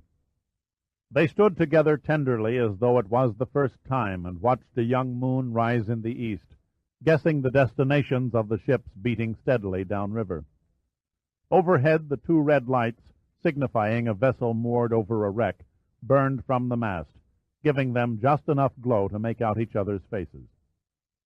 "I never knew it would come to this," Heidi said softly. "You created a ripple effect," Pitt responded, "and it's still spreading." She leaned against him. "Strange how the discovery of an old crumpled letter in a university archive could touch so many lives. If only I'd left well enough alone," she whispered. Pitt put his arm around her and gently squeezed. "We can't look back on the ifs. There's no profit in it." Heidi gazed across the water at the Canadian destroyer. The decks and box-like superstructure were brightly lit, and she could hear the hum of the generators. She shivered as a drifting patch of fog crept in across the river. "What will happen when we overstep Commander Week's deadline?" Pitt held up his watch to the dim mast lights. "We'll know in another 20 minutes. "I feel so ashamed." Pitt looked at her. "What is this? Cleanse the soul hour? That ship wouldn't be out there if I hadn't blabbed to Brian Shaw. Remember what I said about ifs." "But I slept with him. That makes it worse. If anyone is hurt, The words escaped her, and she fell silent as Pitt held her tight. They did not speak again until, a few minutes later, a low, polite cough tugged them back to reality. Pitt turned to see Rudy Gunn standing on the bridge wing above. "You'd better come up, Dirk. Weeks is getting pretty insistent. Claims he sees no evidence of our departure. I'm running out of excuses." "Did you tell him the ship is swept by bubonic plague and mutiny?" "No time for humor," Gunn said seriously. "We also have a contact on radar. A ship steering out of the main channel in our direction. I fear our luncheon guest has called up reinforcements." Weeks stared through the bridge windows at the incoming mist. He held a cup of coffee in one hand that was half full and turning cold. His normally easy-going disposition was stretched to the limits by the annoying indifference of the Numa ship to his requests for information. He turned to his first officer, who was bent over a radar scope. "What do you make of it?" "A large ship, nothing more. Probably a coastal tanker or a container ship." "Can you see its lights?" "Only when they climbed over the horizon. The fog has cut them off." "The curse of the St. Lawrence," said the first officer. "You never know when the fog decides to shroud this part of the river." Weeks trained a pair of binoculars on the Ocean Venturer, but already its lights were beginning to blur as the fog bank rolled in. Within a few minutes the Venturer would be completely obscured. The first officer straightened up and rubbed his eyes. "If I didn't know better, I'd say the target was on a collision course." Weeks picked up a microphone. "Radio room, this is the captain. Patch me in on the safety call frequency." "The contact is slowing," said the first officer. Weeks waited until he heard the bridge speaker come on and emit a low crackle of static. Then he began transmitting. "To the ship on an upriver course bearing 017 degrees off Pointe-au-Père. This is the HMCS Huron. Please respond. Over." His only reply was the muted static. He called 2 more times, but there was still no reply. "Down to 3 knots and still closing. Range 1,200 yards. Weeks ordered a seaman to sound the inland waterway fog signal for a ship at anchor. 4 blasts of the Huron's horn whooped over the black water. 1 short, 2 long, 1 short. The answer was a prolonged shriek that cut through the fog. Weeks stepped to the doorway, his eyes straining into the night. The approaching intruder remained invisible. "He appears to be slipping between us and the Ocean Venturer," the first officer reported. "Why in hell don't they answer? Why don't the fools stay clear?" "Maybe we'd better throw a scare into them." A devious gleam came into Weeks' eyes. "Yes, I think that might do the trick."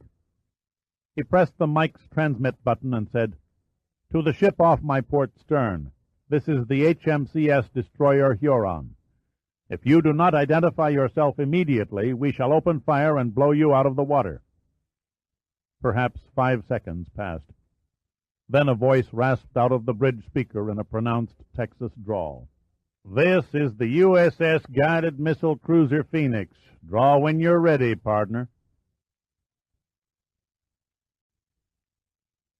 Chapter 55.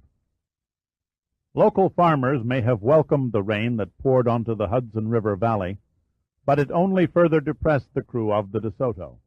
Their search for the Manhattan Limited had turned up nothing but the twisted, rusting remains of the Hudson-Deauville Bridge, which lay on the river bottom like the scattered bones of an extinct dinosaur. Hour followed hour, the crew keyed to the instruments, the helmsman steering over the same grids 5 and 6 times, everyone trying to spot something they might have overlooked. 3 times the probes that trailed behind the boat's stern hung up on underwater obstructions, creating delays of several hours before divers could work them free again. The line of Giordino's mouth tightened as he pored over the grid charts, sketching in the debris shown by the side-scan sonar. Finally, he turned to Glenn Chase. "Well, we may not know where it is, but we sure as hell know where it ain't. I'm hoping the diving team will get lucky." He looked up at the large brass chronograph on the wheelhouse wall. "They should be surfacing about now." Chase idly thumbed through the historical report on the Manhattan Limited wreck that Heidi Milligan had compiled and sent from Canada. He stopped at the last 2 pages and read them in silence. "Is it possible the train was salvaged years later when it was old news and no one bothered notifying the newspapers?" "I don't think so," replied Giordino. "The disaster was too big an event in these parts for a successful recovery to go unnoticed and unrecorded."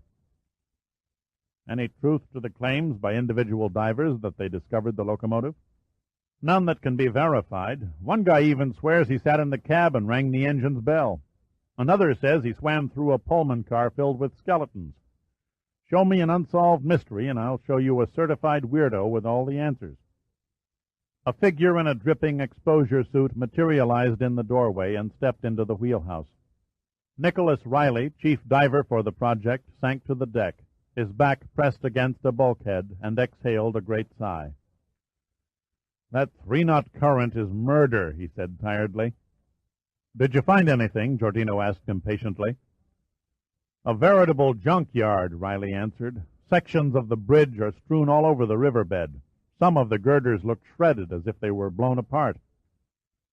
"That's explained in here," said Chase, holding aloft the report. "The Army Corps of Engineers blasted off the top of the wreckage in 1917 because it was a menace to navigation." "Any sign of the train?" Giordino persisted. "Not even a wheel." Riley paused to blow his nose. "Bottom geology is fine sand, very soft. You could sink a thin dime in it." "How deep is bedrock?" "According to our laser probe," replied Chase, "bedrock lies at 37 feet.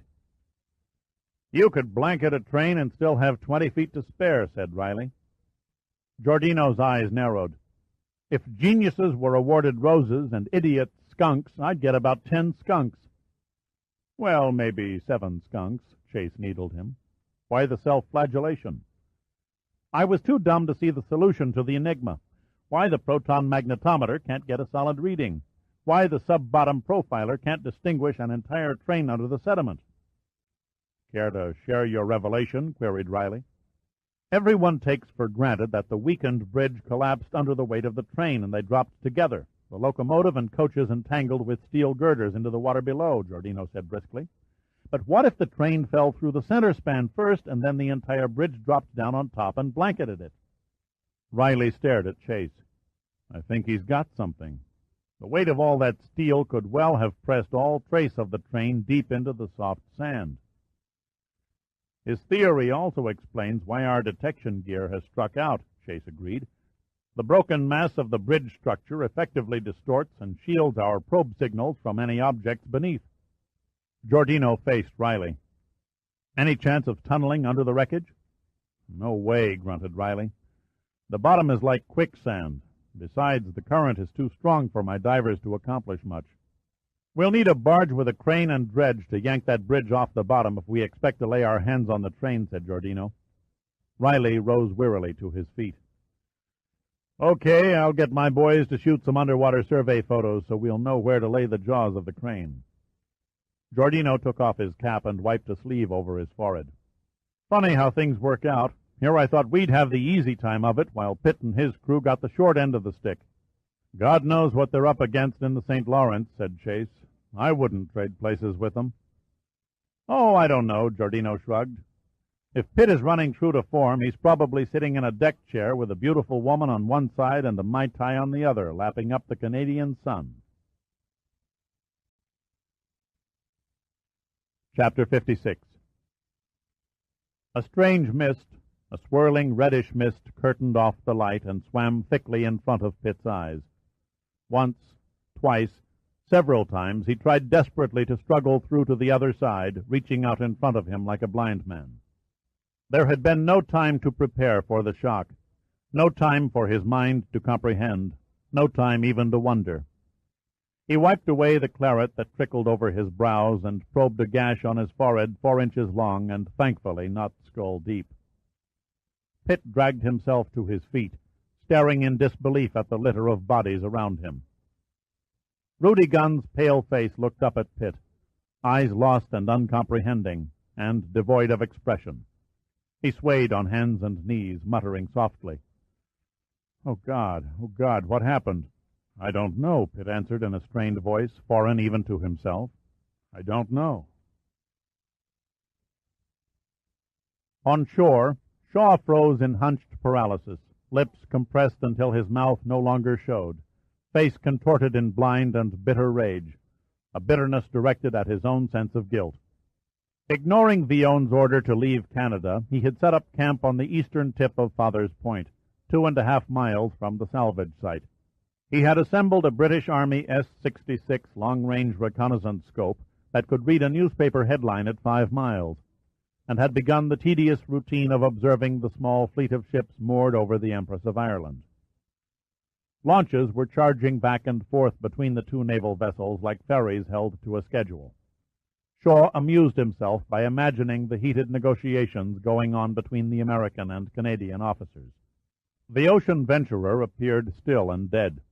No one moved about its decks, but he could clearly see that the derrick was still in operation as its huge winch pulled up slime-covered scrap from the hulk below. Shaw sat back to rest his eyes for a moment and munch a couple of candy bars that passed for breakfast. He noticed a small outboard hydroplane coming down the river at great speed, somewhere between 90 and 100 miles an hour as it blasted off the wave tops and trailed a 10-foot rooster tail in its wake. His curious nature aroused, he turned the scope on it. The hull was painted a metallic gold with a burgundy stripe that flared at the stern. The effect was that of an arrow as it banked and tracked into the sun. Shaw waited until the glare subsided, and then he zeroed in on the driver. The single figure behind the windscreen wore goggles, but Shaw recognized the squat nose, the cold, hard face. It was Foss Gley. Shaw gazed fascinated as the hydroplane cut a large circle around the three ships, leaping clear of the water with only the props submerged, then thumping down with a kettle-drum impact that carried to where Shaw was standing. It was difficult to keep the scope trained on the bouncing boat, but he locked in when it swung on an opposite course and gave him a clear view of the exposed cockpit over the transom. Gley was clutching the wheel with his right hand while his left hand held aloft a small box. A thin shaft gleamed in the sun, and Shaw identified it as an antenna. "No!" he shouted to the unhearing wind as the awful truth of Gley's intent struck him. "No, damn you, no!" Suddenly the stillness of the morning was shattered by a rumbling thunder that seemed to come from far away and then heighten with terrible swiftness, and a cauldron of boiling water erupted and burst toward the sky around the Ocean Venturer as the explosives on the bow of the Empress detonated. The research vessel seemed to porpoise above the maelstrom, hang suspended for a few seconds, and then fall back on its starboard side, down, down, until it seemed to drown under the massive column of water. Even on shore, the violence of the explosion was shocking. Shaw steadied himself on the tripod of the scope and stared, numb with disbelief. The spray rose whitely in a vast cloud, swirling above the masts of Huron and Phoenix, fighting gravity and finally raining in a drenching torrent that entirely saturated the superstructures of both ships. There wasn't a man left standing on any deck. They were all knocked flat or overboard by the force of the blast. When Shaw retrained the scope on Gly, the hydroplane was hurtling far up the river toward Quebec. Stony-faced, bitter at his helplessness, Shaw could only watch in agonized frustration as Gly once again escaped. He turned back to the Ocean Venturer. It looked like a dead ship. Its stern had settled ominously, and its hull was heeled far over to starboard. Slowly and frighteningly the derrick teetered crazily sideways, hung, then ponderously toppled over the side with a great splash, leaving an incredible tangle of debris and cable heaped on the decks. God only knew how many men had been killed or maimed inside the steel walls. Shaw could not bear to see any more. He picked up the scope and walked heavily away from the shoreline, the deep rumble of the explosion rolling across the river and echoing back in his ears. Chapter 57. For some inexplicable reason, the Ocean Venturer refused to die. Perhaps it was the heavy double hull, especially designed for ramming through ice, that saved the ship. Many of the outer plates were smashed, the seams split, and the keel twisted. The damage was extensive and severe, but still the ship survived. Pitt had watched the derrick go over. He stared numbly through the shattered windows of the control room, released his grip on a doorway, and staggered uncontrollably into Hooker's console, his sense of balance telling him what his eyes refused. The deck was tilting at an angle of 30 degrees. His first thought was the grim appreciation that the ship was mortally hurt. Hard on the heels of that came the sickening realization of what the frightful blast must have done to the divers on the wreck. He shook off the fog and the dull ache that tried to creep back into his mind. He logically categorized the steps to be taken. Then he went into action. He grabbed the phone and rang up the chief engineer. Nearly a minute crawled by before an impersonal voice replied in dazed shock. "Engine room. Metz, is that you? You'll have to speak louder. I can't hear." It dawned on Pitt that to the men on the lower decks and in the engine room, the roar and concussion must have been ear-shattering. He shouted into the mouthpiece. "Metz, this is Pitt." "Okay, that's better," Metz replied in a metallic monotone. "What in hell is going on?" "My best guess, my only guess, is an explosion from below." "Damn, I thought the Canadians stuck a torpedo in us." "Report on damage." "It's like working under 100 running faucets down here. Water is gushing in everywhere. I doubt if the pumps have the capability to handle it. That's all I can tell you until I sound the hull." "What about injuries?"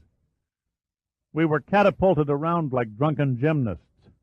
I think Jackson has a broken knee and Gilmore a skull fracture. Beyond that, a few battered eardrums and a gang of bruises."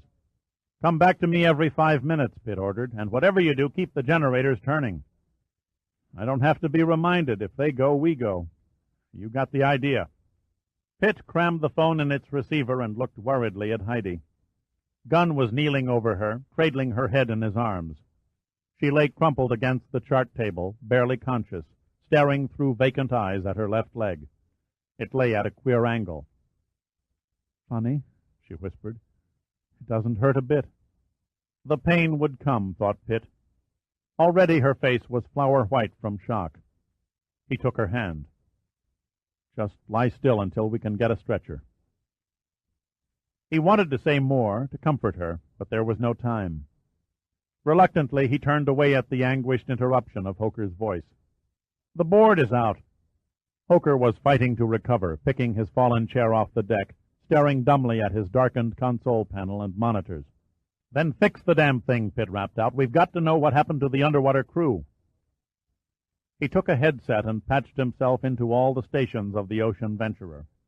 On and below decks, the scientists and engineers of Pneuma began pulling their senses together and toiling like madmen to save their ship.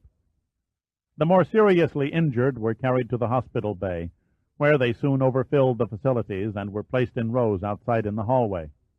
Those who did not have critical jobs labored to tear aside the wreckage of the derrick or seal the cracks in the hull as they stood in waist-high frigid water.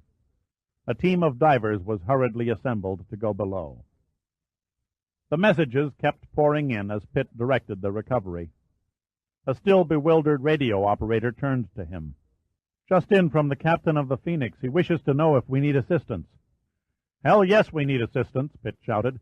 "Request he bring his ship alongside. We need every available pump he's got and all the damage control men he can spare." He broke off and dabbed a damp towel on his forehead, waiting impatiently for the answer.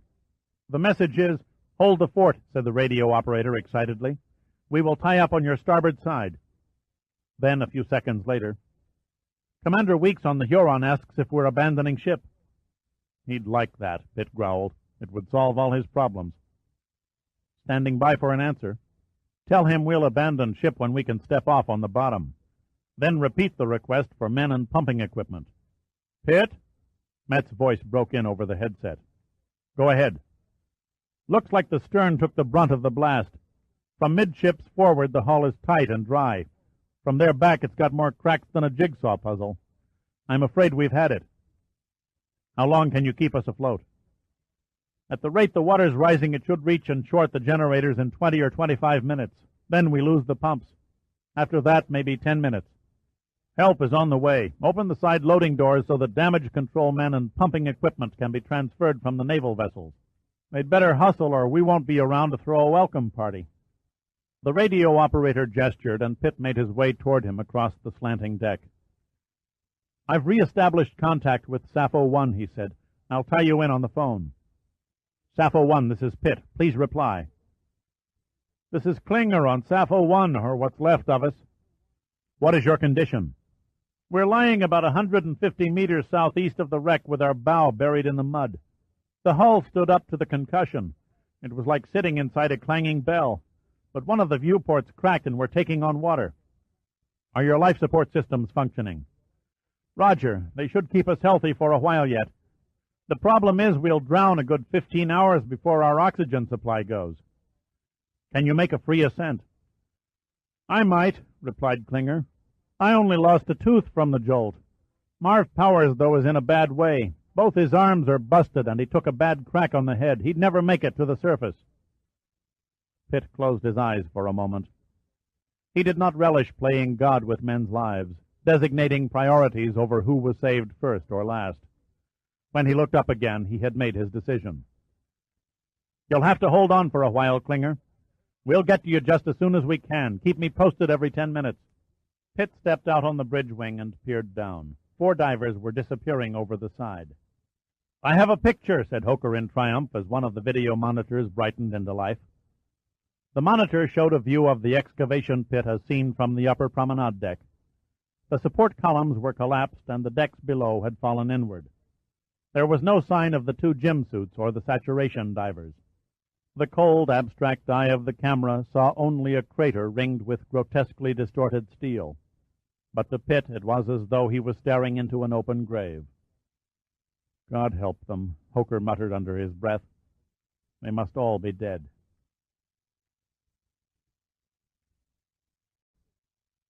Chapter 58. 70 miles away, Captain Toshio Yubari, a solid, weather-worn man in the prime of his early 40s, sat erect in a bridge chair, intent on the small boat traffic that dotted the water ahead. The tide was running home toward the sea, and the 665-foot container ship Hanjo Maru loafed along at a steady 15 knots. Yubari had decided to wait and ring for 20 knots once the ship had rounded Cape Breton Island. The Hanjo Maru had carried 400 new electric minicars from Kobe, Japan, and was making the return voyage with a cargo of newsprint paper from the great pulp mills of Quebec. The massive rolls that filled the containers were far heavier per unit volume than the small cars, and the hull rode low in the water, a scant 3 inches above the waterline.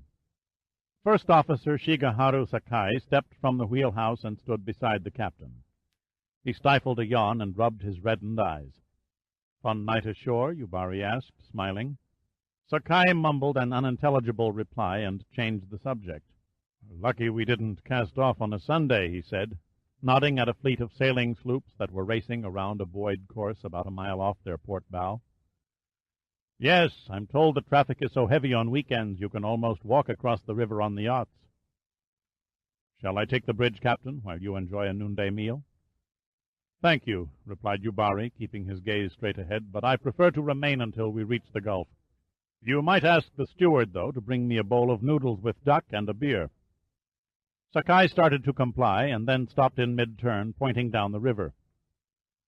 There comes a brave soul, or a very reckless one.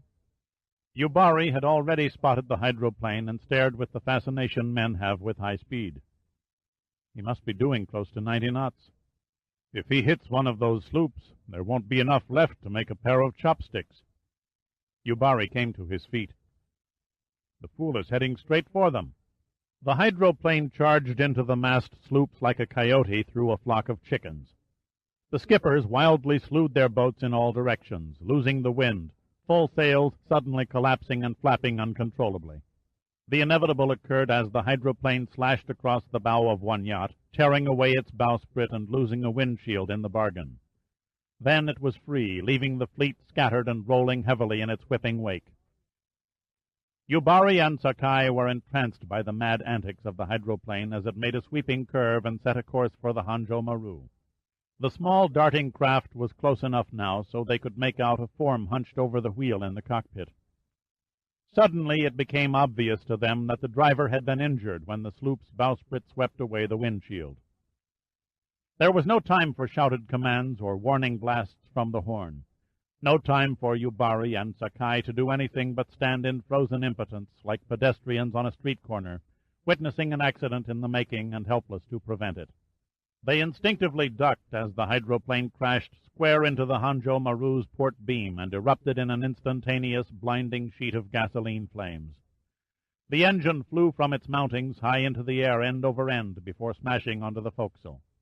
Scattered bits of fiery debris splattered the ship like shrapnel from a bomb. Several of the wheelhouse windows were broken in. Things fell out of the sky for several seconds, raining about the ship and splashing in the river. Miraculously, no one was hurt on board the container ship. Yubari ordered all stop on the engines. A boat was lowered to search the area astern, where oil was drifting up from the bottom and spreading on the low swells. All that was found of the hydroplane's driver was a charred leather jacket and a pair of broken plastic goggles. Chapter 59. As the afternoon wore on, the mood of the Ocean Venturer's crew began to be tinged with guarded optimism. A steady stream of men and equipment poured aboard from the Phoenix and the Huron. Soon auxiliary pumps stalemated the advance of the water gushing into the lower decks, and once the remains of the derrick were cut away, the list was reduced to 19 degrees. Most of the seriously injured, including Heidi, were transferred to the more spacious medical facilities on board the Phoenix. Pitt met her on deck as her litter was carried up from below. "Wasn't much of a cruise, was it?" he said, brushing the ash-blonde hair from her eyes. "I wouldn't have missed it for the world," she replied, smiling gamely. He leaned over and kissed her. "I'll visit you first chance I get." Then he turned and climbed up the slanting ladder to the control room. Rudy Gunn met him in the doorway. "A gym suit was spotted floating downriver," he said. "The Huron is towing it in with their launch." "Any word from the dive rescue team?" "The team master, Art Dunning, reported in a minute ago. They haven't found the chamber yet, but he did say it looked as though the blast centered around the bow of the Empress. The entire forecastle has disintegrated. The mystery is, where did the explosives come from?" "They were laid before we arrived," said Pitt thoughtfully. "Or after. No way an amount large enough to create this kind of havoc could have been smuggled through our security ring. That ape of Shaw's beat the system. Once, maybe, not several times, lugging heavy containers of underwater explosives.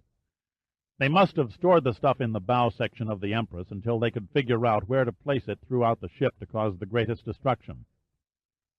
Blow the wreck and the treaty out of existence before we steamed over the horizon. But we showed up early and knocked them off their time schedule. That's why they stole the probe. They were afraid it might spot the explosives cache. Was Shaw so desperate to stop us he'd resort to mass murder? That part throws me, Pitt admitted. He somehow didn't strike me as the butchering kind. Pitt's eyes wandered away, and he caught sight of Chief Engineer Metz walking slowly into the control room.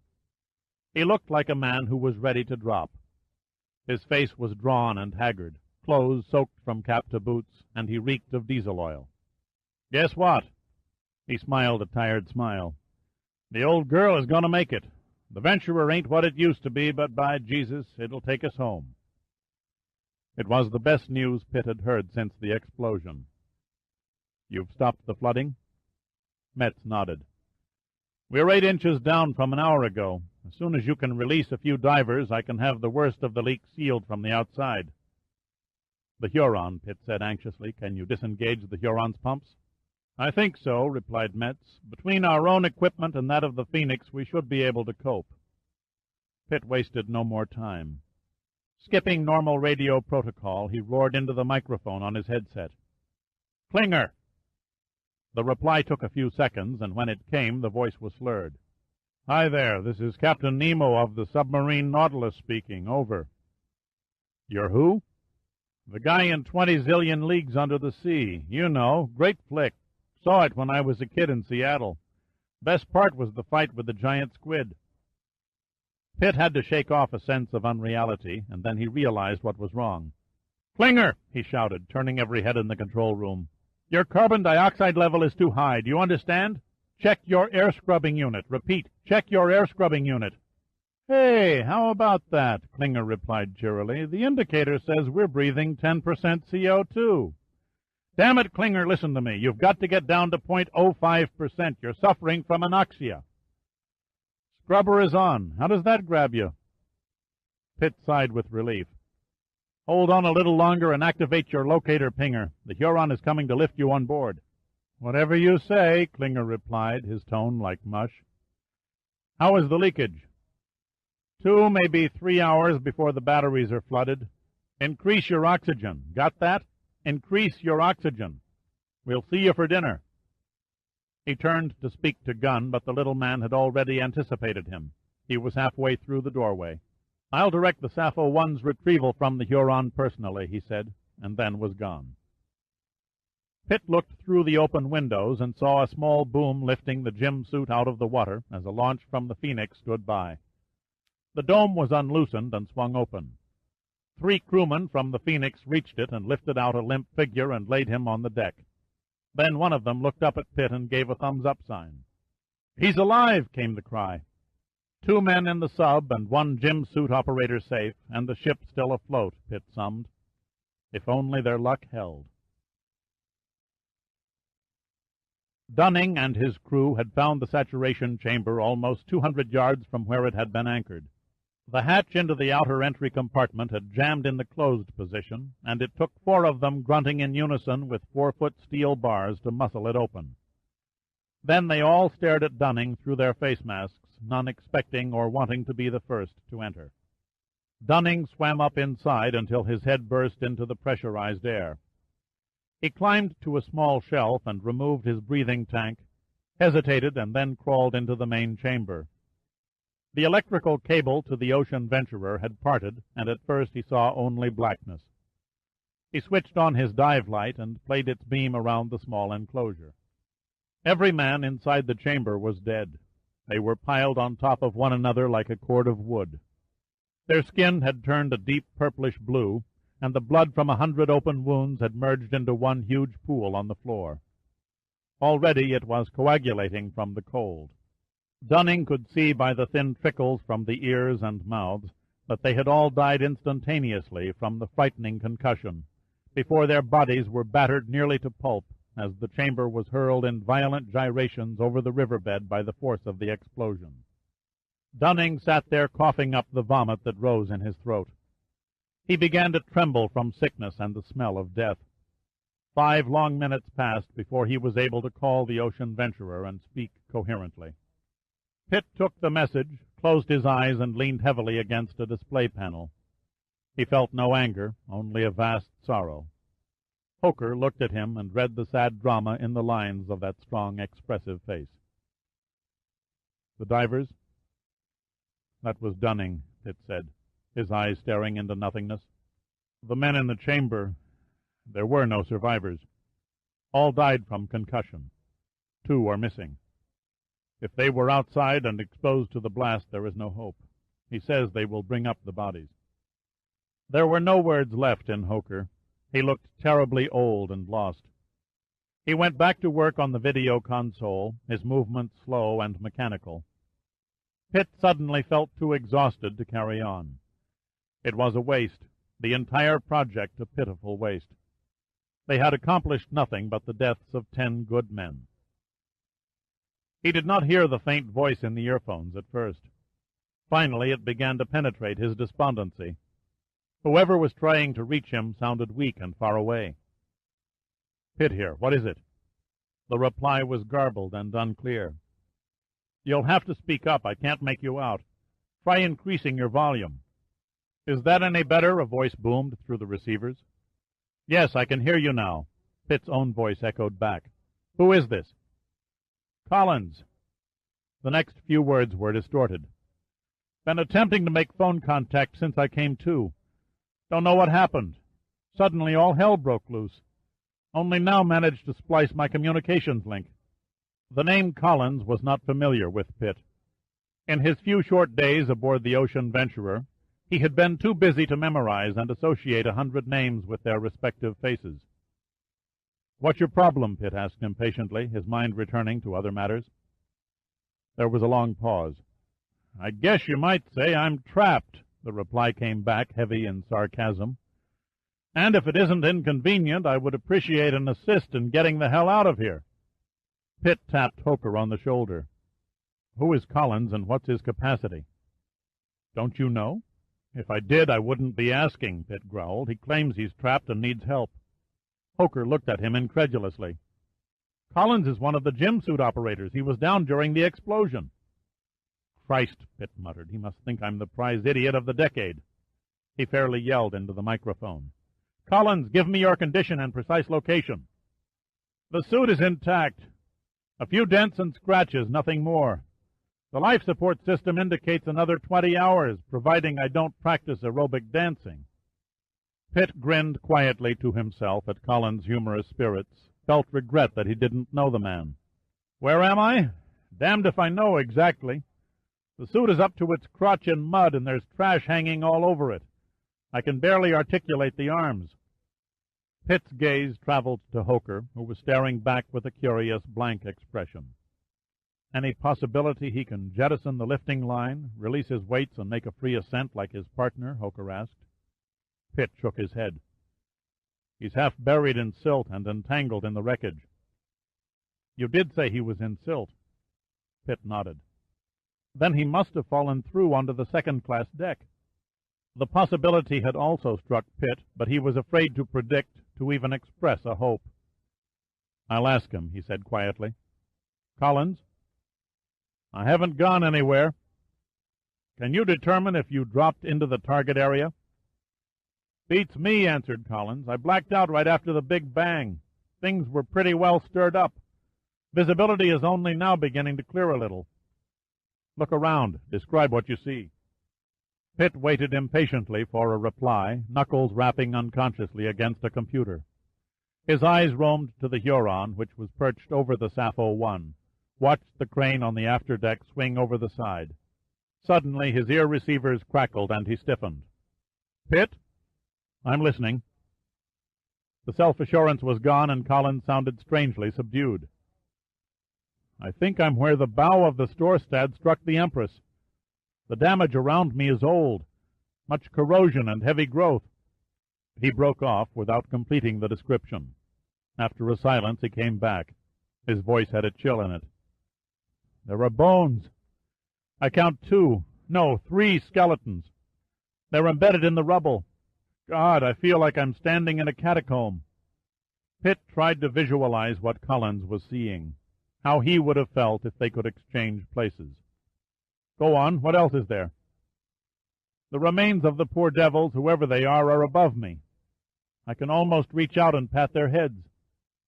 You mean skulls? Yeah. One is smaller, maybe a child. The others appear to be adults.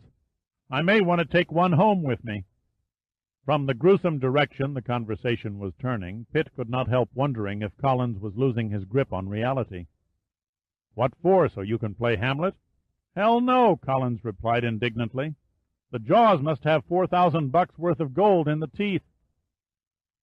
A bell rang in the back of Pitt's mind, and he reached back to recall an image on a photograph. Collins, listen to me carefully. On the upper jaw are two large rabbit teeth in the upper center surrounded by gold caps. Collins did not answer immediately, and the few moments' delay was maddening to Pitt. He could not know that Collins was too stunned to reply. Uncanny. Positively uncanny, Collins murmured over the phone link in total bafflement. You described the guy's bicuspids perfectly. The manifestation struck with such abruptness, such incredibility, that Pitt was for the moment incapable of speech, capable only of the heart-stopping realization that they had at last discovered the burial vault of Harvey Shields. Chapter 60. Sarva waited until the door had closed behind his secretary before he spoke. I have read your report, and I find it deeply disturbing. Shaw did not answer, for no answer was required. He looked across the desk at the Prime Minister. The man looked older in person than he appeared on camera. What struck Shaw were the sadness in the eyes and the gloves on the hands. Though he was aware of Sarva's injuries, it still looked odd to see a man working at a desk wearing gloves.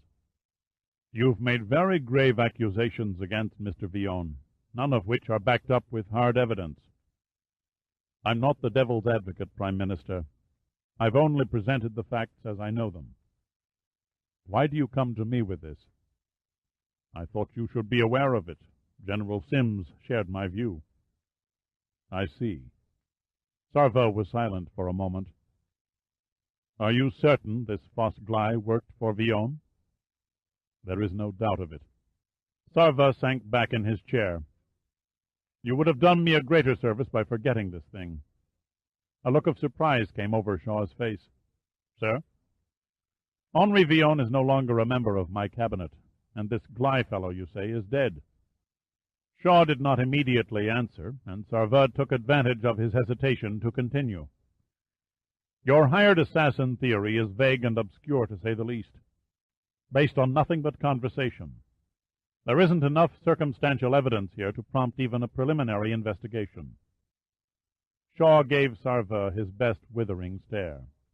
General Sims is of a mind that with a little more digging you may find that the infamous Mr. Gley was the mastermind behind your air crash and the recent demise of Premier Guerrier. Yes, the man was no doubt capable of... Sarva stopped in mid-sentence. His eyes widened and his face tensed. He leaned across the desk. What was that? What did you imply? His voice was stunned, demanding. Henri Villon had the motive for wanting you and Guerrier dead, and he, I've proved to my satisfaction anyway, employed a known killer.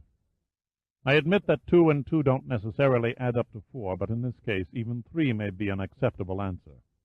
What you and General Sims are suggesting is repugnant, Sarva said in hoarse indignation. Canadian ministers do not go around murdering one another to attain higher office. Shaw saw that any further argument was fruitless. I'm sorry I can't offer you more precise information. So am I, said Sarva, his manner quickly becoming cool again. I'm not convinced a blunder by you or one of your people didn't cause that nasty mess with the Americans on the St. Lawrence. And now you're trying to cover up by throwing the blame on someone else. Shaw felt his anger rising. I assure you, Prime Minister, that is not the case. Sarva stared at Shaw steadily. Nations are not run on probabilities, Mr. Shaw. Please thank General Sims and tell him to consider the matter dropped. And while you're at it, please inform him I see no reason to pursue the North American treaty business. Shaw sat astounded. But, sir, if the Americans find a treaty copy, they can... They won't, Sarva cut him short. Good day, Mr. Shaw. His hands balled into fists, Shaw got up and wordlessly left the room. As soon as the door latch clicked, Sarva picked up the phone and dialed a number on his private line. 40 minutes later, Commissioner Harold Finn of the Mounties entered the room. He was an unimpressive little man in rumpled clothes, the sort who is lost in a crowd or melts in with the furniture during a party. His charcoal hair was parted down the middle and contrasted with bushy white eyebrows. "I'm sorry to have gotten you over here on such short notice," Sarva apologized. "No problem," Finn said stonily. He took a chair and began fishing through a briefcase. Sarva didn't waste time. "What are your findings?" Finn unhinged a pair of reading glasses and held them in front of his eyes as he scanned a pair of opened folders. "I have the file on the autopsy and a report on Jean Boucher." "The man who discovered Jules Guerrier's body?" "Yes, Guerrier's bodyguard chauffeur. He found the remains when he went to wake the premier in the morning. The coroner's report states that Guerrier died sometime between 9 and 10 the previous evening. The autopsy was unable to turn up a specific cause of death." "Surely they must have some idea." "A variety of factors," said Finn, "none conclusive. Jules Guerrier was one step away from the grave. According to the forensic pathologist who conducted the autopsy, he was suffering from emphysema, gallstones, arteriosclerosis. The latter is what probably killed him, rheumatoid arthritis, and cancer of the prostate gland." Finn looked up and smiled thinly. It was a miracle the man lived as long as he did. "So Jules died a natural death." "He had a good excuse for it." "What about this Jean Boucher?" Finn read from the report. "Comes from a solid family. Good education. No record of arrests and nothing to indicate an interest in radical causes. Wife and 2 children, both girls who are married to honest wage earners. Boucher was hired by Guerrier in May of '62. As far as we can determine, he was completely loyal to the premier."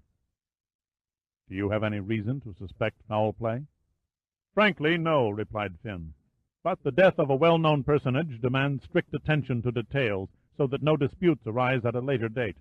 This case should have been routine. Unfortunately, Boucher threw a wrench into the gears of the investigation." "In what way?" "He swears Henri Villon visited Guerrier the night in question and was the last man to see the premier alive." Sarva looked bewildered. "That's impossible. Villon made the opening dedication speech at the Performing Arts Center 200 miles away. He was seen by thousands of people." "Millions, actually," said Finn. "The event was on national television." "Could Boucher have murdered Jules and then made up this fairy tale as an alibi?" "I don't think so. We don't have a shred of evidence that Guerrier was assassinated. The autopsy is clean. Boucher needs no alibi." "But his claim that Villon was present in Quebec, what purpose does it serve?" "None that we can figure, yet his conviction is unshakable." "The man was obviously hallucinating," said Sarva. Finn leaned forward in his chair. "He isn't insane, Mr. Sarva. That's the catch. Boucher demanded to take truth serum and be placed under hypnosis and given a lie detector test." Finn took a deep breath. "We called his bluff, but the results proved conclusively he wasn't bluffing. Boucher was telling the truth." Sarva stared at him speechlessly. "I wish I could say the Mounties have all the answers, but we don't," Finn admitted. "The house was swept by our laboratory people. With one exception, the only fingerprints they turned up belonged to Guerrier, Boucher, the maid, and the cook. Regrettably, all prints found on the bedroom doorknob were smudged." "You mentioned an exception." "We found a strange impression from a right index finger on the front door chime.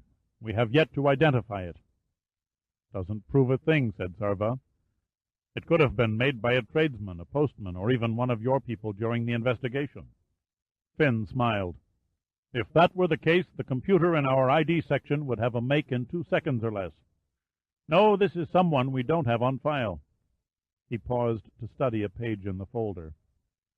"Interestingly enough, we have an approximate time when persons unknown rang the chimes. Guerrier's secretary, a Mrs. Molly Sabin, brought him a bowl of chicken soup to fight off the flu. She arrived around 8:30, punched the chime button, delivered the soup to Boucher, and left. She was wearing gloves, so the next bare finger to come along left a clear impression. Chicken soup, said Sarva, shaking his head. The eternal cure-all.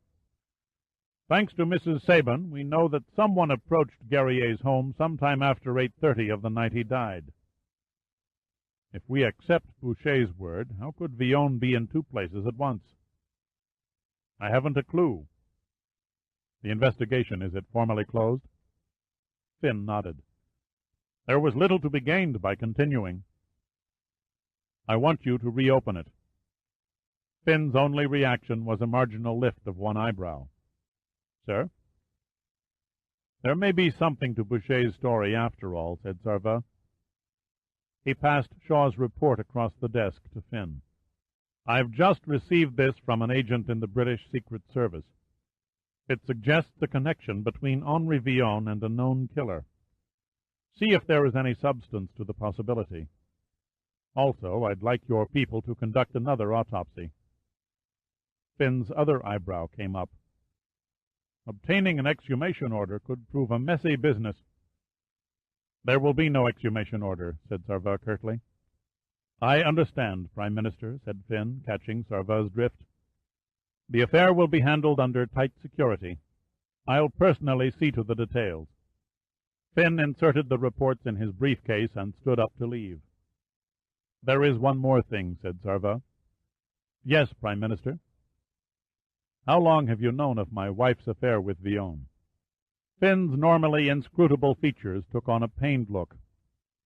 Well, sir, it came to my attention nearly 2 years ago. And you did not come to me? Unless we feel a treasonable act has been committed, it is Mountie policy not to become involved with the domestic privacy of Canadian citizens. Then he added, that, of course, includes the Prime Minister and the members of Parliament. A sound policy, Sarva said tightly. Thank you, Commissioner. That will be all, for the moment.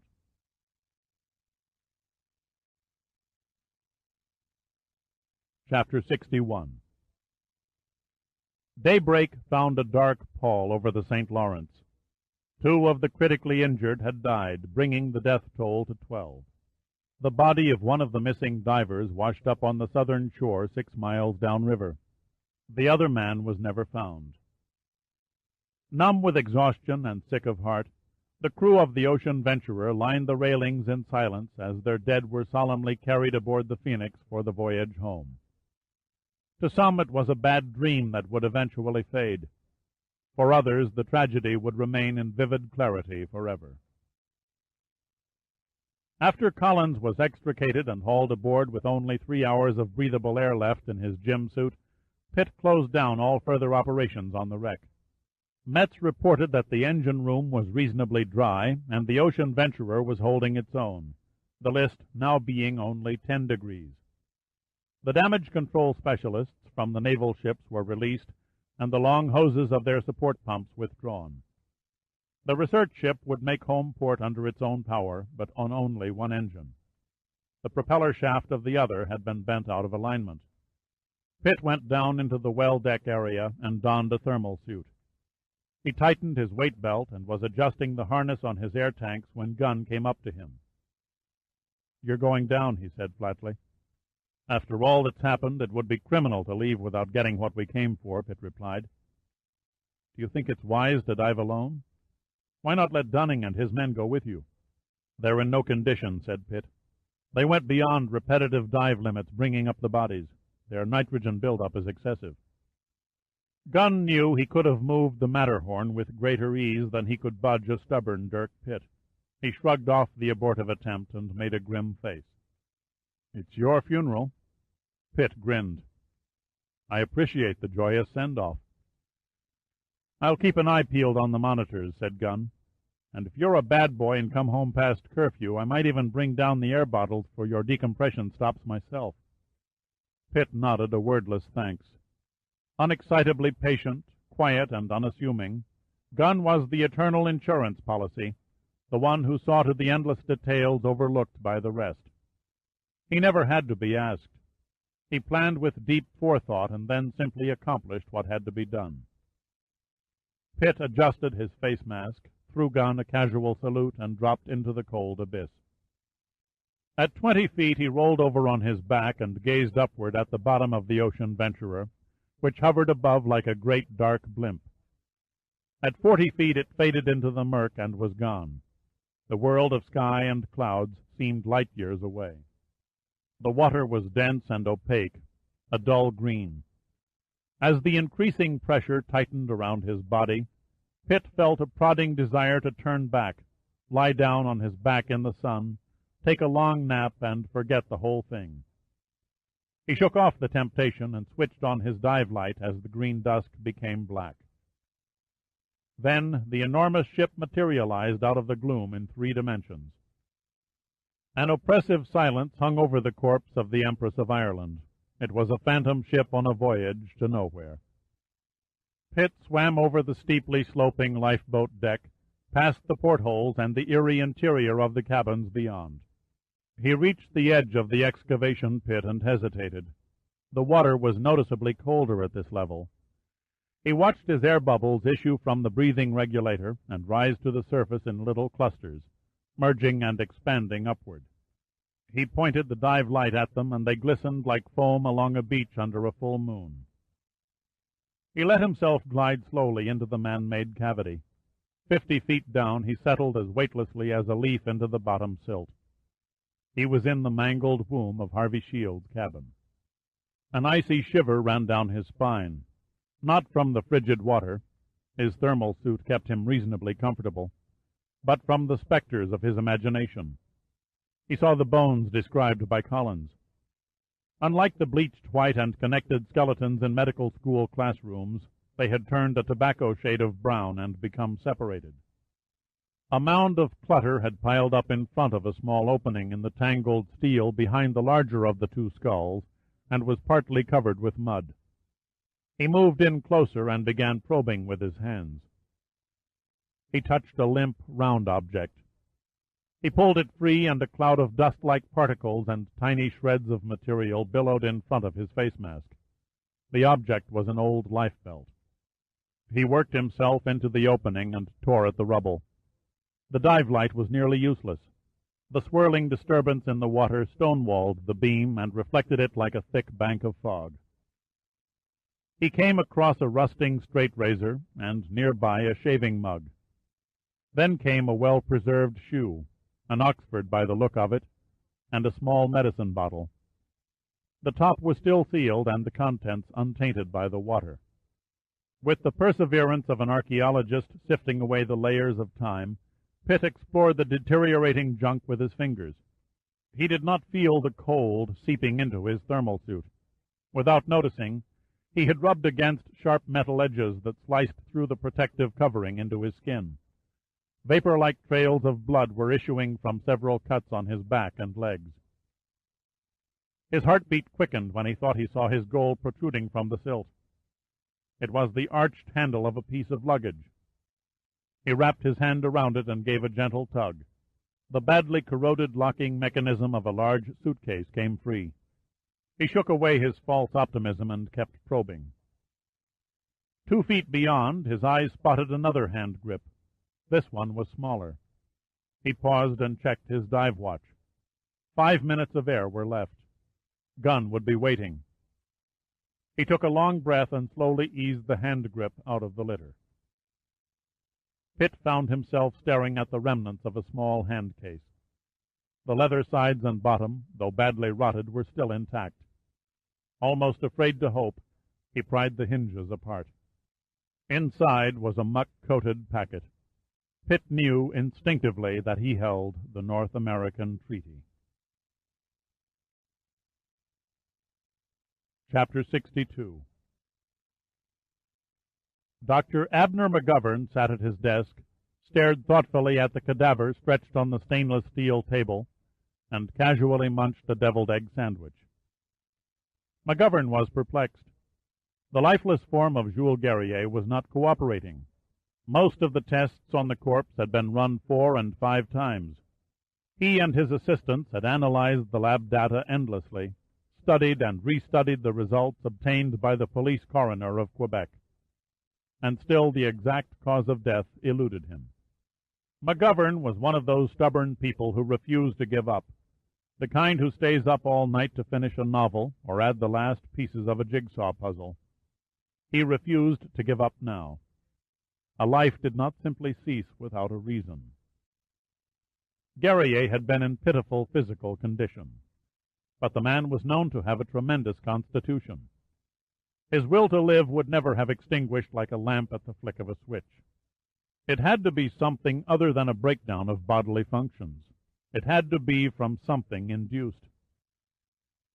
Every test for poison had been run, even the exotics. All had proven negative. Nor was there evidence of the tiniest puncture from an injection needle under the hair or the nails, between fingers and toes, inside the orifices. The possibility of suffocation kept returning to McGovern. Expiration from lack of oxygen left few telltale signs. In the 40 years he had served on the Mounties forensic pathology staff, he could recall only a handful of cases where the victims were murdered by suffocation. He slipped on a new pair of gloves and approached the stiff, as he referred to it. For the third time that afternoon he scrutinized the interior of the mouth. All was as it should be. No bruises, no paleness behind the lips. Another dead end. He returned to his desk and collapsed in the chair dejectedly, hands hanging loosely in his lap, eyes staring vacantly at the tile floor. Then he noticed a slight discoloration on the thumb of one glove. Idly he smeared it on a piece of paper, leaving a greasy pink smudge. Quickly he bent again over Guerrier. Cautiously he rubbed a towel between the inner lips and outer gums. Then he peered at them through a magnifying glass. "Ingenious," he murmured aloud as though conversing with the corpse. "Positively ingenious." Sarva felt terribly tired. His stand on non-interference with Quebec independence had met with a storm of opposition from his own party and the English-speaking Loyalists in the West. The Parliament members from the maritime provinces had been especially indignant over his break with national unity. Their anger was to be expected. The new Quebec nation isolated them from the rest of Canada. He was sitting in his study, sipping a drink while trying to wash away the day's events, when the phone rang. His secretary told him that Commissioner Finn was calling from Mountie headquarters. He sighed and waited for the click of the connection. "Mr. Sarva?" "Speaking." "It was murder," Finn said bluntly. "You have proof?" "Beyond a doubt." Sarva gripped the receiver tightly. God, he thought, when will it end? "How?" "Premier Guerrier was smothered to death. Damned clever of the killer. He used theatrical makeup to cover the evidence.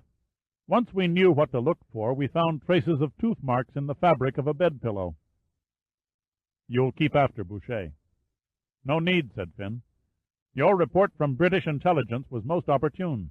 The print on the doorbell matches the right index finger of Foss Gley." Sarva closed his eyes. Perspective, he told himself. He must keep a perspective. How is it possible Boucher mistook Gley for Villon? "I can't say.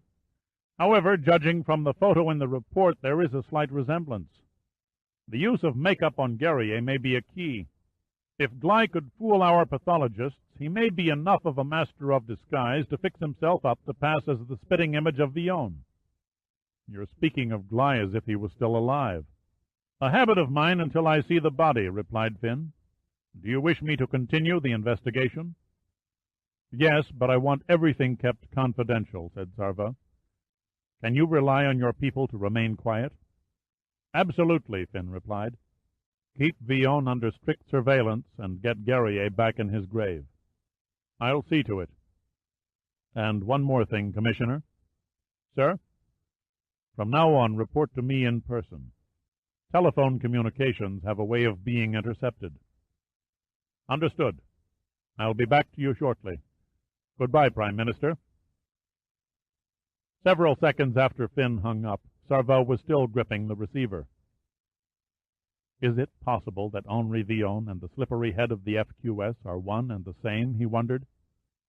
And Fosse Gley, why would he masquerade as Villon? The answers took an hour in coming, and suddenly he wasn't tired anymore. Chapter 63. The trim executive jet, sporting the Numa aquamarine colors, whined onto the landing strip and rolled to a stop within 20 feet of where Sandecker and Moon stood waiting. The door to the passenger compartment dropped open, and Pitt climbed down. He carried a large aluminum container in both hands. Sandecker's eyes mirrored a deep concern when he saw the haggard face, watched the slow, faltering steps of a man who had lived too long with exhaustion. He moved forward and put his arm around Pitt's shoulder as Moon took the box. "You look terrible. When was the last time you slept?" Pitt peered at him through glazed eyes. "I've lost track. What's today?" "Friday." "Not sure. Think it was Monday night." "Good God, that was 4 days ago." A car pulled up, and Moon manhandled the box into the trunk. The three of them piled in the back seat, and Pitt promptly dozed off. It seemed he had hardly closed his eyes when Sandecker was shaking him. The driver had stopped at the laboratory entrance to the Arlington College of Archaeology. A man wearing a white lab coat came through the doorway, accompanied by two uniformed security guards. He was 60-ish, walked slightly stooped, and owned a face like Dr. Jekyll after he became Mr. Hyde. "Dr. Melvin Galasso," he said without offering his hand. "Did you bring the artifact?" Pitt gestured at the aluminum box as Moon lifted it from the rear of the car. "In there. You haven't allowed it to dry out, I hope. It's important that the outer wrapping be pliable." The travel bag and the oilcloth packet are still immersed in St. Lawrence River water. "How did you find them?" "Buried in silt up to the carrying handle." Galasso nodded silently in satisfaction. Then he turned toward the doorway to the laboratory. "All right, gentlemen," he said over his shoulder. "Let's see what you've got." Dr. Galasso may have been sadly lacking in the social graces, but he had no shortage of patience. He used up 2 hours simply removing the oilcloth from the travel bag, describing in precise detail every step of the procedure as though lecturing to a class. "The bottom mud was your savior," he elucidated. "The leather, as you can see, is in an excellent state of preservation and still quite soft." With meticulous dexterity, he cut a rectangular hole in the side of the travel bag with a surgical scalpel, extremely careful not to damage the contents. Then he trimmed a thin plastic sheet to slightly larger dimensions than the packet and eased it into the opening. "You were wise, Mr. Pitt, not to touch the wrapping," he droned on. "If you had attempted to lift it out of the bag, the material would have crumbled away." "Won't oilcloth stand up under water?" asked Moon. Galasso paused and fixed him with a scholarly stare. "Water is a solvent. Loosely speaking, if given enough time, it can dissolve a battleship. Oilcloth is simply a piece of fabric that has been chemically treated, generally on one side only. Therefore it is perishable." Dismissing Moon, Galasso went back to his work. When he was satisfied that the plastic was correctly positioned under the packet, he began slipping it out a few millimeters at a time, until at last the still dripping, shapeless thing lay exposed and vulnerable for the first time in 75 years. They stood there in hushed silence. Even Galasso seemed caught up in the awesome moment. He could think of nothing to say. Moon began to tremble, and he clamped his hands on a sink for support.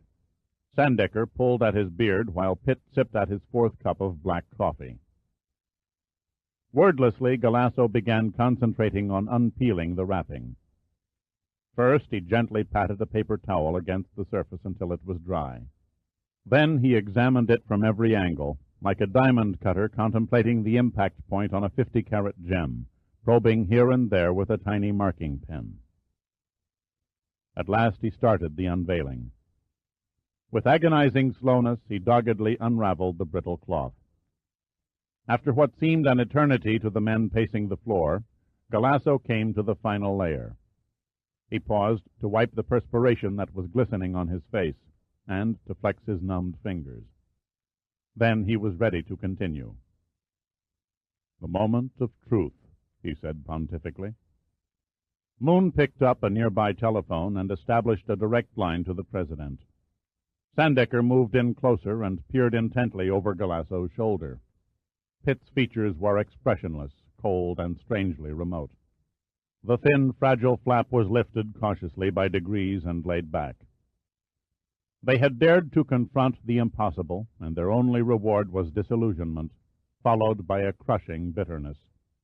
The indifferent river had seeped into the oilcloth and turned the British copy of the North American Treaty into a paste-like, unreadable mush. Part 5. The Manhattan Limited. May 1989. Quebec, Canada. Chapter 64. The roar of the jet engines diminished soon after the Boeing 757 lifted from the runway of the Quebec airport.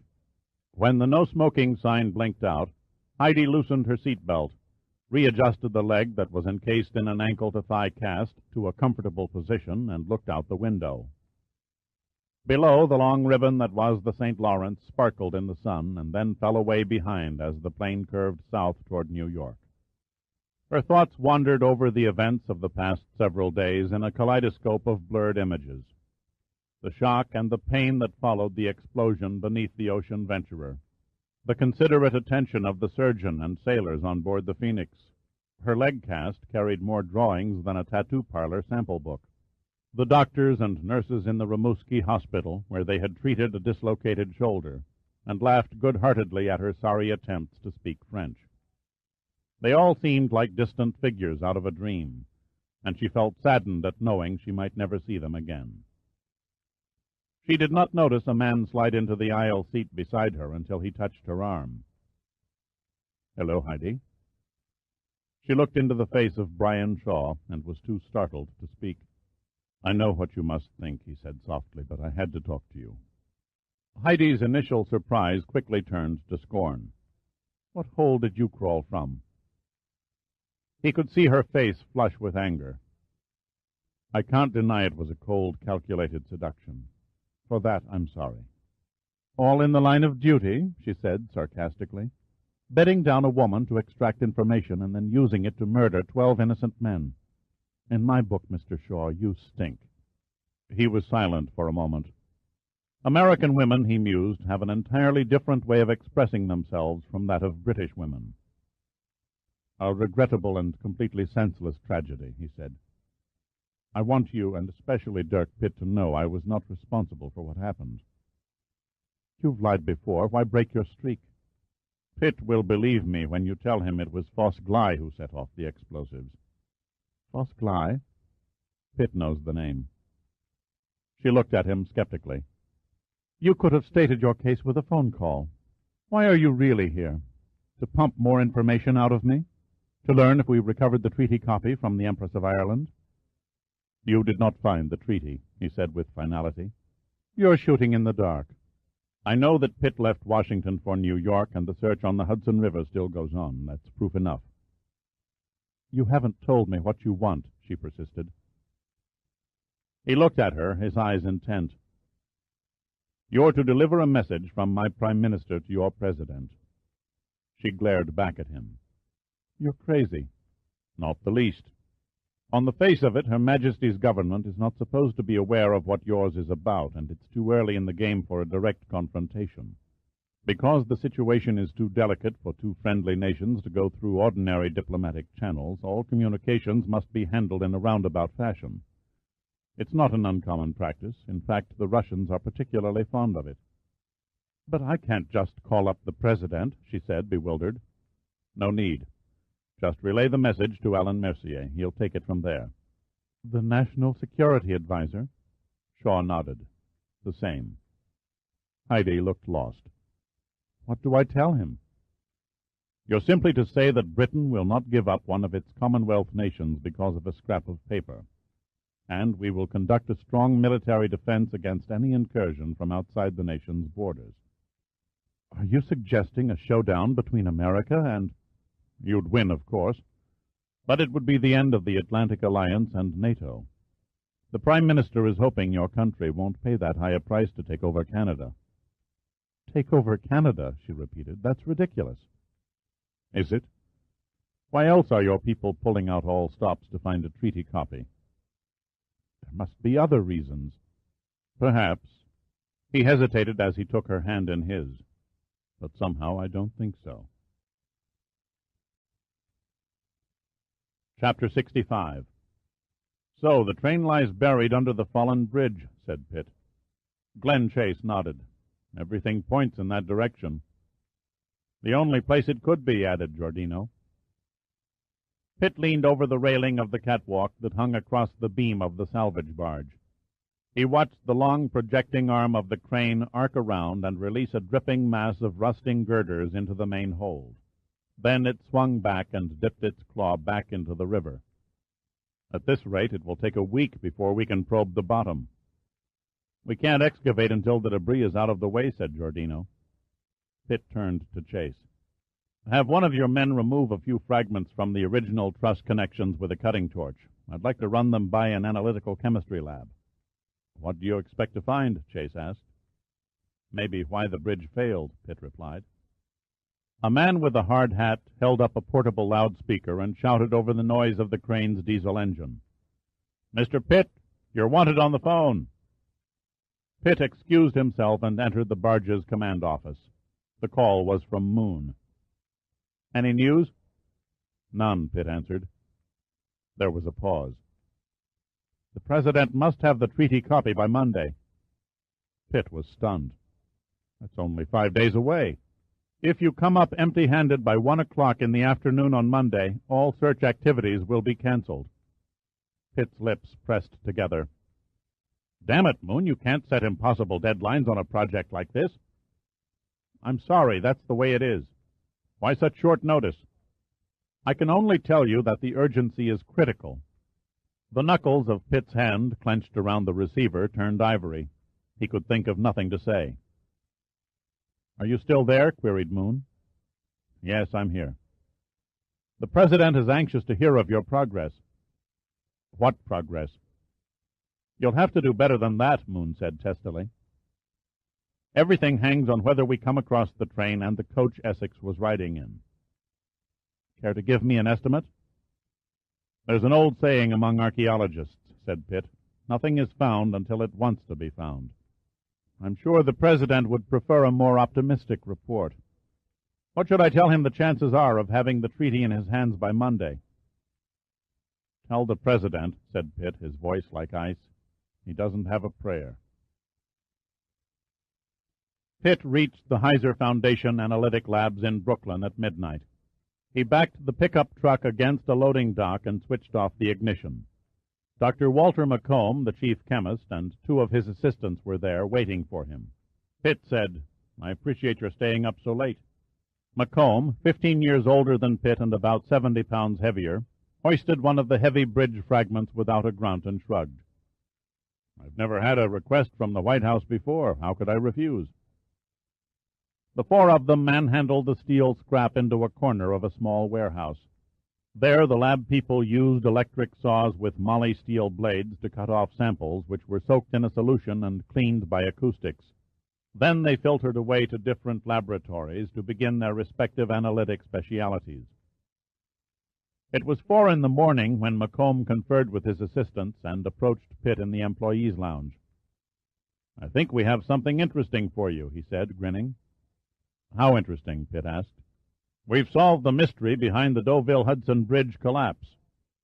McComb motioned for Pitt to follow him into a room crammed with exotic-looking chemistry equipment. He handed Pitt a large magnifying glass and pointed at 2 objects on the table. See for yourself. Pitt did as he was told and looked up questioningly. What am I looking for? Metal that separates under heavy stress leaves fracture lines. They're obvious in the sample on the left. Pitt looked again. Okay, I see them. You'll note that there are no fracture lines on the sample from the bridge to your right. The deformation is too extreme to have come from natural causes. We put specimens of it under a scanning electron microscope. which shows us the characteristic electrons in each element present. The results revealed residue from iron sulfide. What does it all mean? What it all means, Mr. Pitt, is that the Deauville-Hudson Bridge was cleverly and systematically blown up. Chapter 66.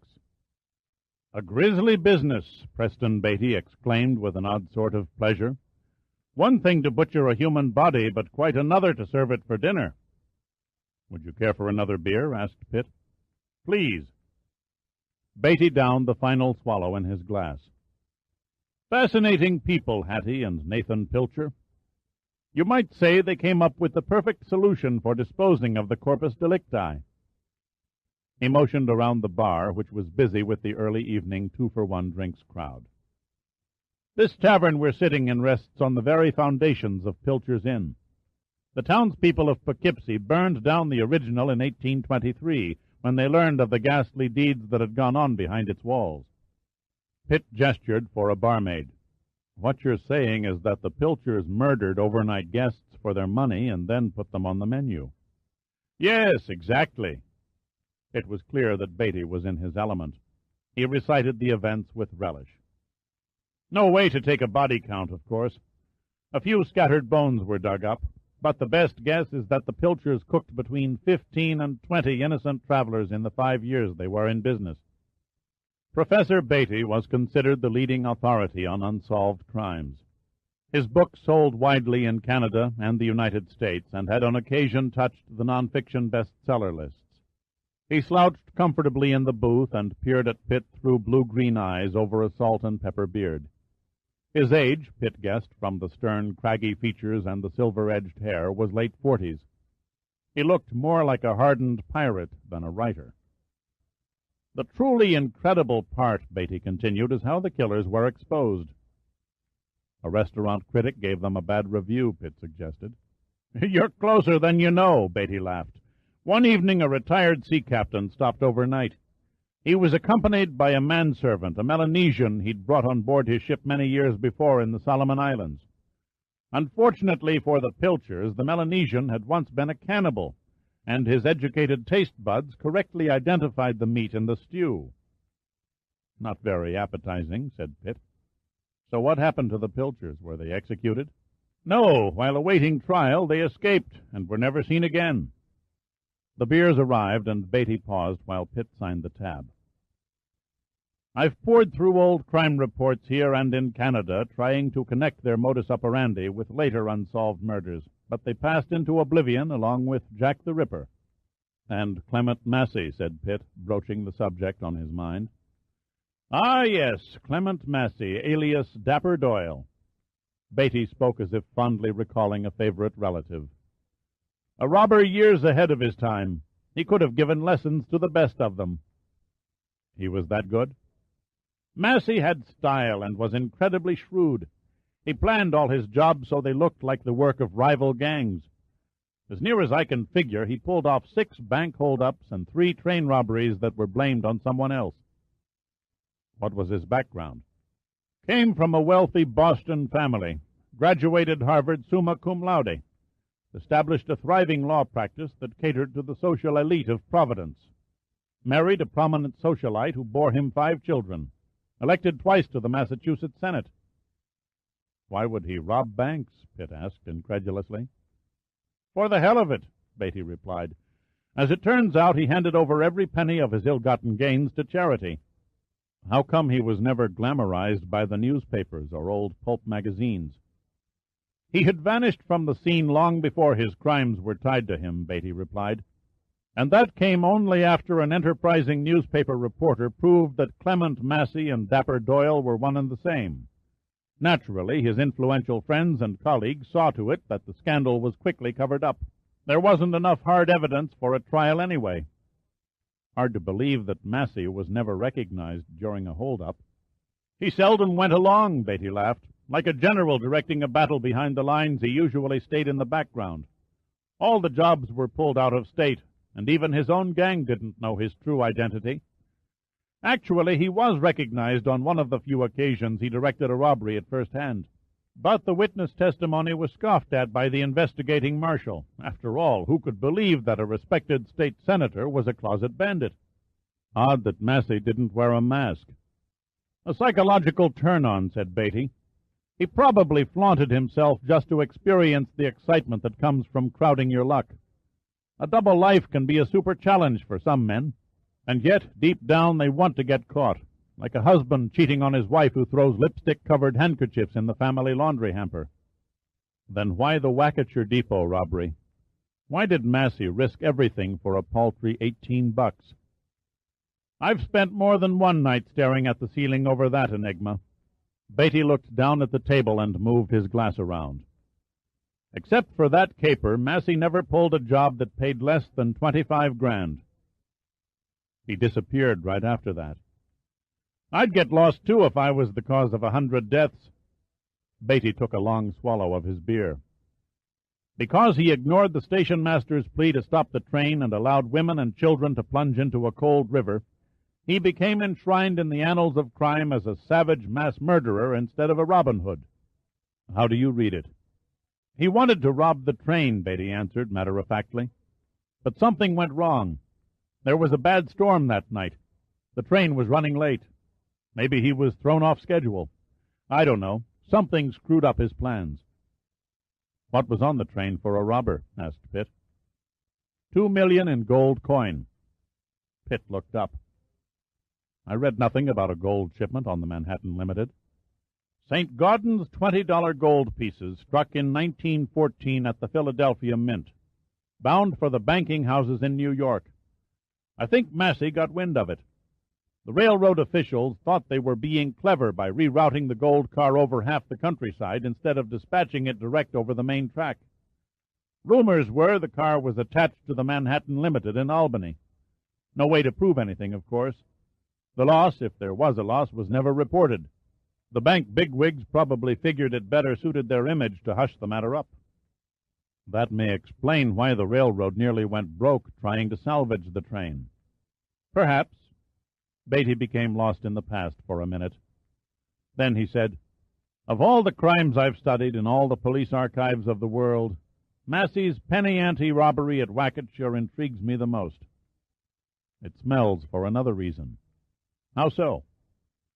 This morning, a lab found traces of iron sulfide in samples taken from the Deauville-Hudson Bridge. Beatty's eyes narrowed. Iron sulfide is used in black powder. That's right. It looks like Massey blew the bridge. Beatty appeared stunned by the revelation. But why? What was his motive? We'll find the answers, said Pitt, when we find the Manhattan Limited. Pitt drove mechanically on the return trip to the DeSoto. A thought forced its way through the others, one he had ignored. At first he gave it a negative reception, but it refused to be shelved away. Then it began to come together and make sense. He stopped at a phone booth in the parking lot of a supermarket and rang a number in Washington. The line buzzed, and a gruff voice came on. "Sandecker." Pitt didn't bother identifying himself. "A favor." "Shoot." "I need a skyhook." "Come again?" Pitt could almost imagine the mouth as it clamped another notch on the cigar. "A skyhook. I've got to have a delivery by tomorrow noon." "What in hell for?" Pitt took a breath and told him. Chapter 67. Villon eased the executive jet to the left of an afternoon cumulus cloud, the control yoke barely moving beneath his hands. Through the co-pilot's window, Danielle watched a carpet of Canadian pines glide past below. "It's all so beautiful," she said. "You miss the scenery in an airliner," Villon replied. "They fly too high for you to enjoy any detail." She was in a deep shade of blue, a snug sweater and cotton knit skirt that circled around her knees. There was a sort of savvy look about her that could never quite overcome the feminine warmth that flowed under the surface. "Your new plane is beautiful, too." "A gift from my well-heeled supporters. The title isn't in my name, of course, but no one touches it but me." They sat in silence for a few minutes as Villon held the jet on a steady course over the heart of Laurentides Park. Blue lakes began to appear all around them like tiny diamonds in an emerald setting. They could easily make out small boats with fishermen casting for speckled trout. Finally, Danielle said, "I'm happy you invited me. It's been a long time." "Only a couple of weeks," he said without looking at her. "I've been busy campaigning." "I thought perhaps you didn't want to see me any more." "Whatever gave you that idea?" "The last time at the cottage." "What about it?" he asked innocently. "You weren't exactly cordial." He tilted his head lightly, trying to recall. Nothing materialized, and he shrugged, writing it off to womanly touchiness. "Sorry, I must have had a lot on my mind." He set the plane on a wide sweeping bank and dropped in the autopilot. Then he smiled. "Come on. I'll make it up to you." He took her hand and led her from the cockpit. The passenger cabin stretched 20 feet to the lavatory.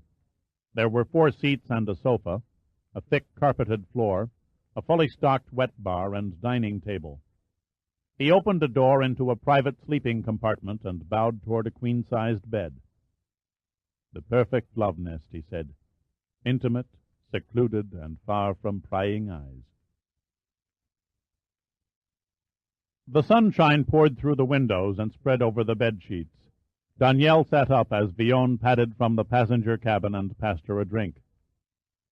"Isn't there a law against this sort of thing?" she asked. "Sex at 5,000 feet? "No," she said between sips of a Bloody Mary. "Letting an airplane fly around in circles for 2 hours without anybody in the cockpit." "You going to turn me in?" She stretched back seductively on the bed. "I can see the headlines now. New President of Quebec caught in flying whorehouse." "I'm not president yet," he laughed. "You will be after the elections. They're 6 months away. Anything can happen between now and then." "The polls say you're a shoo-in." "What does Charles say?" "He never mentions you any more." Villon sat down on the bed and trailed his fingers lightly across her belly. "Now that Parliament has handed him a vote of no confidence, his power has evaporated. Why don't you leave him? Things would be simpler for us." "Better I remain at his side a little while longer. There is much I can still learn of importance to Quebec." "While we're on the subject, there is something that concerns me." She began to squirm. "What is it?" "The President of the United States is speaking to Parliament next week. I'd like to know what he intends to say. Have you heard anything?" She took his hand and moved it down. "Charles talked about it yesterday. Nothing to worry about. He said the President was going to make a plea for an orderly transition of Quebec independence." "I knew it," Villon said, smiling. "The Americans are caving in." Danielle began to lose control and reached out for him. "I hope you filled the fuel tanks before we left Ottawa," she murmured in a slurred voice.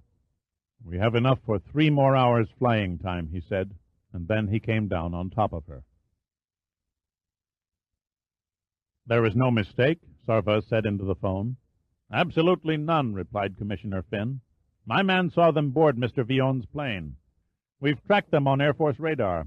They've been circling Laurentide's Park since 1 o'clock.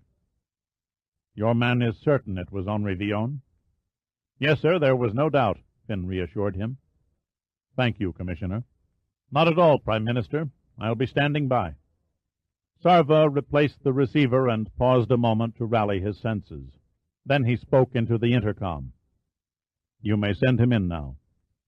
Sarva's face tensed in the first conclusive moment of shock. He was certain his eyes were deceiving him, his mind playing tricks with his imagination. His legs refused to respond, and he could not gather the strength to rise from behind the desk. Then the visitor walked across the room and stood looking down. "Thank you for seeing me, Charles." The face bore the familiar cold expression. The voice came exactly as he had known it. Sarva fought to maintain an outward calm, but he suddenly felt weak and dizzy. The man standing before him was Henri Villon, in the flesh, completely at ease, displaying the same aloof poise that never cracked.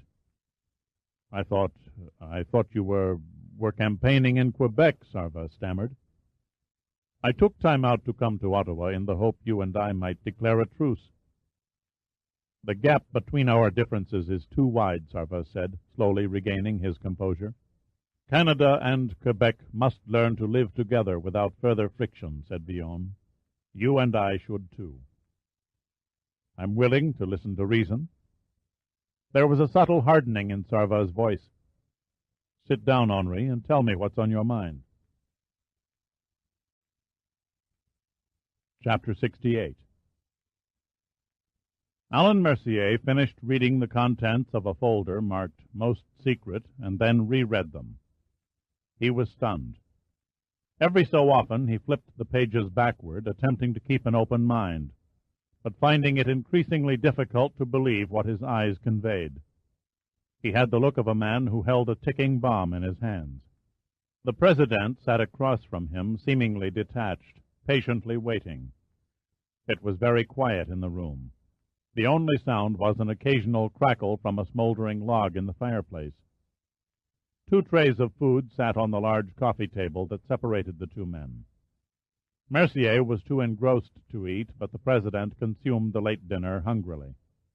Finally, Mercier closed the folder and solemnly removed his glasses. He pondered for a moment, then looked up. I have to ask, he said, is this mad plot for real? Right down to the period in the last sentence. A remarkable concept, Mercier sighed. I'll give it that. I think so. I find it hard to believe you took it so far in all these years without a leak. Not surprising when you consider only 2 people knew about it. Doug Oates over at State was aware. Only after the inauguration, the President acknowledged. Once I possessed the power to put the wheels in motion, the first step, the obvious step, was to bring in the State Department. But not national security, said Mercier, a cool edge on his voice. Nothing personal, Alan. I only added to the inner circle as each stage progressed. So, now it's my turn. The President nodded.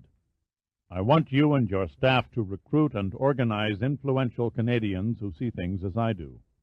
Mercier dabbed a handkerchief at the sweat glistening on his face. Good God, if this thing backfires and your announcement of national insolvency follows on its heels. He let the implication hang. It won't, the President said grimly.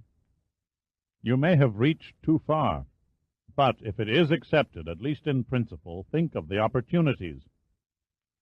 You'll get your first indication when you spring it on the Canadian Parliament on Monday. Yes, it'll be out in the open then. Mercier laid the folder on the table. I have to hand it to you, Mr. President. When you sat silent and refused to intervene in Quebec's bid for independence, I thought you'd slipped a cog. Now I'm beginning to see the method behind your madness. We've only opened the first door, the President waxed philosophical, to a long hallway.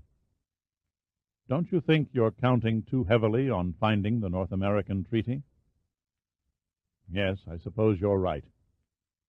The President stared out the window at Washington without seeing it.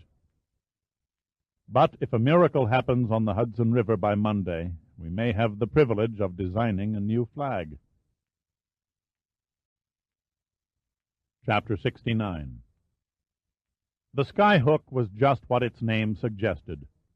A helicopter capable of transporting bulky equipment to the tops of high buildings and heavy equipment across rivers and mountains. Its slender fuselage tapered to a length of 105 feet, and the landing gear hung down like rigid stalks. To the men on the salvage site, the ungainly craft looked like a monstrous praying mantis that had escaped from a Japanese science fiction movie. They watched fascinated as it flew 200 feet above the river, the huge rotor blades whipping the water into froth from shore to shore. The sight was made even stranger by the wedge-shaped object that hung suspended from the Skyhook's belly. Except for Pitt and Giordino, it was the first time any of the Numa crew had set eyes on the doodlebug. Pitt directed the lowering operation by radio, instructing the pilot to set his load beside the DeSoto.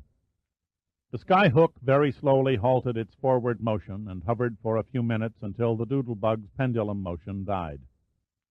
Then the twin cargo cables unreeled, easing the research vessel into the river. When the strain slackened, the De Soto's crane was swung over the side, and divers scrambled up the ladder on the vertical hull. The cable hooks were exchanged on the hoisting loops, and, free of its burden, the skyhook rose, banked into a broad half-circle, and headed back downriver. Everyone stood along the rails gawking at the Doodlebug, wondering about its purpose. Suddenly, adding to their silent bewilderment, a hatch popped open. A head appeared, and a pair of heavy-lidded eyes surveyed the astonished onlookers. "Where in hell is Pitt?" the intruder shouted. "Here," Pitt yelled back. "Guess what? You found another bottle of snake-bite medicine in your bunk." "How'd you know?" Sam Quayle replied, laughing. "Lasky with you?" "Below, rewiring the ballast controls to operate in shallow water." "You took a chance riding inside all the way from Boston." "Maybe, but we saved time by activating the electronic systems during the flight." "How soon before you're ready to dive?" "Give us another hour." Chase moved beside Giordino. "Just what is that mechanical perversion?" he asked. "If you had any idea what it cost," Giordino answered with an imperturbable smile, "you wouldn't call it nasty names." 3 hours later, the Doodlebug, its top hatches rippling the water 10 feet beneath the surface, crawled slowly across the riverbed. The suspense inside was hard to bear as the hull skirted dangerously close to the gnarled pieces of the bridge. Pitt kept a close eye on the video monitors while Bill Lasky maneuvered the craft against the current. Behind them, Quayle peered at a systems panel, focusing his attention on the detection readouts. "Any contact?" Pitt asked for the 4th time. "Negative," answered Quayle. "I've widened the beam to cover a 20-meter path at a depth of 100 meters into the geology, but all I read is bedrock." "We've worked too far upriver," Pitt said, turning to Lasky. "Bring it around for another pass." "Approaching from a new angle," acknowledged Lasky, his hands busy with the knobs and switches of the control console. 5 more times the Doodlebug threaded its way through the sunken debris. Twice they heard wreckage scraping along the hull. Pitt was all too aware that if the thin skin was penetrated, he would be blamed for the loss of the $600 million vessel. Quayle seemed immune to the peril.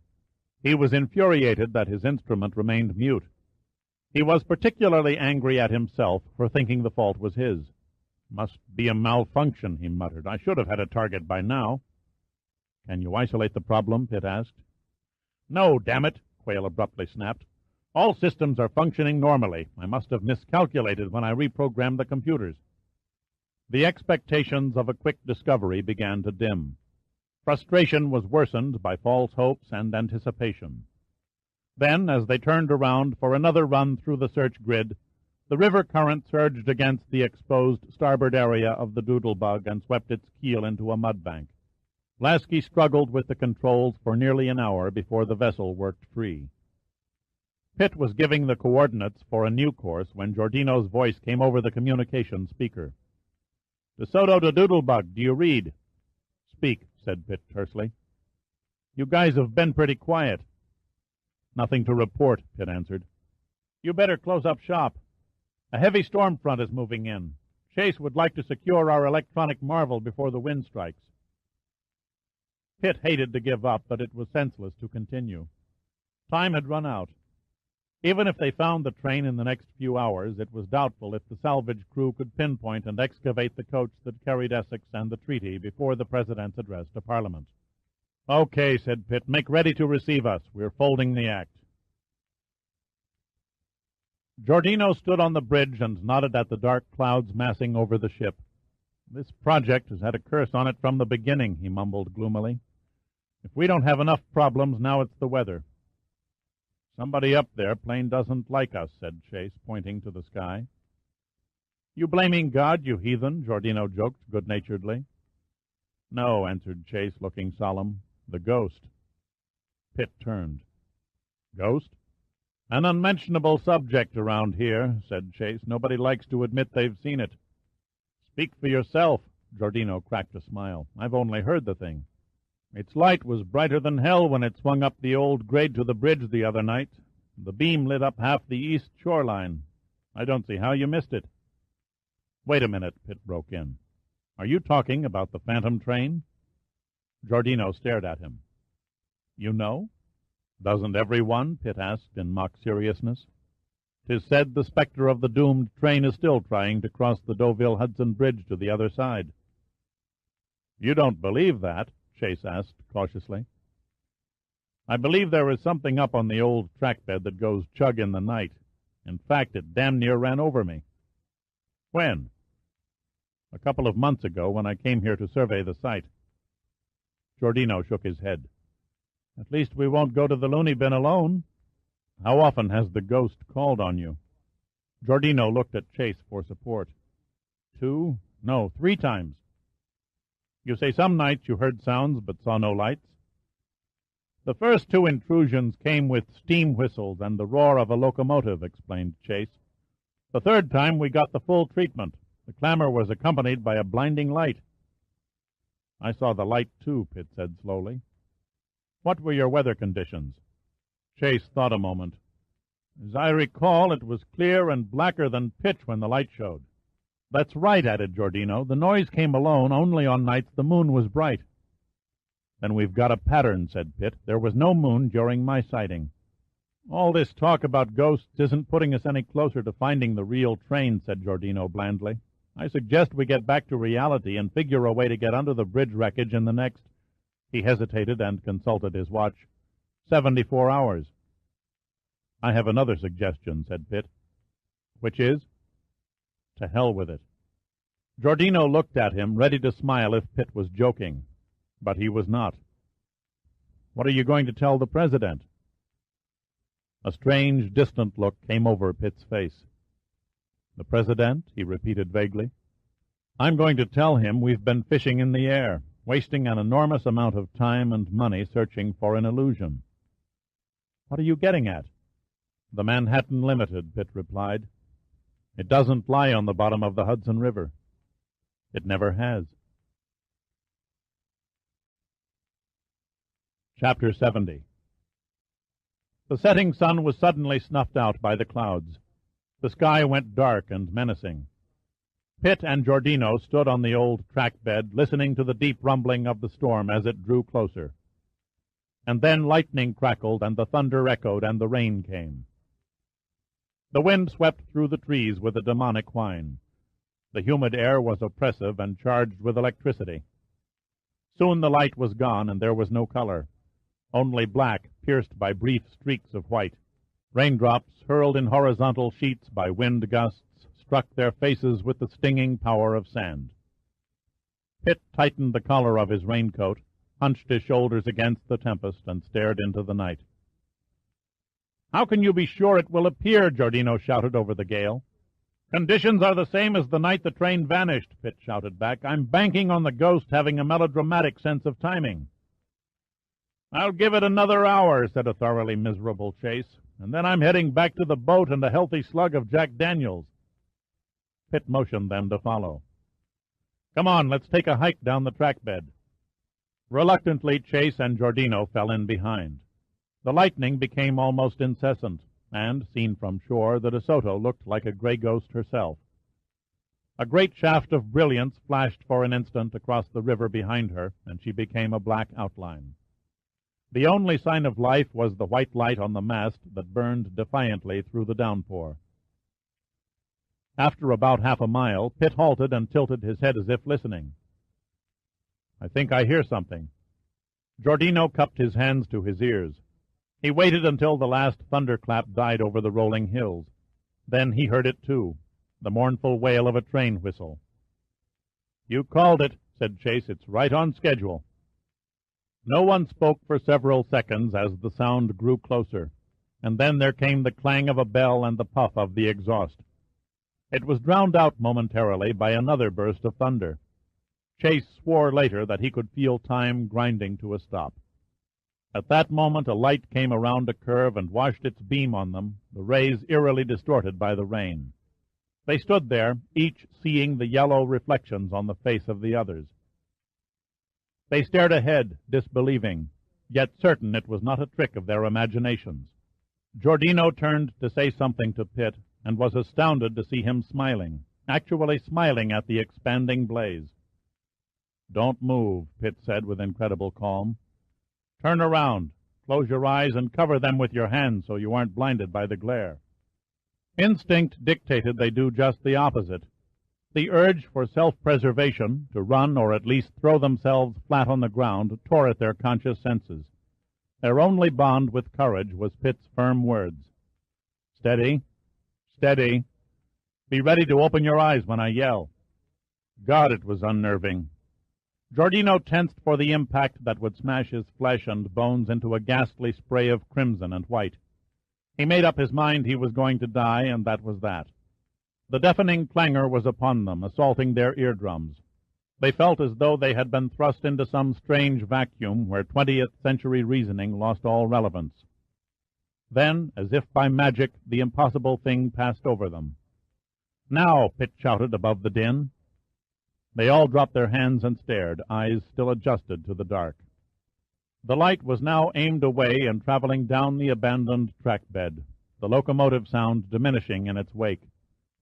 They could clearly see a black rectangle centered in the glow about 8 feet off the ground. They watched fascinated as it grew smaller in the distance and then turned up the grade to the bridge, where it blinked out and the accompanying clatter died into the storm. "What in hell was that?" Chase finally muttered.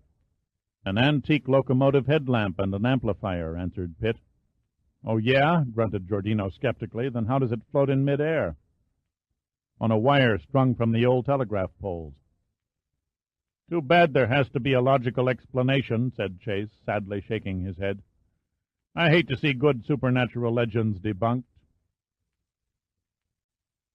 Pitt gestured toward the sky. "Keep looking. Your legend should be returning any time now." They grouped around the nearest telegraph pole and stared upward into the darkness. A minute later, a black shape emerged and slipped noiselessly through the air above them. Then it melted back into the shadows and was gone. "Fooled hell out of me," Giordino admitted. "Where did the thing come from?" asked Chase. Pitt didn't answer immediately. He suddenly stood illuminated by a lightning strike in a distant field.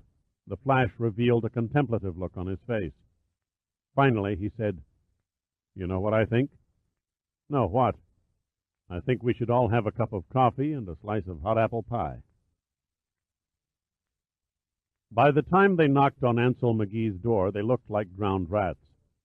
The big sculptor cordially invited them in and took their wet coats.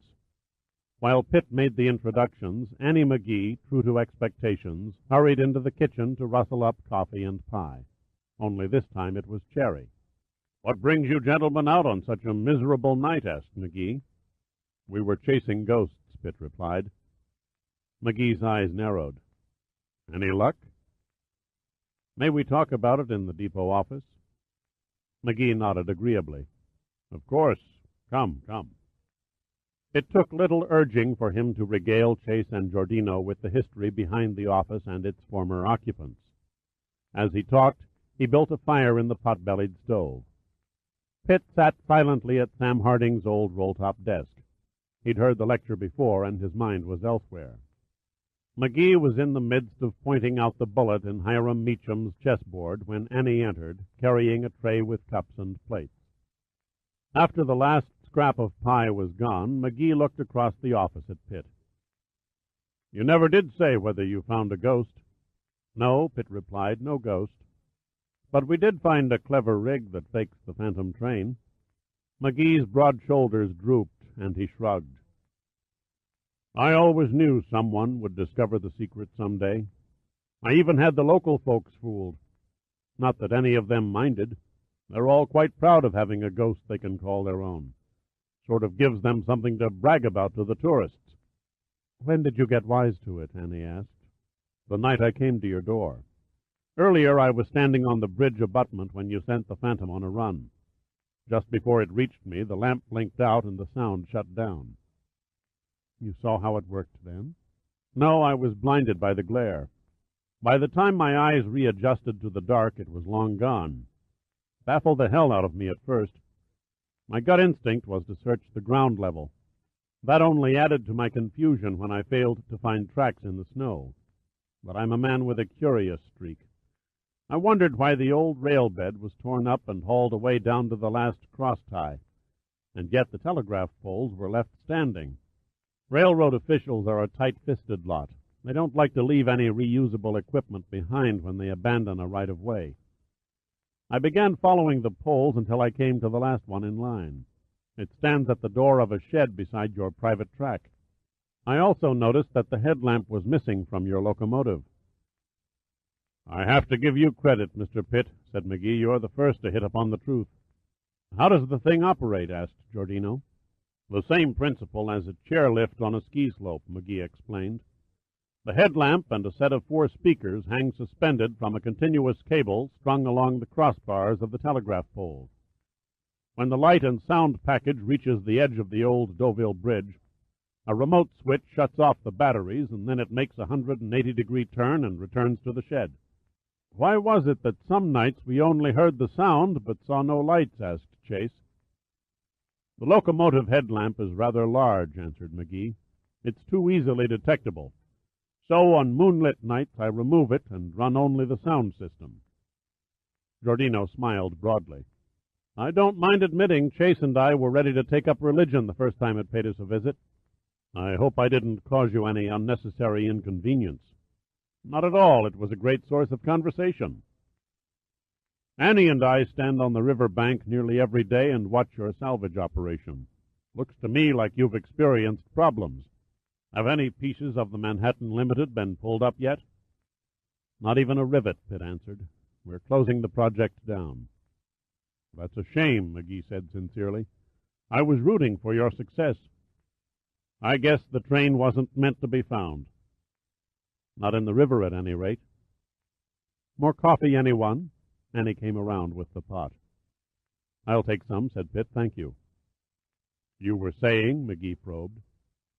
"Do you own one of those little motor cars the railroad gangs ride on when they repair track?" Pitt asked, changing the subject. "I have an 80-year-old handcar that moves on muscle power." "May I borrow it along with your phantom train gear?" "When do you want to use it?" "Now." "On a stormy night like this?" "Especially on a stormy night like this." Chapter 71. Giordino took up his station on the platform bordering the tracks. In one hand he held a large flashlight. The wind had died down to 10 miles an hour, and by keeping to the corner of the depot he was sheltered from the sweeping rain. Chase was not so lucky. He stood huddled atop the handcar a quarter of a mile up the track. For perhaps the 10th time he dried off the battery terminals and checked the wires leading to the locomotive headlamp and sound speakers that were jury-rigged on the front of the handcar. Pitt stepped to the doorway and made a signal with his hand. Giordino acknowledged it and then jumped down onto the track bed and blinked his flashlight into the darkness. "About damn time," Chase mumbled to himself as he pushed the battery switch and began pumping the hand levers. The headlamp's beam glinted on the wet rails, and the whistle shriek was swept ahead by a following gust of wind. Pitt hesitated, timing in his mind the advance of the handcar.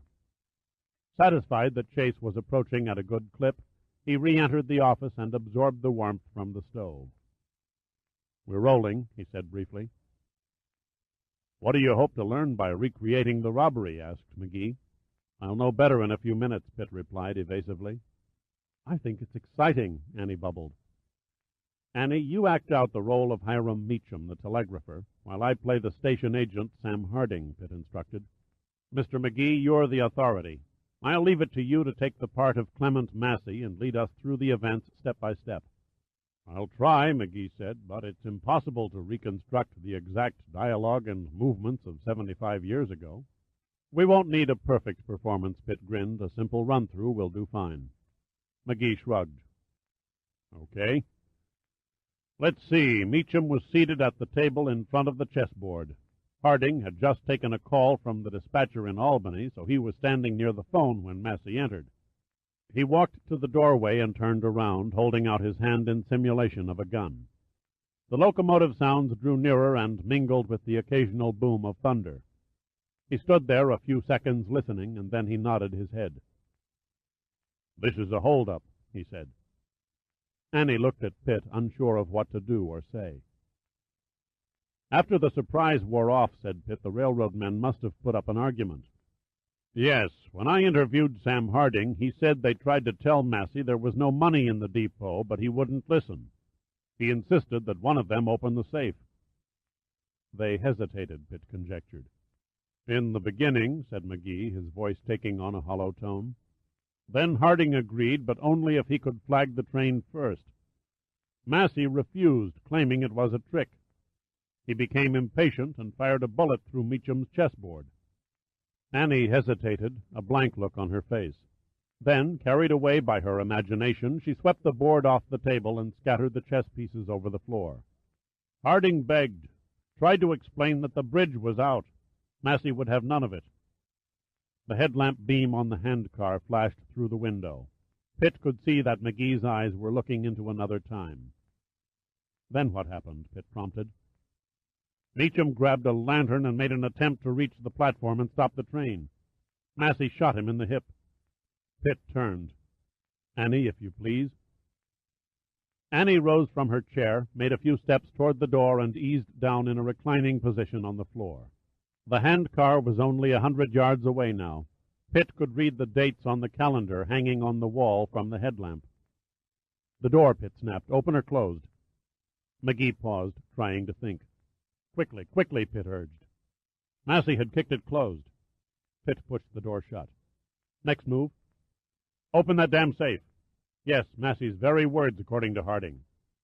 Pitt hurried over and knelt in front of the old iron safe. 5 seconds later, the handcar, with Chase pumping up a sweat, rolled by on the track outside, the bass of the speakers reverberating throughout the old wooden building. Giordino stood and swung the flashlight at the windows in a wide circular motion, making it seem to those inside that the beam was flickering past the window glass in the wake of the handcar. The only sound missing was the clack of the steel coach wheels. A shiver crept up McGee's spine and gripped him all the way to the scalp. He felt as if he had touched the past, a past he had never truly known. Annie lifted herself from the floor and put her arms around his waist. She looked up into his face, her expression strangely penetrating. It was so real, McGee murmured. All so damn real. That's because our reenactment was the way it happened back in 1914, said Pitt. McGee turned and stared at Pitt. But there was the real Manhattan Limited then. Pitt shook his head. There was no Manhattan Limited then. You're wrong. Harding and Meacham saw it. They were tricked, Pitt said quietly. That can't be, McGee began, then stopped, his eyes wide in uncomprehension. He started over. Well, that can't be. They were experienced railroad men. They couldn't be fooled. Meacham was lying wounded on the floor. The door was closed. Harding was bent over the safe, his back to the tracks. All they saw were lights. All they heard were sounds. Sounds from an old gramophone recording of a passing train. But the bridge! It collapsed under the weight of the train. That couldn't be faked. Massey blew the bridge in sections. He knew one big bang would have alerted half the valley. So he detonated small charges of black powder at key structure points, coinciding the blasts with the thunderclaps, until the center span finally gave way and dropped in the river. McGee, still puzzled, said nothing. The robbery of the station was only a sham, a cover-up. Massey had bigger things on his mind than a measly $18. He was after a $2 million gold coin shipment carried on the Manhattan Limited. Why go to all the trouble, McGee asked doubtfully. He could have simply stopped the train, held it up, and made off with the coins. That's how Hollywood might have filmed it, said Pitt. But in real life, there's always a catch. The coins in question were $20 pieces called St. Gaudens. They each weighed close to 1 ounce. Simple arithmetic tells us that it took 100,000 coins to make $2 million. Then allow 16 ounces to a pound, do a little dividing, and you come up with a shipment weighing over 3 tons. Not exactly a bundle a few men could unload and haul away before railroad officials figured the cause of the train's delay and sent a posse charging down the tracks. All right, said Giordino. I'll bite and ask the question on everyone's mind. If the train didn't pass through here and take a dive in the Hudson, where did it go? I think Massey took over the locomotive, diverted the train off the main track, and hid it where it remains to this day. If Pitt had claimed to be a visitor from Venus or the reincarnation of Napoleon Bonaparte, his words couldn't have received a more dubious reception. McGee looked downright apathetic. Only Annie had a thoughtful expression. "In some respects, Mr. Pitt's theory isn't as far-fetched as it sounds," she said. McGee stared at her as if she was an errant child. Not one passenger or crewman who survived to tell the tale, or a robber confessing on a deathbed, not even a corpse to point a finger. Not a fragment from an entire train come to light after all these years. Not possible. "It would have to be the greatest vanishing act of all time," added Chase. Pitt did not look as though he was listening to the conversation. He suddenly turned to McGee. "How far is Albany from here?" "About 25 miles. Why do you ask?" "The last time anyone saw the Manhattan Limited up close was when it left the Albany station." "But surely you can't really believe—" "People believe what they want to believe," said Pitt. "Myths, ghosts, religion, and the supernatural. My belief is that a cold, tangible entity has simply been misplaced for 3/4 of a century in a place where nobody thought to look." McGee sighed. "What are your plans?" Pitt looked surprised at the question. "I'm going to eyeball every inch of the deserted track bed between here and Albany," he said grimly, "until I find the remains of an old rail spur that leads to nowhere." Chapter 72. The telephone rang at 11:15 p.m. Sandecker laid aside the book he was reading in bed and answered. "Sandecker." Pitt again. The Admiral pushed himself to a sitting position and cleared his mind. "Where are you calling from this time?" "Albany. Something has come up." "Another problem with the salvage project?" "I called it off." Sandecker took a deep breath. "Do you mind telling me why?" "We were looking in the wrong place." "Oh, Christ," he groaned. "That tears it. Damn." "No doubt at all?" "Not in my mind." "Hang on." Sandecker picked out a cigar from a humidor on the bedside table and lit it. Even though the trade embargo with Cuba had been lifted in 1985, he still preferred the milder flavor and looser wrap of a Honduras over the Havana. He always felt that a good cigar kept the world at bay. He blew out a rolling cloud and came back on the line. "Dirk?" "Still here." "What do I tell the President?" There was silence. Then Pitt spoke slowly and distinctly. "Tell him the odds have dropped from 1,000,000 to 1 to 1,000 to 1. "You found something?" "I didn't say that." "Then what are you working on?" "Nothing more than a gut feeling." "What do you need from me?" asked Sandecker. "Please get a hold of Heidi Milligan. She's staying at the Gramercy Park Hotel in New York. Ask her to dig into old railroad archives for any maps that show New York and Quebec Northern Railroad tracks, sidings and spurs between Albany and the Deauville-Hudson Bridge during the years 1880 to 1914. "Okay, I'll take care of it. Got her number?" "You'll have to get it from information."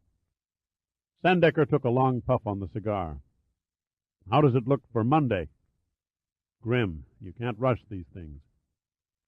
"The President needs that treaty copy." "Why?" "Don't you know?"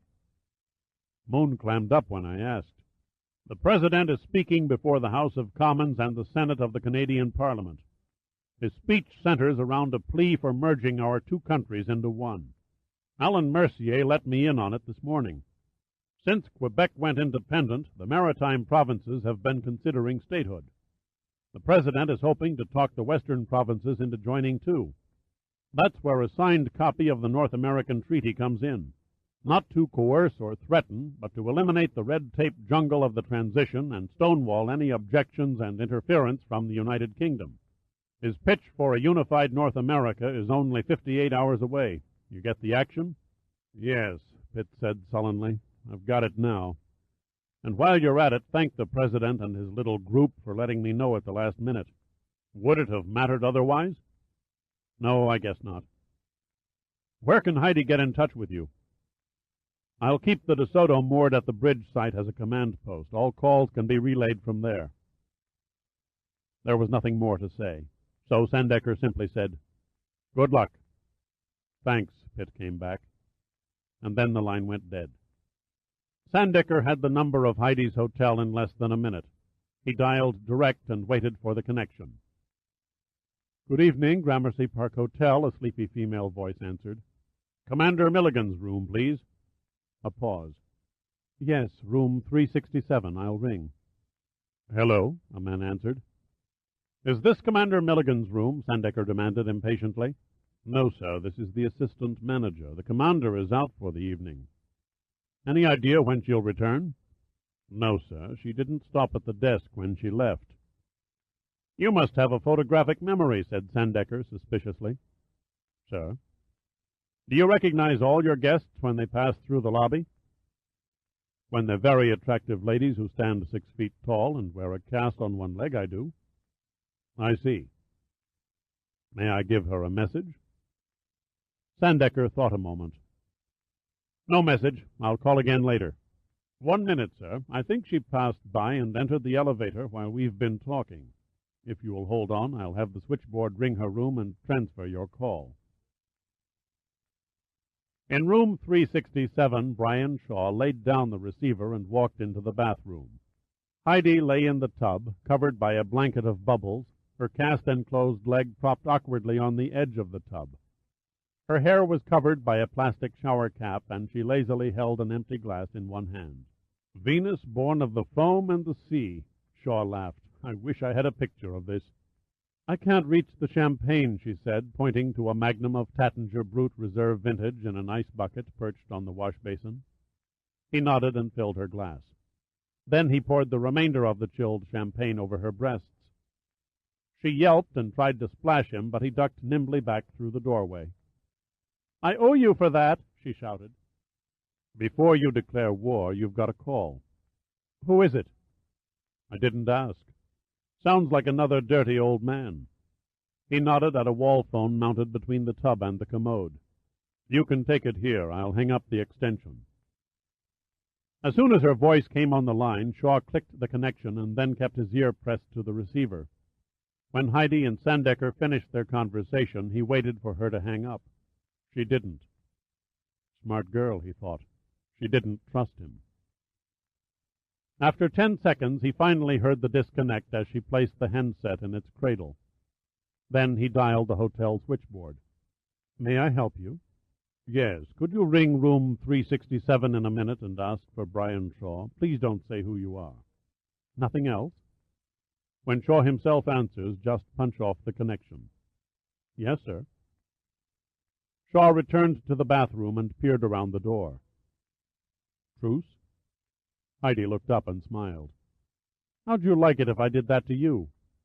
The sensation wouldn't be the same. I'm not built like you. Now I'll reek of champagne. Sounds delicious. The phones in the suite jangled. Probably for you, he said casually. She reached over and answered, then held the handset toward him. They asked for Brian Shaw. Perhaps you'd like to take it in the other room. I have no secrets, he said, grinning slyly. He muttered through a one-sided conversation and then hung up. He made an angered expression. Damn, that was the consulate. I have to meet with someone. At this time of night, she asked. He leaned down and kissed her toes that protruded from the end of the cast. Revel in anticipation. I'll be back in 2 hours. The curator of the Long Island Railroad Museum was an elderly retired accountant who nourished a lifelong passion for the iron horse.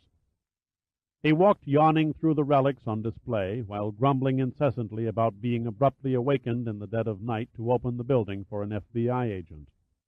He came to an antique door whose glass was etched with an elk standing on a mountain, looking down on a diamond-stacked locomotive puffing a great billow of smoke as it rounded a sharp curve. He fished around with a large ring until he found the right key.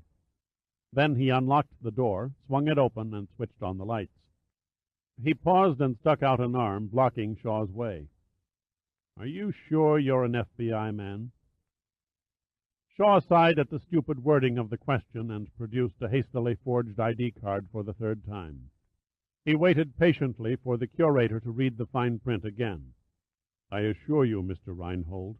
"Rheingold, like the beer." "Sorry, but I assure you the Bureau wouldn't have put you to all this bother if the matter wasn't most urgent." Rheingold looked up at him. "Can you tell me what this is all about?" "Afraid not." "An Amtrak scandal. I bet you're investigating an Amtrak scandal." "I can't say." "A train robbery, maybe. Must be pretty confidential. I haven't seen any mention on the 6 o'clock news." "Might I ask if we can get on with it?" Shaw said impatiently. "I'm in a bit of a rush." "Okay, just asking," Rheingold said, disappointed. He led the way down an aisle bordered by high shelves crammed with bound volumes on railroading, most of them long out of print. He stopped at the end of one bookcase containing large portfolios, peered through the bottom lenses of his bifocals, and read the titles aloud. "Let's see, track layouts for the New Haven and Hartford, the Lake Shore and Michigan Southern, Boston and Albany. Here it is, the New York and Quebec Northern." He carried the portfolio over to a table and untied the strings on the cover. "Great railroad in its day, over 2,000 miles of track. Ran a crack express called the Manhattan Limited. Any particular section of the track you're interested in?" "I can find it, thank you," said Shaw. "Would you like a cup of coffee? I can make some upstairs in the office, only take a couple of minutes." "You're a civilized man, Mr. Rheingold. Coffee sounds fine." Rheingold nodded and walked back down the aisle. He paused and turned when he came to the doorway. Shaw was sitting at the table studying the faded and yellowing maps. When he returned with the coffee, the portfolio was neatly tied and replaced in its proper niche on the shelf. "Mr. Shaw?" There was no answer. The library room was empty. Chapter 73.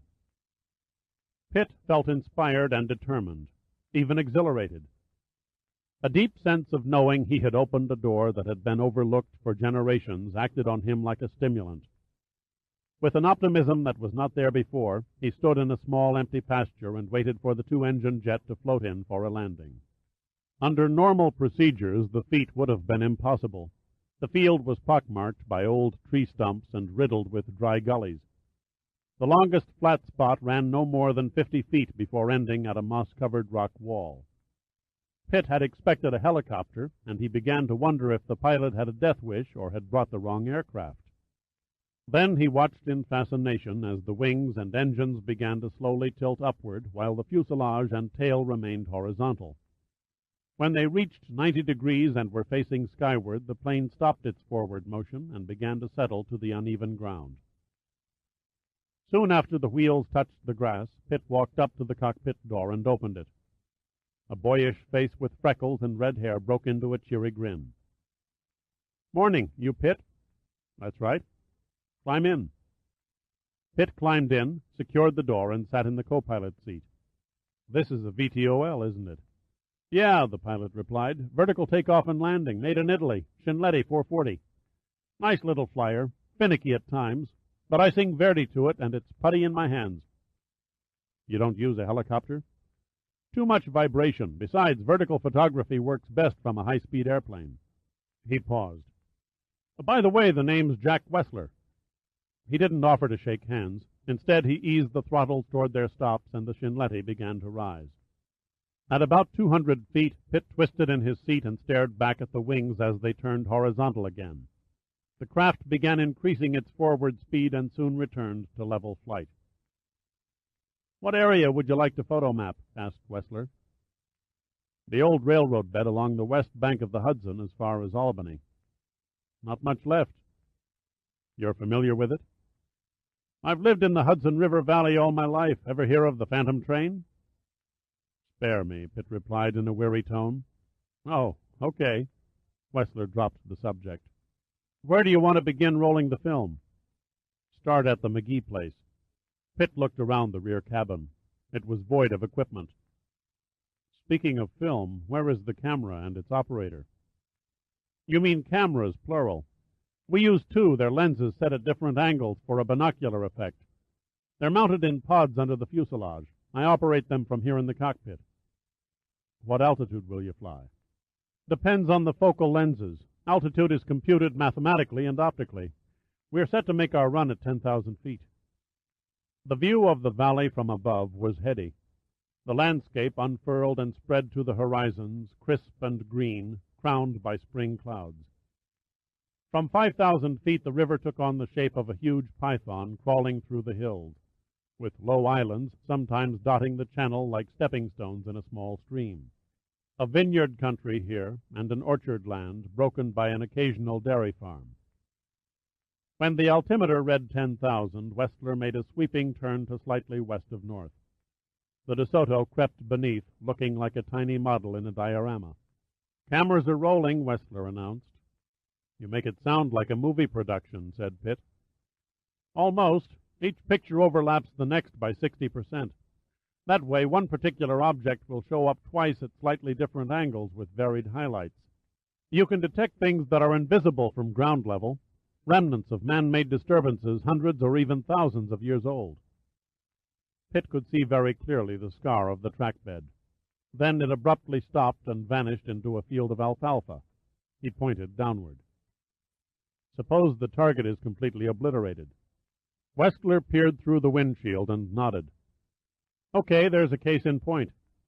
When the land over the area of interest was used for agriculture, the vegetation will assume a subtle color difference due to elements foreign to the native soil composition.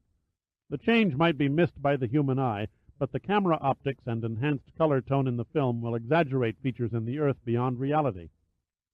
In no time at all, it seemed to Pitt, they were approaching the southern outskirts of New York State's capital. He gazed down at the ocean-going cargo ships docked at the port of Albany. Acres of railroad tracks fanned out from the storage warehouses like a giant spider's web.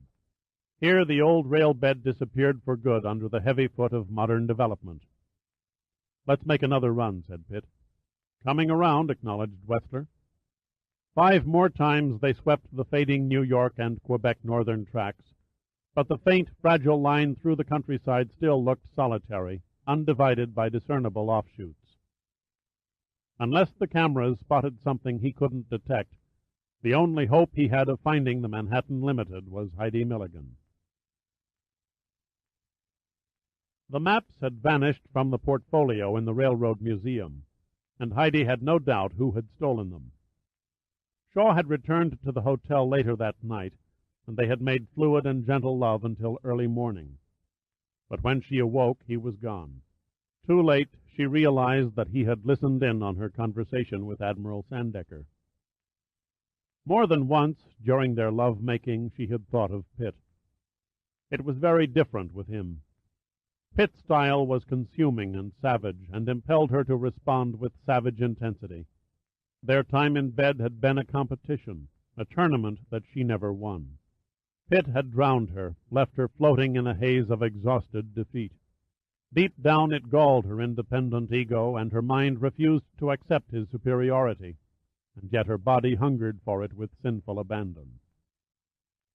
With Shaw the act was tender and almost respectful, and she could control her responses. Together they nurtured each other. Apart, they were like two gladiators circling, scheming for an opening to defeat the other.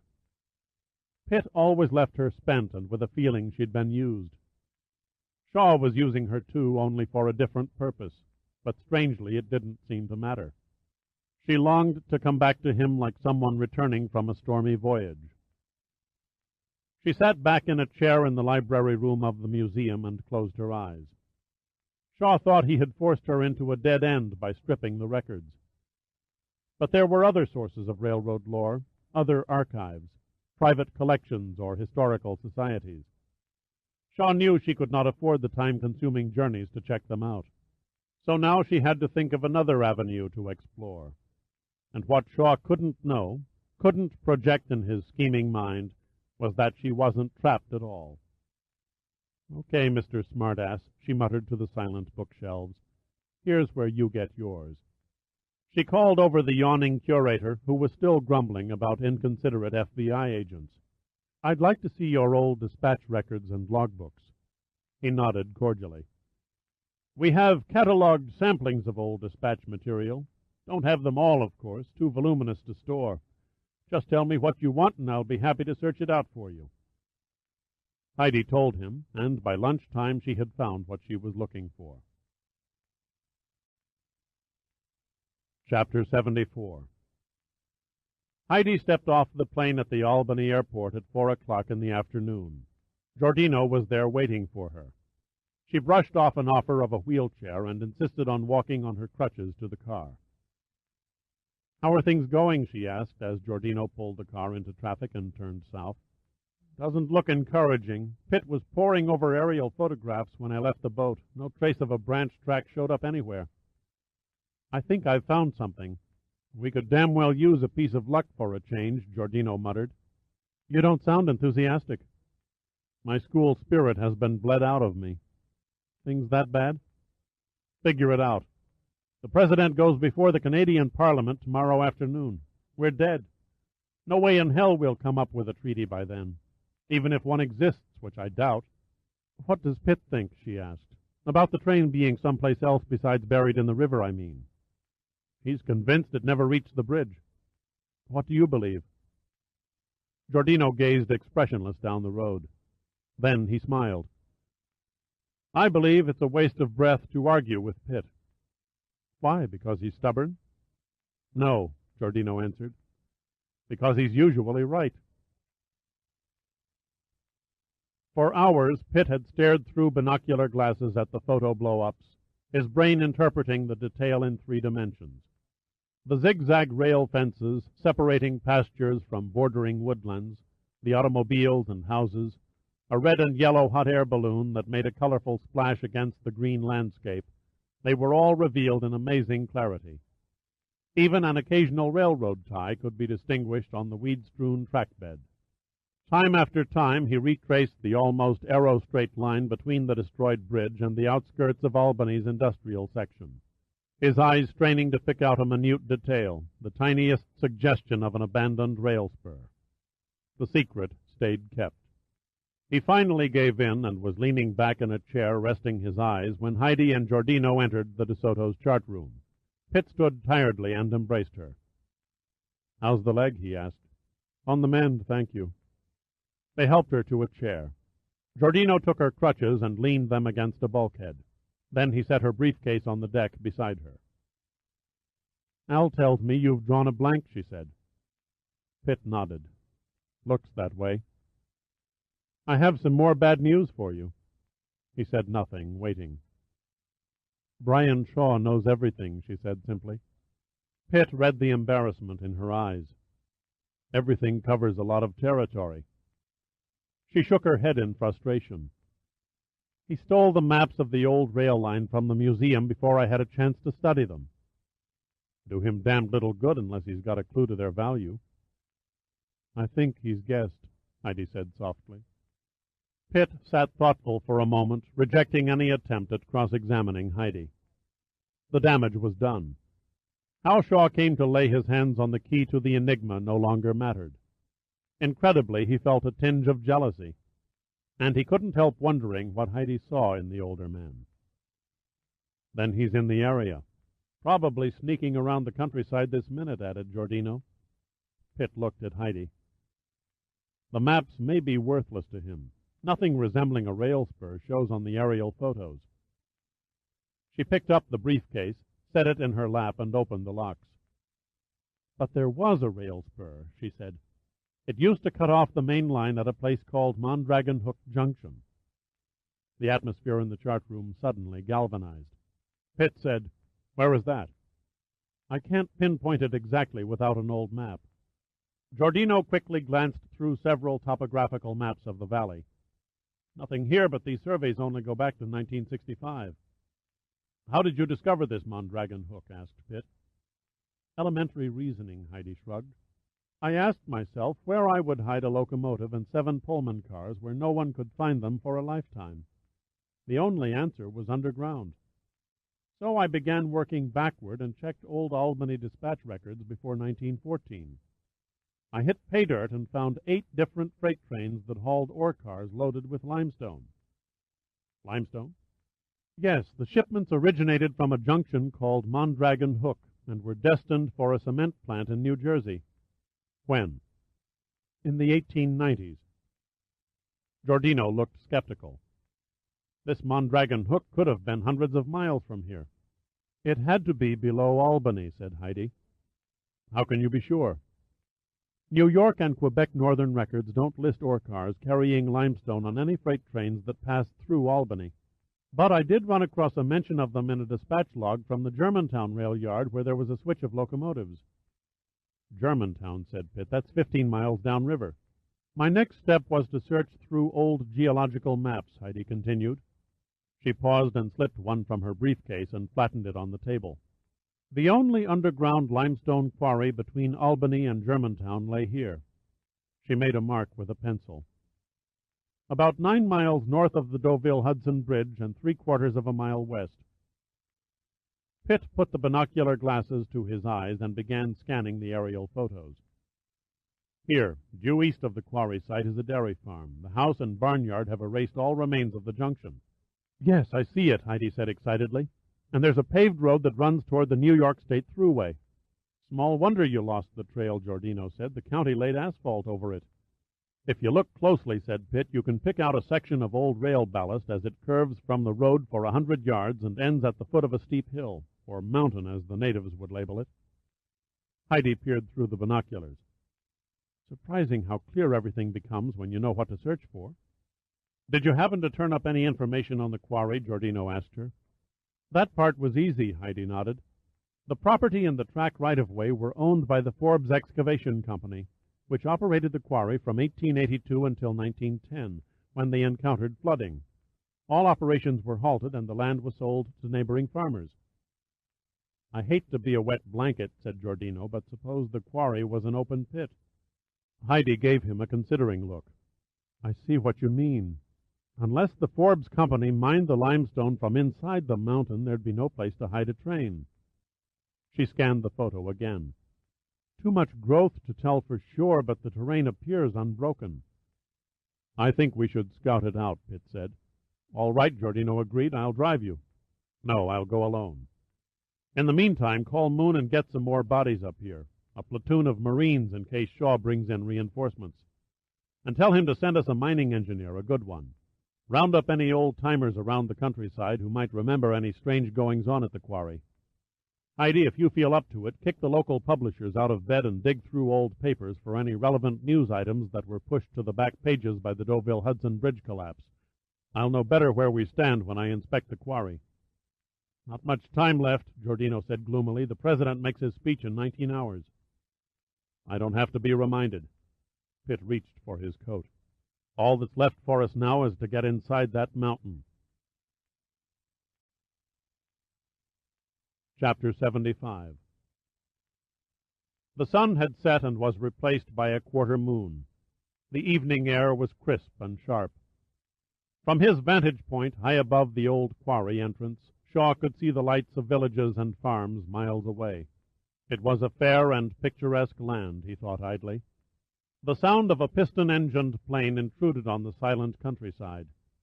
Shaw twisted around and looked skyward, but could see nothing. The plane was flying without navigation lights. He judged by the sound of the engines that it was circling at only a few 100 feet above the hill. Here and there the light of a star was blotted by what Shaw knew were parachutes. 15 minutes later, 2 shadows moved out of the trees below and climbed toward him. One of the men was Burton Angus. The other was stockily built. In the darkness he could have passed for a huge rolling rock. His name was Eric Caldweiler, and he was former superintendent of a coal mine in Wales. How did it go? Shaw asked. A perfect jump, I'd say, Burton Angus replied. They practically landed on top of my signal beam. The officer in command is a Lieutenant Macklin.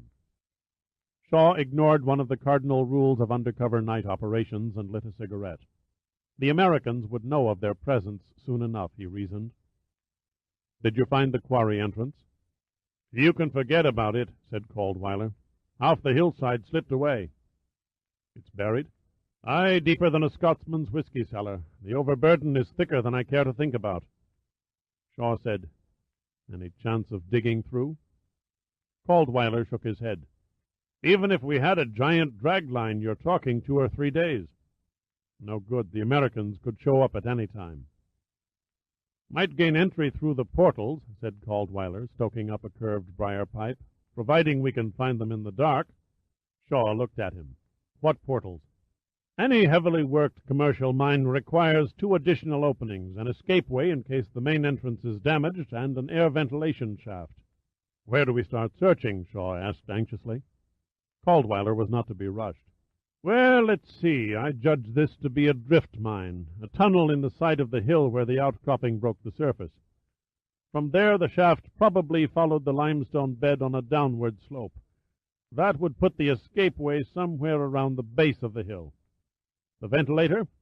Higher up, facing the north. Why north? Prevailing winds, just the ticket for cross-ventilation in the days before circulating fans. The air vent it is, then, said Shaw. It would be better hidden in the hillside woods and less exposed than the escape portal below. Not another safari up the mountain, Burton Angus complained. Do you good, said Shaw, smiling. Work off the fancy buffets of those embassy row parties. He mashed out the cigarette with his heel. I'll go and round up our helpers. Shaw turned and made his way into a heavy thicket near the base of the hill, about 30 meters from the old rail spur. He tripped over a root at the edge of a ravine and fell, arms outstretched for the slamming impact. Instead, he rolled down a weed-blanketed slope and landed on his back in a bed of gravel. He was lying there gasping, trying to get his knocked-out breath back, when a figure materialized above him, silhouetted against the stars, and touched the muzzle of a rifle to his forehead. I rather hope you're Mr. Shaw, a polite voice said. Yes, I'm Shaw, he managed to rasp. I'm pleased. The gun was pulled back. Let me help you up, sir. Lieutenant Macklin? No, sir. Sergeant Bentley.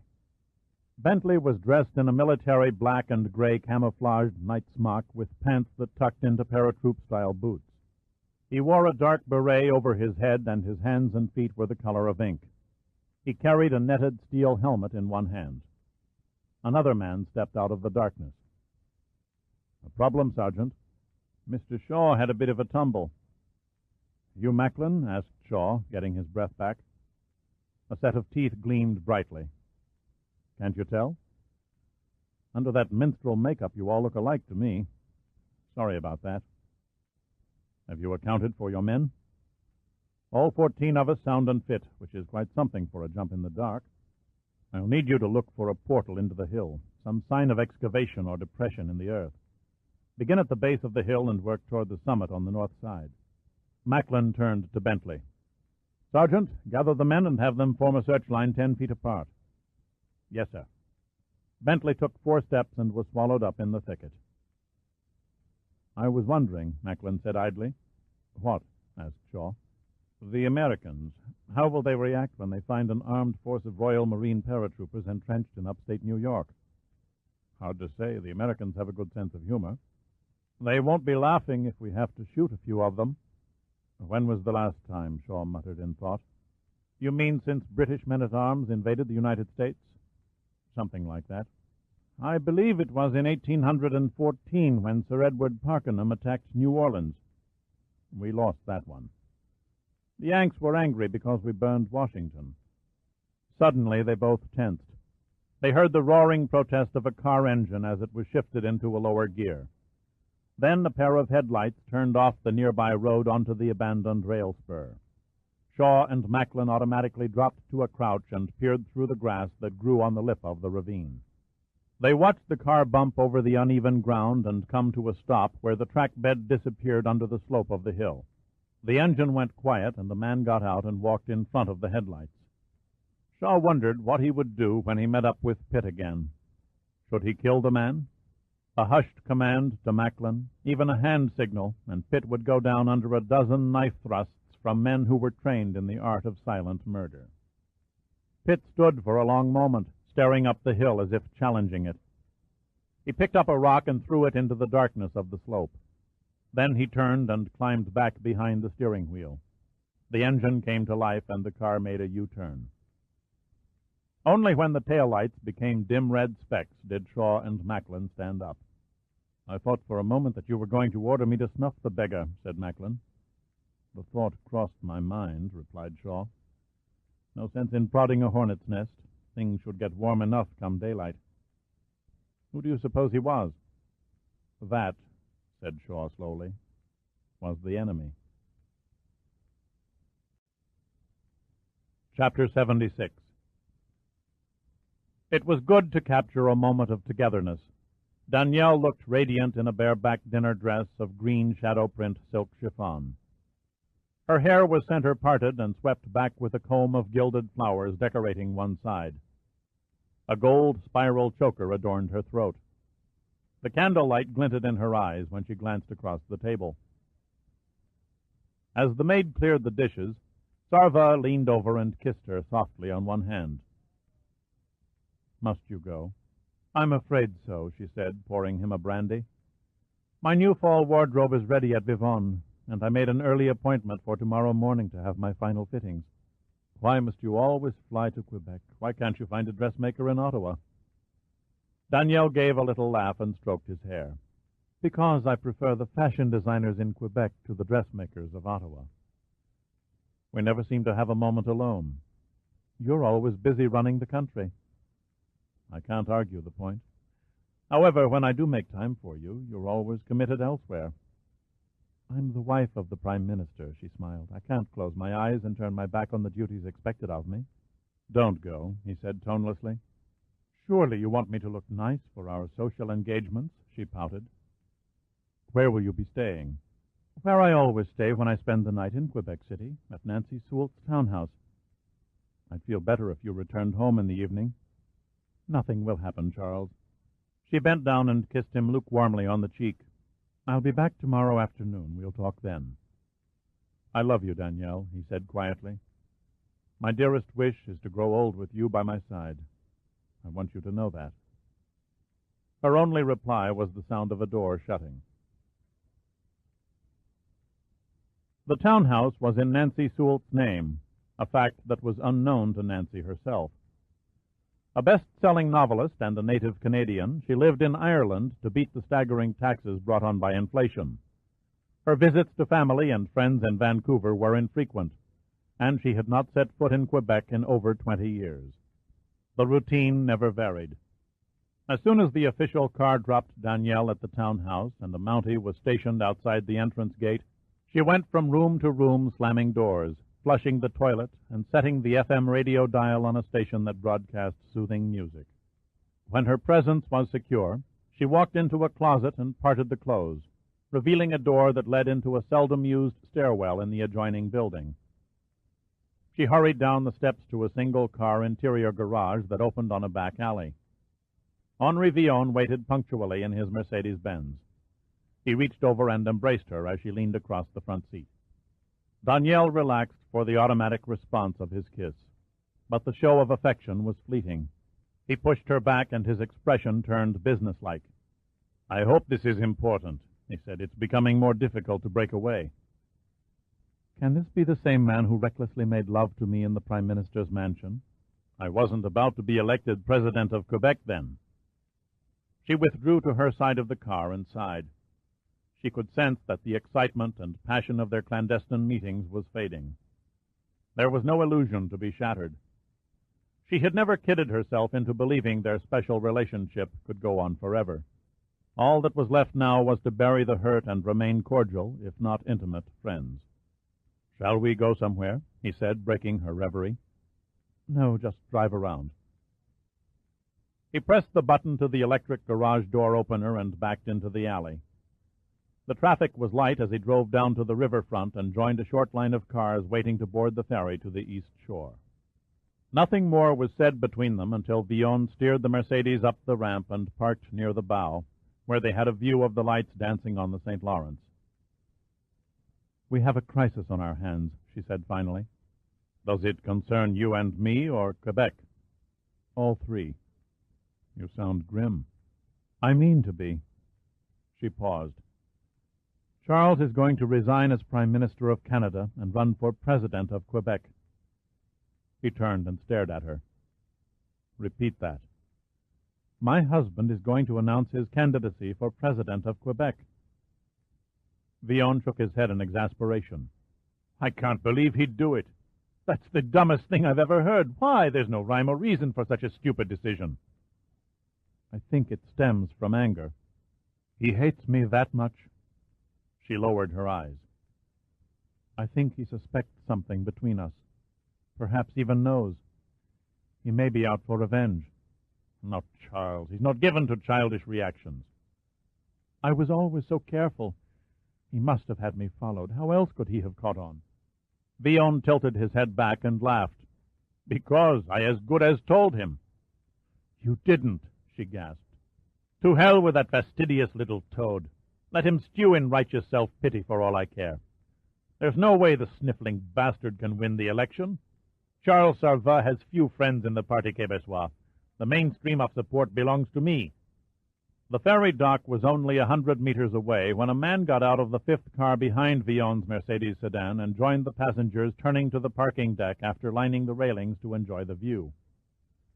Through the rear window he could see two profiles in conversation, muffled voices seeping from the rolled-up windows. Casually he moved alongside the Mercedes, pulled open the rear door as if he owned the car, and slipped into the back seat. Madame Sarvat, Monsieur Villon, good evening. Confusion swept Danielle's and Villon's faces, replaced with disbelieving shock, then fear when they saw the .44 Magnum revolver held in a rock-like hand, slowly wavering from one head to the other and back again. Villon had genuine reason for his astonishment. He felt as though he was staring in a mirror. The man in the rear seat was his exact double, a twin, a clone. He could see every detail of the face from the spotlights on the landing dock that shone through the windshield. Danielle let out a low moan that would have worked its way into a hysterical scream if the gun barrel hadn't whipped across her cheek. The blood sprang from the gash in her otherwise flawless skin, and she sucked in her breath at the instant agony. I have no qualms about striking a woman, so please spare yourself any senseless resistance. The voice was a precise imitation of Villon's. Who are you? Villon demanded. What do you want? I'm flattered the original cannot tell the fake. The voice took on a new inflection, one that Villon recognized in a horror-stricken flash. I'm Foss Gley, and I intend to kill you both. Chapter 77. A light drizzle began to fall, and Villon turned on the windshield wipers. The gun muzzle was pressed into the nape of his neck, the pressure never easing since they left the ferryboat. Danielle sat beside him, holding a blood-soaked handkerchief to her face. Every few minutes she made little strange noises in her throat. She looked like a woman lost in a nightmare, a woman numbed by terror. All questions and pleas had been met by icy silence. Gley opened his mouth only to issue driving directions. They were rolling through a rural area now, marked by the lights of an occasional farmhouse. Villon had no recourse but to do as he was told. He could only hope and wait for an opportunity to act, to somehow gain the attention of a passing motorist, or, with luck, a cruising policeman. Slow down, Gley ordered. A dirt road is coming up on your left. Take it. With a sinking dread, Villon turned off the highway. The road had been recently graded, and it appeared well-traveled by heavy construction equipment.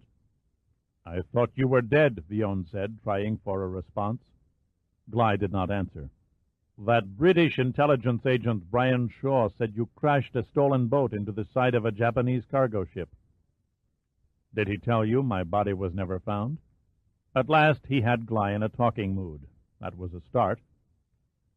Yes, there was an explosion. Tied down the helm, set the throttles to full, and jumped clear 5 miles before the collision. With all the traffic on the St. Lawrence, I figured it was only a question of time before the boat struck another vessel. Why are you made up to look like me? Isn't it obvious? After you're dead, I'm going to take your place. I, and not you, will be the new president of Quebec. 5 seconds passed before the staggering disclosure penetrated Villon's mind. In God's name, that's madness. Madness? Not really. Smart brains, I'd call it. You'll never get away with such a crazy scheme. Ah, but I already have. Gly's tone was calm, conversational. How do you think I walked through Jules Garrier's front door, past his bodyguard up to his room, and murdered him? I've sat at your desk, met most of your friends, discussed political differences with Charles Sarva, made an appearance on the floor of the House of Commons. Why, hell, I've even slept with your wife and with your mistress up there on the front seat. Villon was dazed. Not true. Not true, not my wife. Yes, Henri, it's all true. I can even describe her anatomy, beginning with... No! Villon cried. He slammed on the brakes and snapped the steering wheel to the right. The fates turned their backs on Villon. The tires failed to grip the damp earth, and the violent reaction he expected, he hoped for, never happened. There was no savage body-snapping motion from centrifugal force.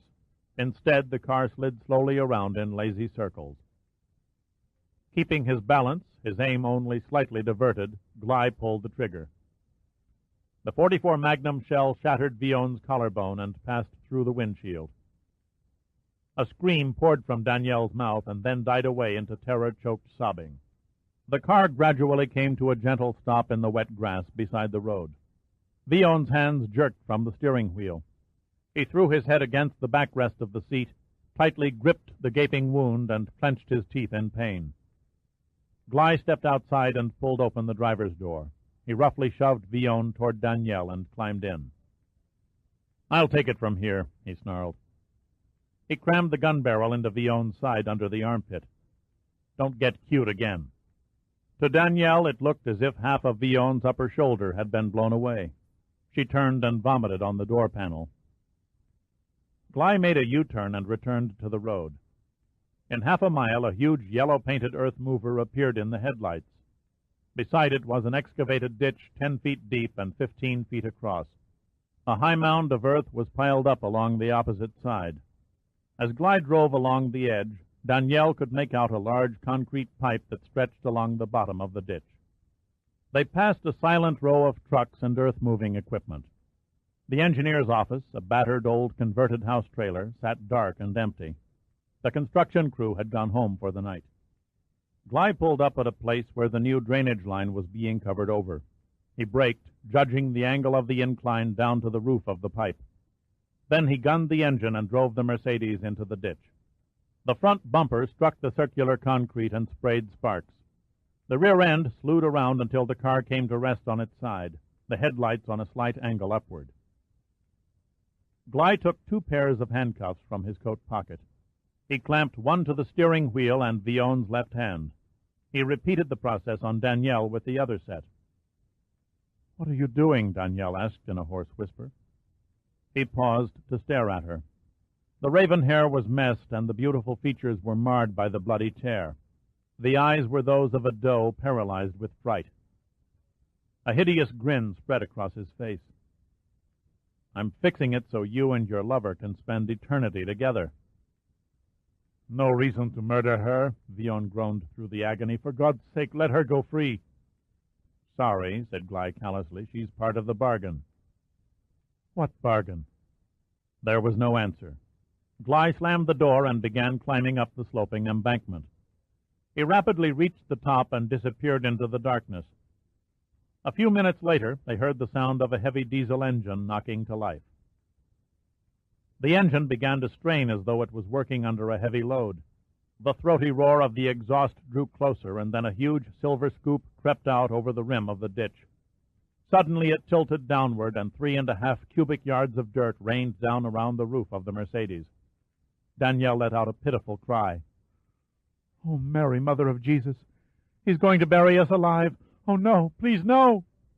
Gly coldly ignored the pitiful plea and shifted the front-end loader into reverse, angling the bucket for the next bite of earth. He knew the position of every lever, their use, and how to activate them.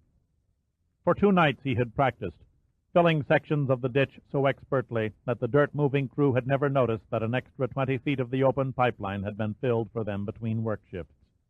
Danielle fought frantically to break the chain on her handcuffs. The flesh around her wrists was quickly chafed into bloody shreds. "Henri!" Her cry had become a gagging whimper now. "Don't let me die, not like this."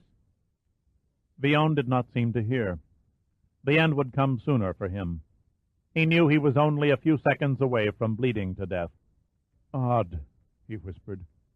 "Odd that the last man to die for Quebec liberty is me. Who would have ever thought?" His voice faded away. The car was almost completely covered. The only parts that still showed were a portion of the shattered windshield, the three-cornered star emblem on the hood, and one headlight. A figure moved to the edge of the embankment and stood in the light. It was not Foss Gley, but another man. He looked down. His face was frozen in deep sorrow, and tears glistened on his cheeks. For a brief instant, Danielle stared at him in horror. Her color turned ghastly. She placed her free hand against the glass in a pleading gesture. Then, slowly, her eyes mirrored an understanding look, and her mouth formed the words, "Forgive me." The bucket was tipped again. The dirt fell, and all sight of the car was blotted out. At last the ditch was filled to ground level, and the exhaust of the front-end loader died into the night. Only then did a saddened Charles Sarva turn and walk away. Chapter 78.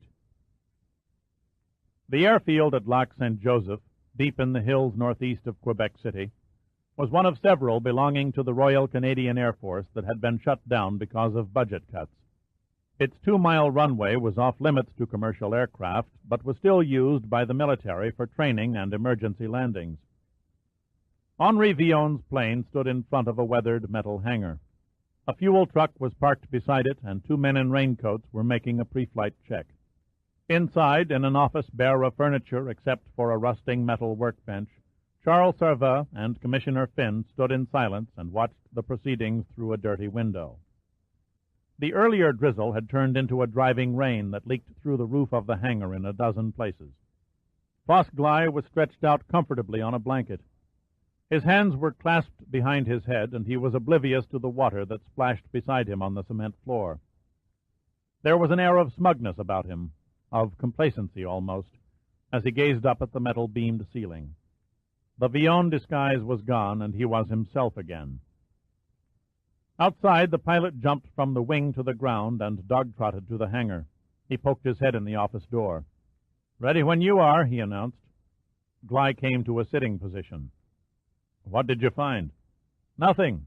We inspected every system, every square inch, even the quality of the gas and oil.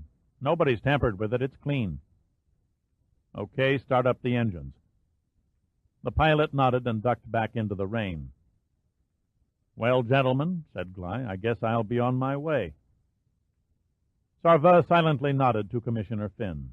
The Mountie set 2 large suitcases on the workbench and opened them.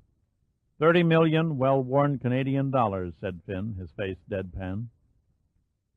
Gley pulled a jeweler's eyepiece from his pocket and began studying a random sampling of bills.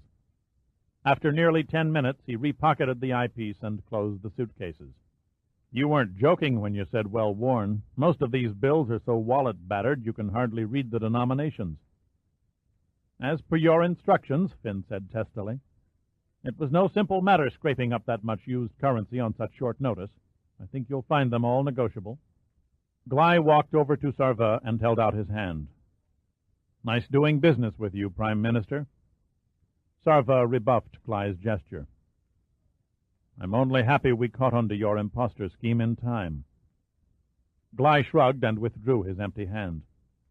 "Who's to say? I might have made a damned good president, maybe better than Villon."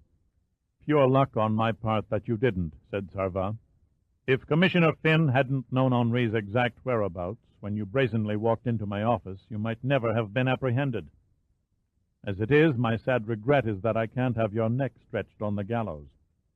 "A good reason why I keep records for insurance," Gley said contemptuously. "A chronological journal of my actions on behalf of the Free Quebec Society, tape recordings of my conversations with Villon, videotapes of your wife in wild postures with your Minister of Internal Affairs. The stuff major scandals are made of. I'd say that's a fair exchange for my life." When will I get them? Sarva demanded. I'll send you directions to their hiding place after I'm safely out of your reach. What assurances do I have? How can I trust you not to keep blackmailing me?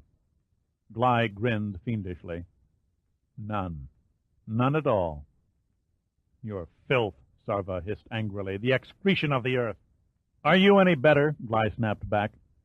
You stood mute in all your sanctity and watched while I wasted your political rival and your cheating wife.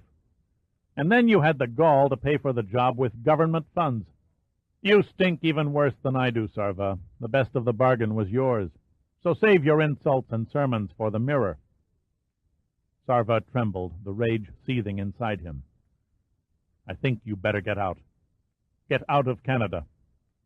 Gladly. Sarva got a mental hold on himself. Goodbye, Mr. Gly. Perhaps we'll meet in hell. We already have, grunted Gly. He snapped the suitcases shut, carried them outside, and entered the airplane. As the pilot taxied to the end of the runway, he relaxed in the main cabin and poured himself a drink. Not bad, he thought. $30 million and a jet airplane. Nothing like making an exit in style. The phone on the bar buzzed, and he picked it up. It was the pilot. We're ready for takeoff. Would you care to give me flight instructions now? Head due south for the United States. Stay low to avoid radar. 100 miles over the border, come to cruising altitude and set a course for Montserrat. Never heard of it. One of the Leeward Islands in the Lesser Antilles, southeast of Puerto Rico. Wake me when we get there. Sweet dreams, boss. Gly slumped in his seat, not bothering to fasten the safety belt. At that moment he felt immortal. He grinned to himself as he gazed through the cabin window at the two figures silhouetted against the lights of the hangar. Sarva was a fool, he thought. If he had been in the Prime Minister's shoes, he would have hidden a bomb in the plane, rigged it to crash, or perhaps ordered the Air Force to shoot it down. The latter was still a possibility, though a slim one. But there was no bomb, and all the flight controls checked out from nose to tail. He had done it. He was home free. As the aircraft picked up speed and disappeared into the rainy night, Sarva turned to Finn. How will it happen? The automatic pilot. Once it's engaged, the plane will begin a very gradual climb. The altimeters have been set to register no higher than 11,000 feet. The pressurization system and the emergency oxygen will not come on. By the time the pilot realizes something is wrong, it will be too late. Can't he disengage the autopilot? Finn shook his head. The circuitry has been reset. He could beat the unit with an axe, but it would do no good. It is impossible for him to regain control of the aircraft. So they lose consciousness from loss of oxygen, and eventually come down in the ocean when they run out of fuel. They could crash on land. A calculated gamble, Finn explained. Figuring the plane's range on full fuel tanks, and assuming Gly intends to fly as far away as possible before landing, it's 8 to 1 they hit water. Sarva looked pensive for a moment. The press releases, he asked. Written and waiting to be handed to the wire services. Commissioner Finn raised an umbrella, and they began walking to the Prime Minister's limousine. Puddles were forming in the low spots of the taxi strip. One of Finn's men turned off the lights to the hangar and runway. At the car, Sarva paused and looked up into the ebony sky as the last hum of the jet engines melted into the rain. Too bad Gly will never know how he was outsmarted. I think he would have appreciated that. The next morning, the following story ran on the international wire services. Ottawa, 6:10, special. A plane carrying Daniel Sarva and Henri Villon crashed in the Atlantic Ocean this morning 200 miles northeast of Cayenne, French Guiana. The wife of Canada's Prime Minister and the presidential candidate for newly independent Quebec took off from Ottawa for a flight to Quebec City last night, and when they failed to make their scheduled landing, the alert was given.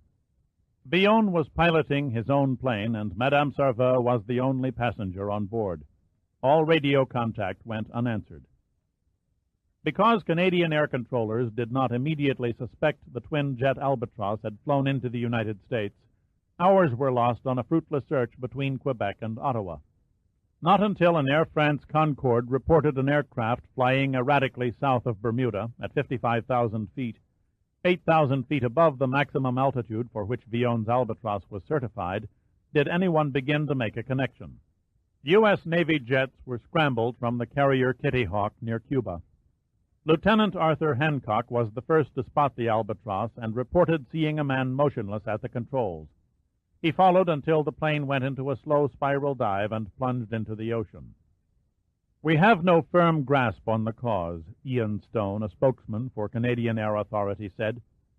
"The only theory that makes any sort of sense is that Madame Sarva and Mr. Villon became unconscious from lack of oxygen, and that the plane, on autopilot, had flown itself over 3,000 miles off course before running out of fuel and crashing." A search revealed no sign of wreckage. Prime Minister Charles Sarva remained in seclusion during the ordeal and had no comment. Chapter 79. An early morning mist quilted the Hudson Valley, cutting visibility to 50 yards. On the opposite side of the hill from the covered entrance of the quarry, Pitt had set up a command post in a motorhome borrowed from a nearby fruit farmer. Ironically, neither he nor Shaw was aware of the other's exact location, although they were separated by only a mile of heavily forested hillside. Pitt felt groggy from too much coffee and too little sleep. He longed for a healthy slug of brandy to clear the cobwebs, but he knew that would be a mistake. As inviting as it sounded, he was afraid it would cause a reverse reaction and slow his thinking, and that was the last thing he needed now. He stood in the doorway of the motorhome and watched Nicholas Riley and the diving team from the DeSoto unload their gear, while Glenn Chase and Al Giordino hovered over a heavy iron grating that was embedded in a rock-walled side of the hill. There was a popping sound when they lit an acetylene torch, followed by a spray of sparks as the blue flame attacked the rusted bars.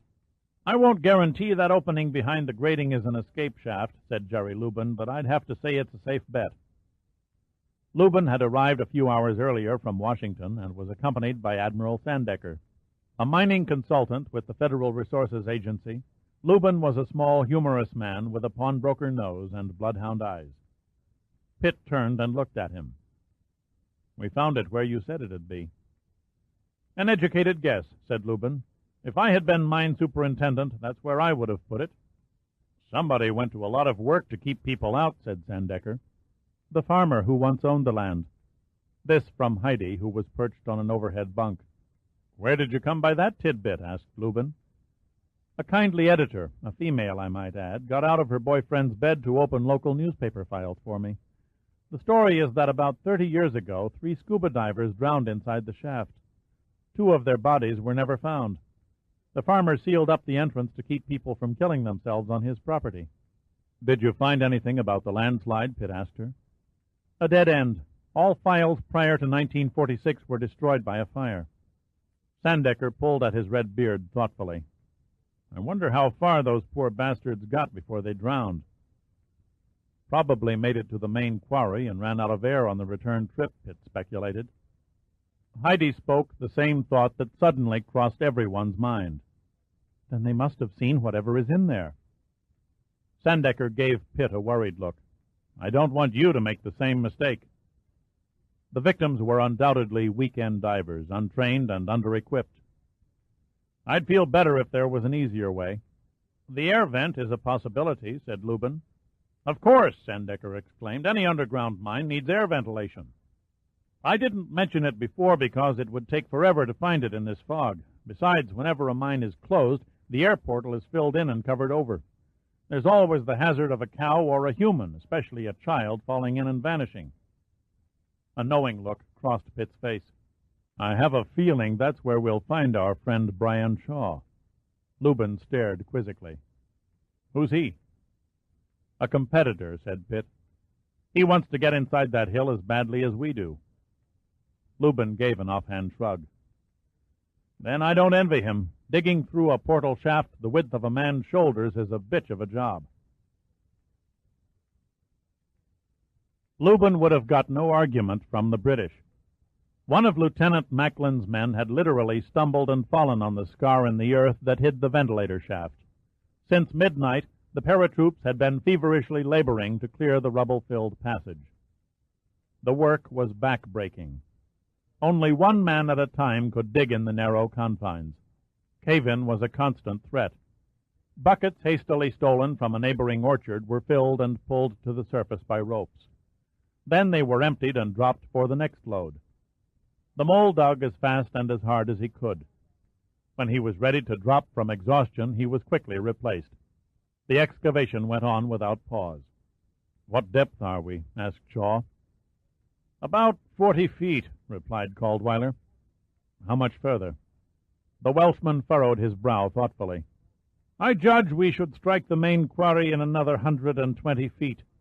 How deep the ventilator was filled, I can't say. We could break through in the next foot, or we might have to fight to the last inch." "I'll settle for the next foot," said Macklin. "This mist isn't going to shield us much longer." "Any sign of the Americans?" "Only the sound of vehicles somewhere behind the hill." Shaw lit another of his special cigarettes. It was his last one. "I should have thought they'd be swarming over the hillside before now." "They'll get a jolly hot reception when they show," said Macklin, almost cheerfully. "I hear American jails are overcrowded," Caldweiler muttered. "I don't relish spending the rest of my life in one." Shaw grinned. "Should be a piece of cake for a man of your experience to tunnel out." Caldweiler knocked the ashes out of his pipe. "Nothing like looking at the fun side, though in all seriousness I can't help wondering what in bloody hell I'm doing here." "You volunteered like the rest of us," Macklin said. Shaw exhaled a lungful of smoke. "If you live long enough to return to England, the Prime Minister himself will pin a medal on you." "All for tearing up a scrap of paper?" "That scrap of paper is more important than you'll ever know." "For what it's going to cost us in blood and sweat, it had damned well better be," groused Caldweiler. A small convoy of armored personnel carriers rolled to a stop. An officer in battle dress leapt from the lead vehicle and shouted an order. A stream of Marines, clutching automatic weapons, poured to the ground and began assembling in squads. The officer, who had an eye for authority, walked straight up to the Admiral. "Admiral Sandecker?" Sandecker fairly beamed at the recognition. "At your service." "Lieutenant Sanchez." The arm snapped in a salute. "3rd Marine Force Reconnaissance." "Glad to see you." Sandecker returned the salute. "My orders were unclear as to our deployment." "How many men do you have?" "3 squads, 40 including myself." "All right, 1 squad to cordon off the immediate area, 2 to patrol the woods around the hill." "Yes, sir." "And, Lieutenant, we don't know what to expect. Tell your men to tread with a light foot." Sandecker turned and walked to the escape shaft. The last bar of the grating had been cut away. The diving team stood ready to pierce the heart of the hill. A curious silence fell over everyone. They all stared at the black opening as though it was a sinister doorway to hell. Pitt had donned an exposure suit and was cinching the harness of his air tank. When he was satisfied everything was in order, he nodded to Riley and the dive team. "Okay, let's make a night probe." Sandecker looked at him. "A night probe?" "An old diver's term for exploring the dark of underwater caves." Sandecker looked grim. "Take no chances and stay healthy." "Keep your fingers crossed I find the treaty in there." "Both hands. The other is in case Shaw gets in before you do." "Yes," said Pitt Riley. "There is always that." Then he entered the beckoning portal and was swallowed up in blackness. Chapter 80. The old escape route from the main quarry sloped downward into the bowels of the hill. The walls were 7 feet high and showed the scars from the miners' picks. The air was moist with the faint but ominous smell of a mausoleum. After about 20 yards, the passageway curved and all light was lost from the outside. The dive lights were switched on, and Pitt, followed by Riley and 3 men, continued on, their footsteps echoing into the eternal darkness ahead. They passed an empty ore car, its small iron wheels joined in rusting bond to narrow rails. Several picks and shovels stood neatly stacked in a chiseled niche as though waiting for calloused hands to grasp their handles again. Nearby were other artifacts: a broken miner's lamp, a sledgehammer, and the faded, stuck-together pages of a Montgomery Ward catalog. The pages were frozen open on advertisements displaying upright player pianos. A jumble of fallen rocks blocked their way for 20 minutes until they cleared a path. Everyone kept a suspicious eye trained on the rotting timbers that sagged under the weight of the crumbling roof. No word was spoken while they worked. The uncommunicated fear of being crushed by a cave-in chilled their minds. Finally, they wormed their way past the barrier and found the tunnel floor covered by several inches of water. When their knees became submerged, Pitt stopped and held up a hand. "The water level will be over our heads before long," he said. "I think the safety team better set up operations here." Riley nodded. "I agree."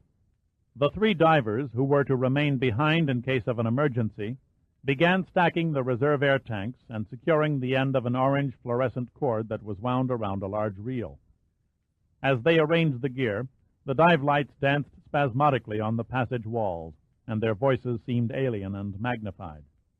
When Pitt and Riley had removed their hiking boots and replaced them with swim fins, they grabbed hold of the reel and continued on, unwinding the safety line as they went. The water soon came to their waists. They halted to adjust their face masks and clamp their teeth on the mouthpieces of the air regulators.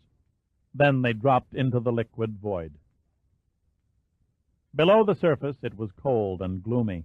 Visibility was amazingly sharp, and Pitt felt a shiver of almost superstitious awe when he spied a tiny salamander whose eyes had degenerated to the point of total blindness.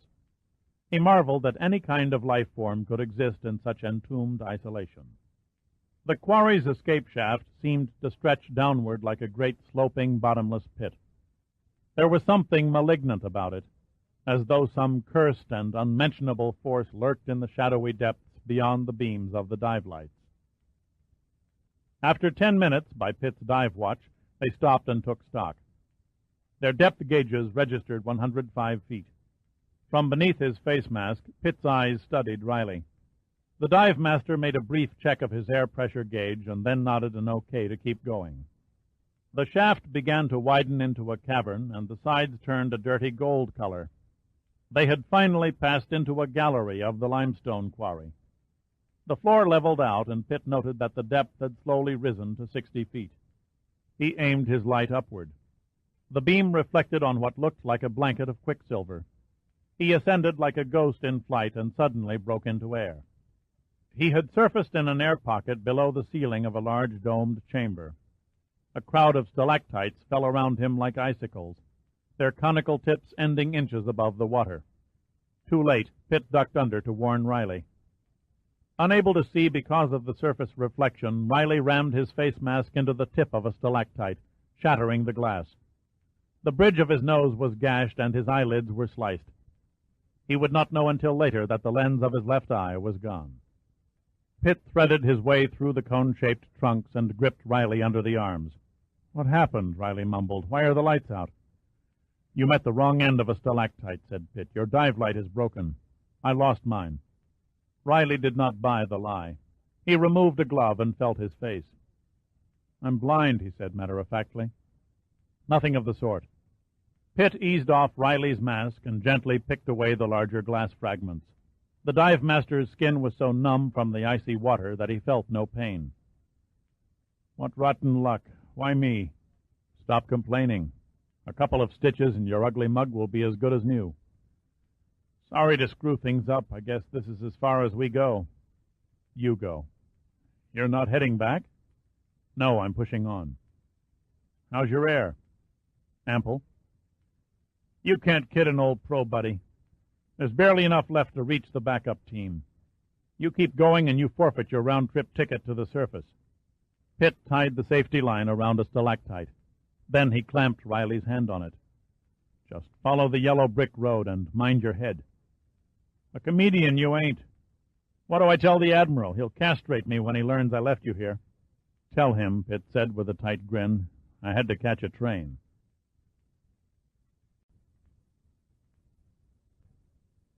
Corporal Richard Willapaw felt right at home stalking the damp woods of New York. A direct descendant of the Chinook Indians of the Pacific Northwest, he had spent much of his youth tracking game in the rainforests of Washington State, honing the skills that enabled him to approach within 20 feet of a wild deer before the animal sensed his presence and darted away. His experience came in handy as he read the signs of recent human passage. The footprint had been made by a short man, he judged, wearing a size 7 combat boot similar to his own. Moisture from the mist had not yet redampened the impressions, an indication to Willipaw's trained eye that they were no more than half an hour old. The tracks came from the direction of a thicket and stopped at a tree. Then they returned. Willipaw noted with amusement the thin wisp of vapor that rose from the tree trunk. Someone had walked from the thicket, relieved himself, and walked back again. He looked around at his flanks, but none of his squad was visible. His sergeant had sent him out to scout ahead, and the rest had not caught up yet. Willipaw stealthily climbed into the crotch of a tree and peered into the thicket. From his vantage point in height, he could see the outline of a head and shoulders hunched over a fallen log. "All right," he shouted. "I know you're in there. Come out with your hands up." Willipaw's answer was a hail of bullets that flayed the bark off the tree below him. "Christ almighty!" he muttered in astonishment. No one had told him he might be shot at. He aimed his weapon, pulled the trigger, and sprayed the thicket.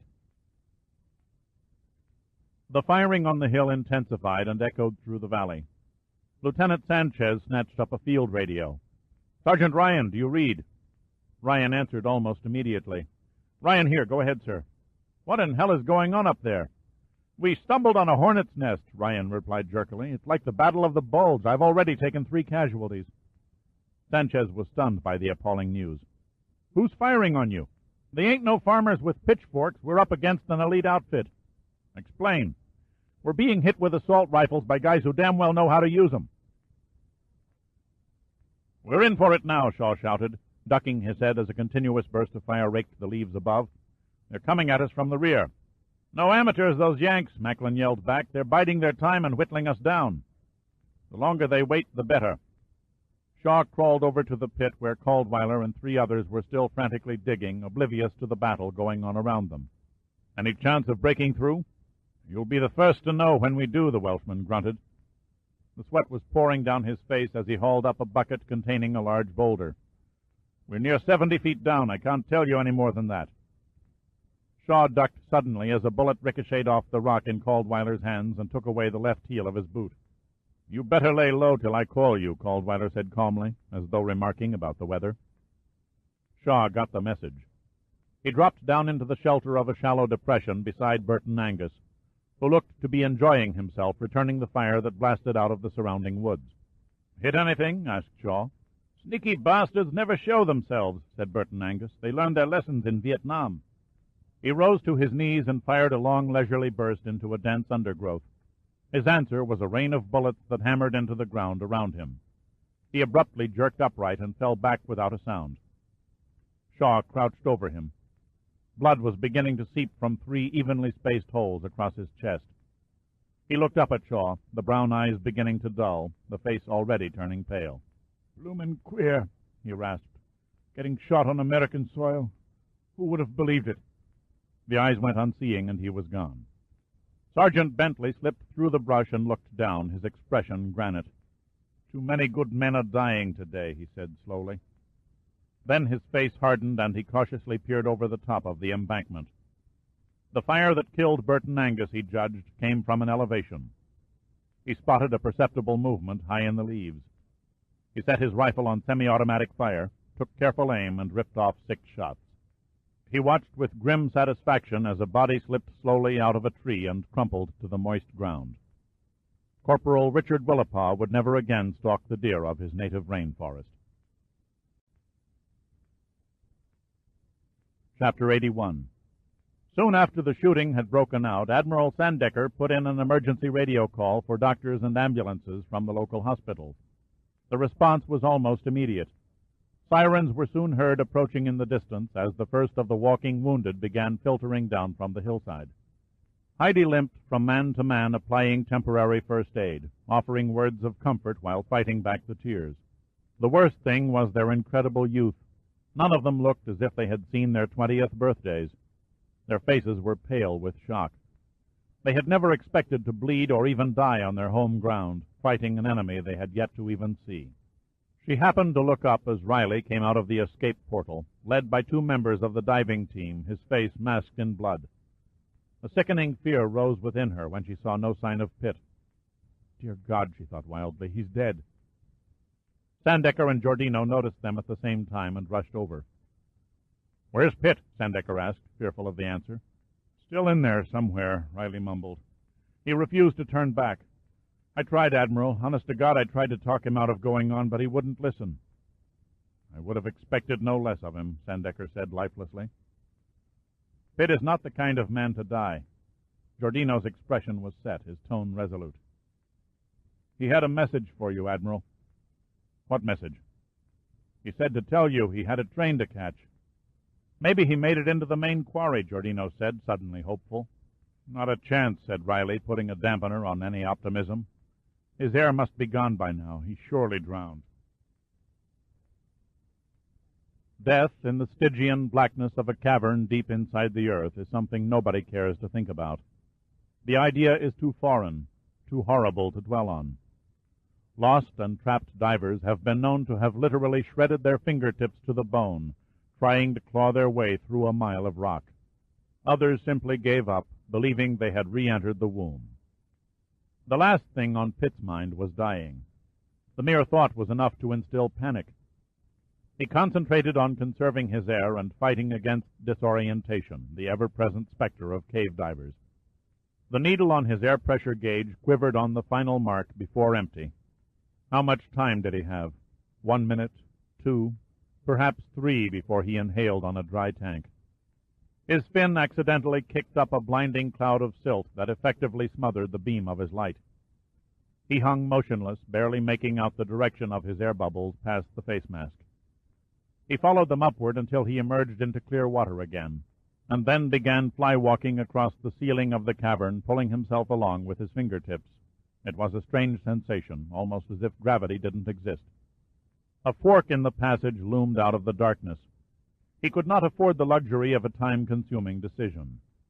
He rolled over and kicked into the one on the left. Suddenly the light ray fell on a torn and rotting wetsuit lying in the silt. He moved toward it cautiously. At first glance it appeared wrinkled and collapsed, as if its owner had discarded it. The light traveled up the legs and across the sunken chest area and stopped at the face mask, still strapped around the hood. A pair of empty eye sockets in a skull stared back at Pitt. Startled, he began pedaling backward from the gruesome sight. The body of one of the lost divers had saved his life, or at least extended it for a brief space in time. The passage had to be a dead end. The bones of the second diver were probably somewhere deep within the gloom. At the fork again, Pitt rechecked his compass. It was a wasted gesture. There was no place to go but to his right. He had already dropped the cumbersome safety reel. His air time was long past the point of no return. He tried to contain his breathing, conserving his air, but already he could sense the lessening pressure. There were only a few precious breaths left now. His mouth was very dry. He found he could not swallow, and he became very cold. He had been in the frigid water a long time, and he recognized the initial symptoms of hypothermia. A strange calm settled over him as he swam deeper into the beckoning gloom. Pitt accepted the last intake of air as inevitable and shrugged off the useless air bottles, letting them drop into the silt. He did not feel the pain when he bashed his knee on a pile of rock. A minute was all that was left to him. That was as far as the air in his lungs would take him. An abhorrence of ending up like the divers in the other passage flooded his mind. A vision of the empty skull loomed ahead, taunting him. His lungs ached savagely. His head began to feel as if a fire was raging inside.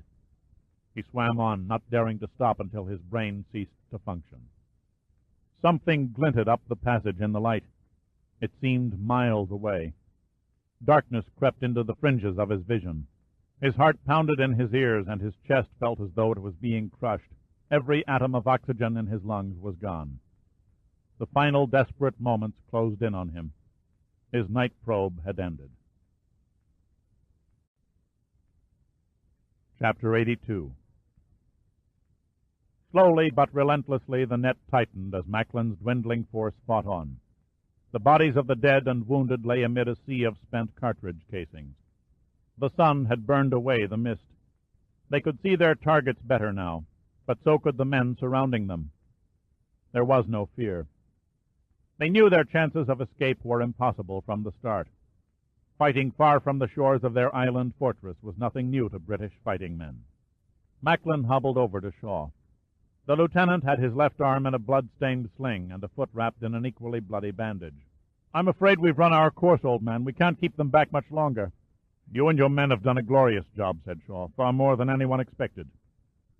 "They're good boys. They did their best," Macklin said wearily.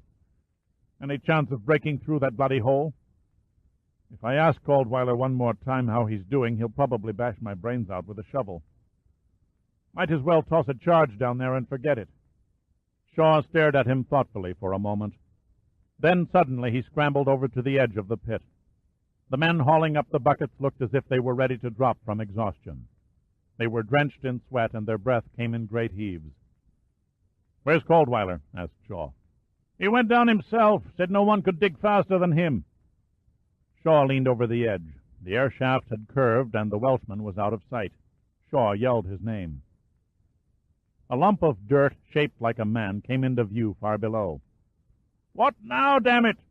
"Our time has run out," Shaw's voice reverberated down the shaft. "Any chance of blowing through with explosives?" "No good," Caldweiler shouted up. "The walls will cave in." "We've got to risk it." Caldweiler sank to his knees in total exhaustion. "All right," he said hoarsely. "Throw down a charge. I'll give it a try." A minute later, Sergeant Bentley lowered a satchel containing plastic explosives. Caldweiler gently tapped the pliable charges into deep probe holes, set the fuses, and signaled to be pulled to the surface. When he came into reach, Shaw took him under the arms and dragged him free of the pit entrance. Caldweiler was appalled by the scene of carnage around him. Out of Macklin's original force, only 4 men were unwounded, yet they still kept up a vicious fire into the woods. The ground suddenly rumbled beneath them, and a cloud of dust spewed from the air shaft. Caldweiler immediately went back in. Shaw could hear him coughing, but his eyes could not penetrate the swirling haze. "Did the walls hold?" Shaw yelled. There was no answer. Then he felt a tug on the rope, and he began pulling like a madman. His arms felt as if they were about to drop off when Caldweiler's dust-encrusted head popped up. He sputtered incoherently for a moment and finally cleared his throat. "We're in," he gasped. "We've broken through. Hurry, man, before you get yourself shot." Macklin was there now. He shook Shaw's hand. "If we don't see each other again, all the best." "Same to you." Sergeant Bentley handed him a flashlight. "You'll need this, sir." Caldweiler had knotted 3 ropes together, increasing the length. "This should see you to the floor of the quarry," he said. "Now, in you go." Shaw dropped into the pit and began his descent. He paused briefly and looked up. The dust from the explosion had not settled, and all view of the anxious faces above was obscured. On the perimeter's rim, Lieutenant Sanchez's men still crouched behind trees and rocks, maintaining an intense rate of fire into the thicket-covered gully.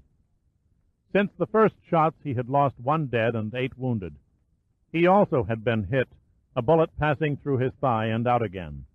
He tore off his battle jacket and wrapped the entry and exit holes with his undershirt. "Their fire has slackened," commented Sergeant Hooper between spits of tobacco. "It's a miracle any of them are still alive in there," Sanchez said. "Nobody fights that hard but fanatical terrorists. They're well trained, I have to hand them that." He hesitated, listening. Then he scratched an ear and peered between 2 large boulders that shielded him. "Listen." Hooper's brow furrowed. "Sir?" "They've stopped firing." "Could be a trick to sucker us in." "I don't think so," said Sanchez. "Pass the word to cease fire." Soon a strange silence settled over the battle-scarred woods. Then slowly a man rose out of the thicket, his rifle held high over his head. "Son of a bitch," Hooper muttered. "He's wearing full battle dress. Probably bought it at war surplus. Smug-looking bastard." Sanchez rose to his feet and casually lit a cigarette. "I'm going in. If he so much as picks his nose, cut him in 2. Stay off to the side, sir, so we have a direct line of fire. Sanchez nodded and walked forward. He stopped a yard or two away from Sergeant Bentley and looked him over. He noted the blackened face, the netted helmet with the twig sticking out of it, and the enlisted man's insignia.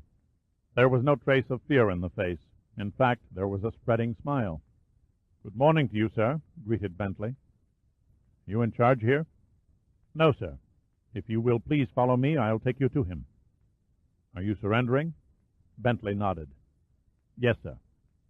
Sanchez leveled his rifle. "Okay, after you." They stepped through the bushes defoliated by bullets and into the gully. Sanchez's eyes took in the scattered bodies, the gore-sopped earth. The wounded stared back at him with indifferent interest. 3 men who looked unscathed snapped to attention. "Straighten up the line, lads," said Bentley sternly. Sanchez was at a loss. These men didn't fit the picture of terrorists, not any he'd seen or heard about. They appeared to be uniformed soldiers, highly disciplined and trained for combat.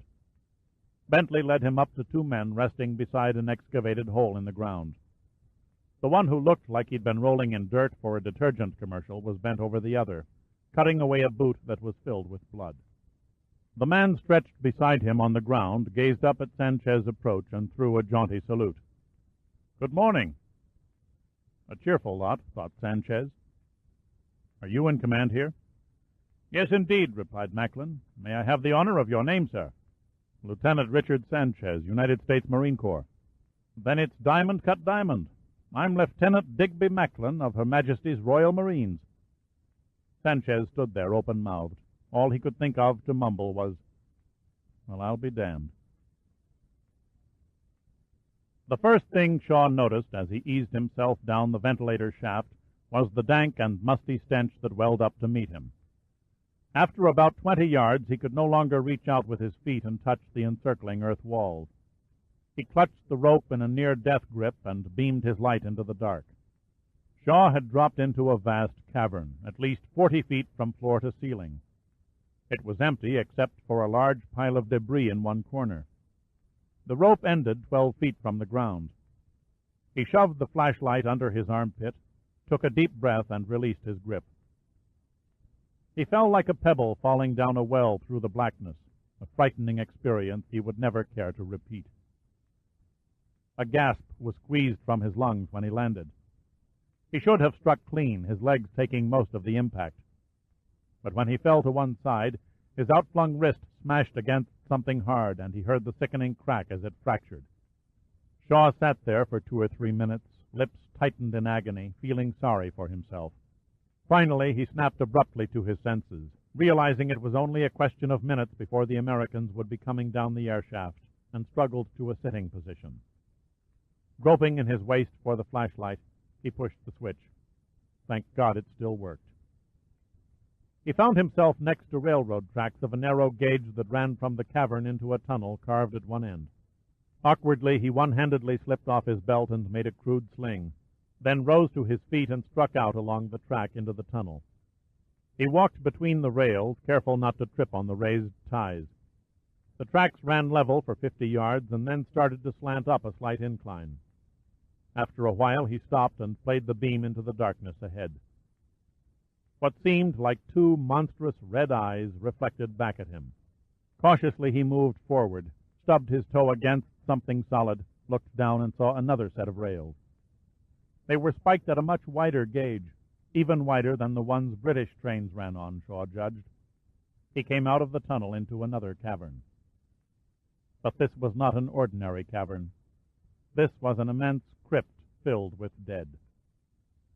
The red eyes were 2 lanterns mounted on the rear of a railroad car. On the observation platform were 2 bodies, mummies really, still fully clothed, their blackened skulls staring into the eternal dark. The hair on the back of Shaw's head raised, and he forgot about the stabbing ache in his wrist. Pitt had been right. The underground quarry had yielded the secret of the Manhattan Limited. He glanced around, half expecting to see a shrouded figure holding a scythe, beckoning with a bony finger, beckoning for Shaw. He passed alongside the coach, noting that it was surprisingly free of rust. At the boarding steps, where the next car was coupled, another grotesque bundle lay, its head propped against the six-wheeled truck. Out of morbid curiosity, Pitt stopped and studied it. Under the flashlight, the skin showed a dark brownish-gray color and had the consistency of leather. As the months and years passed, the body had desiccated and hardened and become naturally mummified by the dry air of the quarry. The round, visored cap still resting on the head indicated that this man had been the conductor. There were others, scores of them, scattered around the train, frozen in the final posture of death. Most had died sitting up. A few were lying outstretched. Their clothing was in a remarkable state of preservation, and Shaw had no trouble telling the men from the women. Several of the dead were stiffened in warped positions below the open door to the baggage car. In front of them, a jumbled stack of wooden crates sat partly loaded into an ore car. One of the mummies had pried open a crate and was holding a rectangular-shaped block against his chest. Shaw rubbed away the grime on the object and was stunned to see the smear turn the color of gold. My God, he thought, by today's prices there must be over $300 million worth of the stuff lying about. Tempting as it was to linger and contemplate the riches, Shaw forced himself to push on. Sweat was soaking his clothes, yet he felt as if he were in a refrigerator. The engineer had chosen to die in the cab of his locomotive. The great iron monster was blanketed under a century of dust, but Shaw could still decipher the fancy gold numerals 88 and the red stripe that ran down the side. 30 feet in front of the cowcatcher there was a massive fall of rock that had buried the main entrance of the quarry. More dead were strewn about here. Having dug frantically with their final breath, their gnarled hands still clutched around picks and shovels. They had actually moved several tons of stone, but it had been only an exercise in futility. 100 men couldn't have dug through that mountain of rubble in a month. How did it all happen? Shaw trembled unconsciously. There was an undeniable horror about the place. Helplessly trapped in a cold and dark underground prison, what tortures of the mind had they all endured before death ended their suffering? He continued around the locomotive and coal tender, then mounted the steps of the first Pullman car and walked down the aisle. The first sight he saw there was a woman lying in a berth, her arms embracing 2 small children. Shaw turned away and kept moving. He rummaged through any and all hand cases that remotely looked like they might contain the North American treaty. The search went with frustrating slowness. He began to rush as the cold fingers of panic touched his mind. The flashlight was dimming. The batteries would not last but a few minutes longer. The 7th and last Pullman car, the one with the grisly occupants on the observation platform, bore the emblem of the American eagle on the door. Shaw cursed himself under his breath for not starting here. He laid his hand on the knob, turned it, and passed inside. For an instant he was taken aback by the opulence of the private coach. They certainly don't make them like they used to, he mused. A figure wearing a derby hat with a yellowed newspaper covering his features was sprawled in a red velvet revolving chair. 2 of his companions sat folded over a mahogany dining table, their heads in their arms. One was dressed in what Shaw identified as an English cut coat and trousers. The other wore a tropical worsted suit. It was the second who grabbed Shaw's interest. A withered hand clutched the grip of a small travel case. Almost as if he was afraid of waking its owner, Shaw painstakingly removed the case from under the rigid fingers. Suddenly he froze. Out of the corner of his eye he thought he caught an imperceptible movement. But it had to be an illusion. The wavering shadows on the walls were causing his inborn fears to run wild. If it was left to his imagination, the feeble light could make anything come alive. Then his heart stopped. A cardiologist would say that's impossible. But his heart stopped as he stared paralyzed at a reflection in the window. Behind him, the cadaver with the derby in the revolving chair was straightening to a stiff-backed position. Then the hideous thing lowered the newspaper from its face and smiled at Shaw. Chapter 83. "You won't find what you're looking for in there," Dirk Pitt said, nodding at the travel bag. Shaw would never deny that he'd been rattled out of his wits. He sagged into a chair, waiting for his heart to pump again. He could see now that Pitt wore an old coat over a black wetsuit. When he finally collected his senses, he said, "You have a disconcerting way of announcing your presence." Pitt added to the dim illumination by turning on his dive light, and then nonchalantly turned his attention back to the old newspaper. "I always knew I was born 80 years too late. Here's a used Stutz Bearcat Speedster with low mileage for only $675. Shaw had used up all his emotional reactions in the past 12 hours, and was hardly in the mood for idle levity. "How did you manage to get in here?" he demanded, more than asked. Pitt continued to study the classified automobile ads as he answered. "Swam in through the escape shaft, ran out of air and almost drowned. Would have, too, if I hadn't lucked onto a pocket of stale air under an old submerged rock crusher. One more breath enabled me to break into a side tunnel." Shaw motioned around the coach. "What happened here?" Pitt pointed toward the two men at the table. "The man with the travel case is, or rather was, Richard Essex, Under Secretary of State. The other man was Clement Massey. Beside Massey is a farewell letter to his wife. It tells the whole tragic story." Shaw picked up the letter and squinted at the faded ink. "So this fellow Massey here was a train robber." "Yes, he was after a gold shipment. I saw it. Enough there to buy the Bank of England." Massey's plan was incredibly complex for its time. He and his men flagged the train at an abandoned junction called Mondragon Hook. There they forced the engineer to switch the Manhattan Limited onto an old rail spur and into the quarry before any of the passengers realized what was happening. Judging by this, he got more than he bargained for. "In more ways than one," Pitt agreed. Overpowering the guards went off without a hitch. That part of the plan had been well rehearsed. But the 4 Army security guards who were escorting Essex and the treaty to Washington came as a rude surprise. When the gunfire died away, the guards were all dead or wounded, and Massey was minus 3 of his own men.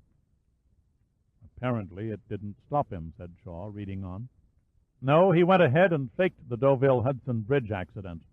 Then he returned to the quarry and set off black powder charges that sealed off the entrance.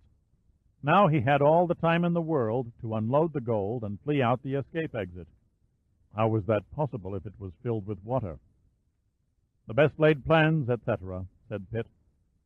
"The escape shaft runs on a higher level than the deep end of the quarry where the original flooding occurred. When Massey hijacked the Manhattan Limited, the way out was still dry. But after he blew the entrance, the shock waves opened underground fissures, and water seepage gushed into the shaft and cut off any chance of escape, condemning everyone to a slow, horrifying death." "The poor devils," said Shaw. "Must have taken them weeks to perish from cold and starvation." "Strange how Massey and Essex sat down at the same table to die together," Pitt mused aloud. "I wonder what they found in common at the end." Shaw set his flashlight so its beam illuminated Pitt. "Tell me, Mr. Pitt, did you come alone?" "Yes, my diving partner turned back." "I must assume you have the treaty." Pitt gazed at Shaw over the top of the paper, his green eyes inscrutable. "You assume correctly." Shaw slipped his hand from a pocket and aimed the .25 caliber Beretta. "Then I'm afraid you must give it to me." "So you can burn it?" Shaw nodded silently. "Sorry," Pitt said calmly. "I don't think you fully comprehend the situation. It's obvious you have a gun." "And you haven't," Shaw said confidently. Pitt shrugged.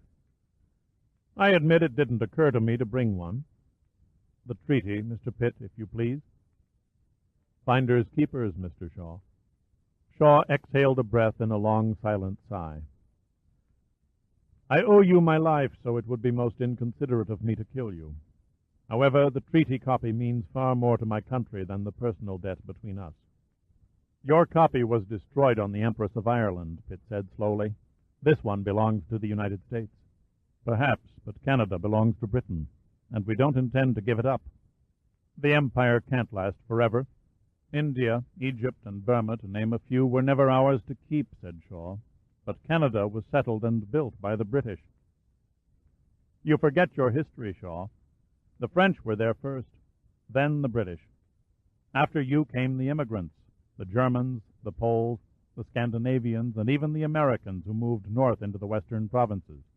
Your government held the reins by maintaining a power structure run by people who were either born or educated in England.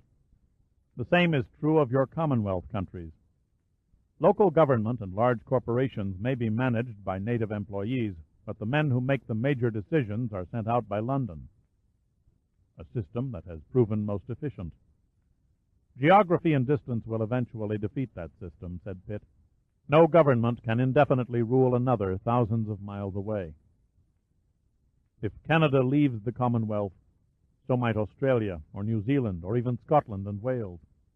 I can think of nothing more distressing. Who can say where national boundaries will lie 1,000 years from now? Better yet, who the hell cares? I care, Mr. Pitt. Please hand over the treaty. Pitt did not respond, but turned his head, listening. The sounds of voices faintly echoed from one of the tunnels. Your friends have followed me down the air vent, said Shaw. Time has run out. You kill me, and they'll kill you. Forgive me, Mr. Pitt. The gun muzzle pointed directly between Pitt's eyes. A deafening, ringing clap shattered the silent gloom of the cavern. Not the sharp, cracking report of a small-caliber Beretta, but rather the booming bark of a 7.63 Mauser automatic. Shaw's head snapped to one side, and he hung limp in his chair. Pitt regarded the smoldering hole in the center of his newspaper for a moment, then rose to his feet, laid the Mauser on the table, and eased Shaw to a prone position on the floor. He looked up as Giordino charged through the door like a bull in heat, an assault rifle held out in front of him. Giordino jerked to a halt and stared fascinated at the derby still perched on Pitt's head. Then he noticed Shaw. Dead? My bullet creased his skull. The old guy is tough. After a nasty headache and a couple of stitches, he'll probably come gunning for my hide. Where'd you find a weapon? I borrowed it from him. Pitt motioned to the mummy that was Clement Massey. The treaty? Giordino asked anxiously. Pitt slipped a large piece of paper from between the pages of his newspaper and held it in front of the dive light. The North American Treaty, he announced. Except for a charred hole between paragraphs, it's as readable as the day it was signed. Chapter 84. In an anteroom of the Canadian Senate chamber, the President of the United States nervously paced the carpet, his face betraying a deep sense of apprehensiveness. Alan Mercier and Harrison Moon entered and stood silently. Any word? Asked the President. Mercier shook his head. None. Moon looked strained and gaunt. Admiral Sandecker's last message indicates that Pitt may have drowned inside the quarry. The President gripped Mercier's shoulder as if to take strength from him. I had no right to expect the impossible. The stakes were worth the gamble, said Mercier. The President could not shake the heavy dread in his gut. Any excuse for failure has a hollow ring. Secretary of State Oates came through the door. The Prime Minister and the Governor-General have arrived in the Senate chamber, Mr. President. The ministers are seated and waiting. The President's eyes were sick with defeat. It seems time has run out, gentlemen, for us as well as for the United States. The 291-foot Peace Tower, forming the center block of the Parliament building, gradually grew larger through the windshield of a Shinletti VTOL aircraft as it banked toward the Ottawa airport. If we don't get backed up by air traffic, said Jack Westler, we should land in another 5 minutes. Forget the airport, said Pitt. Set us down on the lawn in front of Parliament. Westler's eyes widened. I can't do that. I'd lose my pilot's license. I'll make it easy for you. Pitt slipped the old Mauser pistol out of Richard Essex's travel case and screwed the business end into Westler's ear. Now, take us down. Shoot me and we crash, the pilot stammered. Who needs you? Pitt grinned coldly. I've got more hours in the air than you do. His facial color bleached brighter than a bed sheet, Westler began the descent. A crowd of tourists who were photographing a Royal Canadian Mounted Policeman lifted their faces to the sky at the sound of the engines and then parted like a reverse whirlpool. Pitt dropped the gun in his seat, shoved open the door and leaped out before the landing wheel settled in the turf. He ducked into the converging onlookers before the astonished Mountie could stop him. The door of the tall peace tower was jammed with cordoned lines of tourists waiting to catch a glimpse of the president. Pitt bowled his way through, ignoring the shouts of the guards. Once inside the memorial hall, he was momentarily confused about which direction to take. 24 cables snaked across the floor. He followed them at a dead run, knowing they would end at the video cameras taping the president's speech. He almost made it to the door of the Senate chamber before a Mountie the size of a small mountain, ablaze in scarlet ceremonial tunic, blocked his way. "Hold it right there, mister." "Take me to the president, quick," Pitt demanded. As soon as he spoke, he realized the words must have sounded absurd. The Mountie stared incredulously at Pitt's strange attire. Pitt had only had time to remove his wetsuit top and borrow Giordino's jacket, 2 sizes too short, before dashing to Wessler's plane. He still wore the wetsuit bottoms, and his feet were bare. Suddenly, 2 more Mounties clutched Pitt from flanking sides. "Watch him, boys. He might have a bomb in that satchel." "There's nothing in there but a piece of paper," said Pitt, maddened to the core. The tourists began to gather around them, clicking their cameras, curious to see what the disturbance was about. "We better get him out of here," said the Mountie, who snatched the travel bag. Pitt had never felt such despair. "For God's sake, listen to me." He was in the process of being none too gently jerked away when a man in a conservative blue suit shouldered past the crowd. He gazed briefly at Pitt and turned to the Mountie. "Having a problem, Constable?" he asked, displaying a U.S. Secret Service ID. "Some radical trying to break into the Senate chamber." Pitt suddenly broke loose and lurched forward. "If your Secret Service, help me." He was yelling now, but didn't realize it. "Take it easy, pal," Blue Suit said, his hand snapping to the holstered gun under his armpit. "I have an important document for the president. My name is Pitt. He's expecting me. You've got to get me through to him."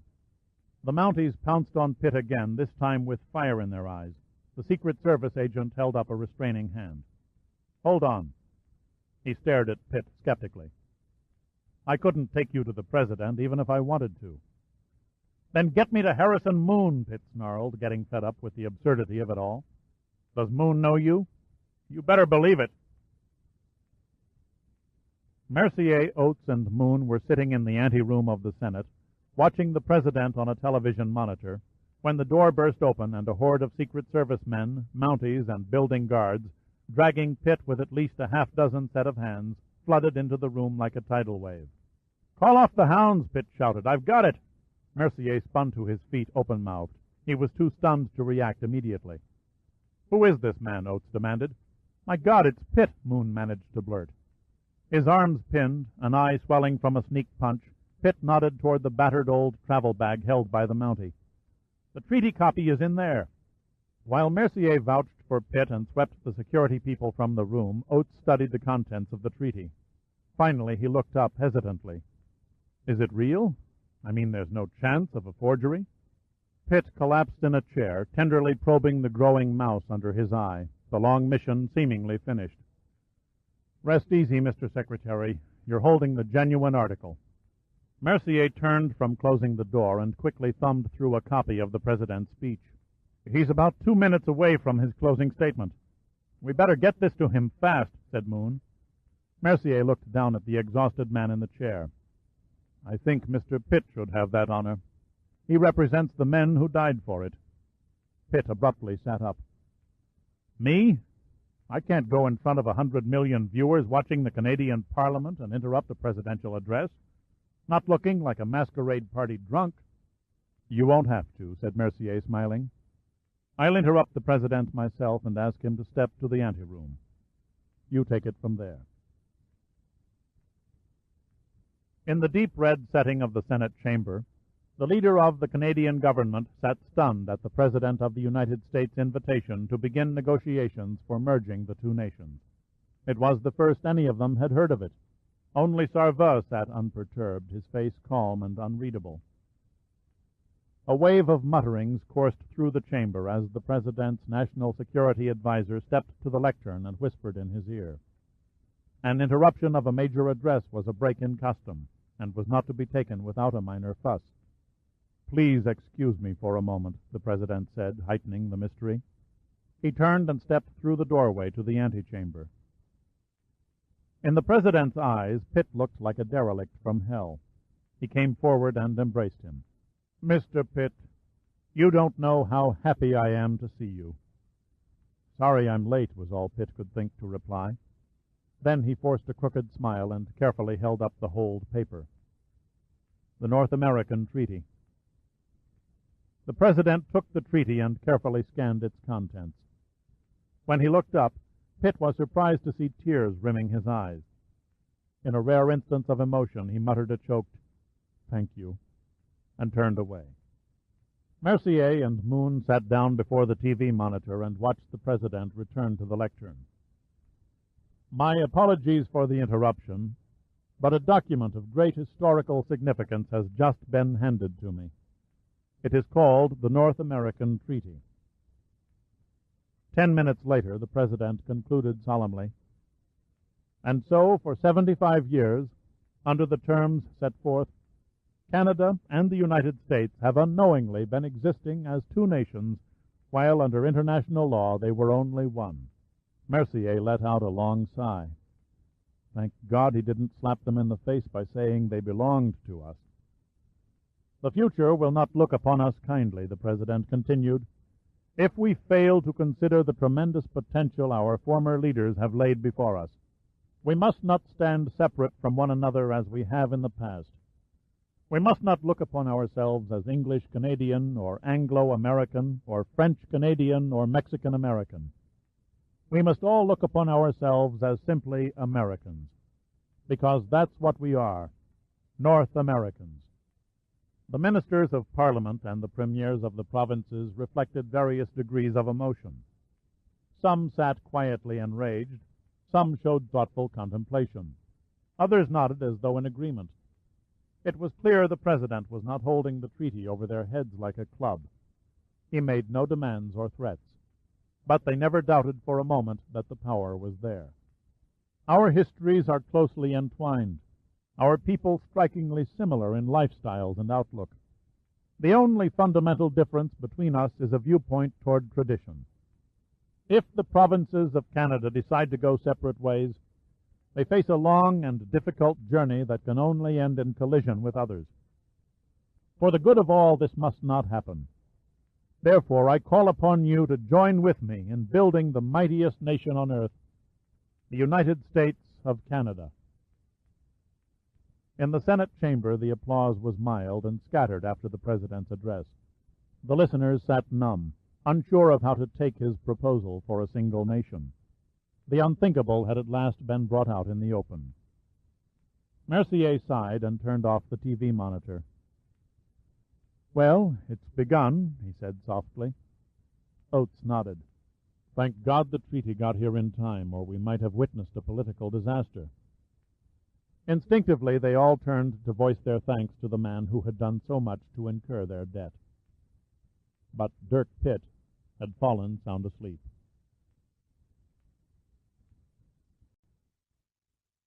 Chapter 85. The Prime Minister's rolls braked to a stop before the huge jetliner bearing the presidential seal. Secret Service men exited the cars behind and discreetly placed themselves around the boarding ramp. Inside, Sarva leaned forward and unfolded a burled walnut vanity table from the rear of the front seat. Then he opened a cabinet, produced a crystal decanter of Seagram's Crown Royal whiskey, and poured 2 small goblets. "Here's to 2 old and close friends who have covered a long haul." "That we have," said the President with a weary sigh. "If anyone ever found out how you and I secretly worked together all these years to formulate a single nation concept, we'd both be shot for treason." Sarva smiled faintly. Drummed out of public office, perhaps, but surely not shot. The President thoughtfully sipped the whiskey. Strange how a casual conversation between a young minister of Parliament and a freshman senator in front of a fireplace at a hunting lodge so many years ago could change the course of history. "The right time and place for a chance meeting of 2 men who shared the same dream," said Sarva, thinking back. "The merging of the United States and Canada is inevitable. If not in the next 2 years, then in the next 200. You and I simply worked together to advance the timetable. I hope we don't live to regret it. A unified continent with nearly the population and land mass of the Soviet Union is nothing to regret. It may well prove to be the salvation of both countries. The United States of Canada, said Sarva. I like the sound. How do you read the future? The maritime provinces, Newfoundland, Nova Scotia, and New Brunswick, are now cut off from the rest of Canada by an independent Quebec. They'll see it in their best interests to apply for statehood in the coming months. Manitoba and Saskatchewan will follow. An easy decision for them because they've always had close ties with your northwestern farm states. Next, my guess is that British Columbia will open negotiations. Then, with the Pacific and Atlantic Ocean ports gone, the other provinces will gradually fall into line. And Quebec? The French will temporarily exult in their independence, but in the cold light of unavoidable economic hardship, they'll come to accept statehood as a pretty good bargain after all. And Britain, how will they react? Same as they did with India, South Africa, and the other colonies, bid a reluctant goodbye. What are your plans, my friend? I shall run for president of Quebec, Sarva answered. I don't envy you. It will be a hard, dirty fight. Yes, but if I win, we win.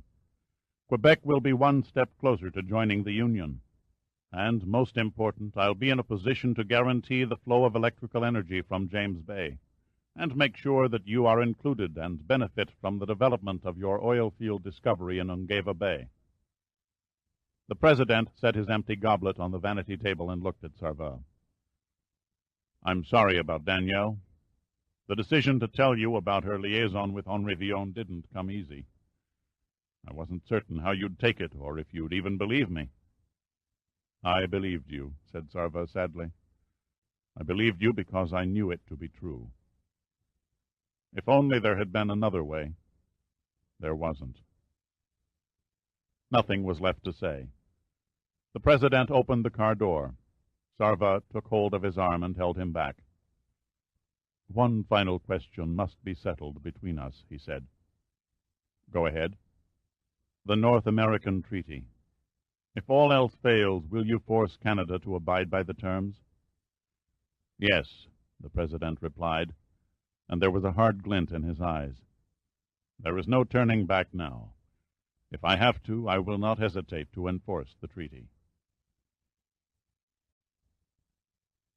Chapter 86. The last chapter. It was raining when Heidi limped into the TWA passenger boarding lounge at Kennedy Airport, a drenching New York downpour that tore away leaves and slowed rush-hour traffic to a caterpillar crawl. She wore her Navy uniform under a blue raincoat, and her water-specked hair spilled from below a regulation white cap. She dropped a large shoulder bag to the carpet and, carefully balancing on her good leg, eased into a vacant seat. After the whirlwind events of the past several weeks, the prospect of returning to the routine of duty depressed her. She had not seen Pitt since he rushed off to Ottawa, and the Marines guarding Brian Shaw had refused to let her near him before he was carried unconscious into an ambulance that sped away to a military hospital. In the excitement, she had been nearly forgotten. It was only through the thoughtfulness of Admiral Sandecker that she had been driven to New York for a well-deserved sleep at the Plaza Hotel, and booked first class on a flight back to her station in San Diego the following day. She stared through the window at the rain forming lakes on the runway and reflecting the multicolored lights in 2 dimensions. If she had been alone, she would have allowed herself the indulgence of a good cry. She felt a deep sense of longing as she remembered how Shaw touched her. He had invaded her life, and she was resentful now of the love he had taken. But there was no remorse, only annoyance with herself for losing control. Blind and deaf to the people milling around her, she tried to put her feelings and the shameful actions of the past few weeks from her mind. I've seen melancholy creatures before, said a familiar voice beside her, but, lady, you take the prize. Does it show that much? She asked, surprised at how calm her voice sounded. Like a black cloud over a sunset, replied Pitt with his devilish smile. He was dressed in a navy blue sport jacket with red Breton slacks and wallaby shirt. He looked down at her over a monstrous bouquet of mixed flowers. "You didn't think I was going to let you slink away without saying goodbye." At least somebody remembered. She felt damp and straggly and tired and hurt and rejected. "Pay no heed if I sound bitchy. This is my night for self-sympathy." "Maybe these will help." He laid the flowers in her lap. The bouquet was so immense she could hardly see over the top. "They're gorgeous," said Heidi. "I think I'll cry now." "Please don't." Pitt laughed softly. "I've always wanted to buy out a flower store for a beautiful girl. Embarrass me, and I may never do it again." She pulled Pitt down, kissed him on the cheek, and fought back the tears. "Thank you, Dirk. You'll always be my dearest friend." "A friend?" He feigned a hurt look. "Is that the best I can do?" "Can we ever be anything else to each other?" "No, I suppose not." His face went gentle, and he took her hand. Funny how two people who had so much going for them couldn't find it in their hearts to fall in love. "In my case, it was because of someone else." "The fickleness of women," he said. "They fall for the guy who treats them like trash, and yet they wind up marrying John Q. Square." She avoided his gaze and stared out the window. "We've never learned to deny our feelings." "Does Shaw love you?" "I doubt it." "You love him?" "I'm not my usual practical self when it comes to Brian. Yes, I love him for all the good it'll do me. We consumed each other. He had his reasons, I had mine. If he wanted me, I'd run to him like a shot. But it'll never happen." "There comes that sad face again," Pitt said. "I refuse to send a whimpering female on board an airplane. You leave me no choice but to cheer you up with one of my magic tricks." Heidi laughed softly through watery eyes. "Since when did you practice magic?" Pitt took on a mock-hurt look. "You've never heard of Magnificent Pitt, the illusionist?" "Never." "All right for you, non-believer. Close your eyes." "You're joking." "Close your eyes and count to 10. Heidi finally did as she was told. When she opened her eyes, Pitt was gone, and Brian Shaw was sitting in his place. The cry that she had kept bottled away burst from her as she embraced him, and the tears rolled down her cheeks and dropped from her chin. "I thought you were locked away," she blurted between sobs. Shaw lifted the folded raincoat that was draped across his lap and revealed the handcuffs. "Pitt arranged for me to come." She tenderly touched the bandage that showed beneath a tweed cap. "Are you all right?" "My double vision is almost gone," he answered, smiling. The airline attendant behind the check-in counter announced that Heidi's plane was ready to board. "What will happen to you?" she asked, afraid to release him. "I suspect I'll spend some time in one of your federal prisons." "Would you think me maudlin if I said I love you?" "Would you think me a liar if I told you the same?" "No," she said, and she felt a rush of relief because she knew he wasn't lying. Shaw said, "I promise you that someday we'll be together." That part could never be true. It tore painfully deep in her chest. She pulled away. "I must go," she whispered. He read the hurt in her eyes and understood. He lifted her up and onto the crutches. A helpful flight attendant came over and took Heidi's travel bag and the flowers. "Goodbye, Heidi." She kissed him lightly on the lips. "Goodbye." After Heidi had disappeared through the boarding gate, Pitt walked up and stood beside Shaw. "An awfully good woman," he said. "Be ashamed to lose her." "A good woman," Shaw agreed wistfully. "If you don't hurry, she'll leave without you." Shaw looked at him. "What are you talking about?" Pitt shoved a packet in Shaw's breast pocket. "Your boarding pass and ticket. I fixed it so you have adjoining seats." "But I'm under arrest as an enemy agent," said Shaw, his thoughts at a loss. "The President owes me a favor," Pitt shrugged. "Does he know what you're doing?" "Not yet." Shaw shook his head. "You're asking for trouble, setting me loose. I've been there before." Pitt held out his hand. "Don't forget you promised me a backgammon lesson." Shaw shook with both his hands. Then he held them up, displaying the steel bracelets. Most aggravating, these things. Picking the lock should be child's play for a secret agent. Shaw made a series of movements under the raincoat. Then he held up the cuffs, his hands free. I'm a bit rusty. I used to do it much faster. James Bond would have been proud of you, Pitt said dryly. Bond? Yes, I hear you two were quite close. Shaw exhaled his breath in a long sigh. He exists only in fiction. Does he? Shaw shrugged, then stared at Pitt for a long moment. Why are you doing this after the pain I've caused Heidi? She loves you, Pitt said simply. What do you get out of it? Nothing that will add to my bank account. Then why? I enjoy doing things out of the ordinary. Before Shaw could reply, Pitt had turned and mixed into the flowing crowd on the concourse. The rain had stopped, and Pitt put down the Cobra's convertible top. He drove toward the lights of Washington that glowed ghost-like against the low-hanging clouds. The breeze whipped his hair, and he deeply inhaled the sweet fragrance of wet grass that rose from the fields beside the highway. Pitt tightened his grip on the wheel, pressed the accelerator to the floor, and watched the tachometer needle as it crept slowly into the red. This concludes the reading of Night Probe by Clive Cussler. This book was read by Michael Pritchard.